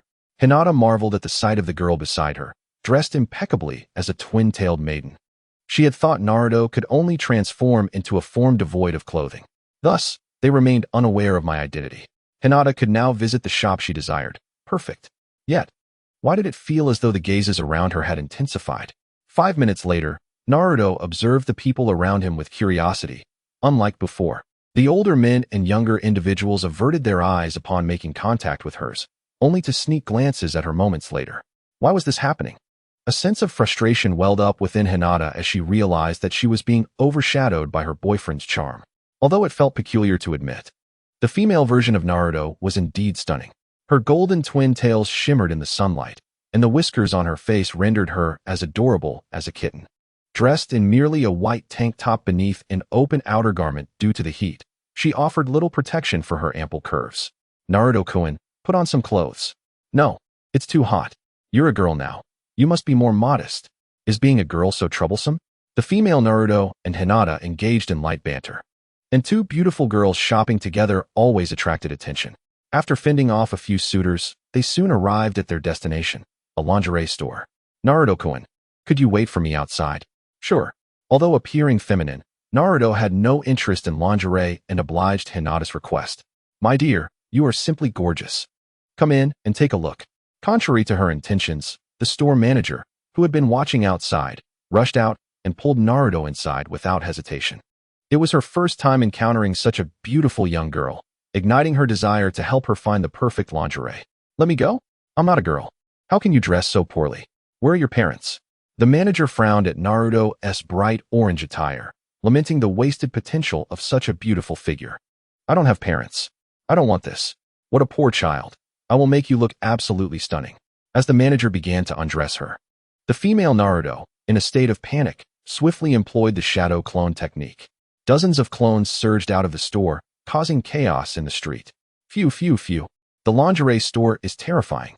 Hinata, were you planning to battle in there? The female Naruto pulled Hinata along in a hurried run to the hot spring district of Konoha. Once she confirmed that no one was pursuing them, she finally sat down to catch her breath. That's because of you, Naruto-kun. You don't usually act like this. Hinata giggled softly, covering her mouth. Being with Naruto made everything so much more enjoyable. Even the most mundane activities became delightful with his presence. My apologies. I didn't manage to buy any lingerie. I'll go alone next time. Then you should head home directly after your shopping. I'll take care of that peeping Tom. The female Naruto pointed at a middle-aged man lurking in the corner of the hot spring street. As a righteous ninja, she could not allow such behavior to continue. All right, good luck. Hinata noticed the white-haired voyeur as well, and, judging by his silhouette, deduced he was a middle-aged man. She felt no excessive worry. Dealing with ordinary ruffians was quite simple for a ninja. Well, first and foremost, Let us notify the authorities. The female version of Naruto retrieved a circular bamboo tube from her ninja tool pouch, approximately the width of a finger, within which was sealed the chakra of the Leaf Village's security forces. Once opened, it would alert the guards, serving as a sort of alarm. Suddenly, a saliva-coated, vermilion tongue darted towards Naruto, snatching the bamboo tube from her grasp before retracting back into the mouth of its owner. What? A toad? The female Naruto exclaimed in astonishment, as a large orange toad, towering over a meter in height, had appeared beneath the voyeur. The impudent observer, perched atop the toad's head, glared at Naruto with discontent. Adorning his forehead was a peculiar symbol, while two crimson lines traced down his cheeks to his chin. With waist-length white hair and a massive scroll slung over his back, he exuded an air of ethereal grace, albeit his actions belied such an image. Ah, you knew I was going to call for help? Do you have eyes in the back of your head? Humph. As a voyeuristic writer, one must be astutely aware of their surroundings during research. You just mentioned peeping, didn't you? Ahem, I am indeed a writer. This is but one of my works, Jiraiya proclaimed, pulling out a book titled Ica Paradise with a sense of pride. Isn't that the book Kakashi-sensei often reads? You dare to call this a book? You scoundrel. I must teach you a lesson. Jiraiya's expression darkened considerably, for although Ica Paradise was not available for purchase, he firmly believed it to be a book filled with love, and certainly not what one might think. With a pat on the toad beneath him, it instinctively launched its tongue towards Naruto, who deftly performed a backflip to evade the attack, landing gracefully upon the surface of the hot spring water nearby. Are you serious? You lecherous old man. Quick to react, it seems you've also mastered the art of walking on water. Such a talented little brat. But I recall you were supposed to be a boy. Am I mistaken? Jiraiya pondered, having closely observed Naruto's every move. He never anticipated encountering the descendant of Minato here, but upon their meeting, he felt compelled to test her abilities. Unbeknownst to him, he was unaware of Naruto's gender, having only discreetly visited Konoha once to leave an offering of sake at the graves of the late Minato and Kushina before departing. Yet, she truly is quite beautiful. Give her a few more years, and she will undoubtedly become a stunning young woman. Her figure is splendid, unlike Kushina's, which resembled a washboard. At merely 12 years of age, she already possesses such grand charisma. Minato truly sired an exceptional daughter, he thought, with a gleeful grin spreading across his face. Having previously worn a serious demeanor, Jiraiya now gazed at the female Naruto with a lecherous expression, a droplet of saliva escaping the corner of his mouth. Very well. Little one, I have decided to take you on as my apprentice. Again? Are all of you afflicted with some sort of madness? The female Naruto exclaimed, exasperated, as Jiraiya, like Zabuza before him, seemed particularly fond of coercive recruitment. Young one, do you know? As soon as I express my desire for disciples, a line of aspiring students could stretch from the eastern edge of Konoha to the west, for I am none other than the illustrious sage of Mount Myaboku, Jiraiya. He proclaimed with flamboyant flair. Ah, the lecherous sage, I see. Farewell, Naruto exclaimed as she sprang from the hot springs, acknowledging her inability to contend with Jiraiya and deciding to take her leave. Wait, will you truly not become my disciple? Enroll now and I shall provide 3 hearty meals a day, Jiraiya called after her, adopting a rather dubious demeanor akin to that of a mischievous uncle. Absolutely not. I already have a capable teacher, she replied firmly. You mean Kakashi? He cannot possibly compare to my prowess, Jiraiya countered. Not Kakashi. He is too preoccupied with Sasuke to attend to me, she retorted. How peculiar. Who else in Konoha would be willing to teach you? Jiraiya pondered, unable to identify a suitable mentor. In frustration, he decided to abandon the search, and with a gentle tap on the back of Naruto's neck, he rendered her unconscious and hoisted her onto his shoulder, vanishing into the streets. In the serene hills behind Konoha, a picturesque valley crisscrossed by waterfalls and streams served as a renowned summer retreat, where many sought refuge from the sweltering heat. How did I end up here? Naruto mused. Familiar with the surroundings, yet lost in thought, the memory of his encounter with Jiraiya lingering, leaving him unaware of how he arrived in this place. Ah, the lecherous sage. You are here. What troubles you? Just as Naruto turned to head home, he spotted Jiraiya, his complexion ashen, his form gaunt, exuding an aura of despair. Why? Why are you a boy? Return that twin-tailed Naruto to me, Jiraiya bellowed, gripping Naruto's shoulders in a fit of rage. unable to fathom that such a beautiful girl could transform into a boy upon the dispelling of the transformation jutsu. In a frantic search, he inspected thoroughly, to no avail, leaving him despondent. "Who is Naruto?" he exclaimed. "Curse you, you wretched child. What fun do you derive from such transformation jutsu? It makes shopping easier. One avoids discrimination." Naruto replied nonchalantly. "Forgiven. Come, learn from me," Jiraiya said, a flicker of compassion in his eyes. Regardless of where one might be, the treatment of Jinchuriki has never been benevolent. This child, perhaps, has endured much hardship, prompting such a disguise. "You have not given up, have you? I trust you are aware that I far surpass you in strength. Fleeing is futile," Jiraiya stated, disregarding Naruto's reluctant expression. With one hand pressed firmly to the ground, he summoned a cloud of smoke, and amidst the haze, an orange-hued toad materialized, clutching a large scroll, which it presented to Naruto. "Another toad? Do you have an affinity for them?" "This is summoning jutsu. In essence, it binds you in a blood contract with a creature, utilizing chakra to summon them to aid you in battle. Simply inscribe your name in blood upon the scroll," he explained. "Fine, I shall write it. Namikaze Minato. Who is that? Quite an unusual name," Naruto muttered as he followed Jiraiya's instructions, biting his fingertip to inscribe his name. The scroll bore 5 names. The first 2 faded beyond recognition due to the ravages of time, the third being Jiraiya himself, and the fourth, Namikaze Minato. With a chuckle, Jiraiya couldn't help but find humor in the situation. If that fellow were still alive to hear such words, he would surely be infuriated. It was amusing that this boy not only lacked knowledge of his father's name, but was also oblivious to that of the Fourth Hokage. "Can I summon such a powerful toad too?" he mused. Before delving into the summoning technique, he posed a question. "Are you aware that you harbor 2 distinct chakra forces within you?" "No, I didn't know that," Naruto replied, placing his hands behind his head and feigning a casual gaze at the scenery, even whistling a tune. What a poor act, Jiraiya thought. Anyone in Konoha with a bit of experience knows you are sealed with the 9 tails. "Who are you trying to fool?" he smirked, giving Naruto a playful yet firm tap on the head. "Even if you're pretending, could you at least make it somewhat believable? That hurts. Why do you have to ask if you already know?" "I wish to know if you can control that power and draw upon it at will," Jiraiya clarified. "Well, I have tapped into the 9 tails power a few times in moments of anger," Naruto admitted. "And if I ask you to utilize that power now, could you?" "Probably not." "Why not?" "Because those instances were involuntary. I didn't actively seek its aid." "Why not take advantage of it? The 9 tails possesses immense power.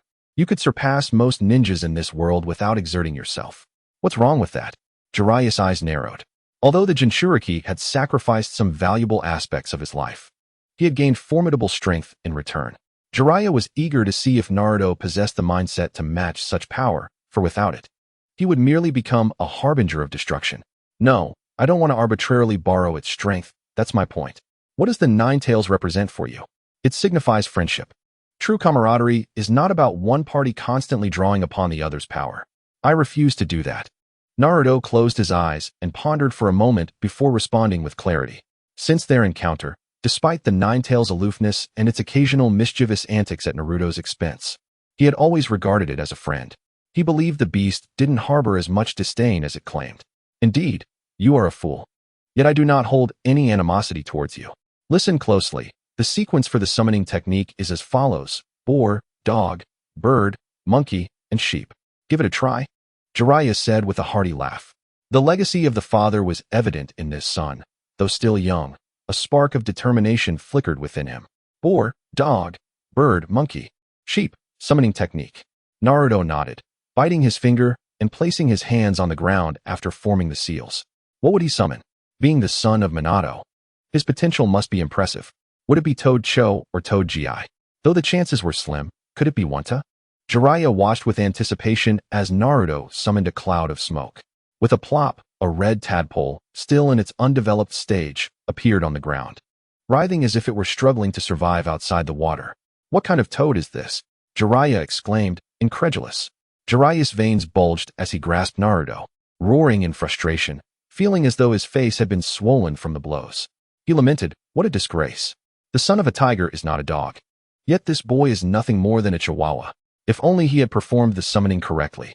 In the back mountains of Konoha, Naruto continued to diligently practice the summoning technique. A week had passed since he began his lessons with Jiraiya, Yet he could only summon a half-formed frog, still possessing limbs and a tail, but far from completion. Perverted sage, aren't you curious to see my newly summoned frog? Naruto glanced at the incomplete creature with disappointment. Despite some progress, it hardly resembled a combat-ready frog. It's just a tadpole, after all. Jiraiya, peeking through the bushes at girls frolicking in the water, waved his hand dismissively, unwilling to turn around. You're mistaken. This one has grown legs and can leave the water now. Fool. The purpose of summoning a creature is for battle, not as a pet. Can this thing even fight? Jiraiya retorted, casting a glance back before resuming his observation of the girls, only to find they had already packed up and left. You truly are dim-witted. After reminiscing about the departed girls in swimsuits, Jiraiya realized that Naruto was indeed not the sharpest tool in the shed. What he possessed was merely an abundance of chakra and tenacity compared to ordinary individuals. I should have mentioned that the strength of the summoned frog is determined by the amount of chakra one possesses. The more chakra, the stronger the creature. Your frog is so small due to insufficient chakra output, yet your chakra is several times greater than that of an average person. Why is that? Could it be the influence of the nine tails? That shouldn't be the case. From your description, it seems you have a good rapport with it. Show me how you concentrate your chakra. Oh, Naruto extended his hand, slowly gathering chakra. However, Jiraiya's expression turned grave.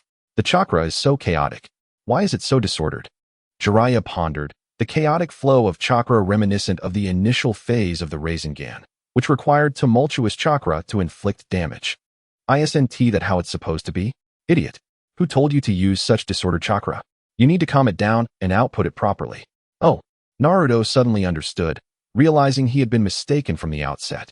Due to his prolonged practice of the Rasengan, his body had memorized its flow. And the moment he began to gather chakra, it naturally became chaotic, facilitating the formation of the Rasengan. Summoning technique. After gathering a proper amount of chakra, Naruto attempted the summoning once more. This time, when the smoke cleared, it was no longer a half-formed frog but a fully clothed, orange frog, roughly the size of Naruto in a crouch position. Ah, it's wearing clothes. Hello, you summoned me? I am Gamakichi. It's a pleasure to meet you. Oh, I am your partner, Naruto Uzumaki. Let us work hard together from now on. Naruto joyfully embraced Gamakichi, thrilled to have his very first frog. Stop playing around. This is merely a juvenile frog. It can handle ordinary people, but it wouldn't stand a chance against even a low-ranking ninja. Jiraiya tapped Naruto, who was harmonizing with Gamabunta, and remarked that with such a peculiar talent, mastering the Rasengan might come more swiftly. Indeed, that appeared to be the case. However, Gamabunta grew rapidly, so it would be best to summon me when I am stronger. Gamabunta nodded, assuring him that the magnitude of strength was inconsequential, for he firmly believed that he could undoubtedly assist Naruto. To celebrate your ability to summon a toad, allow me to treat you to a soak in the hot springs. Jiraiya proposed, seizing Naruto's hand and dragging him toward the Ryokan. With keen ears, he had already overheard the girls discussing their plans to enjoy the hot springs after returning. Are you not attempting to sneak a peek? Naruto inquired. Impossible, Jiraiya retorted. Hot springs. Yay, Gamabunta, go faster. Naruto clung to Gamabunta's back, urging him to speed through the water, splashing droplets everywhere. Silence. I can no longer hear the girls. Jiraiya fumed, tossing a towel at Naruto's head. He had carved a hole in the partition to peer inside, and though the mist obscured his view, the alluring shapes within were even more enticing. By the way, Gamabunta, where's your home? Naruto asked. Myobokuzen, Gamabunta replied, a natural sanctuary where countless toads reside, flourishing under the guidance of the great sage of the toads. The entire toad nation thrives under his leadership. The great sage of the toads? In human terms, he would be considered the chief toad. Oh, I would love the chance to meet him, Naruto exclaimed. That is unlikely. The great sage of the toads does not meet just anyone. My father mentioned he has existed for thousands of years. Toads are such long-lived creatures. Naruto mused. A friendly reminder. Toads that soak too long may become cooked. Just as Jiraiya finished his sentence, Gamabunta rolled his eyes and floated atop the hot spring, causing quite a commotion. The following day, Jiraiya, the lecherous sage, led Naruto to a familiar location, the back mountains of Konoha, though this time beside a magnificent waterfall, with a precipice dropping hundreds of meters below, the cascading water drenching the surrounding rock walls. Naruto, although you have expressed reluctance to casually borrow the power of the Nine Tails, you will inevitably face many dangers ahead. I cannot always be by your side. Thus, the power of the Nine Tails will become your sole reliance, Jiraiya stated, his demeanor shifting to one of earnestness. Understood, Naruto acknowledged. However, the power of the Nine Tails cannot simply be summoned at will.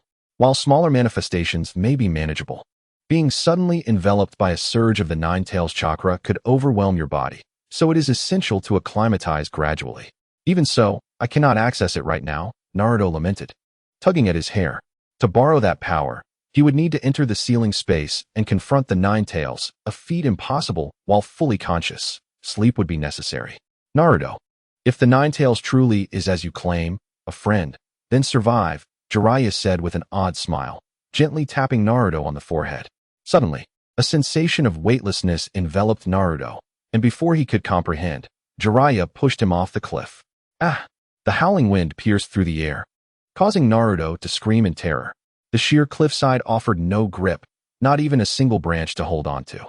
Thoughts of impending doom flooded his mind, and his consciousness began to fade. Little brat, do you enjoy jumping off heights? As Naruto regained his senses, the immense visage of the Nine Tails loomed before him, its sharp fangs bared in discontent. It was reminiscent of their first encounter, when Naruto had plummeted from a great height, and now history seemed to repeat itself. There was no choice. I was pushed this time. Humph, is that what you call a good master? The Nine Tails cast a disdainful glance at Minato, who had been fervently advising Naruto to heed his teacher's words ever since he learned that Jiraiya had taken Naruto as his pupil. Jiraiya-sensei may be a bit reckless, but he does trust you. Little brat, if you wish to utilize my power, then take it. The Nine Tails, having observed Jiraiya's intentions from within Naruto, recognized the strategist's underhanded tactics to compel him into lending his strength to Naruto. How shameless of him. Yet, since Naruto had deemed them friends, the Nine Tails felt compelled to comply, albeit reluctantly. Is it truly permissible? Quit your prattling and take it. The Nine Tails concentrated a formidable surge of chakra, precisely at the threshold that Naruto could endure. A cascade of crimson chakra enveloped Naruto's form, flowing into him ceaselessly. Summoning technique. With his eyes now glowing a vivid red, Naruto formed hand seals and spread his fingers wide, unleashing a visible torrent of red chakra. Amidst a cloud of smoke, a colossal toad materialized in midair. The toad appeared to be dozing, its white belly facing the sky, eyes half closed. It took a moment to comprehend the situation, and as it realized they were merely 10 meters from the ground, it promptly wrapped around Naruto, shielding him with its body from the impending impact. Boom! The sound of a heavy object hitting the ground echoed, and Jiraiya finally emerged at the valley's bottom, the swirling smoke and dust obscuring his vision. Naruto, are you still alive? Using a minor wind release to disperse the fog, Jiraiya glimpsed Naruto's silhouette alongside a toad and inquired with a smile. I suppose that counts as a success. Perverted sage, that toad is on the verge of death. Naruto's voice, tinged with a whimper, reached him. The toad that had cushioned his fall now lay in a crater, rolling its eyes back, its fate uncertain. An adult toad wouldn't perish from such a height. You fool. This toad looks somewhat familiar. Jiraiya chuckled as he approached, scrutinizing the summoned toad. It was slightly more frail than he had envisioned, despite its size. Its skin bore the marks of age, adorned with a bead inscribed with the character for oil around its neck, and it sported a rectangular doctoral cap atop its head. Big, big, big, big, Jiraiya exclaimed, astonished, his jaw nearly dislocated as he repeated the word. Big? The Great Toad Sage? Great Toad Sage. I sincerely apologize for inadvertently disturbing you. After a series of frantic attempts at resuscitation, the Great Toad Sage finally regained consciousness. While Jiraiya anxiously pressed his hand against Naruto's head, incessantly apologizing. Ha ha ha, Jiraiya, you are making a mountain out of a molehill. Given that I bear the name of a toad, it is only natural that I am a summoning beast, and being summoned is quite ordinary. The great sage toad chuckled peacefully, his wise eyes locking onto Naruto's gaze. It seemed as though his vision transcended time and space, perceiving all that was. Simultaneously, the Nine Tails and Minato felt a chill in their hearts, sensing that this toad had recently traversed the realm of seals. What merits does this boy possess to warrant your service as a summoning beast? Please return quickly. Mount Myaboku is in disarray. Do not fret. Since I am a summoning beast, I must fulfill my duties and assist my master with a task before departing. Great Sage Toad, you are injured. Are you truly all right? You appear as if you could perish at any moment. As Naruto finally had the opportunity to speak, he immediately expressed his concern. The great sage toad had sustained grave injuries while protecting him, with several gaping wounds from the rocky abyss, bleeding profusely. It is merely a superficial wound. The great sage toad remained unmoved, still lying in the large pit from his fall. However, Naruto sensed something approaching. The wind howled, the water surged, and a peculiar aura, reminiscent of a tantalizing aroma, enveloped the great sage toad's vicinity. At such a young age, you can already perceive natural energy? Under the influence of natural energy, the great sage toad's wounds healed at a visibly accelerated rate, and the toad appeared revitalized. This reckless boy has a keen nose. Naruto, toads seldom dream. But when they do, the visions are destined to unfold. Just moments ago, during my unconscious state, I glimpsed certain events. Soon, you will engage in a confrontation with a boy possessing remarkable ocular prowess. Are you referring to Neji? I know him. Does that mean I will win? This will be a contest devoid of victory or defeat. The aftermath will inflict profound emotional scars upon your soul. That is all I can divulge.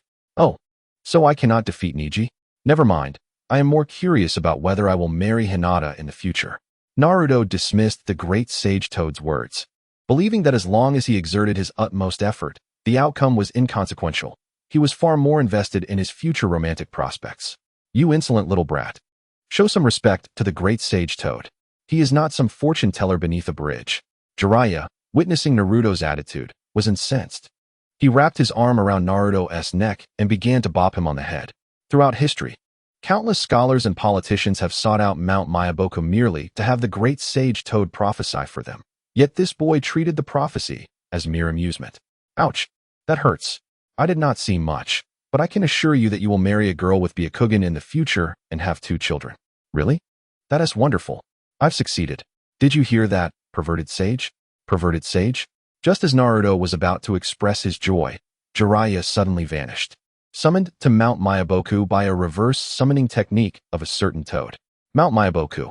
Jiraiya, a small, white-haired, white-browed old toad grasped Jiraiya by the collar, shaking him with a frequency of 30 times per second. Jiraiya felt as though his brain might be rattled out of his skull, and only after a considerable struggle was he able to speak. Why have you suddenly summoned me, Lord Fumizaku? The great toad sage has vanished, and not a trace of him can be found throughout Myabokuzen. You are the only one in the outside world. Please tell me if you have any news of him.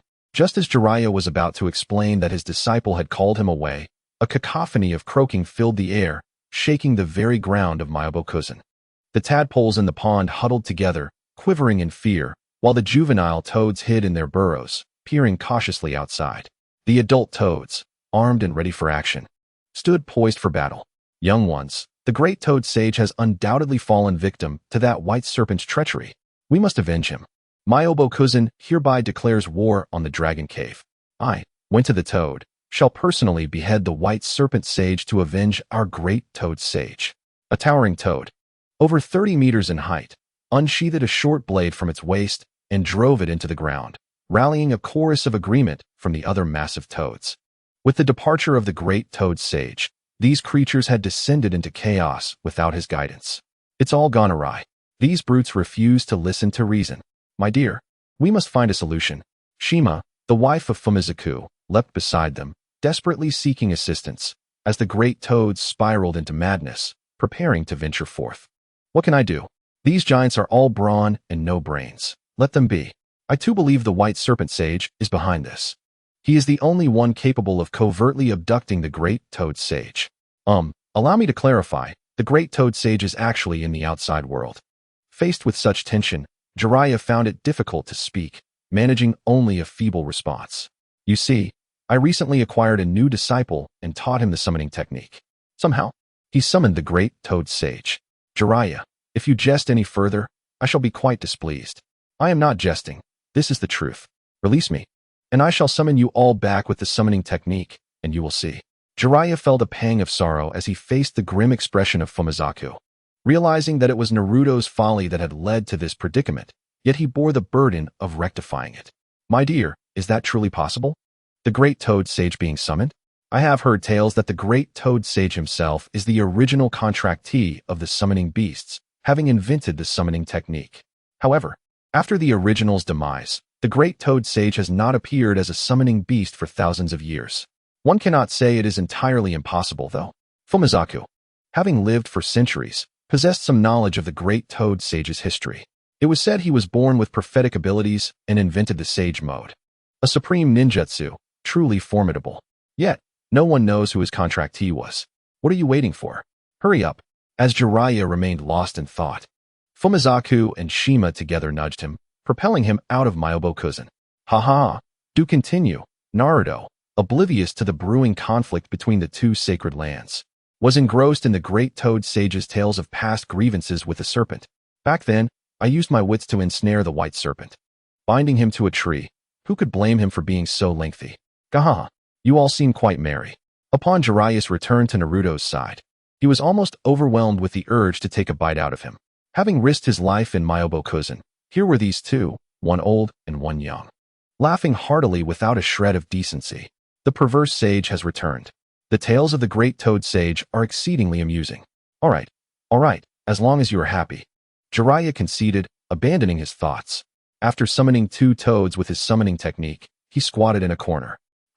Naruto barely had time to see two shadowy figures burst forth from the smoke before he felt his body restrained. The two toads thoroughly examined him before finally releasing him. He looks just like a child. How could he summon the great toad sage? Though his chakra was somewhat abundant, it hardly seemed sufficient to call forth a sage. Perhaps it was merely a 1 in a million chance that his chakra aligned perfectly.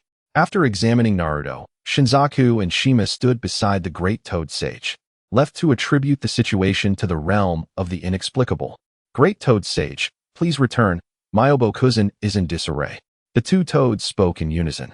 For how Naruto summoned the great toad sage had become inconsequential. What truly mattered now was to summon him back to prevent the chaos caused by the other toads. Well then, farewell, Naruto. Our paths will cross again soon. The great toad sage, aware of the situation in Myobokuzen upon his departure, nodded at Naruto before vanishing in a cloud of smoke.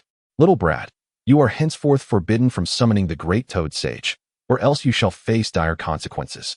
Shinzaku exclaimed, startled by the implications of the great toad sage's words. He did not wish to endure such an experience again. Startled by the toad's fearsome visage, Naruto hid behind Jiraiya until they had left. Who are they? They are among the sages of Myobokuzen. You must tread carefully now that they have taken an interest in you. But isn't it all the perverse sage's fault for pushing me down? Naruto suddenly recalled that it was Jiraiya who had instigated the entire incident, puffing his cheeks in displeasure. Ahem, let us put this matter to rest. I shall treat you to ramen. I want 10 bowls. Oh, what a coincidence, Shikamaru. On the streets of Konoha, after turning a corner, Naruto unexpectedly encountered Shikamaru. Coincidence can be troublesome. It means I'll have to be seen as an oddity alongside you all the way to the hospital. Shikamaru scratched his head, and indeed, as he had predicted, the gazes of the people had shifted towards him. However, he was unconcerned, rather than fret over such trivialities. He found it more pleasant to count the clouds above. Don't bother with such details. What are you up to? Visiting Choji. He ate too much barbecue and ended up hospitalized. Shikamaru sighed, reluctantly holding the fruit in his hands. Tomorrow is the main event. And yet I must accompany an idiot to see another idiot. Truly a classic Choji move. And you? I'm going to check on Lee. I've met him a few times through Niji. Though he has a fondness for Sakura, I doubt she will visit him. You certainly have a way about you. Tomorrow is the official match, and your opponent is Konoha's top newcomer. Caution, that was last year's champion. This year's victor remains uncertain, but I shall never concede defeat. Thus, there exists a certain advantage in foolishness, for it is devoid of fear. Shikamaru raked his fingers through his hair, harboring little faith in the laggard Naruto. Perplexed by the source of his confidence, were he in Naruto's shoes, he would undoubtedly have withdrawn, for such an adversary cannot be vanquished merely through intellect. Today, the hospital exuded an unusually desolate atmosphere. As they spoke, the two arrived at Konoha Hospital, where the reception area was utterly devoid of visitors. The nurse at the counter had long since vanished, leaving only a sign indicating lunchtime. The scarcity of patrons was advantageous, sparing them from unnecessary complications. One could never tell what might unexpectedly arise. Naruto made a silly face, playfully brandishing his fingers like claws beside Shikamaru. Let it be known, I do not believe in the existence of ghosts. Shikamaru, you should lead the way. Perhaps due to the daylight conserving energy, the expansive corridor remained dim, with lights unlit. Faint groans from patients echoed in the air, prompting Naruto to instinctively position himself behind Shikamaru. What a peculiar reaction to your own words. In Rock Lee's hospital room, Sakura placed flowers upon Lee's bedside, silently offering her well wishes. Lee lay quietly asleep, oblivious to the presence of his goddess. During her previous visit to see Sasuke, Sakura had inadvertently caught sight of Lee, who, despite his disability, persisted in his training. Although the doctors had declared his recovery impossible, Lee continued to strive, refusing to succumb to despair. Moved by his spirit, Sakura made it a point to visit him whenever possible, placing a flower for him. For he was the first boy to confess his feelings to her, despite his looks being far from Sasuke's. As Lee remained asleep, Sakura did not linger long and soon departed. After her exit, Gaara, who had been resting on the ceiling, gently descended to the floor, contemplating the sleeping Lee. After a moment, the cork from his gourd fell to the ground, and fine sand began to envelop Lee's form, ready to be crushed into dust with the slightest squeeze. Shadow imitation technique. Suddenly, Gaara found himself unable to move, his gaze shifting toward the doorway, where two figures had appeared, one of their shadows merging with his in the sunlight. "Gaara, are you here to see Lee as well?" Naruto inquired, seemingly oblivious to the gravity of the situation. "Foolishness. One should discern the atmosphere," Shikamaru retorted, regretting his decision to accompany Naruto to visit Lee. Had he known, he would have preferred to sleep peacefully at home. For Gaara was a formidable entity far beyond their reckoning. "Leave, or I shall slay you both," Gaara said coldly, casting a fleeting glance at them. Too disinterested to utter further words. "You have already triumphed in the competition. Do you harbor personal grievances? I have stated that none who engage me have survived, and you shall be no exception." Such egocentrism. Yet, do not be deceived by our demeanor. We possess hidden techniques from the preliminaries, and you are not our match. How do you know that? Indeed, there exists a depth within you. I merely feigned strength to deceive him. Gaara, I am unaware of your intentions. Yet I would risk my very life to prevent you from harming Lee. Why, despite being akin to me, can you so effortlessly shield others? Because we are friends. Friends?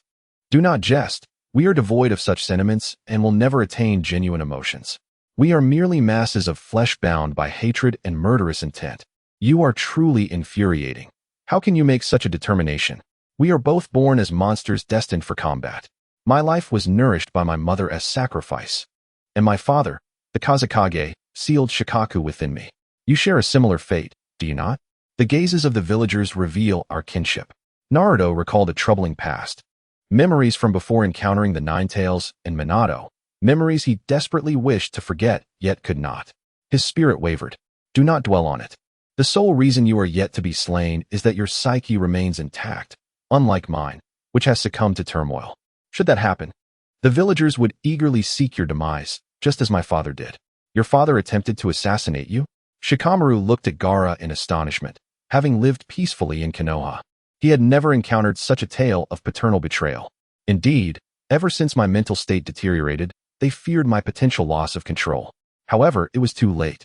I relentlessly eliminated the assassins sent by my father, absorbing their flesh and blood to grow stronger, ultimately becoming the mightiest ninja of Sunagakure. My existence is defined by the relentless pursuit of annihilation. Naruto, you ought to stand beside me. Do you not yearn to eradicate those who scorn and disregard you? Perhaps you speak the truth. In my youth, I too pondered my identity and purpose, even contemplating the relinquishment of my life. Yet that is not the path. Our misfortunes surpass those of others, but the happiness we attain by overcoming them is magnified. I now have friends, someone I cherish, and that is the fundamental distinction between us. Naruto inhaled deeply. Unlike Gaara, who had always been solitary, succumbing to despair, Naruto, through his perseverance, had found joy. Even amidst a world that loathed him, Hinata would always stand by his side. I once had friends too, but they betrayed me, and you too shall experience betrayal, for they remain by your side only for their own purposes. In the end, we are destined for unhappiness. Gaara's resentment grew, and the sand slipped from Lee. As he lunged at Naruto, obsessive and unyielding, "I shall awaken you." Naruto, undeterred, raised his fist to strike Gaara, but was intercepted by a green figure. "This ends here. If you wish to fight, do so in the official match, for this is a hospital."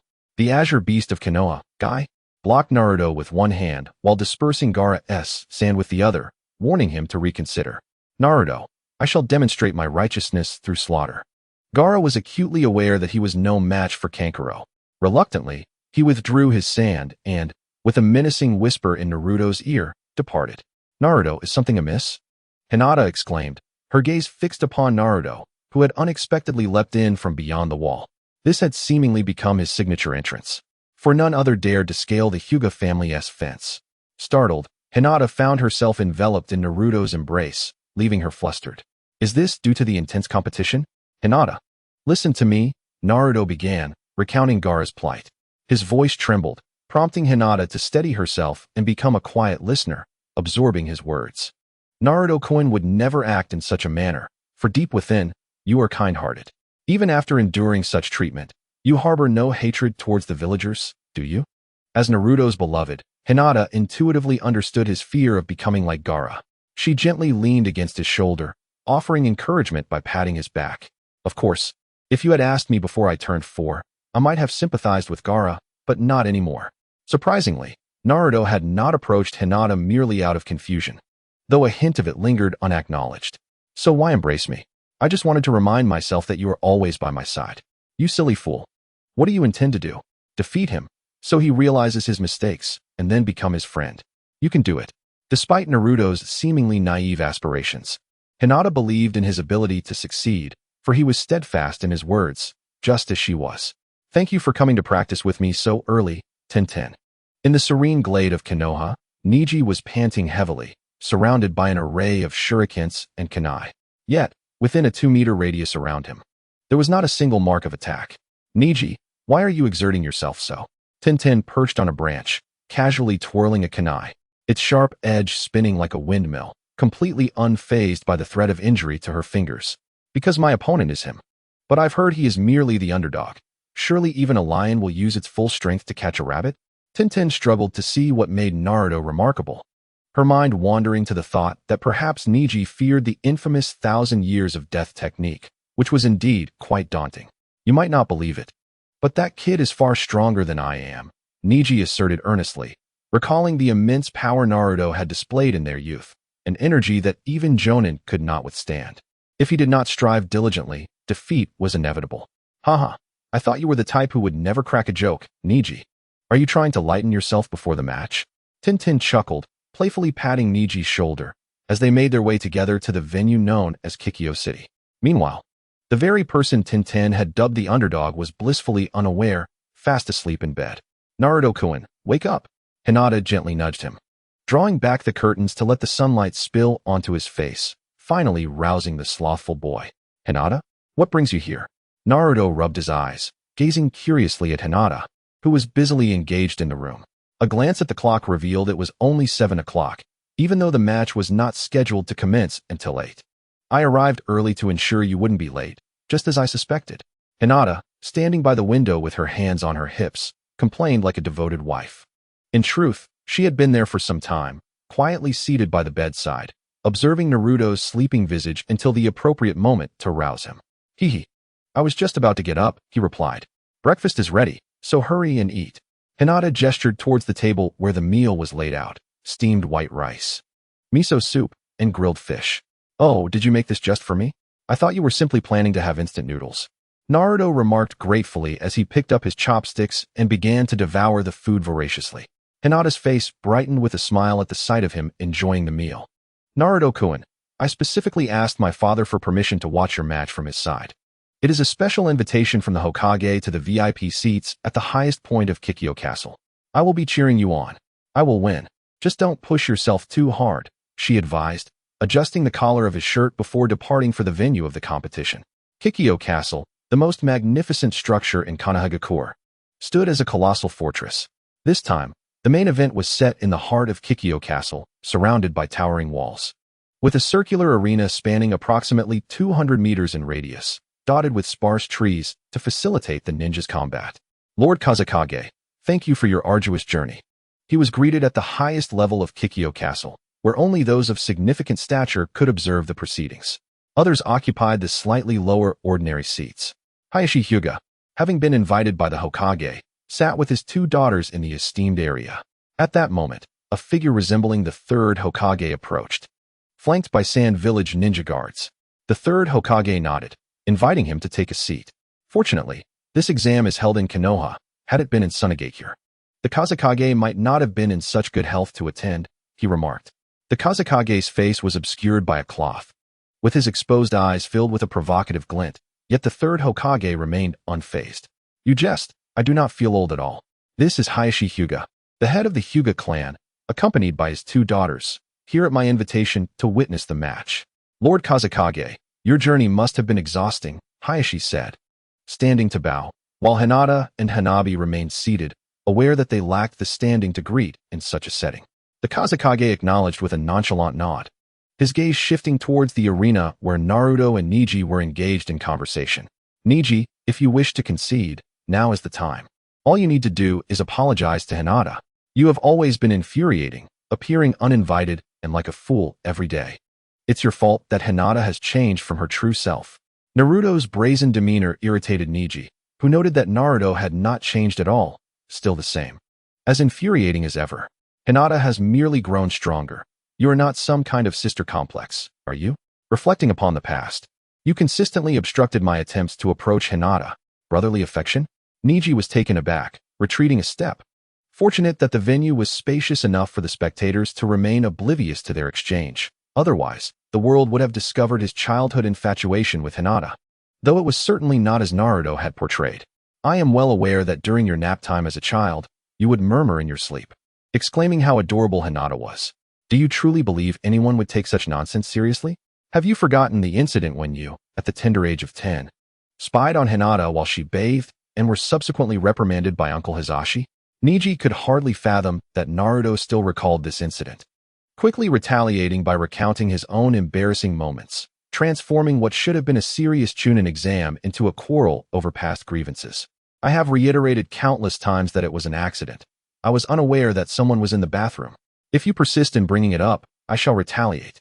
Come on, do you genuinely believe that the countless declarations you made in your youth would materialize today? After all these years, you have yet to even touch my body once. Shadow clone technique.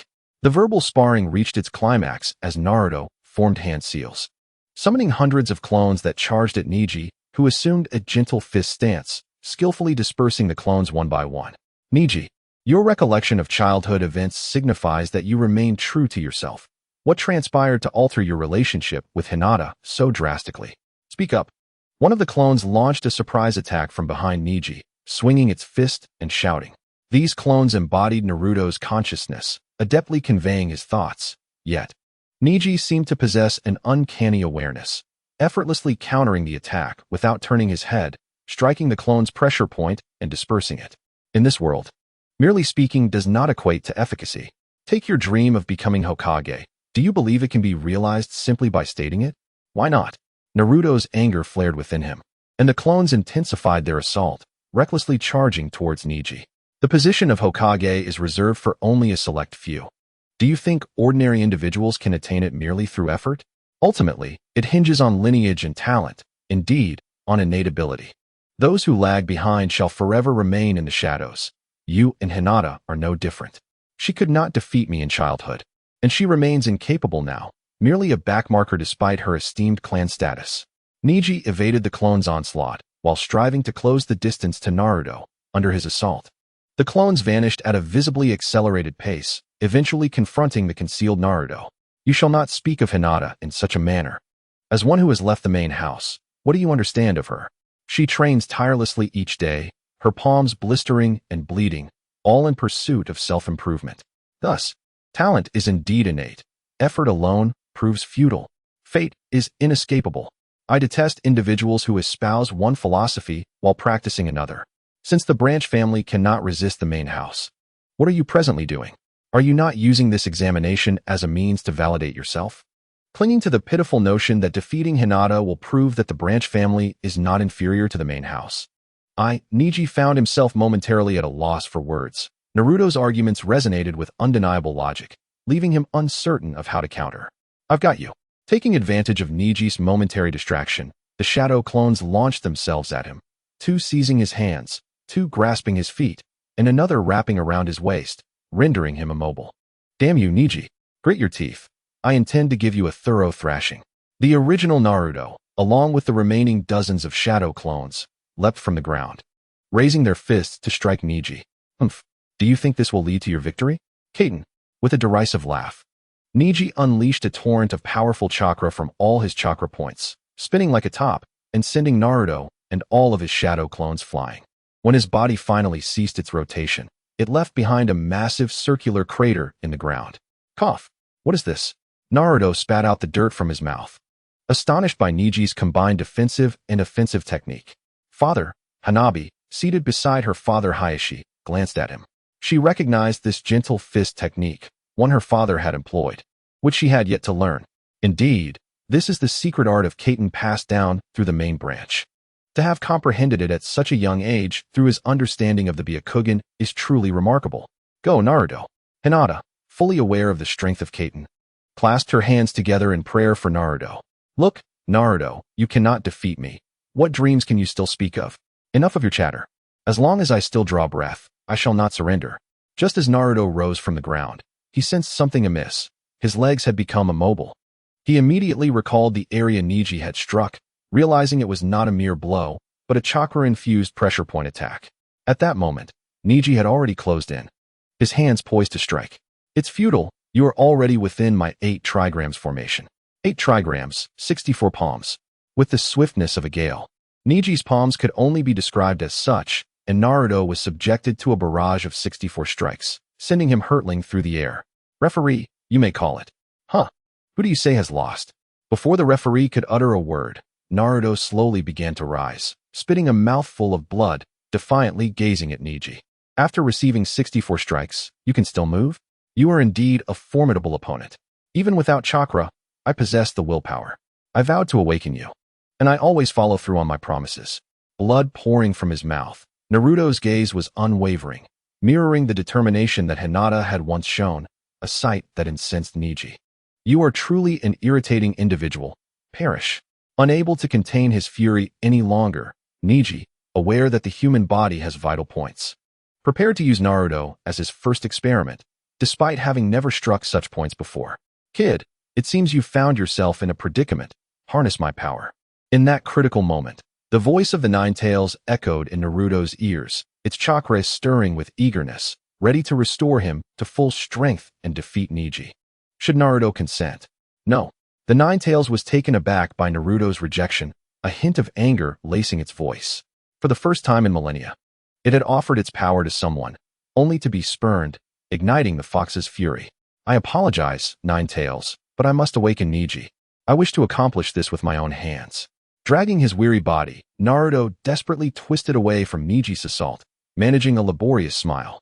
What is the matter? Is the one who aspires to be Hokage so weak?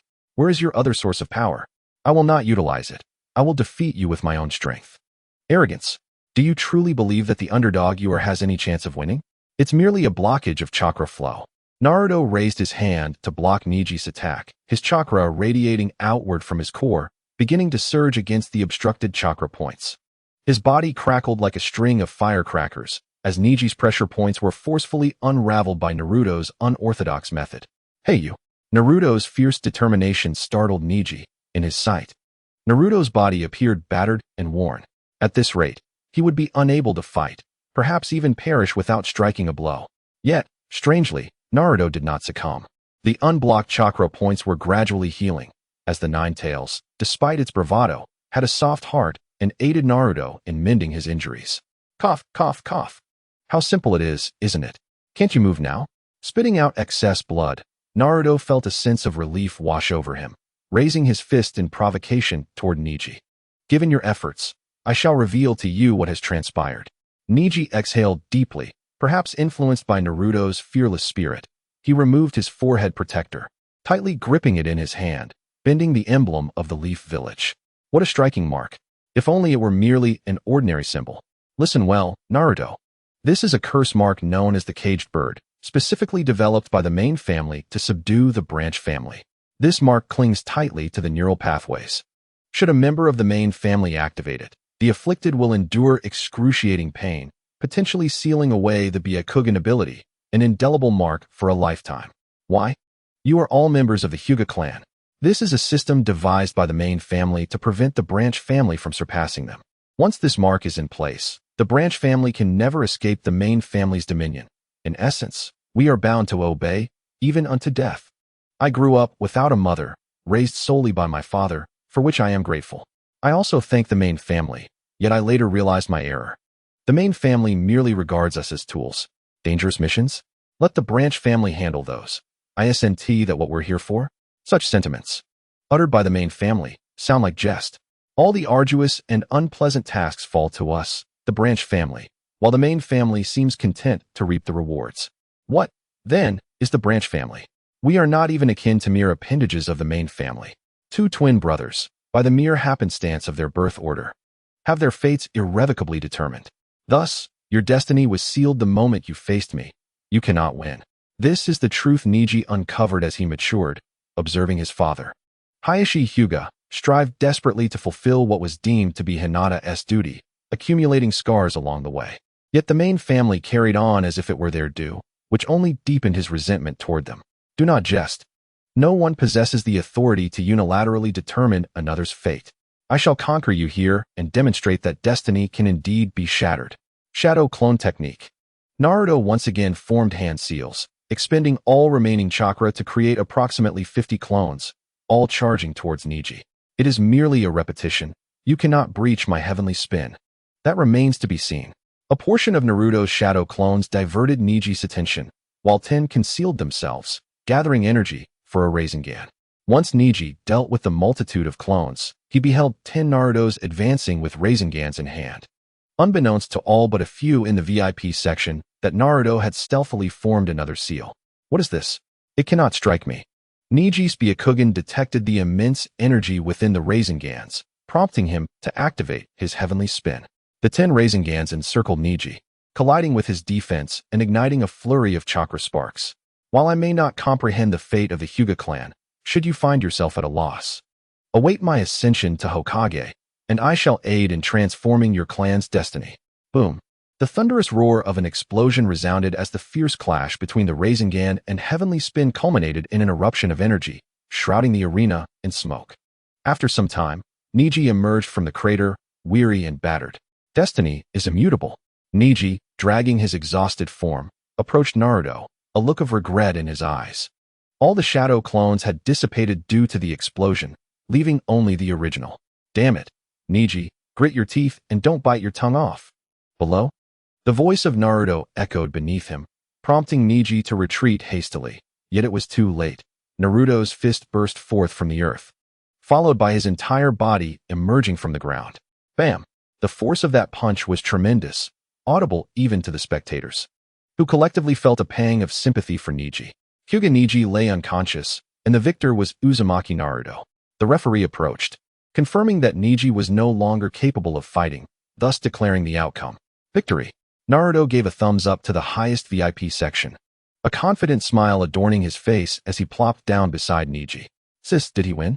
Hanabi gazed at Hinata in disbelief, then glanced at Naruto, who was unceremoniously slapping Neji's face. The mightiest Neji had indeed fallen, and to a bottom-tier underdog at that, leaving her incredulous.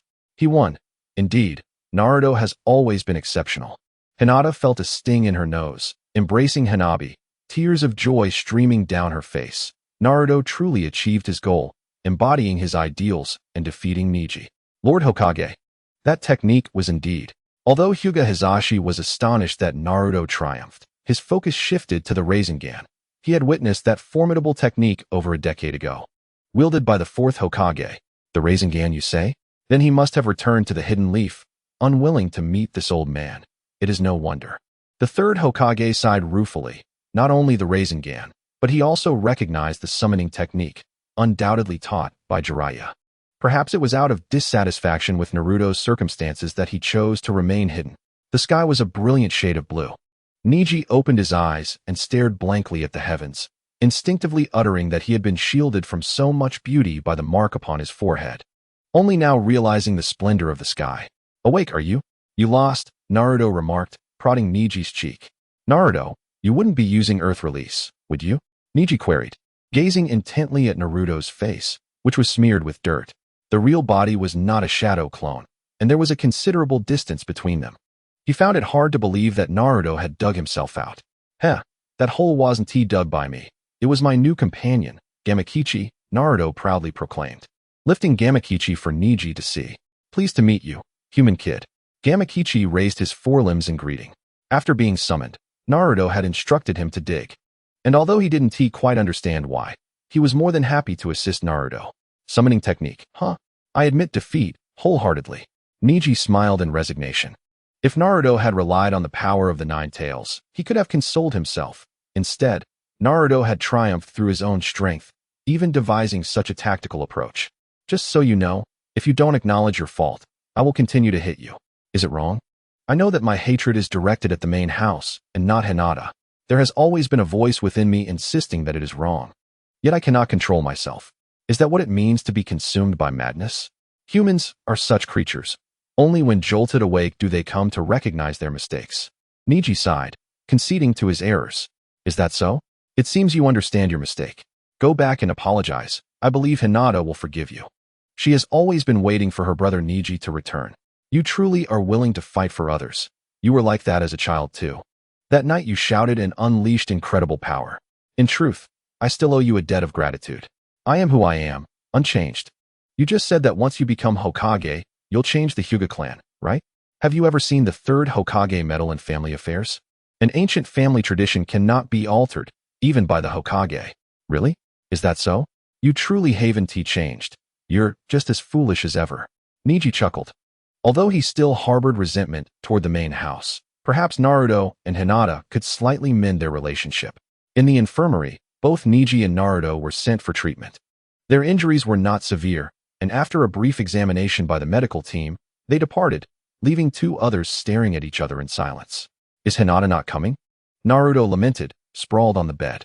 Hinata indeed wished to visit him, but according to etiquette, they could not leave their seats until the guest departed.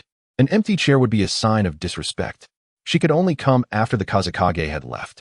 With a creak, the door to the infirmary swung open, revealing a middle-aged man with a striking resemblance to Hayashi Hyuga. Uncle Hayashi, greetings. Neji, do you still harbor hatred for the main house? Hayashi glanced at Naruto, then turned his attention to Neji. Isn't this a matter of course? Father, it is my fault for failing to recognize the hatred within you in a timely manner. I never imagined that you, who have such a close bond with Hinata, would transform into this. By the time I realized it, it was already too late, surely. By then, you would not believe a word I say. Father, what do you wish to convey? Perhaps you perceive me as an ineffectual father, perpetually obeying the commands of the clan. However, it is by my own volition and not through any despicable coercion from the clan. Why? I am not serving the clan. Rather, I am executing tasks for my elder brother. Although he often appears stern and ill-tempered, our bond has always been strong. He simply struggles to express himself. Despite his consistent opposition to the clan's decisions, he is often constrained by his position. I harbor resentment towards the clan, yet my animosity does not extend to my brother. I would willingly sacrifice myself for him. I cannot ask you to refrain from hating the clan, but you must not allow yourself to suffer. You love Hinata, just as I love my brother. The blood that ties us, whether from the main family or the branch family, remains unchanged. Remember this. Naruto, thank you for defeating Neji. Although this child is intelligent, he can be stubborn to an extreme. Nevertheless, I firmly believe that Neji will triumph next time. I have faith in my son. Hyuga Hayashi approached Naruto and patted his shoulder. Since this boy entered the Hyuga household, the previously cold clan has seemingly improved a little. He has also developed a fondness for Naruto, who often provokes Hyuga Hizashi. I, too, shall continue to grow stronger. Bring it on. Now, I must take my leave. Humanity is truly contradictory. After Hyuga Hayashi departed, Naruto reflected, you are right. From this moment on, you are my target. I will become stronger until I surpass you. Even if you surpass me, Hinata will not be yours. How shameless to speak of love. That was what father said. The break time had ended, and the second match began. Gaara stood in the arena, awaiting his opponent, while Sasuke had yet to appear. Time passed, and Uchiha Sasuke failed to make an entrance. Would he forfeit? The referee, Nara Shikamaru, raised his hand, preparing to declare the outcome. After his hand fell, Sasuke would lose his qualification. However, he was halted by Naruto, who stood beside him, gripping his hand tightly. Naruto, you were in the last match. What are you doing? Referee, Please wait a moment. Sasuke will surely come. Just a little longer. No, the feudal lords from various nations are watching. Rules are rules. Can a ninja who is not punctual be considered a ninja? Of course. Isn't Kakashi-sensei famously late? Has Kakashi's bad habit infected his students? In any case, this is unacceptable. Uchiha Sasuke must forfeit. If you can't let go, then so be it. Nara Shikamaru intended to speak, but Naruto covered his mouth, causing both to become entangled. Just wait a little longer, just a moment. I'll treat you to ramen. You better not try that again. I'll declare you disqualified for assaulting the referee. Do you believe me? After a considerable effort to shake off Naruto, the irritable Kirin exclaimed, with thousands of spectators in Kikyo City and the Hokage himself watching. It's not for amusement that I have taken on the role of judge. Anyone can take the stage. If that guy doesn't show up, then you shall do, for it matters not who falls. Gaara, growing increasingly impatient with this farce, emanated an overwhelming aura of killing intent directed at Naruto. Can I substitute for Sasuke? Absolutely not. What do you all think this Chunin exam is? I have not yet descended to the point of relying on others to fight for me. A figure swiftly vaulted over the exam arena's walls, landing steadily behind Naruto, gently tapping him on the head. Sasuke, you finally made it. Naruto exclaimed, his eyes lighting up at the sight of Sasuke. Having not seen him for a month, he noticed that Sasuke's hair had grown slightly, and his attire had changed. His arms were bandaged like Lie's, suggesting he had undergone rigorous training. Naruto, thank you for buying me some time. I'll handle the rest. Sasuke expressed his gratitude, aware that without Naruto's antics with the judge, he would have already lost his qualification. Truly, it was a fool who would help him in such a manner. Do you see that face? Punch him, hit him hard. Naruto pointed at Gaara's face, causing the latter's veins to bulge, and before departing, he didn't hesitate to stoke the enemy's fury. Get away from me. Kirin, unable to tolerate any longer, kicked Naruto, sending him flying into the stands.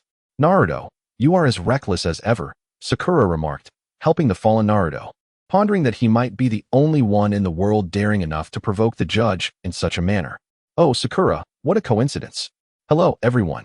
It's been a while. Kakashi greeted them with a smile, having appeared behind Naruto without notice. Ah, you latecomer. Have you infected Sasuke with your tardiness? If it weren't for me, he would have almost lost his qualification. No need to be angry. We have a legitimate reason for our delay. A reason? Indeed. Wait and see, Kakashi replied mysteriously, turning his attention to the exam arena where Sasuke had already engaged Gaara. Uncertain of what training Sasuke had undergone, he was able to evade Gaara's sand with his speed, rendering Gaara's defenses futile against Sasuke's taijutsu. In the ensuing match, Gaara was compelled to encase himself in a barrier of high-density sand to withstand Sasuke's physical prowess. A tortoise shell? How fortuitous. I too require some time. Sasuke, unsure of Gaara's intentions while hidden within this circular shell, took a few steps back, creating distance as he formed hand seals, gathering a formidable amount of chakra in his left hand. Kakashi-sensei, could it be? Sakura gazed in astonishment at the blue lightning in Sasuke's hand, a sight she found familiar, having witnessed Kakashi use it once in the Land of Waves. Indeed, this is my Raikiri. The reason Sasuke possesses such speed is due to the lightning nature chakra activating his cellular vitality. Chidori Raikiri. As if 1,000 birds were chirping, the sound emanating from Sasuke's left hand as it made contact with the chakra and air resonated, followed by Raikiri piercing through Gaara's sand barrier and embedding itself into his shoulder. Victory, have I won? No, not yet. This chakra, Kakashi's gaze remained fixed on Gaara's sand sphere, where something seemed to stir within, definitely not human, but rather a mysterious entity clad in human guise. Just as everyone's attention was drawn to Gaara, a figure behind the wind shadow suddenly hurled a smoke bomb, enveloping the entire upper level of Konoha in a shroud of mist. For individuals adorned with Sound Village forehead protectors emerged from the haze, each occupying a corner. 4 purple flames formation. The purple square barrier encompassed the entire top level of Konoha, including the Hokage, Wind Shadow, and 3 members of the Hyuga clan. Hinata and Hanabi took refuge behind me. Hyuga Hayashi was taken aback, and after the smoke dissipated, he found the 3rd Hokage engaged in battle with the Wind Shadow, who was, in fact, Orochimaru masquerading as the Wind Shadow. Naruto, wake up. Sakura? How peculiar. How did I fall asleep? Naruto rubbed his head, having been preoccupied with concern over Sasuke's battle, only to be met with a flurry of feathers cascading from the sky, after which his memory went blank. You've fallen under a genjutsu. To put it succinctly, the Sand and Sound villages have conspired to wage war against Konoha, with Gaara as their trump card. Sasuke has already gone after him. We must assist him swiftly. As Sakura recounted the events, Naruto surveyed his surroundings. The Umbu of Konoha were locked in fierce combat with the ninjas of sound, while the spectators had succumbed to sleep due to the genjutsu. As Sakura has stated, I hereby assign you an A-rank mission. Stop Gaara and aid Sasuke. Kakashi solemnly declared as he cleared a path for Naruto and Sakura. No, I cannot accept this mission. Naruto finally comprehended the gravity of the situation. And as his gaze shifted to Konoha, panic seized him. His hands trembled as he beheld Hinata trapped within the purple barrier. Naruto, this is not the time for stubbornness. Naruto, those who refuse to undertake their missions will be deemed worthless. Do you understand? Perhaps I shall be called worthless, but there are some things that one must do, even at the risk of such a label. With determination, Naruto nodded and resolved to part ways with Kakashi, racing toward Konoha. That guy, Shikamaru. You take Naruto's place and assist. Kakashi was at a loss for words, perhaps placing his faith in Sasuke. He approached the seemingly sleeping Shikamaru and hoisted him up, smiling as he said, No, I was merely passing through. Can't you let me play dead? I'm not even part of Team 7. Well, time is of the essence. I'm temporarily assigning you to Team 7.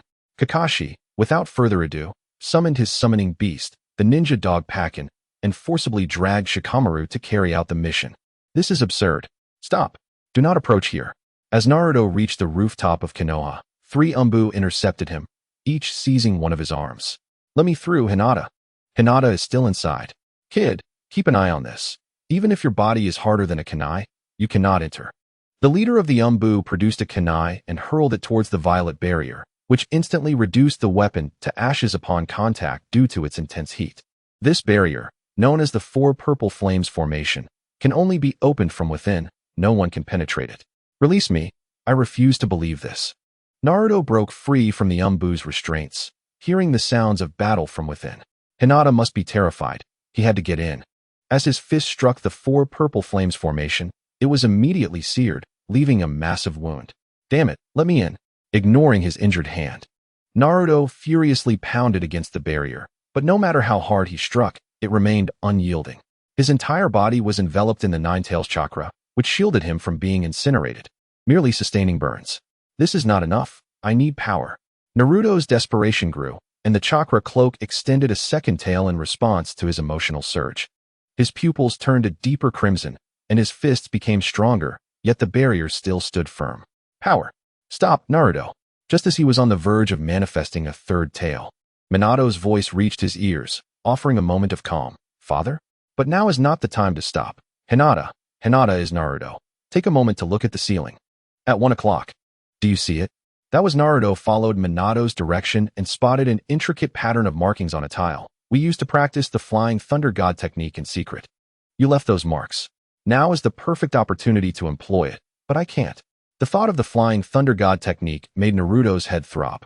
In theory, he had mastered it and could form the seals, yet he could not utilize it. You cannot say you cannot, with your current state. Even harnessing the power of 3 tails will not breach this barrier. It will only lead to your own collapse. Thus, the Flying Thunder God is your only hope. You must believe in yourself. All right, I will try. Naruto took a deep breath, allowing the chakra cloak to dissipate slowly, and closed his eyes. Feel the space around you. Hinata, no matter how great the distance, I will reach your side. As he reminisced about their moments together, he felt a connection with the mark he had left behind. And Minato sensed it too. Now is the time. Form the seals. Wei Shunhaishu Dumao Shou Wei. Flying Thunder God technique. With a whoosh, Naruto vanished from outside the 4 purple flames formation. Once he departed, the surrounding air reacted, creating a gust of wind that sealed the gap he left behind. After 12 long years, the golden flash once again descended upon Konoha. Within the confines of the 4 purple flames formation, Orochimaru had summoned the first and second Hokage through the technique of impure world reincarnation, turning them into his puppets for battle. I apologize, Hinata. I was aware that Orochimaru had already laid an ambush within the village. Summoning you here was meant to shield you, yet I inadvertently dragged you into this peril. The third Hokage understood that Orochimaru had long been coveting various bloodline limits, and it was possible that the Byakugan was among them. However, He never anticipated that Orochimaru could eliminate the Kazekage, disguise himself as him, and infiltrate their ranks before striking. There is no need for concern. It has been long since I fought alongside a Hokage. Hinata Hizashi shook his head in resignation, fully aware of Orochimaru's terrifying nature, yet grateful to be at the side of the Hokage. Had the Hokage been defeated, it would undoubtedly have spelled disaster for the Leaf Village. They had to vanquish Orochimaru here. No, do not assist me. You must ensure the safety of your daughters. The youth are the roots of Konoha, and they must not suffer even a scratch. Lord Hokage, my daughters are exceptionally strong. Hinata alone is sufficient to protect Hanabi. The first and second are formidable ninjas. One person cannot withstand them all. I am not yet ready to yield. I will engage the second. The third Hokage nodded in acquiescence, shedding the ceremonial robes of the Hokage to reveal a black battle uniform beneath. Would release. Advent of the Tree World. The first Hokage, Hashirama, unleashed his most powerful ninjutsu, and the four purple flames formation was soon filled with dense trees, resembling a primordial forest. Branches, animated as if alive, surged towards Hinata Hizashi. Heavenly Spin. The Byakugan's 360-degree defensive capability came into play, perfectly countering every branch assault from any direction, resulting in a stalemate between the two. Water Release. Water collision waves. Meanwhile, the second Hokage employed his signature technique, Water Release, summoning torrents of water that surged towards the third Hokage like a tsunami. Earth Release. Earth Flow Wall. The third Hokage quickly formed hand seals, and a massive earthen wall erupted from the ground, intended to shield against the deluge. However, the wall, only 5 meters wide, could only block a portion of the water, with the remaining force surging unrelentingly over the wall towards the third Hokage's rear. Oh no! The young girls from the Hyuga clan. Realizing the imminent danger, the third Hokage turned to rescue them, yet the second Hokage had already surfed the waves to confront him, engaging in hand-to-hand combat. Sister. Hanabi was utterly stunned by the scene before her, despite her young age and considerable power. Witnessing a battle of Hokage caliber left her paralyzed with fear. Hanabi, do not worry. Your sister will protect you. Hinata was also frightened, yet at times, fear must not serve as an excuse. She positioned herself in front of Hanabi, activating her Byakugan and raising her hands before the approaching tsunami. 8 trigrams, 64 palms. Coughing. Hinata felt blood surge forth as her hands made contact with the tsunami. Prior to this day, she could not have fathomed the sheer force of the water. Such a torrent colliding with a person could undoubtedly result in fractures or even death. Is this where it ends? At the very least, I must protect Hanabi. Hinata's hands grew increasingly feeble as she resolutely surrendered to the tsunami, turning to embrace her sister, shielding her with her back from the impending onslaught. Rasengan. Hiya. Naruto, wielding the Rasengan, bellowed as he thrust it toward the tsunami. The Rasengan collided fiercely with the tidal wave, slicing through it like a fin cutting through the surf, ultimately dissipating the tsunami's force into a shower of water droplets at their feet. Hinata, are you alright? Naruto turned amidst the spray of water, smiling at Hinata. Naruto-kun, am I dreaming? How did you get in here? Hinata, momentarily taken aback, stared at Naruto in disbelief. She had learned from her father that this barrier was impenetrable, and had lost hope of Naruto entering. Yet here he was, a miraculous sight to behold. I told you, I will protect Hinata, no matter how far apart we are. I will always come to your side. Keeping my word is my nindo. Naruto lifted the two sisters, relieved to see they were unharmed. Though Hanabi's small face was streaked with water, unclear whether it was from the spray or tears. Hanabi, are you okay? Just stay behind me. Naruto reached out to wipe away the tears on Hanabi's face, but the little girl, realizing what was happening, angrily swatted his hand away, tending to herself instead. How did he get in here? The third Hokage, who had been closely monitoring Hinata's situation, gazed at Naruto in astonishment, his mind momentarily short-circuiting, which allowed the second Hokage to land several playful jabs. Oh dear, this is indeed curious. The four purple flames formation, currently the most formidable barrier ninjutsu, is supposedly unbreakable from the outside. However, there exists a ninjutsu that can disregard any barrier, known as the nemesis of barrier techniques. You know of it, don't you, Lord Sarutobi? Orochimaru said, licking his lips with delight. He had refrained from intervening, instead observing Naruto's movements. He noticed someone attempting to breach the four purple flames formation. If Naruto could enter, he had resolved to reward him. Space-time ninjutsu. How could he possibly? The third Hokage instantly thought of the fourth Hokage's flying thunder god technique. But no matter how hard he racked his brain, he couldn't fathom where Naruto had learned it. What is impossible? This ninjutsu is rightfully his, is it not? Jiraiya taught him? That pervert who only spies on Tsunade while getting beaten into a pulp daily would not have the skill if he could teach it. No, one does not need to possess the skill to teach it. Perhaps he merely imparted the theory to Naruto. Whether he could master it would depend on his innate talent. While there was a possibility of that, Orochimaru interrupted. But, Lord Sarutobi, I did not come here to engage in academic discussions today. He sensed that their conversation was straying from its original course as Naruto approached the third Hokage. What on earth are you doing here, Orochimaru? Upon seeing Orochimaru, Naruto's eyes flickered with a myriad of emotions, surprise, gratitude, anger, before he finally mustered the courage to speak, attempting to call him Uncle Snake, but was met with a fierce glare from Orochimaru, causing him to change his address. Naruto, do you know him? Certainly, I am well acquainted with him, having engaged him on several occasions, all of which ended in failure. The Jinchuriki of the Nine Tails is also among my subjects of research. Hehe. Orochimaru interjected, fully aware that with Naruto's limited intellect, he would never grasp the situation.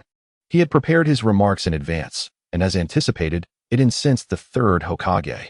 Orochimaru, you wretched fiend. Yet, I was equally astonished to learn that the Jinchuriki of the Nine Tails had mastered space-time ninjutsu. It is indeed Uzumaki Naruto. As a token of reward for your entry into this barrier, how about I present you with a unique gift? Orochimaru remarked with a sinister smile, forming hand seals to invoke the reanimation jutsu once more. You wouldn't dare? The third Hokage gasped in horror, attempting to thwart him, only to be firmly obstructed by the second Hokage, helplessly watching as two coffins emerged from the earth. With a creak, the wooden lids of the coffins slowly opened, revealing a man and a woman who stepped forth. They bore the complexion and eyes of the living, yet their gaze was devoid of vitality, merely animated corpses. Naruto was at a loss for words. He recognized Minato, yet his gaze fixated on the long-haired woman, unable to tear himself away. Her fiery red hair, exquisite features, and the unmistakable familiarity confirmed that she was indeed his mother. Express your gratitude to me, young Nine Tails, for it is I who has granted you the chance to see your parents once more in your lifetime. Orochimaru, the third Hokage, was seething with rage, kicking aside the second Hokage and charging toward Orochimaru, preparing to strike. Why the fury, Sensei Sarutobi? When you summoned the first and second Hokage, you were not nearly as incensed. Is there perhaps something you regret concerning the fourth Hokage? Orochimaru effortlessly parried the third Hokage's attack, a smirk playing at the corners of his mouth, feigning curiosity. How dare you toy with the deceased without fear of retribution? Rest assured, Sensei Sarutobi, the fourth soul is not present here, as you know. I have also been unable to locate his mother's soul, hence these two are mere corpses, devoid of inquiries regarding their child. Have you perhaps breathed a sigh of relief? How could you possess their corpses? They should have been disposed of 12 years ago. The third Hokage was infuriated, chastising himself for feeling relieved as Orochimaru had suggested, even casting a guilty glance toward Hinata Hisashi, who was still locked in battle with the first Hokage, allowing his worries to dissipate. This is undoubtedly thanks to the darkness of Konoha. One is the sole user of space-time ninjutsu in the world, and the other is the corpse of a descendant of the Uzumaki clan and Jinchuriki of the Nine Tails. You can surely comprehend the immense value of such materials. I have paid a considerable price to acquire them. Lost for words, are we? Sensei Sarutobi, you truly have grown old. The Sarutobi I once knew, who would act without hesitation, has perished. What I observe now is a man retreating step by step. An impotent old fool. When you depart this world, can you genuinely claim that you have lived without any regrets? You have decayed, much like this leaf village, and the rotting leaves are destined for the flames. As a devolved herbivore, you can only be consumed by me. Such a leaf village no longer warrants existence. Orochimaru, adept at manipulating the hearts of others, seized upon the most guilt-ridden aspect of the third Hokage's soul. He had lived a life of honesty, yet in his twilight years, he committed an act that betrayed the fourth Hokage. In that moment, the third's gaze became unfocused. So, please die here, Sensei Sarutobi. Sensing the opportune moment, Orochimaru unleashed a venomous serpent from his mouth, which sank its fangs into the third Hokage's neck. Killing me will not be so simple, Orochimaru. The third Hokage transformed into a clay clone, while his true self appeared behind Orochimaru. What a stubborn old man you are. The fourth Hokage sacrificed everything for the village, and upon your death, you will be unable to apologize to him. Perhaps, as you say, I am not a worthy Hokage. I burdened a mere child with the weight of the entire village. I shall not offer excuses. All I can do is, like the fourth, sacrifice my life for the village. Come, let us die together, Orochimaru. Oh, but I do not wish to die just yet. Your opponent is him. As the third Hokage prepared for a desperate struggle, Orochimaru swiftly retreated, positioning himself atop the earth-style wall previously utilized by the third, surveying him from a vantage point. The second Hokage soon joined the fray, engaging the third in battle. Damn it, little brat of the Nine Tails, if you wish to survive, you must defeat them. With Orochimaru's command, the bodies of Minato and Kushina surged toward Naruto, each brandishing their weapons. Devoid of souls, they could not employ ninjutsu and resorted to close combat. Minato wielded kunai, while Kushina brandished a frying pan. Dad, Mom. Seeing that his parents showed no sign of restraint, Naruto felt a pang of sorrow and grasped his kunai, desperately defending himself. Naruto-kun, why aren't you fighting back? Hinata, shielding Hanabi, cried out as she witnessed Naruto being pushed back. They are my parents. How could I lay a hand on them? Parents? How could this be? Hinata gasped, her heart aching for Naruto, who faced his resurrected parents in a deadly confrontation. How much anguish must he endure? Mom, I have so much to say to you. Yet why must we meet under such circumstances? Naruto fought tears as he observed Kushina skillfully wielding the frying pan, her culinary tool used with such expertise, rivaling Minato's kunai. With a momentary distraction, Naruto was struck on the head by Kushina's frying pan, sending him hurtling backward into the earth-style wall, creating a deep indentation, leaving him motionless on the ground. Seizing the moment, Minato and Kushina advanced toward him, with Minato's kunai aimed at Naruto's heart and Kushina's frying pan raised, poised to deliver a fatal blow. Naruto-kun. As Naruto fell into peril, Hinata immediately set aside Hanabi and rushed forward, but the distance was too great. Realizing she might be too late, she called out with a voice filled with desperation.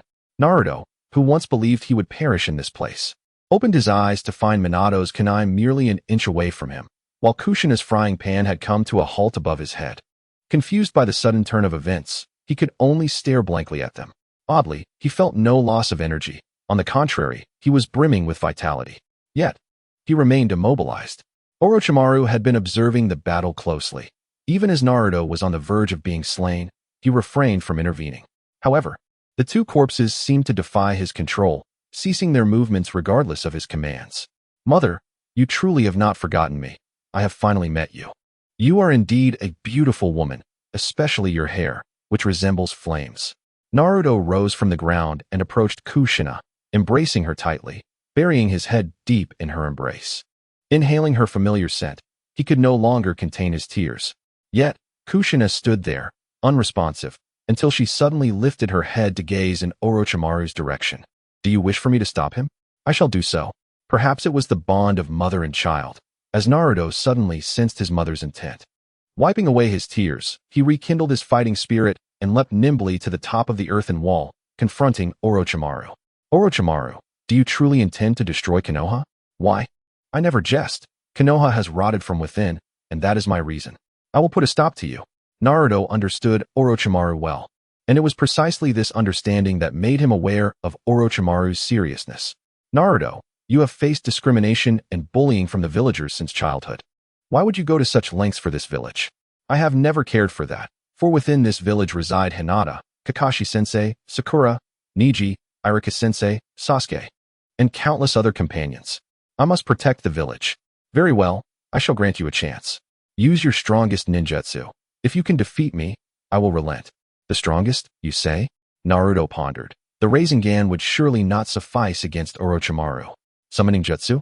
It was uncertain whether he could summon the Toad Sage, and he did not wish to endanger the old Toad's life. As for shadow clones, they were out of the question. Suddenly, an idea struck him. Hinata. Hinata, are you alright? Upon seeing Naruto land before her, Hinata breathed a sigh of relief, only to notice him extending his right hand toward her. Hinata, come here. Do you remember the Rasengan we created last time? Naruto smiled faintly as he gathered chakra in his palm, forming a Rasengan. I remember, but do you intend to? Yes. If we are to win, we must rely on you. I understand. I will do my best. Hinata nodded, activating her Byakugan and utilizing the gentle fist to infuse her chakra into the Rasengan. Under the influence of her chakra, the Rasengan swelled in size. Not yet, Hinata. We need more. The Rasengan quickly reached a considerable magnitude, but Naruto was still unsatisfied. Its power was insufficient and needed to grow even larger. I understand. I will pour all my chakra into it. Hinata's speed increased ever so slightly until she channeled the last vestiges of her chakra into the spiraling sphere, which ultimately expanded to a diameter of 2 meters. How magnificent! Is this truly your most formidable jutsu? As she beheld the spiraling sphere radiating a soft glow, Orochimaru found himself entranced by the raw brilliance of chakra, a flicker of satisfaction passing through his gaze. Naruto's growth had indeed surpassed his expectations. Prepare yourself. Hinata's spiraling sphere. Naruto charged towards Orochimaru, wielding the colossal sphere, which dwarfed him in size. Faced with the overwhelming momentum of the spiraling sphere, Orochimaru dared not confront it head-on. Instead, he bit his finger and began to weave hand signs. Summoning technique, triple Rashomon. Boom, boom, boom. 3 menacing gates descended from the heavens, interposing themselves between Naruto and Orochimaru. Each gate grew thicker and more formidable as they progressed, making them increasingly difficult to breach. Soon, the massive spiraling sphere collided with the first Rashomon gate. The first gate fell easily, yielding to the spiraling sphere as Naruto surged through the breach it created. The second gate proved more resilient, requiring countless sparks to shatter its defenses. Yet, upon meeting the third gate, the spiraling sphere's residual energy faltered, showing no signs of breaking through. As the force within began to wane, was this to be the end? How desperately Naruto wished to shatter this final barrier. Orochimaru awaited him just beyond it. He yearned to confront his foe once more, but just as he prepared to exert every ounce of strength, 2 cold hands rested upon his own. Thank you, Mom and Dad. Astonished, Naruto turned to find Minato and Kushina standing behind him, their limited chakra sustaining the spiraling sphere. Tears streamed uncontrollably down his cheeks. Even in death, his parents' love enveloped him. This was a miracle. Break. With a final surge, the spiraling sphere lashed out, cracking the third gate, which then shattered with a resounding crash, bringing Naruto face to face with Orochimaru. You have lost. Orochimaru grasped Naruto's wrist with one hand while the other held a kunai to his throat. The spiraling sphere dissipated upon breaching the final gate, and the victor was clear. Why? Why did you leave without a word? I had so much to say to you. Why didn't you bid me farewell? Naruto wept, unafraid despite the threat to his life. Because there was no time. Orochimaru felt a twinge of compassion upon witnessing Naruto's tears. He had not anticipated that anyone would mourn for him, and his tone softened. I have always wondered when I might see you again. But why must we meet as enemies? Enough with the tears. Destroying Konoha was merely a side entertainment, inconsequential. My visit to Konoha served 2 purposes, one of which was to assess your strength. Orochimaru spoke truthfully. Konoha's fate held no significance for him. If he could eliminate the 3rd Hokage, that would be optimal. If not, it mattered little. His primary objective had always been Sasuke, intending to abduct him amidst the chaos. I have been away from you for over 7 years. If your strength has not reached the formidable level I anticipated, I shall take it upon myself to eliminate you. A great serpent has no need for a lesser snake. Orochimaru spoke coldly, emanating an aura of menace that assured Naruto he was not jesting. However, Uncle Snake had always been this way. Naruto had long since grown accustomed to his lethal presence. Uncle Snake, you remain as terrifying as ever, he remarked. There are 2 trials. First, by any means necessary, enter the 4 purple flames formation. Second, break through the triple Rashomon. Isn't that exceedingly difficult? You are being unreasonable. As my disciple. If you do not possess such capabilities, you are unworthy of existence. Wait, am I truly your disciple? I have imparted to you the reanimation jutsu. What else could I be but your teacher? Well, I suppose that qualifies me as a disciple. Naruto chuckled foolishly, feeling as though he ranked several tiers below the title of disciple. Now that my purpose has been fulfilled, I must take my leave. Remember, do not let anyone discover our connection. Orochimaru declared as he dissipated the soundproof barrier he had just set. The energies of the 1st and 2nd Hokage were exhausted, and they crumbled to sand, revealing the 2 individuals who had summoned them. Unlike Naruto's parents, they were summoned using a soul-based technique, thus requiring a sacrifice. Uncle Snake. What about my parents? You have seen for yourself, they are soulless remnants, and they cannot yet be entrusted to you. Your strength is insufficient to wield the reanimation jutsu. Perhaps in a few years. Oh, take care then, Uncle Snake. Thank this little rascal, Sarutobi-sensei. It seems your fate is not yet fulfilled. I hope that when we meet again, it is not under the circumstances of my using the reanimation jutsu. Orochimaru approached the panting third Hokage and smiled. Both he and Hinata Hizashi had lost the energy to pursue.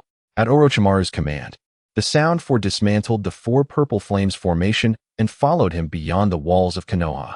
The third Hokage watched Orochimaru's departing figure, his heart a tumult of thoughts, reflecting on how beneficial it would be if Orochimaru's strength could be utilized to aid Konoha.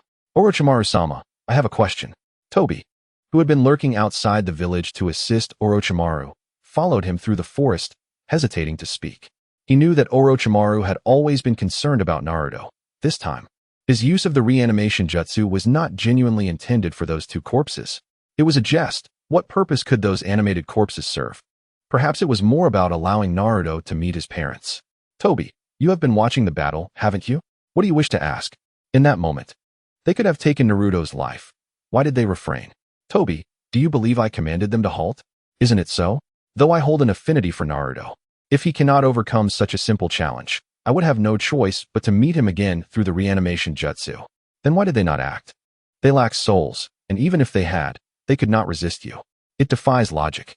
Tobi, while I am a scientist, I also understand that not everything in this world can be explained by science.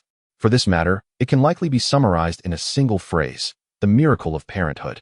Within the confines of the ceiling space, how did I end up here? You have exhausted your chakra and succumbed to unconsciousness. Minato remained by Naruto's side, smiling as he responded upon witnessing his awakening. Father, I saw Mother. Yes, I am aware. Minato had observed all that transpired outside, initially filled with anger. He later realized that Orochimaru's intentions were not malevolent, but rather a simple means to reunite their family. The moment he beheld Kushina, he nearly shed tears. Mother is truly beautiful and incredibly strong, even more so than you, father. That strike nearly knocked me out. Naruto recalled Kushina's prowess with a sense of trepidation, patting his chest in relief. Your mother was renowned for her ferocity during her school days, known as the blood-red pepper. Minato chuckled softly, having never mentioned Kushina in Naruto's presence, not out of reluctance, but out of fear that it might bring his son to tears over the absence of his mother. Naruto, perceptive as ever, had refrained from asking. Was it because of her hair color? No, it was because she would leave those who mocked her bruised and battered. How terrifying. Naruto, you have grown stronger. Minato affectionately ruffled Naruto's hair, reminiscing about the little boy who once struggled to form a single-hand seal, now transformed into an exceptional ninja capable of contending with the legendary Sannin. There was a bittersweet pang in his heart. Perhaps Orochimaru had shown some leniency, but Naruto had undeniably earned his recognition. Heh, isn't that a given? I shall become a ninja even more dashing than father and stronger than mother. This is not the time to chat with father. Sasuke is waiting for me.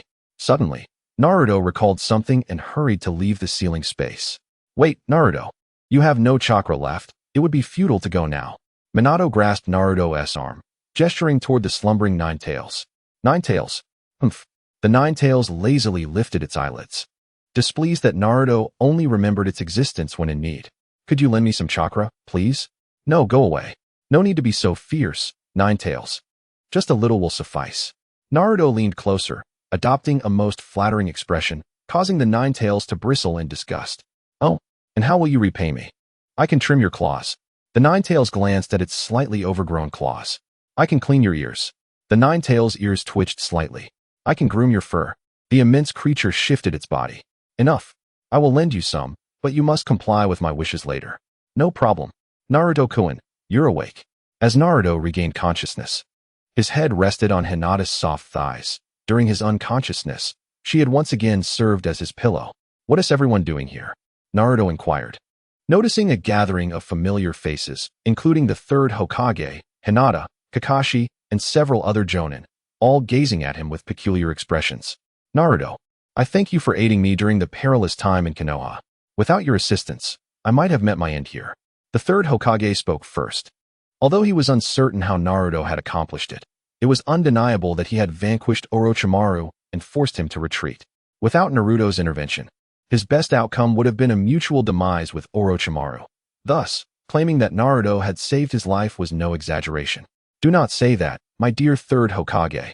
Protecting Konoha is my duty, for my family resides here. Naruto exchanged glances with Hinata, who shyly lowered her head. Indeed, the third Hokage nodded with a sense of relief, a tear escaping his eye. Fourth Hokage, your will of fire has truly been well inherited by an exceptional successor. Well then, Kakashi-sensei, I must depart for my mission. Sasuke is still awaiting me. Although I have many questions for you, I shall save them until your return. Naruto-kun, are you alright? Your chakra. Hinata, you are an important person to me, and my comrades are equally significant. I must go. Naruto-kun is always on the move. I shall prepare a meal and await your return. Yes, see you soon. Naruto nodded and swiftly scaled the walls of Kikyo Castle, heading towards Sasuke. The woods surrounding Konoha could scarcely be called a forest any longer. A colossal monster loomed within, relentlessly assaulting the trees with sand, transforming the verdant landscape into barren earth. Trees were uprooted, and the air was thick with dust, making breathing arduous. What manner of beast is this? Sasuke lay on the ground, immobilized, his body covered in cursed seals. After being defeated, Gaara had suddenly transformed into a gigantic creature nearly 50 meters tall. Fortunately, his massive size made him difficult to detect. Otherwise, he would have perished long ago. Sakura, you must flee. No, I will never abandon you, Sasuke. I found you. The enormous monster spoke, and Sasuke turned in astonishment. Behind him floated a sand-formed eye. Gaara had discovered them through the eye of sand. Wind release, vacuum sphere. Gaara expelled a massive transparent orb, its size rendering escape impossible for Sakura, who could only shield Sasuke with her body. At the very least, I must protect Sasuke. With a resolute determination, Sakura suddenly felt a lightness around her waist and found herself whisked away from the sphere's range, landing on another tree. Letting Sakura protect you is quite uncharacteristic, Sasuke. Naruto remarked as he set down his rescued companions with a smile. You slowpoke. You were too late. I nearly got killed. Sasuke sighed in relief at Naruto's arrival. With him there, fear dissipated, for the slowpoke proved unexpectedly reliable. My apologies, though I longed to join you in combating that monster. Your Chidori combined with my Rasengan might have formed a formidable jutsu. However, you appear to need rest. Leave the rest to me. Naru, you fool. Why did you arrive now? Idiot, idiot. Sakura glared at Naruto, her frustration bubbling over as she struck his head repeatedly, tears streaming down her face. She had truly been frightened. It hurts so much. Now is not the time for Sakura to strike me. Surely, there must be a solution, right? I'm not just putting on a brave face, am I? Naruto raised his gaze towards the colossal beast, feeling uncertain. The only option left was to resort to summoning techniques, leaving the outcome to fate. Suddenly, a voice emanated from the Nine Tails, rendering Naruto momentarily speechless, questioning if he had misheard. However, would your emergence frighten Sakura and Sasuke? How could I explain it to them? All right, I will elucidate. Reluctantly, Naruto acquiesced, and under the guidance of the Nine Tails, their chakras began to synchronize. A torrent of chakra erupted from Naruto's abdomen, dispersing the surrounding dust and debris, while the fierce wind rendered everyone nearby unable to keep their eyes open. What is this? When Shikaku reopened its eyes, a massive fox was before it, with fiery orange fur, blood-red pupils, and nine tails dancing in the wind. Though it appeared lean compared to the corpulent Shikaku, its muscular form exuded a sense of power, embodying the very essence of a beast. A howl erupted. It had been 12 years since the Nine Tails had tasted fresh air, and now, liberated from confinement, it let out a bellow to vent the frustrations of years past. Long time no see, Shikaku. Is this the monster residing within your body? The voice of Gaara resonated from Shikaku. He merely borrowed Shikaku's power, for the true Shikaku had yet to fully awaken. Only when Gaara fell into slumber would Shikaku rise. Gaara understood that Naruto, like himself, harbored something within, yet he never anticipated Naruto could unleash it entirely. Not a monster, but a friend. Naruto stood firmly atop the Nine Tails' head, expecting a more violent emergence, perhaps a rupture of his garments as the beast expanded in size. To his surprise, they could coexist harmoniously. First came speed. The Nine Tails left behind a crimson shadow, reappearing behind Shikaku, severing its mountainous left arm, which was flung into the sky before crashing down, creating a shockwave. Then came strength. Before Shikaku could react, the Nine Tails grasped its robust tail, forcefully spinning in place, and after several revolutions, hurled Shikaku thousands of meters away, carving a deep trench into the ground. It seems I am not yet old. The Nine Tails surveyed the apocalyptic scene around him, nodding in satisfaction. He had not diminished in strength due to years of confinement. Foolish Nine Tails. We are here to stop him, not to devastate the forest further. Naruto looked incredulously at the Nine Tails, whose destructive capacity surpassed that of Shikaku, and tapped its head in reprimand. Little brat, you have yet to witness my true power.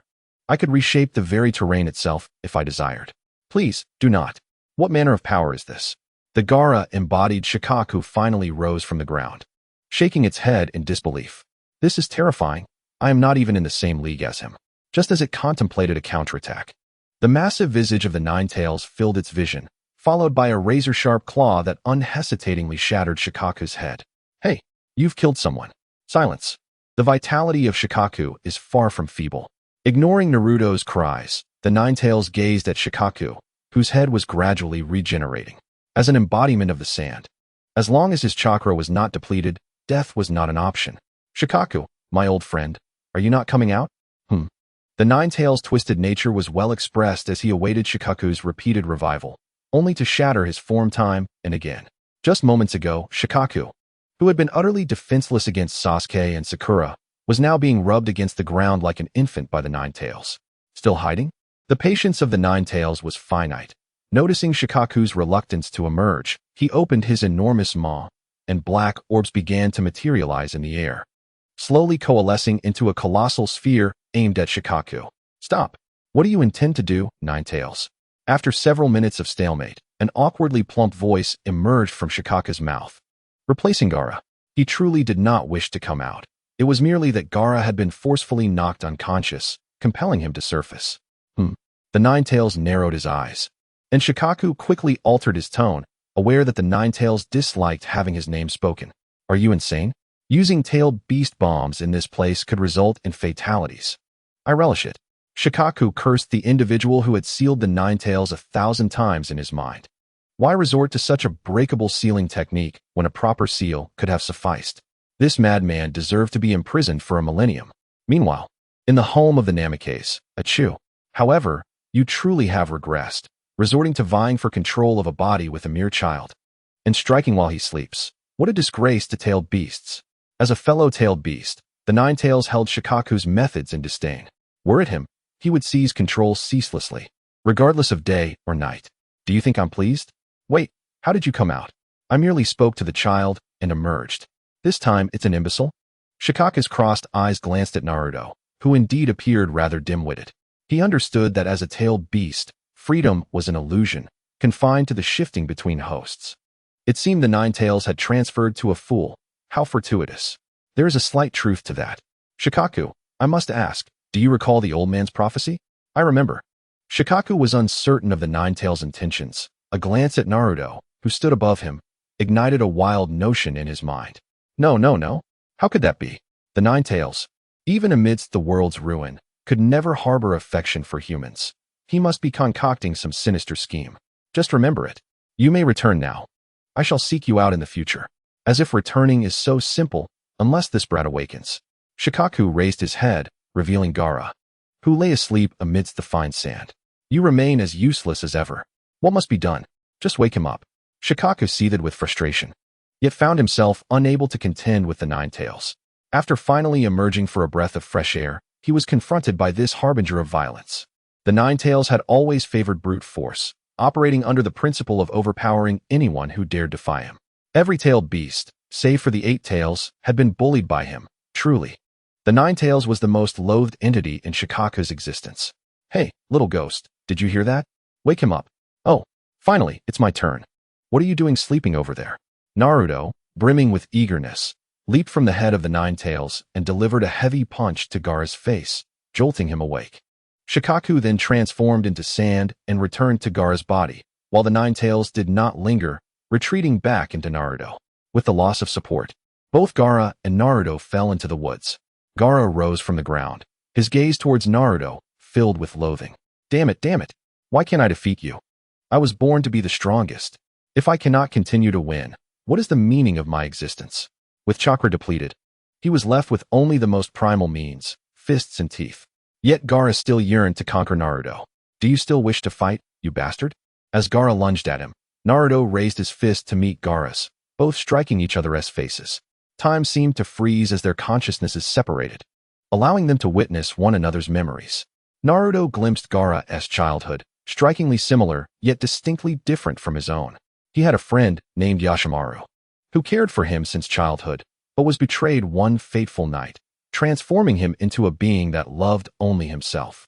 Gaara, in turn, witnessed Naruto's upbringing, which starkly contrasted his own. While Naruto was feared, he was also pitifully despised, ignored, and bullied.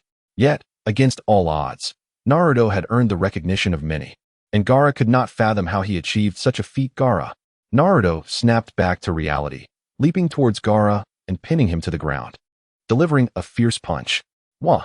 I ask you, do you truly believe Yashimaru wanted to kill you? Of course Hyug. Wrong. Try again. He himself said he hated me. Incorrect. Rephrase. What do you want from me? Do you want me to believe that Yashimaru was coerced? Each obstinate reply from Gaara was met with Naruto's correction through force, until finally, in frustration, Gaara struck back, shouting, "We are of the same kind. We grew up under the scrutinizing gazes of others, which has made us acutely sensitive to such stares. If he truly hated you, why would he show that expression before he died? Was that hatred? You should know better. But he said he hated me because I took my mother's life. Sometimes, words spoken do not reflect the truth. If he could accept orders to assassinate you, why could he not accept orders to lie? What does this have to do with you? Because it hurts. Seeing your plight makes my heart ache involuntarily." Naruto, at a loss for words, tore open his shirt and pressed Gaara's hand against his own heart, crying out. Gaara, feeling the rhythmic beating beneath his palm, was astonished, unable to fathom that two adversaries would reveal their most vulnerable selves to one another. Because of the fear of betrayal, one becomes distrustful of everyone. Is this truly the way you wish to exist? If fear persists, then place your trust in me. Let me be the unwavering friend who will never betray you. Yashimaru, how can one heal the ailments of the heart? The young Gaara clutched his subtly aching heart and inquired of the sole individual who cared for him. It is through a rare emotion known as love that one finds healing. How foolish. A tear escaped the corner of Gaara's eye, swiftly absorbed by the sand surrounding him. At last, he acknowledged Naruto. Only a fool would jest with their own life. Gaara, are you alright? Kankuro and Temari, realizing the gravity of the situation, immediately positioned themselves protectively in front of him, their gaze fixed warily on Naruto. Enough, I no longer wish to fight. Gaara shook his head, and Kankuro and Temari did not press further, supporting him as they departed. Gaara, will we be friends when we meet again? I do not know. Sasuke, are you well? After Gaara's matters reached a conclusion, Naruto returned to Sasuke's side, aiding him alongside Sakura as they made their way towards Konoha. I can't believe you managed to defeat that monster. Sasuke, having returned to reality from the chaos of the World War, cast a complex glance at Naruto. It appeared that Naruto had resolved the trouble quite well without his assistance, which left a tinge of dissatisfaction in Sasuke's heart. Sasuke, thank you for your efforts. If you hadn't exhausted Gaara's strength, I likely wouldn't have triumphed over him. I mean in the battle that followed the monster's disappearance. Naruto seemed to sense Sasuke's thoughts and naturally expressed his gratitude. Without the powers of Shikaku and the Nine Tails, he probably could not have breached Gaara's formidable defenses. He recognized the tenacity Sasuke exhibited in overcoming Gaara, for it was Sasuke's struggle that had opened Gaara's heart. Naruto, what was that, fox? Sakura could no longer contain her curiosity and questioned Naruto. That is a summoning technique. I summoned it. It appears to be a fox, but in truth, it is a toad.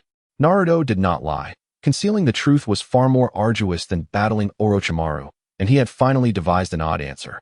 A toad? Sakura's eyebrows twitched. Naruto's fib was glaringly obvious, and one would have to be quite dim to mistake a toad for a fox. Sakura, do not inquire further. Sasuke shook his head. Everyone harbors their secrets, and Naruto's secrets likely exceed those of the average person. However, such matters were of little importance, as long as Naruto remained his comrade. Oh, welcome back. Upon their return to Konoha, Kakashi awaited them at the gate. He glanced at the cursed seal on Sasuke, his expression momentarily somber. Naruto, please visit the third Hokage's office. You too, come with me for treatment. Kakashi gestured to Naruto. grasping Sasuke and Sakura's hands as they vanished from sight. Oh, Naruto was aware that he was about to be summoned for questioning, yet at that moment, the voice of Minato reached his ears, providing him with an unexpected yet reasonable response. Perverted sage, what brings you here? Upon entering the office, Naruto immediately spotted the man with striking white hair and, in surprise, inquired about his presence. It was said that the perverted sage had departed from Miyaboku Mountain the night before the exam, supposedly on an errand. I have no idea. I just returned to Konoha and was caught here, Jiraiya lamented. After returning from Miyaboku Mountain, he had witnessed the devastated streets and, upon further inquiry, learned that Orochimaru had collaborated with the Sand Ninja to launch an assault on Konoha. After dealing with a few Sand Ninja, he had encountered the third Hokage and was subsequently brought here. Old man, you didn't summon me just to reminisce, did you? The third Hokage began. I wish to discuss Naruto's situation. He is your disciple, correct? Has that little rascal gotten himself into trouble? Jiraiya nodded, tacitly acknowledging Naruto's identity. I know you harbor resentment towards me for secretly taking him on as a disciple. I won't even mention the summoning technique or the Rasengan. But he has already mastered the Flying Thunder God technique. You couldn't bring yourself to inform me of this? Jiraiya was taken aback, feeling as though the third Hokage was inebriated, given the daylight and the recent battle. What are you talking about, old man? Just look at Naruto's reaction. You can't deny it isn't you, the third Hokage pointed out, gesturing to Naruto, who stood obediently behind Jiraiya, observing with a demeanor of submission to his master. You little rascal, Jiraiya thought, recognizing that Naruto was attempting to shift the blame onto him. Under normal circumstances, Naruto would never be so compliant. He was always challenging him. Naruto, you may leave now. With the situation clarified, it was of no further significance for Naruto to remain, and the third Hokage intended to discuss matters that could not be divulged in his presence. Master, I shall see you later, Naruto replied respectfully, nodding before departing, leaving Jiraiya feeling a chill run down his spine, almost transforming him into a frog. This was Minato's cunning plan, to shift all the responsibility onto Jiraiya, who would have to manage the aftermath. How infuriating. Jiraiya sighed, recalling how Naruto had utilized the Flying Thunder God technique to enter Orochimaru's 4 purple flames formation and had defeated Orochimaru with the Rasengan, ultimately saving him. The third Hokage, puffing on his pipe, recounted the events that had transpired. Do you believe it was I who taught him? Yes, Minato was indeed your pupil. What do you intend to do next? I understand that the Flying Thunder God technique is challenging to master, requiring exceptional talent. It is not as rudimentary as described in the Sealing Scrolls. Minato hadn't the chance to document the techniques before his demise. If you happen to know of any shortcuts, know of them, could you take on the responsibility of teaching the ninjas of Konoha? If many learn it, and someone succeeds, the Flying Thunder God could be the key to ending the war prematurely. Old man, you truly are aging. Your mind is solely preoccupied with Konoha. Jiraiya gazed at the third Hokage with disappointment, refraining from inquiring how Naruto had acquired his skills and endured countless hardships, instead fixating solely on the technique in question. It is the duty of every Hokage to elevate the strength of Konoha. Does this mandate extend to being built upon the sacrifice of a child? To place the weight of the entire village upon the shoulders of a mere boy? Is this truly your approach, Sensei Sarutobi? Jiraiya harbored resentment, acutely aware that the decision to conceal Naruto's true identity might not have originated with the third, yet he had acquiesced to such a choice. The failure to stand up for Naruto when he was tormented as a monster further deepened Jiraiya's disillusionment with his mentor. Fortuitously, the boy had not succumbed to despair and insanity. Otherwise, not only would the third have no face to show, but neither would he be able to face Minato. It was akin to echoing the sentiments expressed to Orochimaru. The third offered no defense, his expression betraying not even a hint of emotion, as if he had grown accustomed to such reproach. I will not teach him. I refuse, Jiraiya exclaimed, slamming the door behind him, leaving the third to exhale a deep sigh. Several days had elapsed since Orochimaru's assault on Konoha. Ever since Naruto had rescued her, Hanabi had been observing him closely. Her father had mentioned that the technique he employed was one once wielded by the Fourth Hokage, a rare space-time ninjutsu that even he regarded with newfound respect. Yet, Hanabi failed to discern any extraordinary qualities in Naruto. In her childhood memories, he had been nothing more than a fool, often bested by Neji in their duels. How could such a person defeat Neji and save Konoha from peril? Was he merely feigning weakness, concealing the prowess of a formidable ninja? At that moment, As Naruto sought out Hinata, Hanabi stealthily trailed him. Were he a trained ninja, he would undoubtedly sense her presence. Any sudden ambush would be thwarted. With this thought, Hanabi extended her foot, delivering a swift kick to Naruto. Thud! Hanabi's foot struck Naruto squarely on the backside, propelling him into the courtyard, where he landed face first in the dirt. Had she miscalculated? Oblivious to the implications of her bullying, Hanabi sauntered away. It seemed he had inadvertently angered Hanabi once more. He resolved to refrain from visiting her home for a while. Each time he sought out Hinata, Hanabi's antics left him in a disheveled state, instilling a sense of trepidation in him. He contemplated waiting until Hanabi's ire subsided before making another attempt. "Hanabi, sit right here," Hinata admonished, sensing her sister's recent odd behavior. Since that day, Hanabi had taken to tormenting Naruto, and Hinata felt it necessary to address the matter with her sibling. "What is it? Why have you been picking on Naruto-kun lately?" "It's nothing." Hanabi pouted, her discontent evident as she regarded Hinata, who seemed to exhibit a touch of their father's authority, a stark contrast to her usual gentle demeanor. "All of this was due to that foolish boy. Regardless, Naruto-kun saved us. Even if you dislike him, could you not temper your behavior just a bit? Stop nagging. In your eyes, it seems you only see each other and never acknowledge my presence. You claim he saved us, but it was primarily you he rescued. Had our circumstances been different, he would surely have saved you instead. Hanabi, your behavior is somewhat unruly."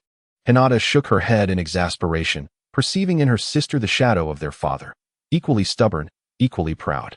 Yet, this intense pride serves no purpose but to inflict pain upon oneself and others. "I hope you can reflect on whether Naruto truly is as you claim. I believe you will arrive at your own conclusion." The following day, the sky unleashed a torrential downpour, resembling a lamentation of sorts. As a result, Naruto's training regimen was entirely scrapped, leaving him to languidly flip through magazines at home. Naruto. Just as he contemplated whether to venture into the ceiling space to play with the Nine Tails, Hinata suddenly burst through the door, drenched from head to toe. Even upon entering, she continued to drip water, speckled with mud from an unknown place. "Hinata, what's the matter? Quickly, dry yourself off." Naruto hurriedly grabbed a towel to help her dry, but it did little to alleviate her anxiety. "Hanabi has run away." "What?" "Yesterday I had a conversation with her. Perhaps I was a bit harsh. Today, she left a letter in her room and just vanished." "What should we do?" "She rarely leaves the house. What if she encounters someone dangerous?" "So that is what transpired. Since it was my fault, I shall go find her. I will undoubtedly bring Hanabi back." "No, I will go too." Hinata insisted on accompanying Naruto, but was firmly seated back down. "Hinata, your coming to find me indicates that you have thoroughly searched Konoha, visiting every conceivable location. You must have exhausted all possibilities, which is why you came to me. Therefore, I will explore places you have yet to visit. Rest well. I shall take care of it." Above the Hokage rock, there stood an abandoned wooden hut, purportedly constructed by the artisans who sculpted the first Hokage's likeness. As time wore on, it fell into disrepair and was eventually forsaken. At that moment, Hanabi was huddled in this leaky shelter, gazing blankly outside. "It's so cold." Hanabi curled her small frame tightly, burying her head in her knees, hoping to find some warmth. The impulsivity of running away had led her to a damp, chilly abode, and hunger gnawed at her. Thoughts of returning began to intrude upon her mind. "No, I cannot return. If I do, that guy will surely laugh at me." The stubbornness within Hanabi surged once more. Returning would render her escapade the briefest in history, and she could not bear the thought of Naruto looking down upon her. "Oh, Hanabi, I've found you. How did you end up here?" Hanabi exclaimed in surprise as Naruto leapt through the window, soaked to the skin, his expression one of palpable relief upon seeing her. "Hanabi, you seldom leave home, right? If you didn't want to be found, you would certainly hide in a more secluded area. For someone unfamiliar with Konoha, it would be challenging to locate a hiding place, hence I aimed for less populated spots, and Hokage Rock was among them." "Are you really that perceptive?" Faced with Naruto's unexpected wisdom, Hanabi wondered if this was truly her brother or perhaps an impersonation by her sister, for the usual clumsy Naruto could not possibly possess such nuanced thought. "Come back. Your sister has been worried sick. Go away, I do not need your pity." Hanabi brushed aside Naruto's outstretched hand. It was always about her sister, in his eyes. There was no one else. This was what Hanabi despised most about Naruto. "Do you realize how precious it is to have someone worry about you? Do you think I know these hidden places because I want to? It is because I was often shunned in my childhood. and only in such places could I escape the gaze of others and pass the day in solitude. Your sister rescued me from loneliness, and for that, I am eternally grateful. Come back with me. All you need to do is stay by your sister's side for the rest of your life. Why concern yourself with me? Even in their childhood, although they played together, his focus was solely on Hinata. Had he ever considered the feelings of the one trailing behind? Since her earliest memories, Naruto had cared for her alongside Hinata, and initially, she had cherished them both. However, she later realized that in Naruto's eyes, Hinata was the sole focus, rendering her like an unwelcome shadow. Whenever something delightful came to mind, he would think of Hinata first. Hanabi distinctly recalled that summer when she and Naruto discovered a peculiar insect together, only for Naruto to immediately gift it to Hinata. I'm sorry, Hanabi. I was unaware of the hardships you endured in your youth. Perhaps I have been a bit oblivious to others, but I have always regarded you as my little sister. And Hinata has never overlooked you. Though she adored the beetle, she recognized that he had intended to give it to her, but unfortunately, it perished under her care. We searched for a long time to find another for you, but to no avail. If I have wronged you, you may strike me, but please, do not harbor resentment towards your sister. Naruto reflected on his actions. It seemed he had indeed been overly concerned with Hinata, and he could only offer a silent apology. Do you think I wouldn't dare? Go to hell. Hanabi attempted to kick Naruto, but the dilapidated floorboards suddenly gave way beneath her, causing her to fall. Uft! Come out. Seeing Hanabi half embedded in the floor, Naruto could not suppress his laughter. He swiftly pulled her out by her armpits. It hurts, Hanabi squinted. A cry escaping her lips as a splinter had grazed her slender white leg, blood seeping from the wound. Wait a moment. Naruto unfastened his clothing and retrieved a scroll of medical supplies from his pack. He carefully bandaged Hanabi's injury. You are quite prepared, just like an old woman. Is that meant to be a compliment? Get on, you cannot walk like this. With a wry smile, Naruto crouched down, offering his back to Hanabi. This time, she did not refuse and obediently climbed onto his back, reminiscent of that day in the Fourth Shinobi War. Though he was slender, his presence exuded a sense of security. Are you taking advantage of me? Did you truly mean it when you said you would protect me? Of course, I would never lie. Let us see if I can trust you once. I will call you Naruto as promised. You remember, but I was hoping you would call me Nisan. Rest. I don't even call Niji brother. How about brother-in-law? Have you become so full of yourself? Hanabi tightly grasped Naruto's neck, releasing him only when he was nearly out of breath. Naruto, if at that time my sister and I were not in the same direction, who would you save? Well, obviously, I would save both. Just one, right? I can use the shadow clone technique. Ninja truly is a cunning profession. Hinata, I am sorry for all the wrongs I have done to you in the past. From now on, I will fulfill my responsibilities as a branch family member and protect you with my life. In the courtyard of the Hyuga clan, Niji cried as he apologized to Hinata, seemingly coming to terms with his mistakes. This once wayward boy wept profusely, while Hinata, with tears in her eyes, forgave him, creating a harmonious scene. Naruto, could you stop cutting onions already? Niji could no longer contain himself and grabbed Naruto's collar, halting him from continuing to slice onions with a kunai. Do you think I want to? Ugh, I told Hinata that I wanted you to cry while apologizing, but you wouldn't cry. This is suffocating. Naruto's tears flowed uncontrollably, simply to make the apology more effective. You really must be sick. Do you want to fight? You two fools. Hanabi stood at a distance, not joining the tearful duo, and commented on the boys grasping each other. Hanabi, while I do not expect you to call me big brother Niji, at least show some respect. How can you group me with Naruto? Is that what you care about? I might just have to hit you. Being called the #1 genius of the Hyuga clan, defeated by a dead last. I'd like to hear your thoughts on that. Ugh, this guy is utterly unlovable. Niji emitted a wounded sound. Although he understood Naruto's strength, others did not. Those who had not seen the match only knew he had been defeated by a dead last. Hanabi continued to stoke the flames, asserting that Hinata was 1,000 times cuter in comparison. Enough of the noise. Hinata wiped her tears and revealed a blissful smile. She had longed for moments like this, where the four of them could interact harmoniously, without barriers, like family, having a brother, a sister, and Naruto. It seems I arrived at an inopportune time. I apologize for interrupting. Jiraiya appeared unexpectedly, having been the second to dare to leap over the Hyuga family's wall. He perched atop the wall, observing the youngsters in the courtyard with a smile. Ah, the lecherous sage. You call me master when it's useful, and then lecherous sage afterward. What kind of person are you? Heh, but I don't know your name. Faced with the irate Jiraiya, Naruto sheepishly stuck out his tongue, realizing he might have overstepped. Listen well, the Toad Sage is merely a guise to conceal my true identity. I am none other than Jiraiya, one of the legendary Sannin, known as the white-haired perv. Perv, you don't look like one. Jiraiya, one of the legendary Sannin alongside Orochimaru, was an unexpected presence here. Neji had heard of Jiraiya from his father, recognized as one of the strongest ninjas in Konoha, revered as a sage. Well, that's how it is. I am now the master of this kid.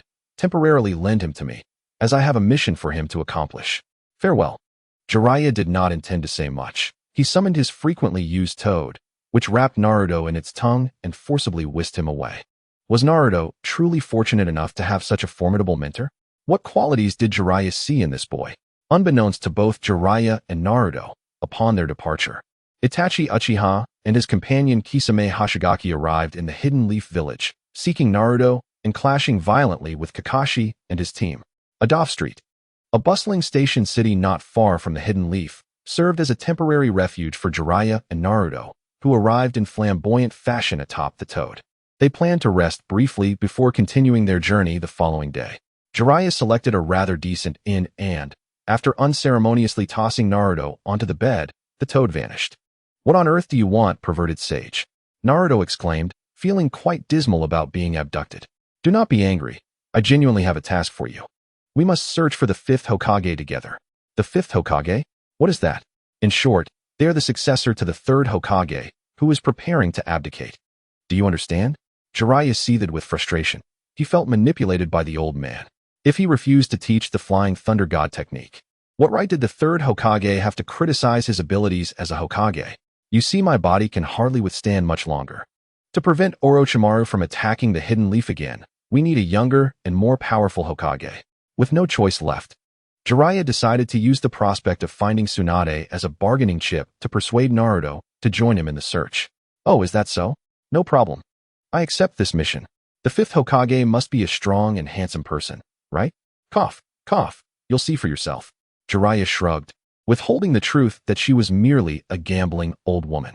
Speaking of which, Naruto, you certainly put me in a difficult position a few days ago.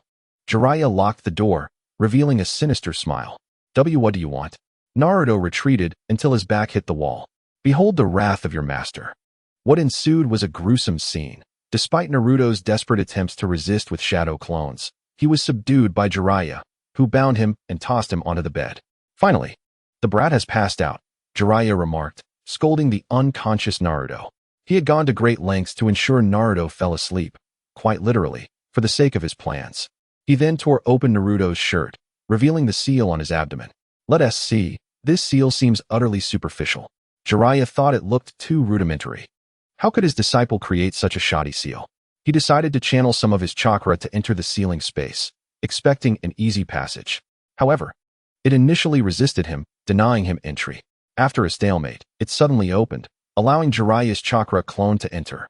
Master Jiraiya, you have arrived, greeted Minato, with his golden hair catching Jiraiya's eye as he stood respectfully, as if he had anticipated his return. Minato? What on earth? Jiraiya was so astonished that his jaw nearly dropped. Fortunately, it was merely a chakra clone, or he would have had to reattach it. His intention was merely to observe the Nine Tails. If Naruto could learn the Rasengan from the texts left by Minato, then the Flying Thunder God technique must have been imparted by someone, and since no one in the Leaf Village possessed that knowledge, it was highly plausible that the so-called friend, the Nine Tails, was the teacher. However, he never anticipated encountering someone long deceased in this setting. I am aware that you will be arriving soon, Sensei. There is nothing here to offer you. Nine Tails, please greet my teacher, he said. Humph. Following Minato's gaze, Jiraiya beheld a colossal beast reclining in a shadowy corner, its head propped up by one arm, presenting only its back to Jiraiya, who heard a disdainful snort. Apologies. That is simply his nature. This scene felt remarkably familiar. Jiraiya quickly recognized the déjà vu, as a seasoned author who had perused countless novels. It reminded him of a common trope where a peculiar husband appeared to shoo away a friend visiting his wife. With this thought, he found the Nine Tails somewhat endearing. Minato, what exactly is your state? It's a long story, Minato replied with a wry smile, recounting all that Naruto had done. Naruto managed to unravel the seal at just 4 years of age. Jiraiya exclaimed, covering his forehead. He did not wish to ponder how Naruto achieved such a feat. Perhaps there had been a flaw in the seal. That little rascal was indeed capable of great mischief, almost bringing ruin to the Leaf Village at such a tender age. His original intention had been to prevent Naruto from unsealing it, but that endeavor had failed. Nonetheless, it allowed him to fulfill a father's duties, watching him grow and imparting knowledge. I never expected the Nine Tails to be tamed by you two. To say tamed is somewhat misleading. It is largely due to Naruto's efforts that the Nine Tails has, at the very least, acknowledged him. His foolishness has proven to be advantageous. Minato, now that you exist in a different form, having witnessed the actions taken against Naruto, what are your thoughts? To claim that he bore no resentment would be deceitful. Thus, he refrained from disclosing that the Nine-Tail seal had been undone, for he could never be certain when someone might strike from behind. Both he and Kushina could perish. But Naruto must never face danger again. Is the human heart more terrifying than that of a beast, Minato? I regret not having taken Naruto away from the Leaf Village when I had the chance. Please do not blame yourself, Jiraiya-sensei. Your actions were perilous, and taking Naruto with you would only have been a burden. Yet, despite everything, Naruto has grown into an outstanding young man, and that is my greatest pride. Minato shook his head, unwilling to pursue the topic further. That being said, this child is truly rather foolish, unlike you and Kushina. How long did it take him to master the Rasengan? I instructed him to major in the Flying Thunder God technique and minor in the Rasengan. Even so, it took him 5 years to fully master it. From what I see, he does not wield the Flying Thunder God technique with great proficiency. Naruto is still quite young. He will become increasingly adept as time goes on.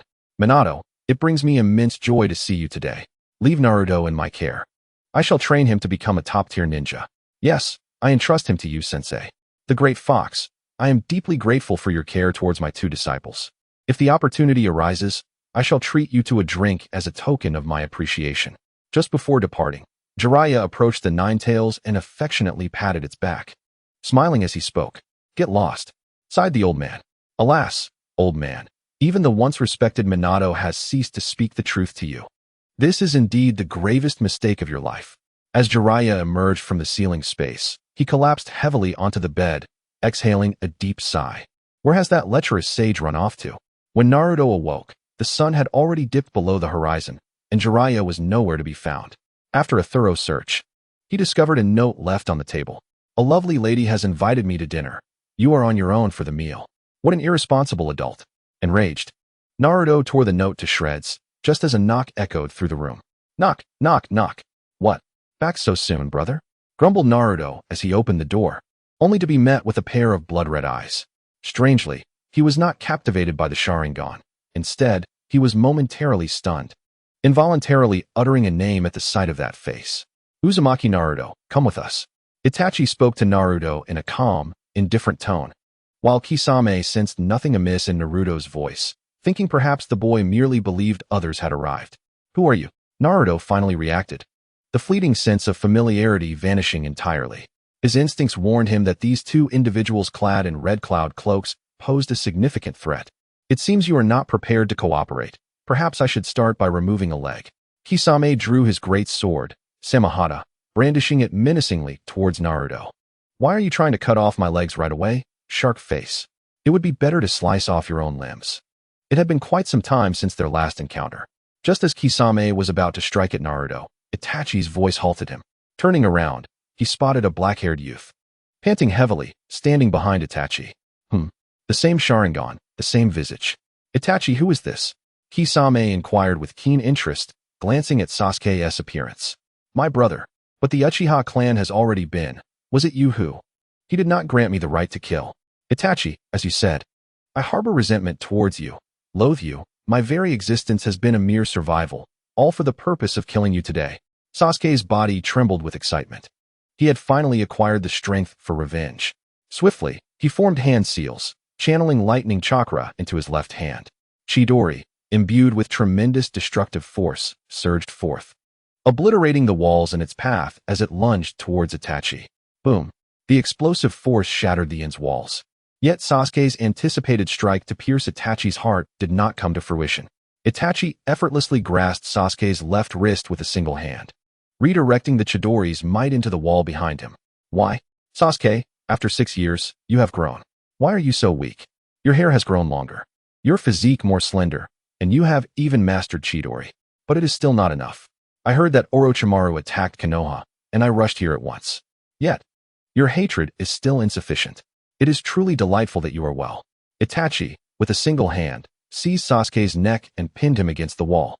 All thoughts overshadowed by the blood-red Sharingan, leaving only derision for his brother. Sasuke. Naruto, oblivious to the unfolding chaos, could not comprehend why Sasuke was consumed by such rage. Yet he knew he must rescue him. No passage allowed here. Kisame Hoshigaki stood before Naruto, his massive Samahata crashing down upon him. Naruto, with barely enough time, hurled 2 kunai before vanishing in a cloud of smoke. Shadow clone. Kisame swiftly turned, realizing that the kunai Naruto had thrown had transformed into Naruto himself, who surged forward with chakra coalescing in his right hand. Rasengan. Bang. The once invincible Rasengan was surprisingly halted by Itachi's left hand. Casting a glance at Naruto, Itachi released Sasuke, drawing a kunai from his sleeve and piercing Naruto's heart. Blood did not spill from the wound. This Naruto was merely a shadow clone, while the true Naruto cradled Sasuke's body, retreating to a corner of the inn. Sasuke, are you alright? Naruto inquired with concern as he propped Sasuke up. But Sasuke offered no reply, his eyes filled with hatred directed at Itachi. Sasuke, we cannot confront them alone. Let us cooperate. Ignoring Naruto's plea, Sasuke brushed his hand aside and charged once more at Itachi. Itachi. No. Naruto paused, taken aback by his empty hand. Why was this happening? The Sasuke who should have partnered with him seemed to have gone mad, and such a brutal rejection was a first for Naruto. Child, I allowed you a moment to escape, but now the circumstances have changed. Just as Naruto prepared to assist Sasuke, Kisame once again obstructed his path, his Samahata crashing heavily against the floor before him. Damn it, multiple shadow clones. Is it so strange? My Samahata can devour chakra, and you can no longer summon clones since your chakra has been exhausted, right? Kisame stood before Naruto, leaning on his immense Samahata, savoring the anguished cries echoing from behind him. Itachi seemed to relish in the sadistic pleasure of tormenting Sasuke, employing taijutsu to toy with his defenseless brother, his fists and feet raining down upon Sasuke's body. Let go of Sasuke. Witnessing Sasuke's suffering ignited a fierce fury within Naruto, who recklessly lunged at Itachi, only to be kicked back by Kisame's foot, sending him sprawling. Child, do you truly hold me in such contempt? Naruto's relentless attempts only served to provoke Kisame's ire further, who unsheathed Samahata, intent on severing one of Naruto's legs. Yet, he remained oblivious to the terrifying power that was gradually emerging from the fallen Naruto. I shall say this once more. Let go of Sasuke. Die then. Kisame swung Samahata toward Naruto, but Naruto's right hand seized the thick blade, an unprecedented occurrence since he had acquired the weapon. His fingers, like those of a beast, elongated into claws, sinking deeply into Samahata's body. If you enjoy it, then feast to your heart's content. Come on. Ha ha ha. As Naruto's fury surged, his body was enveloped by the cloak of the demon fox, and in an instant, 2 tails emerged. The potent and ominous chakra was siphoned away by Yugo, yet it flowed incessantly. Once sated, Yugo attempted to break free, but Naruto held on tightly, compelling him to continue consuming the 9 tails chakra. However, the chakra was wildly chaotic, and it wasn't long before Yugo let out a pained cry. Yugo, the Akatsuki member, Kisame Hoshigaki, summoned his strength and, utilizing the power of the human-tailed beast, pulled Yugo away. Yet, at that moment, Yugo appeared listless, sluggishly crawling behind Kisame, lying motionless with his sword's hilt drooping. How dare you touch my Yugo? Kisame glared at Naruto, but before he could finish his sentence, Naruto, who had vanished from sight, struck him squarely in the face, sending him crashing through the wall of the inn. Has he truly mastered the power of the 9 tails? Faced with Naruto's relentless advance, Itachi dared not confront him directly. Retreating a few steps while relinquishing Sasuke's limp body, Naruto made no attempt to pursue, instead positioning himself protectively in front of Sasuke, baring his teeth at Itachi. This shouldn't be happening, Sasuke thought, his body battered, with both arms fractured and several ribs broken. Yet, the anguish of his spirit far outweighed the physical pain. After all this time, he had made no progress in closing the gap between himself and Itachi, who had just moments ago believed he could defeat his brother. Naruto, why would you go to such lengths for Sasuke? Isn't it obvious? Because we are comrades. Would an ordinary person sacrifice their life for a comrade? Enough. My bond with Sasuke is not for you to judge. To harm him, you must first kill me. Itachi, can I slay this fool? Kisame re-entered through the hole he had just been thrown out of, his rage palpable as he glared at Naruto, humiliated by being struck down by such a young boy. No, my disciple has been under your care, Uchiha Itachi. Just as Kisame prepared to exact his revenge, Jiraiya suddenly appeared in front of Naruto, carrying a beautiful maiden on his shoulder.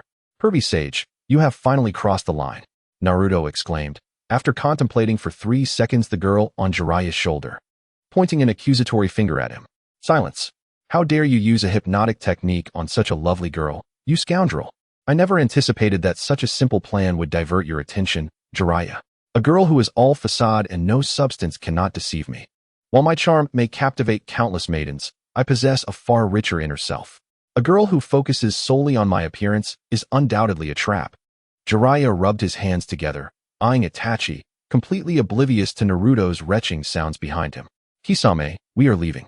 Itachi nodded and tossed a smoke bomb from his sleeve, making an escape from the inn. TCH, just wait. Why flee? With your strength, you should not fear Jiraiya, Kisame inquired as he followed Itachi out of the small town. Using Tsukuyami on Kakashi was already taxing. Do you wish for me to perish by employing Amaterasu again? Your Yugo is barely clinging to life. Continuing this fight will lead to mutual destruction, and we are too close to Konoha for me to elaborate further.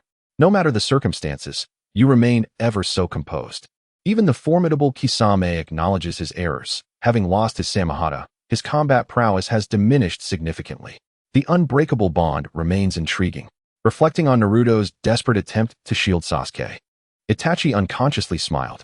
He was acutely aware of his own limitations. Naruto's memories would remain inaccessible to him until his last breath. Yet, despite this, the profound connection between these two individuals proved indissoluble.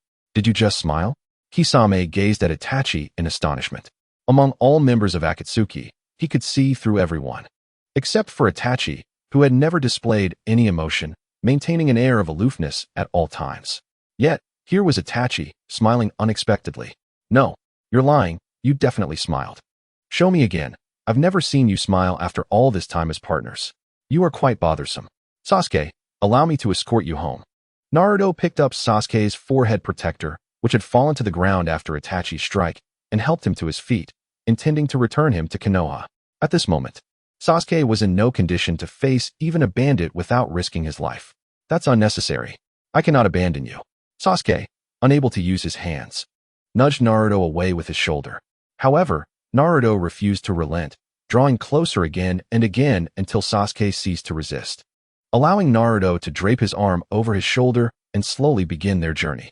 Sasuke, I am unaware of what transpired between you and that individual, but I will always stand by your side. Sasuke replied in a murmur, oblivious to the slight fissure that had begun to form in his heart, a gap that would inevitably widen in due time. Indeed, given this position, it would take until nightfall to reach Konoha. Climb on. Naruto contemplated for a moment before relinquishing his support and squatting down to offer Sasuke a ride on his back. I say, you needn't bother. Sasuke found the position somewhat foolish, yet at this moment, he chose not to protest and obediently climbed onto Naruto's back. Ugh, you're heavy. Heavy, is it? Heavier than Hanabi? If you won't carry me, then forget it. Just kidding. Hold on tight. Naruto chuckled and quickened his pace, swiftly traversing the forest and delivering Sasuke to the hospital in Konoha. Sasuke, during this time, I will diligently train under the lecherous sage.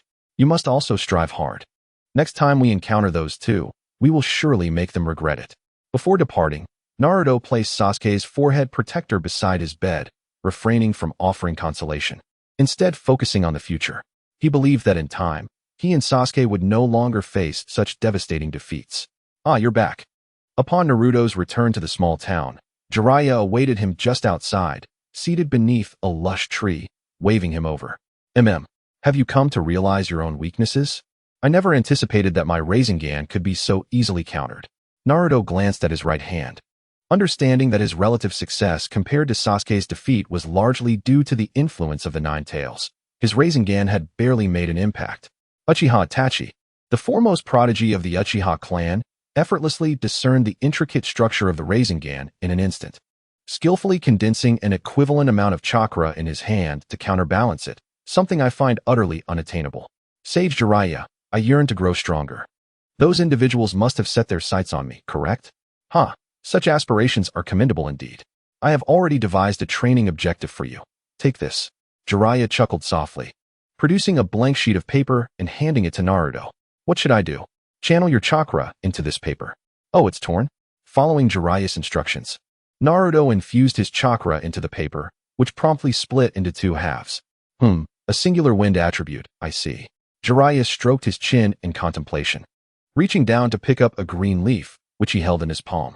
Before long, the leaf ignited into flames. Naruto, what thoughts have crossed your mind? What a convenient ability. This way, we can start a fire in the wild without needing flint. Indeed, we can enjoy warm meals at any time. And it would also make it easier to smoke. Did you think I would say that, you fool? Jiraiya chuckled with satisfaction before playfully rapping Naruto on the head. Ouch! Weren't you the one who asked what I was thinking? My mistake. I shouldn't have expected you to act like a normal person. Hey, listen well. Everyone in this world possesses chakra, which is categorized into 5 attributes: fire, lightning, earth, wind, and water. Why should I have to teach you what is clearly knowledge from the Ninja Academy? So, I have a wind attribute.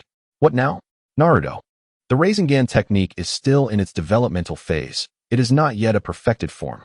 Your father initially developed it as a high-level technique, and its current classification as an A-rank ninjutsu is due to the absence of chakra nature transformation. Your first lesson is to learn your own chakra nature transformation. As Jiraiya spoke, he plucked a tender green leaf and placed it in Naruto's hands. Remember that piece of paper from earlier? You must use your chakra to slice through this leaf. Bear in mind, it should be done solely with chakra. I understand. Naruto did not shy away from this seemingly fantastical task. He recognized his own limitations in intellect and refrained from questioning further. Jiraiya's lack of elaboration indicated there were insights he needed to grasp on his own. Wait, before you begin, sit cross-legged. This is also part of your training. From today onward, dedicate 10 minutes daily to this practice without moving. Is there any significance to this? Just follow my instructions. When the time is up, you may practice on your own. I will head into town to gather intelligence. With that, Jiraiya irresponsibly departed, leaving Naruto sitting in a daze, puzzled by the abruptness of it all. All right, bring it on. 10 minutes swiftly elapsed, and Naruto began his challenge against the leaf upon the grand tree. Hey, wake up. Huh. Naruto wiped the drool from his mouth, groggily sitting up to gaze at Jiraiya. It's already noon. You're still asleep. Did I really sleep that long? I should get back to practicing. Naruto patted his head, recalling that he had been training late into the night, utterly exhausted, and had collapsed on the ground, only to awaken the following day. Let us take a break from practice and eat first. Jiraiya withdrew 2 connected ice pops from his pocket, breaking one in half and offering it to Naruto. Oh, thank you. You truly are a hard worker, he remarked. Jiraiya gazed speechlessly at the once lush tree, now reduced to a solitary figure with only a few leaves fluttering in the wind, the rest having fallen to the ground as a result of Naruto's relentless training. Heh, I know I'm not the brightest, so I have to work extra hard. Naruto chuckled foolishly, aware that the leaves merely appeared plentiful. Not a single successful attempt had been made, as they had simply been crushed by his palms. Take better care of your body. You still have to endure your father's training after you fall asleep. Wait, how do you know that? Naruto instinctively nodded, then clutched his stomach in astonishment at Jiraiya. I am a sage. There's little that escapes my knowledge. Is being a sage really that impressive? Naruto pondered, reflecting on Jiraiya's words. You remind me of my childhood. When I was the slowest in my team with Orochimaru and Tsunade, that guy was the smartest. Jiraiya ruffled Naruto's hair, seeing a reflection of his younger self in the boy, despite his foolishness. Wait, were you and Orochimaru partners? Indeed, although he's a bit gloomy. I never expected him to betray Konoha. Come on, tell me more about your stories. Are the youngsters today truly interested in the past of adults? Well, I have nothing better to do, so listen closely. This is before we were known as the legendary 3. Jiraiya slowly recounted the tale of 3 underlings striving under the illustrious title of the Sannin. Each time he mentioned a mischievous deed that led to his reprimand by Sarutobi, Naruto would laugh heartily, and when he spoke of Tsunade losing her 2 dearest loved ones, Naruto would shed tears. Thus, they spent the entire afternoon together. Really? Orochimaru had such a side to him? Ever since he defected from the village, I have been tracking his movements. A few years ago, I finally found him, and we had a fierce battle, but I ended up losing. It's rather embarrassing. In the moment when he was about to take my life, I found myself crying.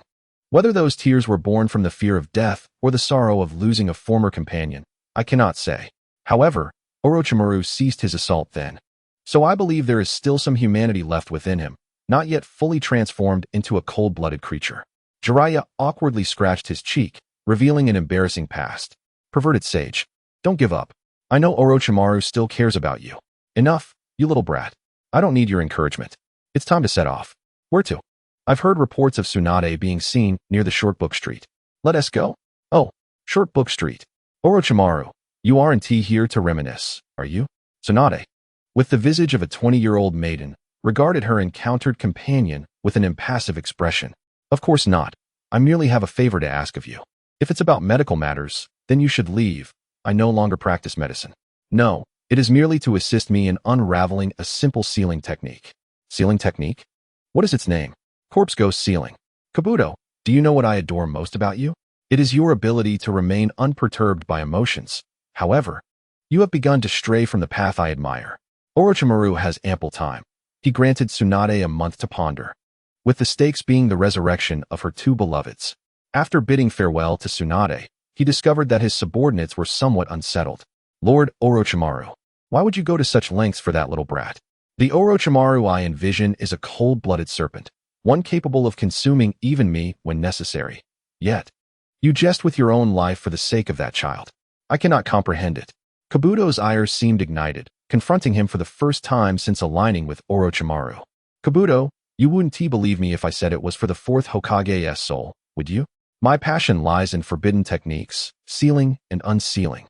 It is rather intriguing, is it not? Furthermore, those of us whom Konoha harbors resentment against may someday encounter such sealing arts as well. Ha. Orochimaru chuckled lightly. Kabuto had always behaved like a perfect tool since joining him. Yet this tool felt a twinge of jealousy due to Naruto, leaving him with no expression other than laughter. Lady Tsunade may not necessarily agree. She will agree. She understands the anguish of losing a loved one more than anyone else. Naruto, you have been visiting here more frequently of late. In the sealing space, Minato looked at Naruto, who had unknowingly arrived, and spoke with a sense of relief. He had been observing his child day and night within the sealing space, witnessing Naruto's diligent efforts. Because training is arduous, I arrive here after falling asleep.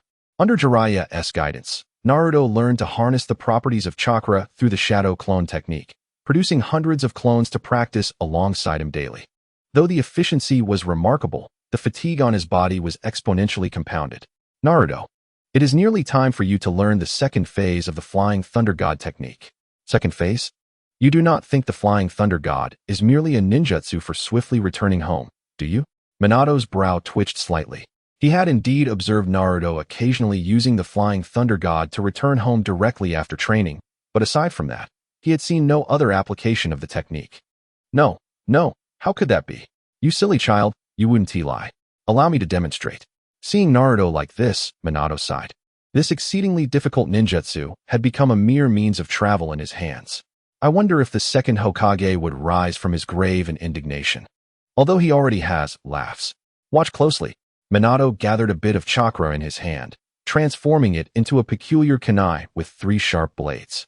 Seeking a reference point, Minato naturally chose the Nine Tails, throwing the kunai towards it.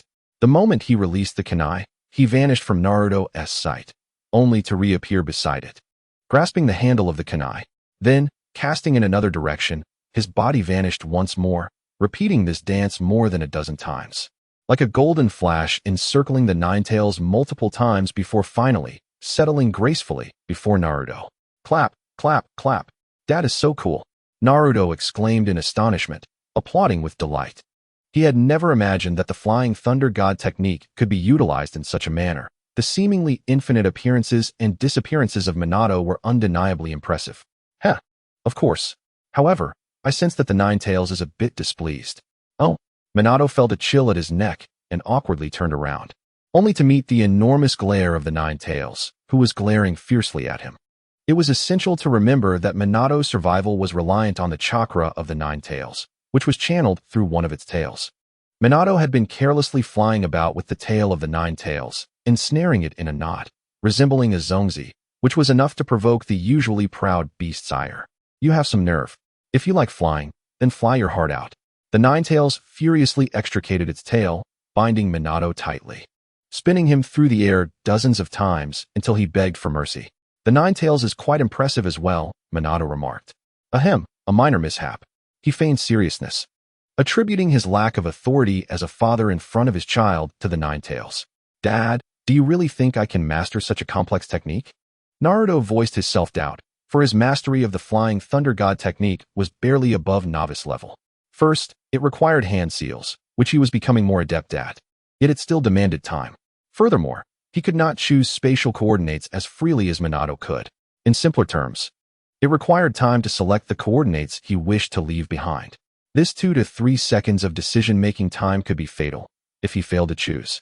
The technique would automatically select the nearest coordinates, a point Minato himself could not elucidate, perhaps due to a lack of understanding. You must have faith. The most challenging aspect lies in the instantaneous change of scenery.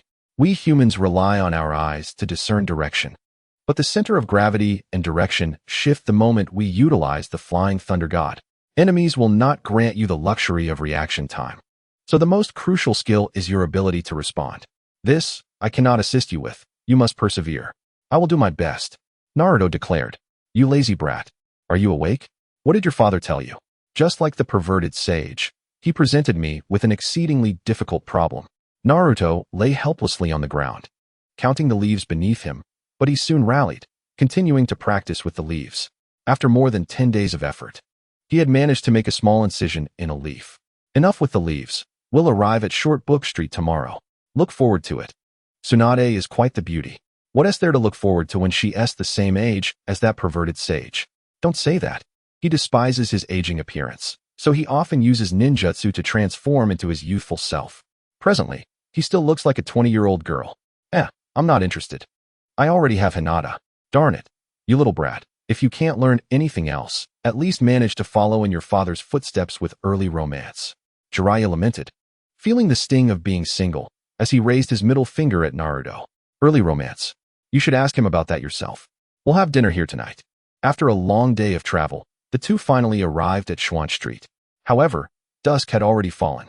Jiraiya chose a rather decent izakaya and pulled Naruto inside. I say, perverted sage, I'm not yet 20, protested Naruto. A mere child like you can just drink water and eat vegetables. Besides, gathering intelligence requires one to be in such chaotic places. Lady Tsunade, do you truly intend to trade with Orochimaru? Your brother and uncle would not wish to see you in such a manner again. Shizune, you're quite bothersome. I know my limits, Tsunade replied, shaking her head. With a glass in hand, she noticed it was empty and, feeling a bit irritated, licked her lips, intending to call the waiter for another bottle. Just then, she spotted Jiraiya at the entrance. Ah, Tsunade. Jiraiya? What brings you here?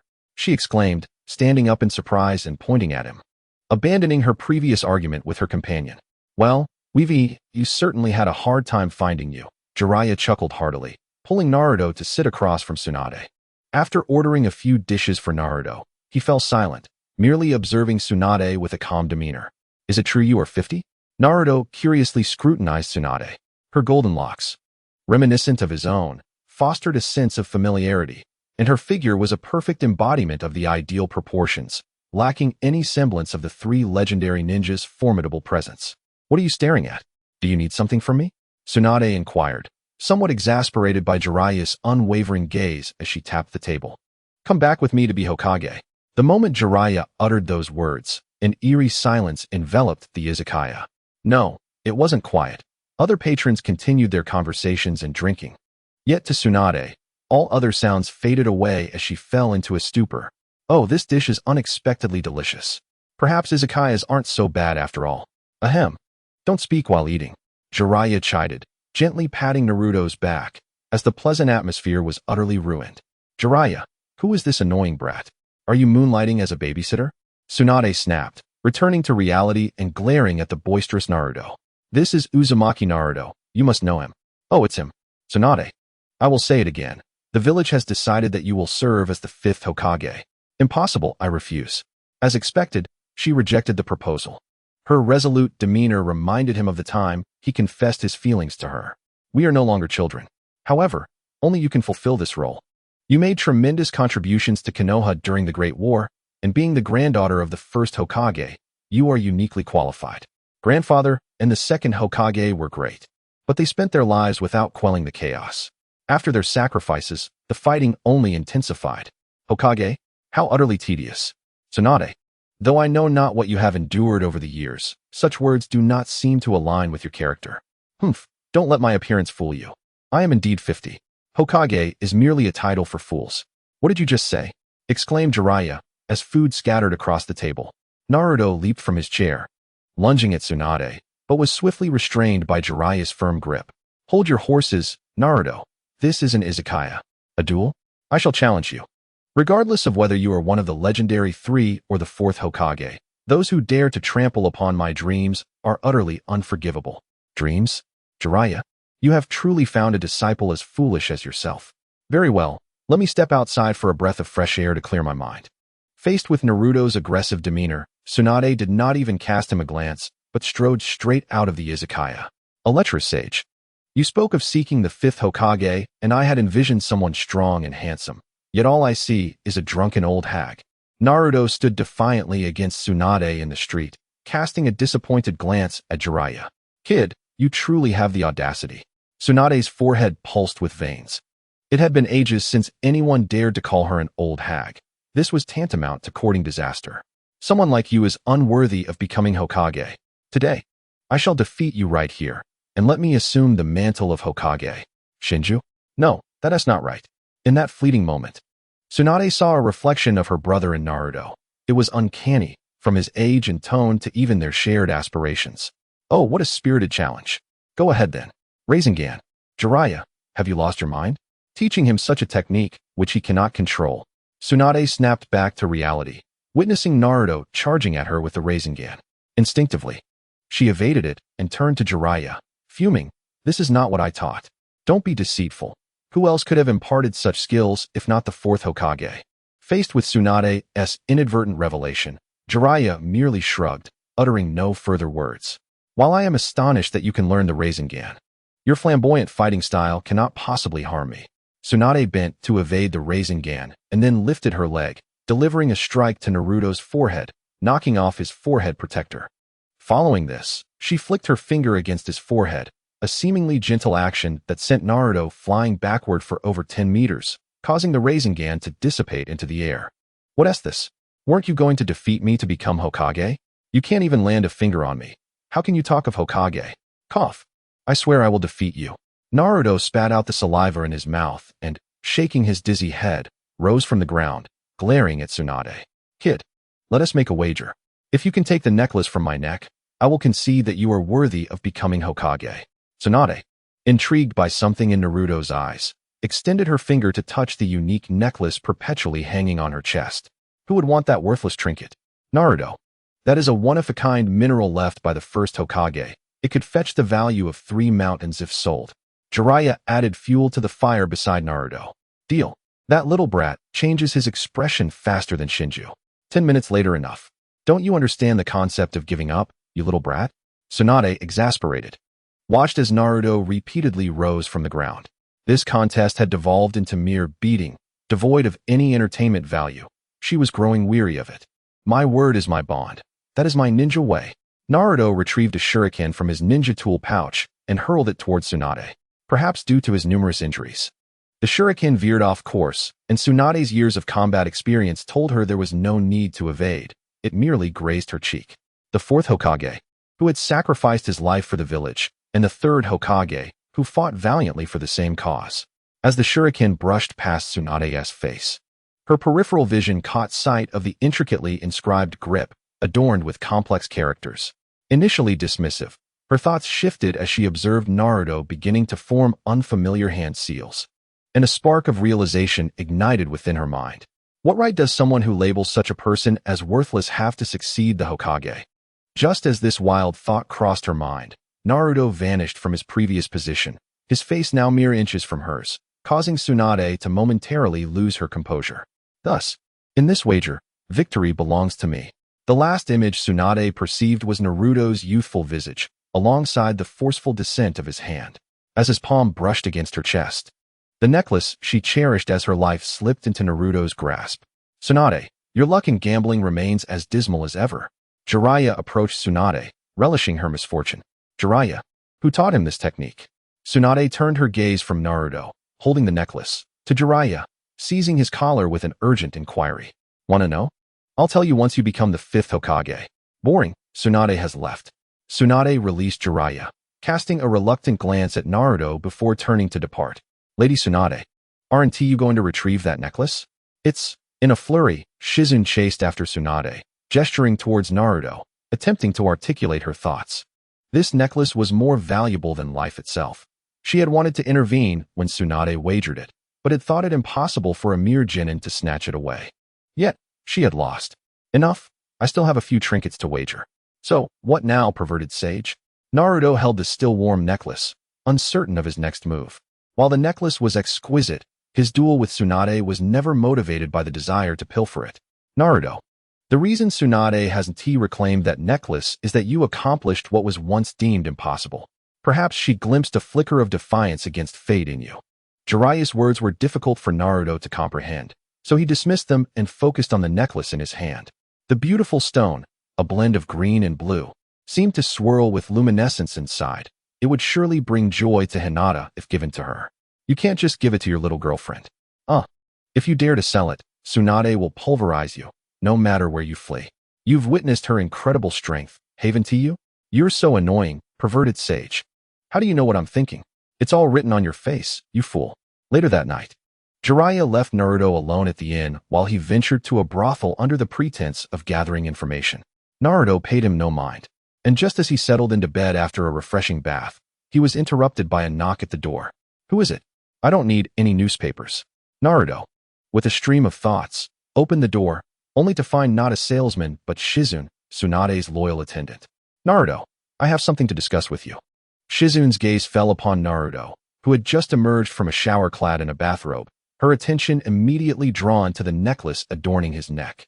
A wave of displeasure surged within her. How could he wear it so nonchalantly? It was, after all, one of Tsunade's most treasured possessions, meant to be safeguarded. You are Tsunade's attendant, right? What is your name? Shizune. Oh, what is it? I hope you can return the necklace to Lady Tsunade.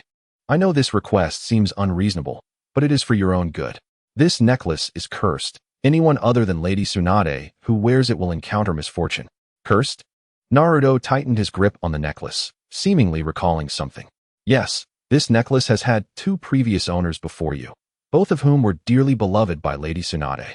She gifted them the necklace with a protective heart, yet both met tragic ends. Shinju and Dan, right? You know them? The pervy sage shared his past with me, and Lady Tsunade, as a partner, also spoke of it. Now, please leave. I will not return the necklace. How can you be so thoughtless? You could truly die? Lady Tsunade became this way because of their deaths. In the past, she was so devoted to the village, always considering its well-being. Shizune, although I have not experienced the death of a loved one, I already have many important people in my life. If they were to perish, I would indeed feel profound sorrow. However, I refuse to become like her. I will bear the pain and rise above it. A Hokage is someone who moves forward with their scars, going further than others. Who would believe your words? You are just a child who has never faced true pain. Do not presume to simplify Lady Tsunade's circumstances. Enough. Whether you believe it or not is your choice. Go back and tell Lady Tsunade that I will not perish. I will not die before becoming Hokage. With that, Naruto forcefully pushed Shizune out of the room and closed the door. Impudent brat. Shizune angrily kicked the closed door, their conversation ending on a sour note. Is that truly what he said? Tsunade, sipping alcohol in her room, observed her attendant return with anger. After finishing her drink, she vented her frustrations, recounting how she had been bullied by a child. Upon hearing the entire story, a smile crept onto her face as she looked at Shizune. Lady Tsunade, did you not see how arrogant that brat was? I genuinely wanted to slip him some medicine. Shizune clenched her fists, contemplating the idea of administering a strong dose to keep him confined to the toilet all day. Ha ha ha. Shizune, you are not a child anymore. Why engage with a mere kid? Lady Tsunade, at such a young age, he possesses such understanding of the Hokage's role. Can the will of fire truly be passed down? In her drunken stupor, Tsunade leaned heavily on the table, lost in a haze of memories from her childhood with the first Hokage, Hashirama. The following day, Jiraiya asked, "Why are you following me?" Tsunade glanced irritably at Jiraiya, who had been trailing her all morning like an insistent piece of chewing gum, even accompanying her to the restroom. I shall keep my watch over you until you agree to return as Hokage. Do not speak of stalking with such righteous indignation. As the two bickered on the street, neither noticed a pair of eyes observing them from a nearby balcony. Disguised as an ordinary resident, he tended to his flowers with meticulous care, revealing no hint of suspicion. Hey, guess who I am?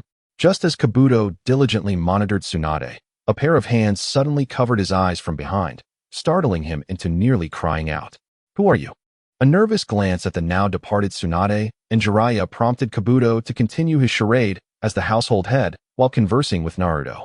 You must be Mr. Kabuto. Naruto tugged at Kabuto's skin.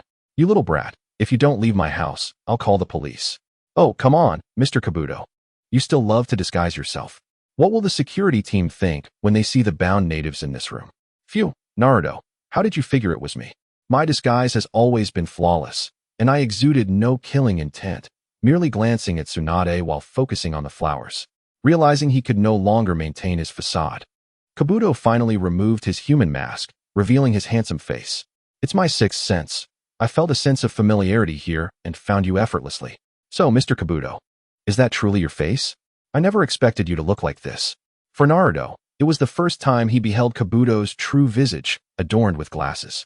To confirm, he reached out once more to feel Kabuto's face, noting the texture was indeed different from before.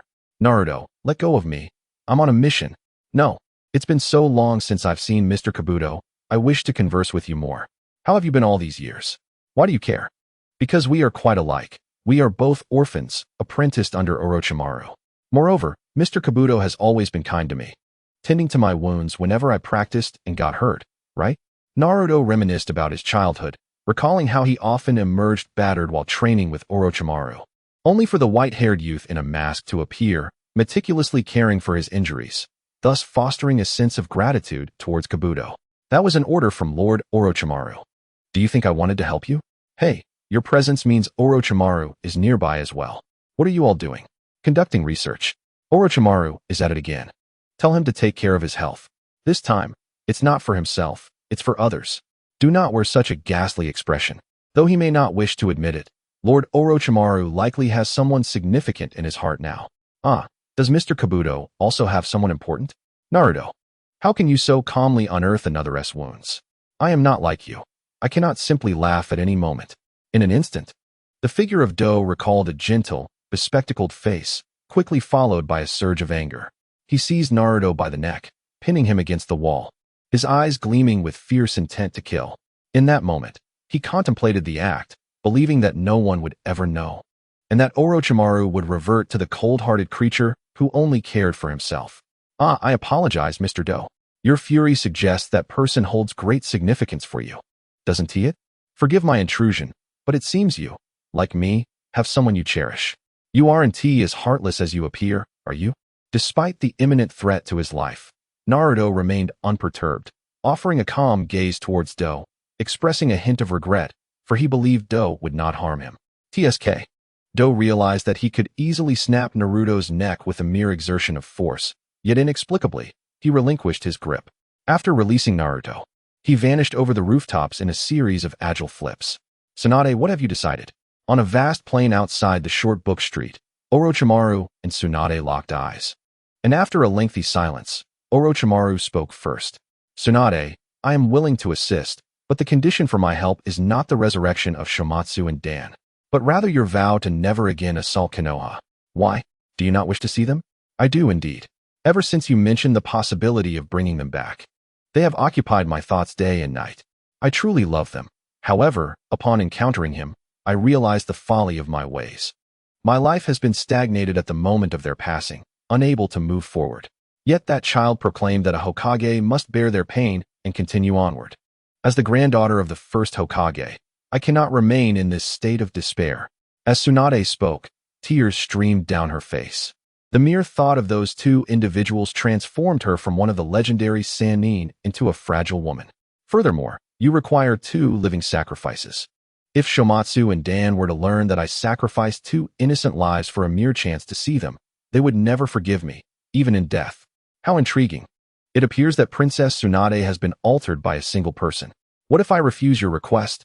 and continue my assaults on Konoha. Orochimaru licked his lips, pondering the identity of that person, and soon a foolish grin flashed in his mind, causing him a headache. Then I shall kill you here. In the name of the fifth Hokage. Ha ha ha. Forgive my candor, but even with Jiraiya by your side, you would not stand a chance against me. The ever-arrogant Orochimaru burst into laughter. He indeed required Tsunade's assistance, yet he would not tolerate anyone speaking to him in such a manner, not even an old comrade. Is that truly the case? You remain as arrogant as ever. Suddenly, Jiraiya appeared beside Tsunade, countering Orochimaru's murderous aura. Jiraiya, you've come as well.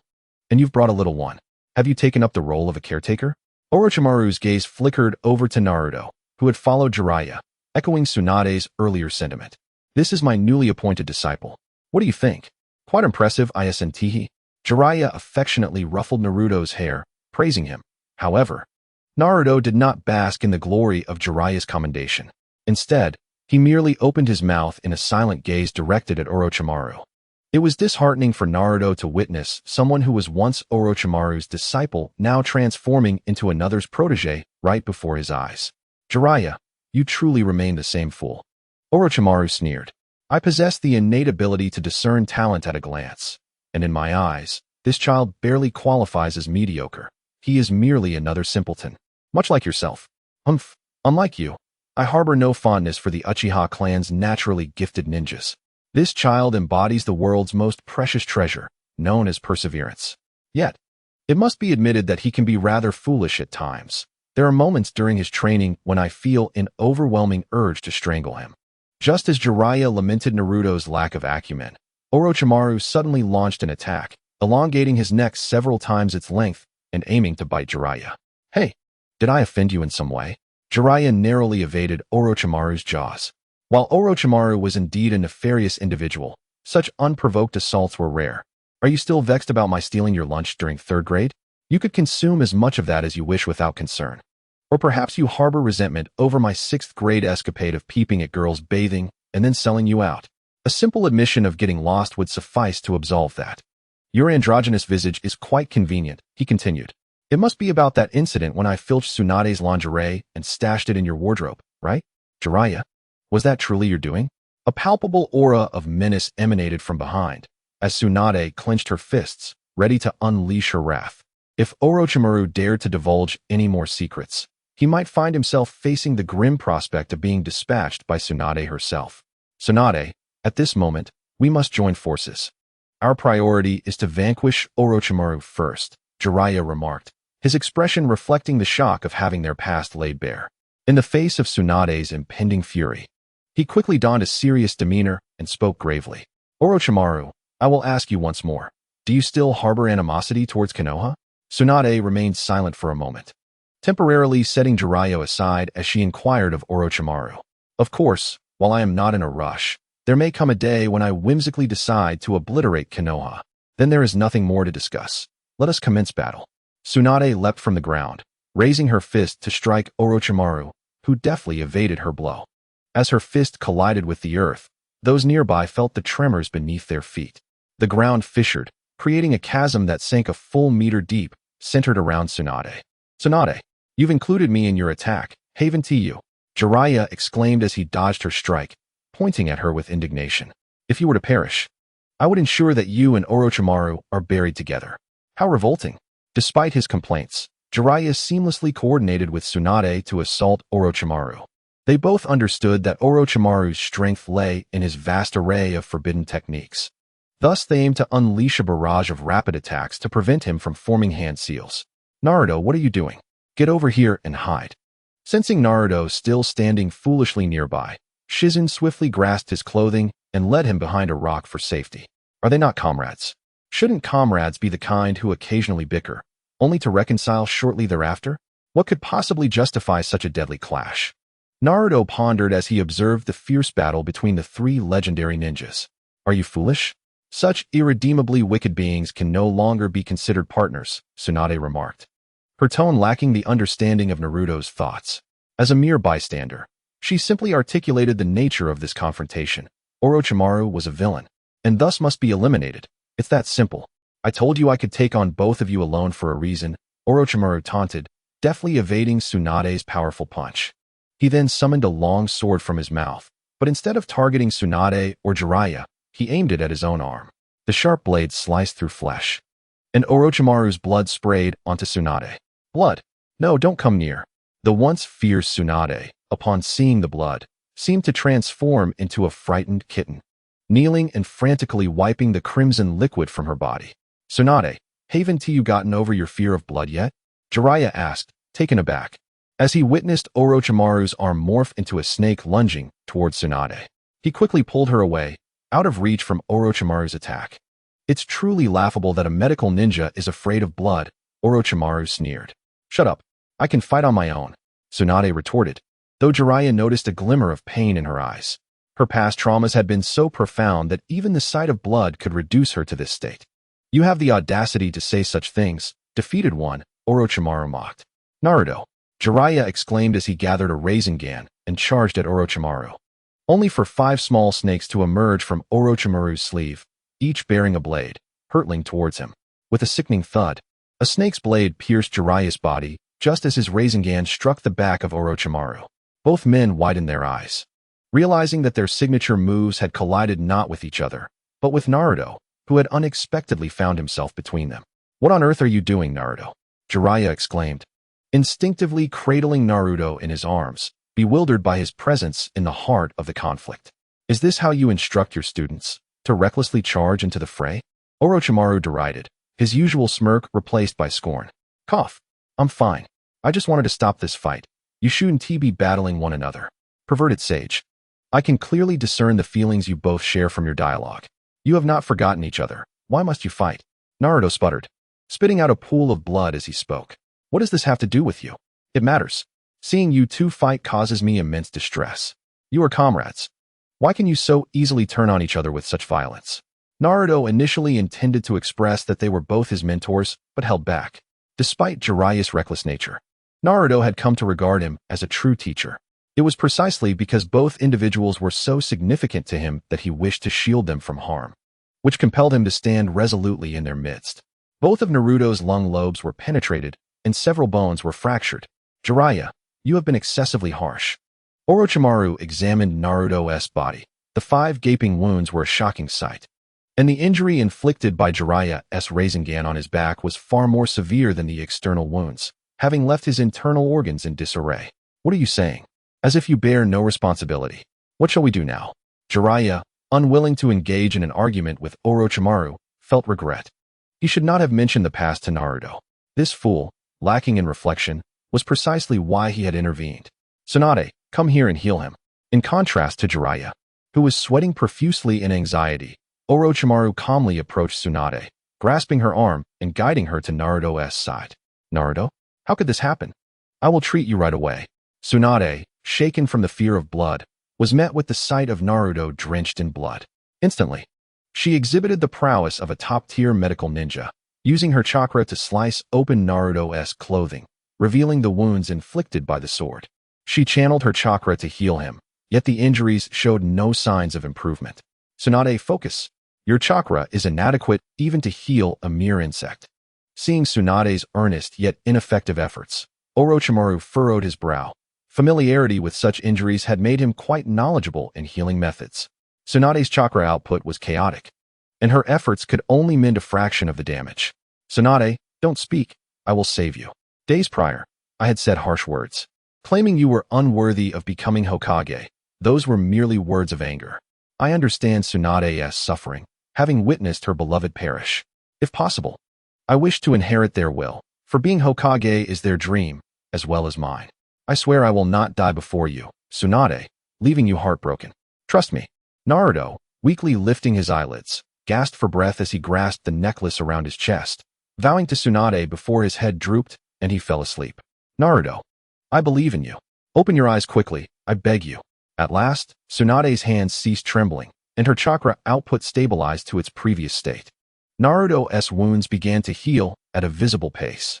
Simultaneously, a vast surge of chakra emanated from Naruto's abdomen, stronger than Tsunade's and more compatible with him. Before long, both external and internal injuries were completely mended. Tsunade stared blankly at the sleeping Naruto. astonished to find that closing his eyes truly meant he was merely asleep. Ah, indeed. You are worthy of the title of Konoha's foremost medical ninja. This boy is already out of danger. Jiraiya reached out to check Naruto's breath, which was steady and smooth, and could not help but praise him. No, this is not solely my doing. Tsunade waved her hand. Her contribution was merely supplementary. The true power resided within Naruto. She could not fathom what that power was. My Edo Tensei, Jiraiya's Rasengan, Tsunade's necklace, and all the connections to the legendary Sannin. Naruto, I am truly eager to see how you will grow. Upon witnessing Naruto's well-being, Orochimaru heaved a sigh of relief. Glancing at the necklace adorning his neck, a symbol of Tsunade's support in helping him overcome his hemophobia. A subtle smile of hope graced his lips. I apologize, I truly do. I shall never act recklessly again. Not long after, Naruto awoke. Immediately sitting on the ground to express his contrition. One could only wonder what he had just endured. He had been harshly reprimanded by the furious Nine Tails, whose wrath was palpable. The fox spun Naruto in the air for what felt like an eternity, and even Minato struggled to intervene. Humph, you know the consequences now. Should you dare to rush in again, I shall ensure your reckoning, the fox warned. Jiraiya regarded Naruto, who, upon awakening, was quick to apologize, pondering how this fool had suddenly gained the wisdom to acknowledge his mistakes. Naruto, you imbecile. What good does it do to prevent a conflict between Jiraiya and Orochimaru? What if someone like Orochimaru attacks Konoha again? Wouldn't we be right back to fighting? Tsunade exclaimed, gripping Naruto's cheeks, her anger reminiscent of how she used to scold her brother. I will stop him if that time comes. I will protect this village. It is the most precious treasure for a Hokage, is it not? Besides, I have already thwarted him once. You foolish boy, why are you so naive?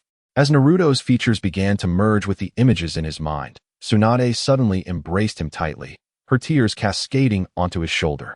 Wait, Granny Tsunade, are you crying? Please don't cry. I assure you, I will protect the village. I am not deceiving you.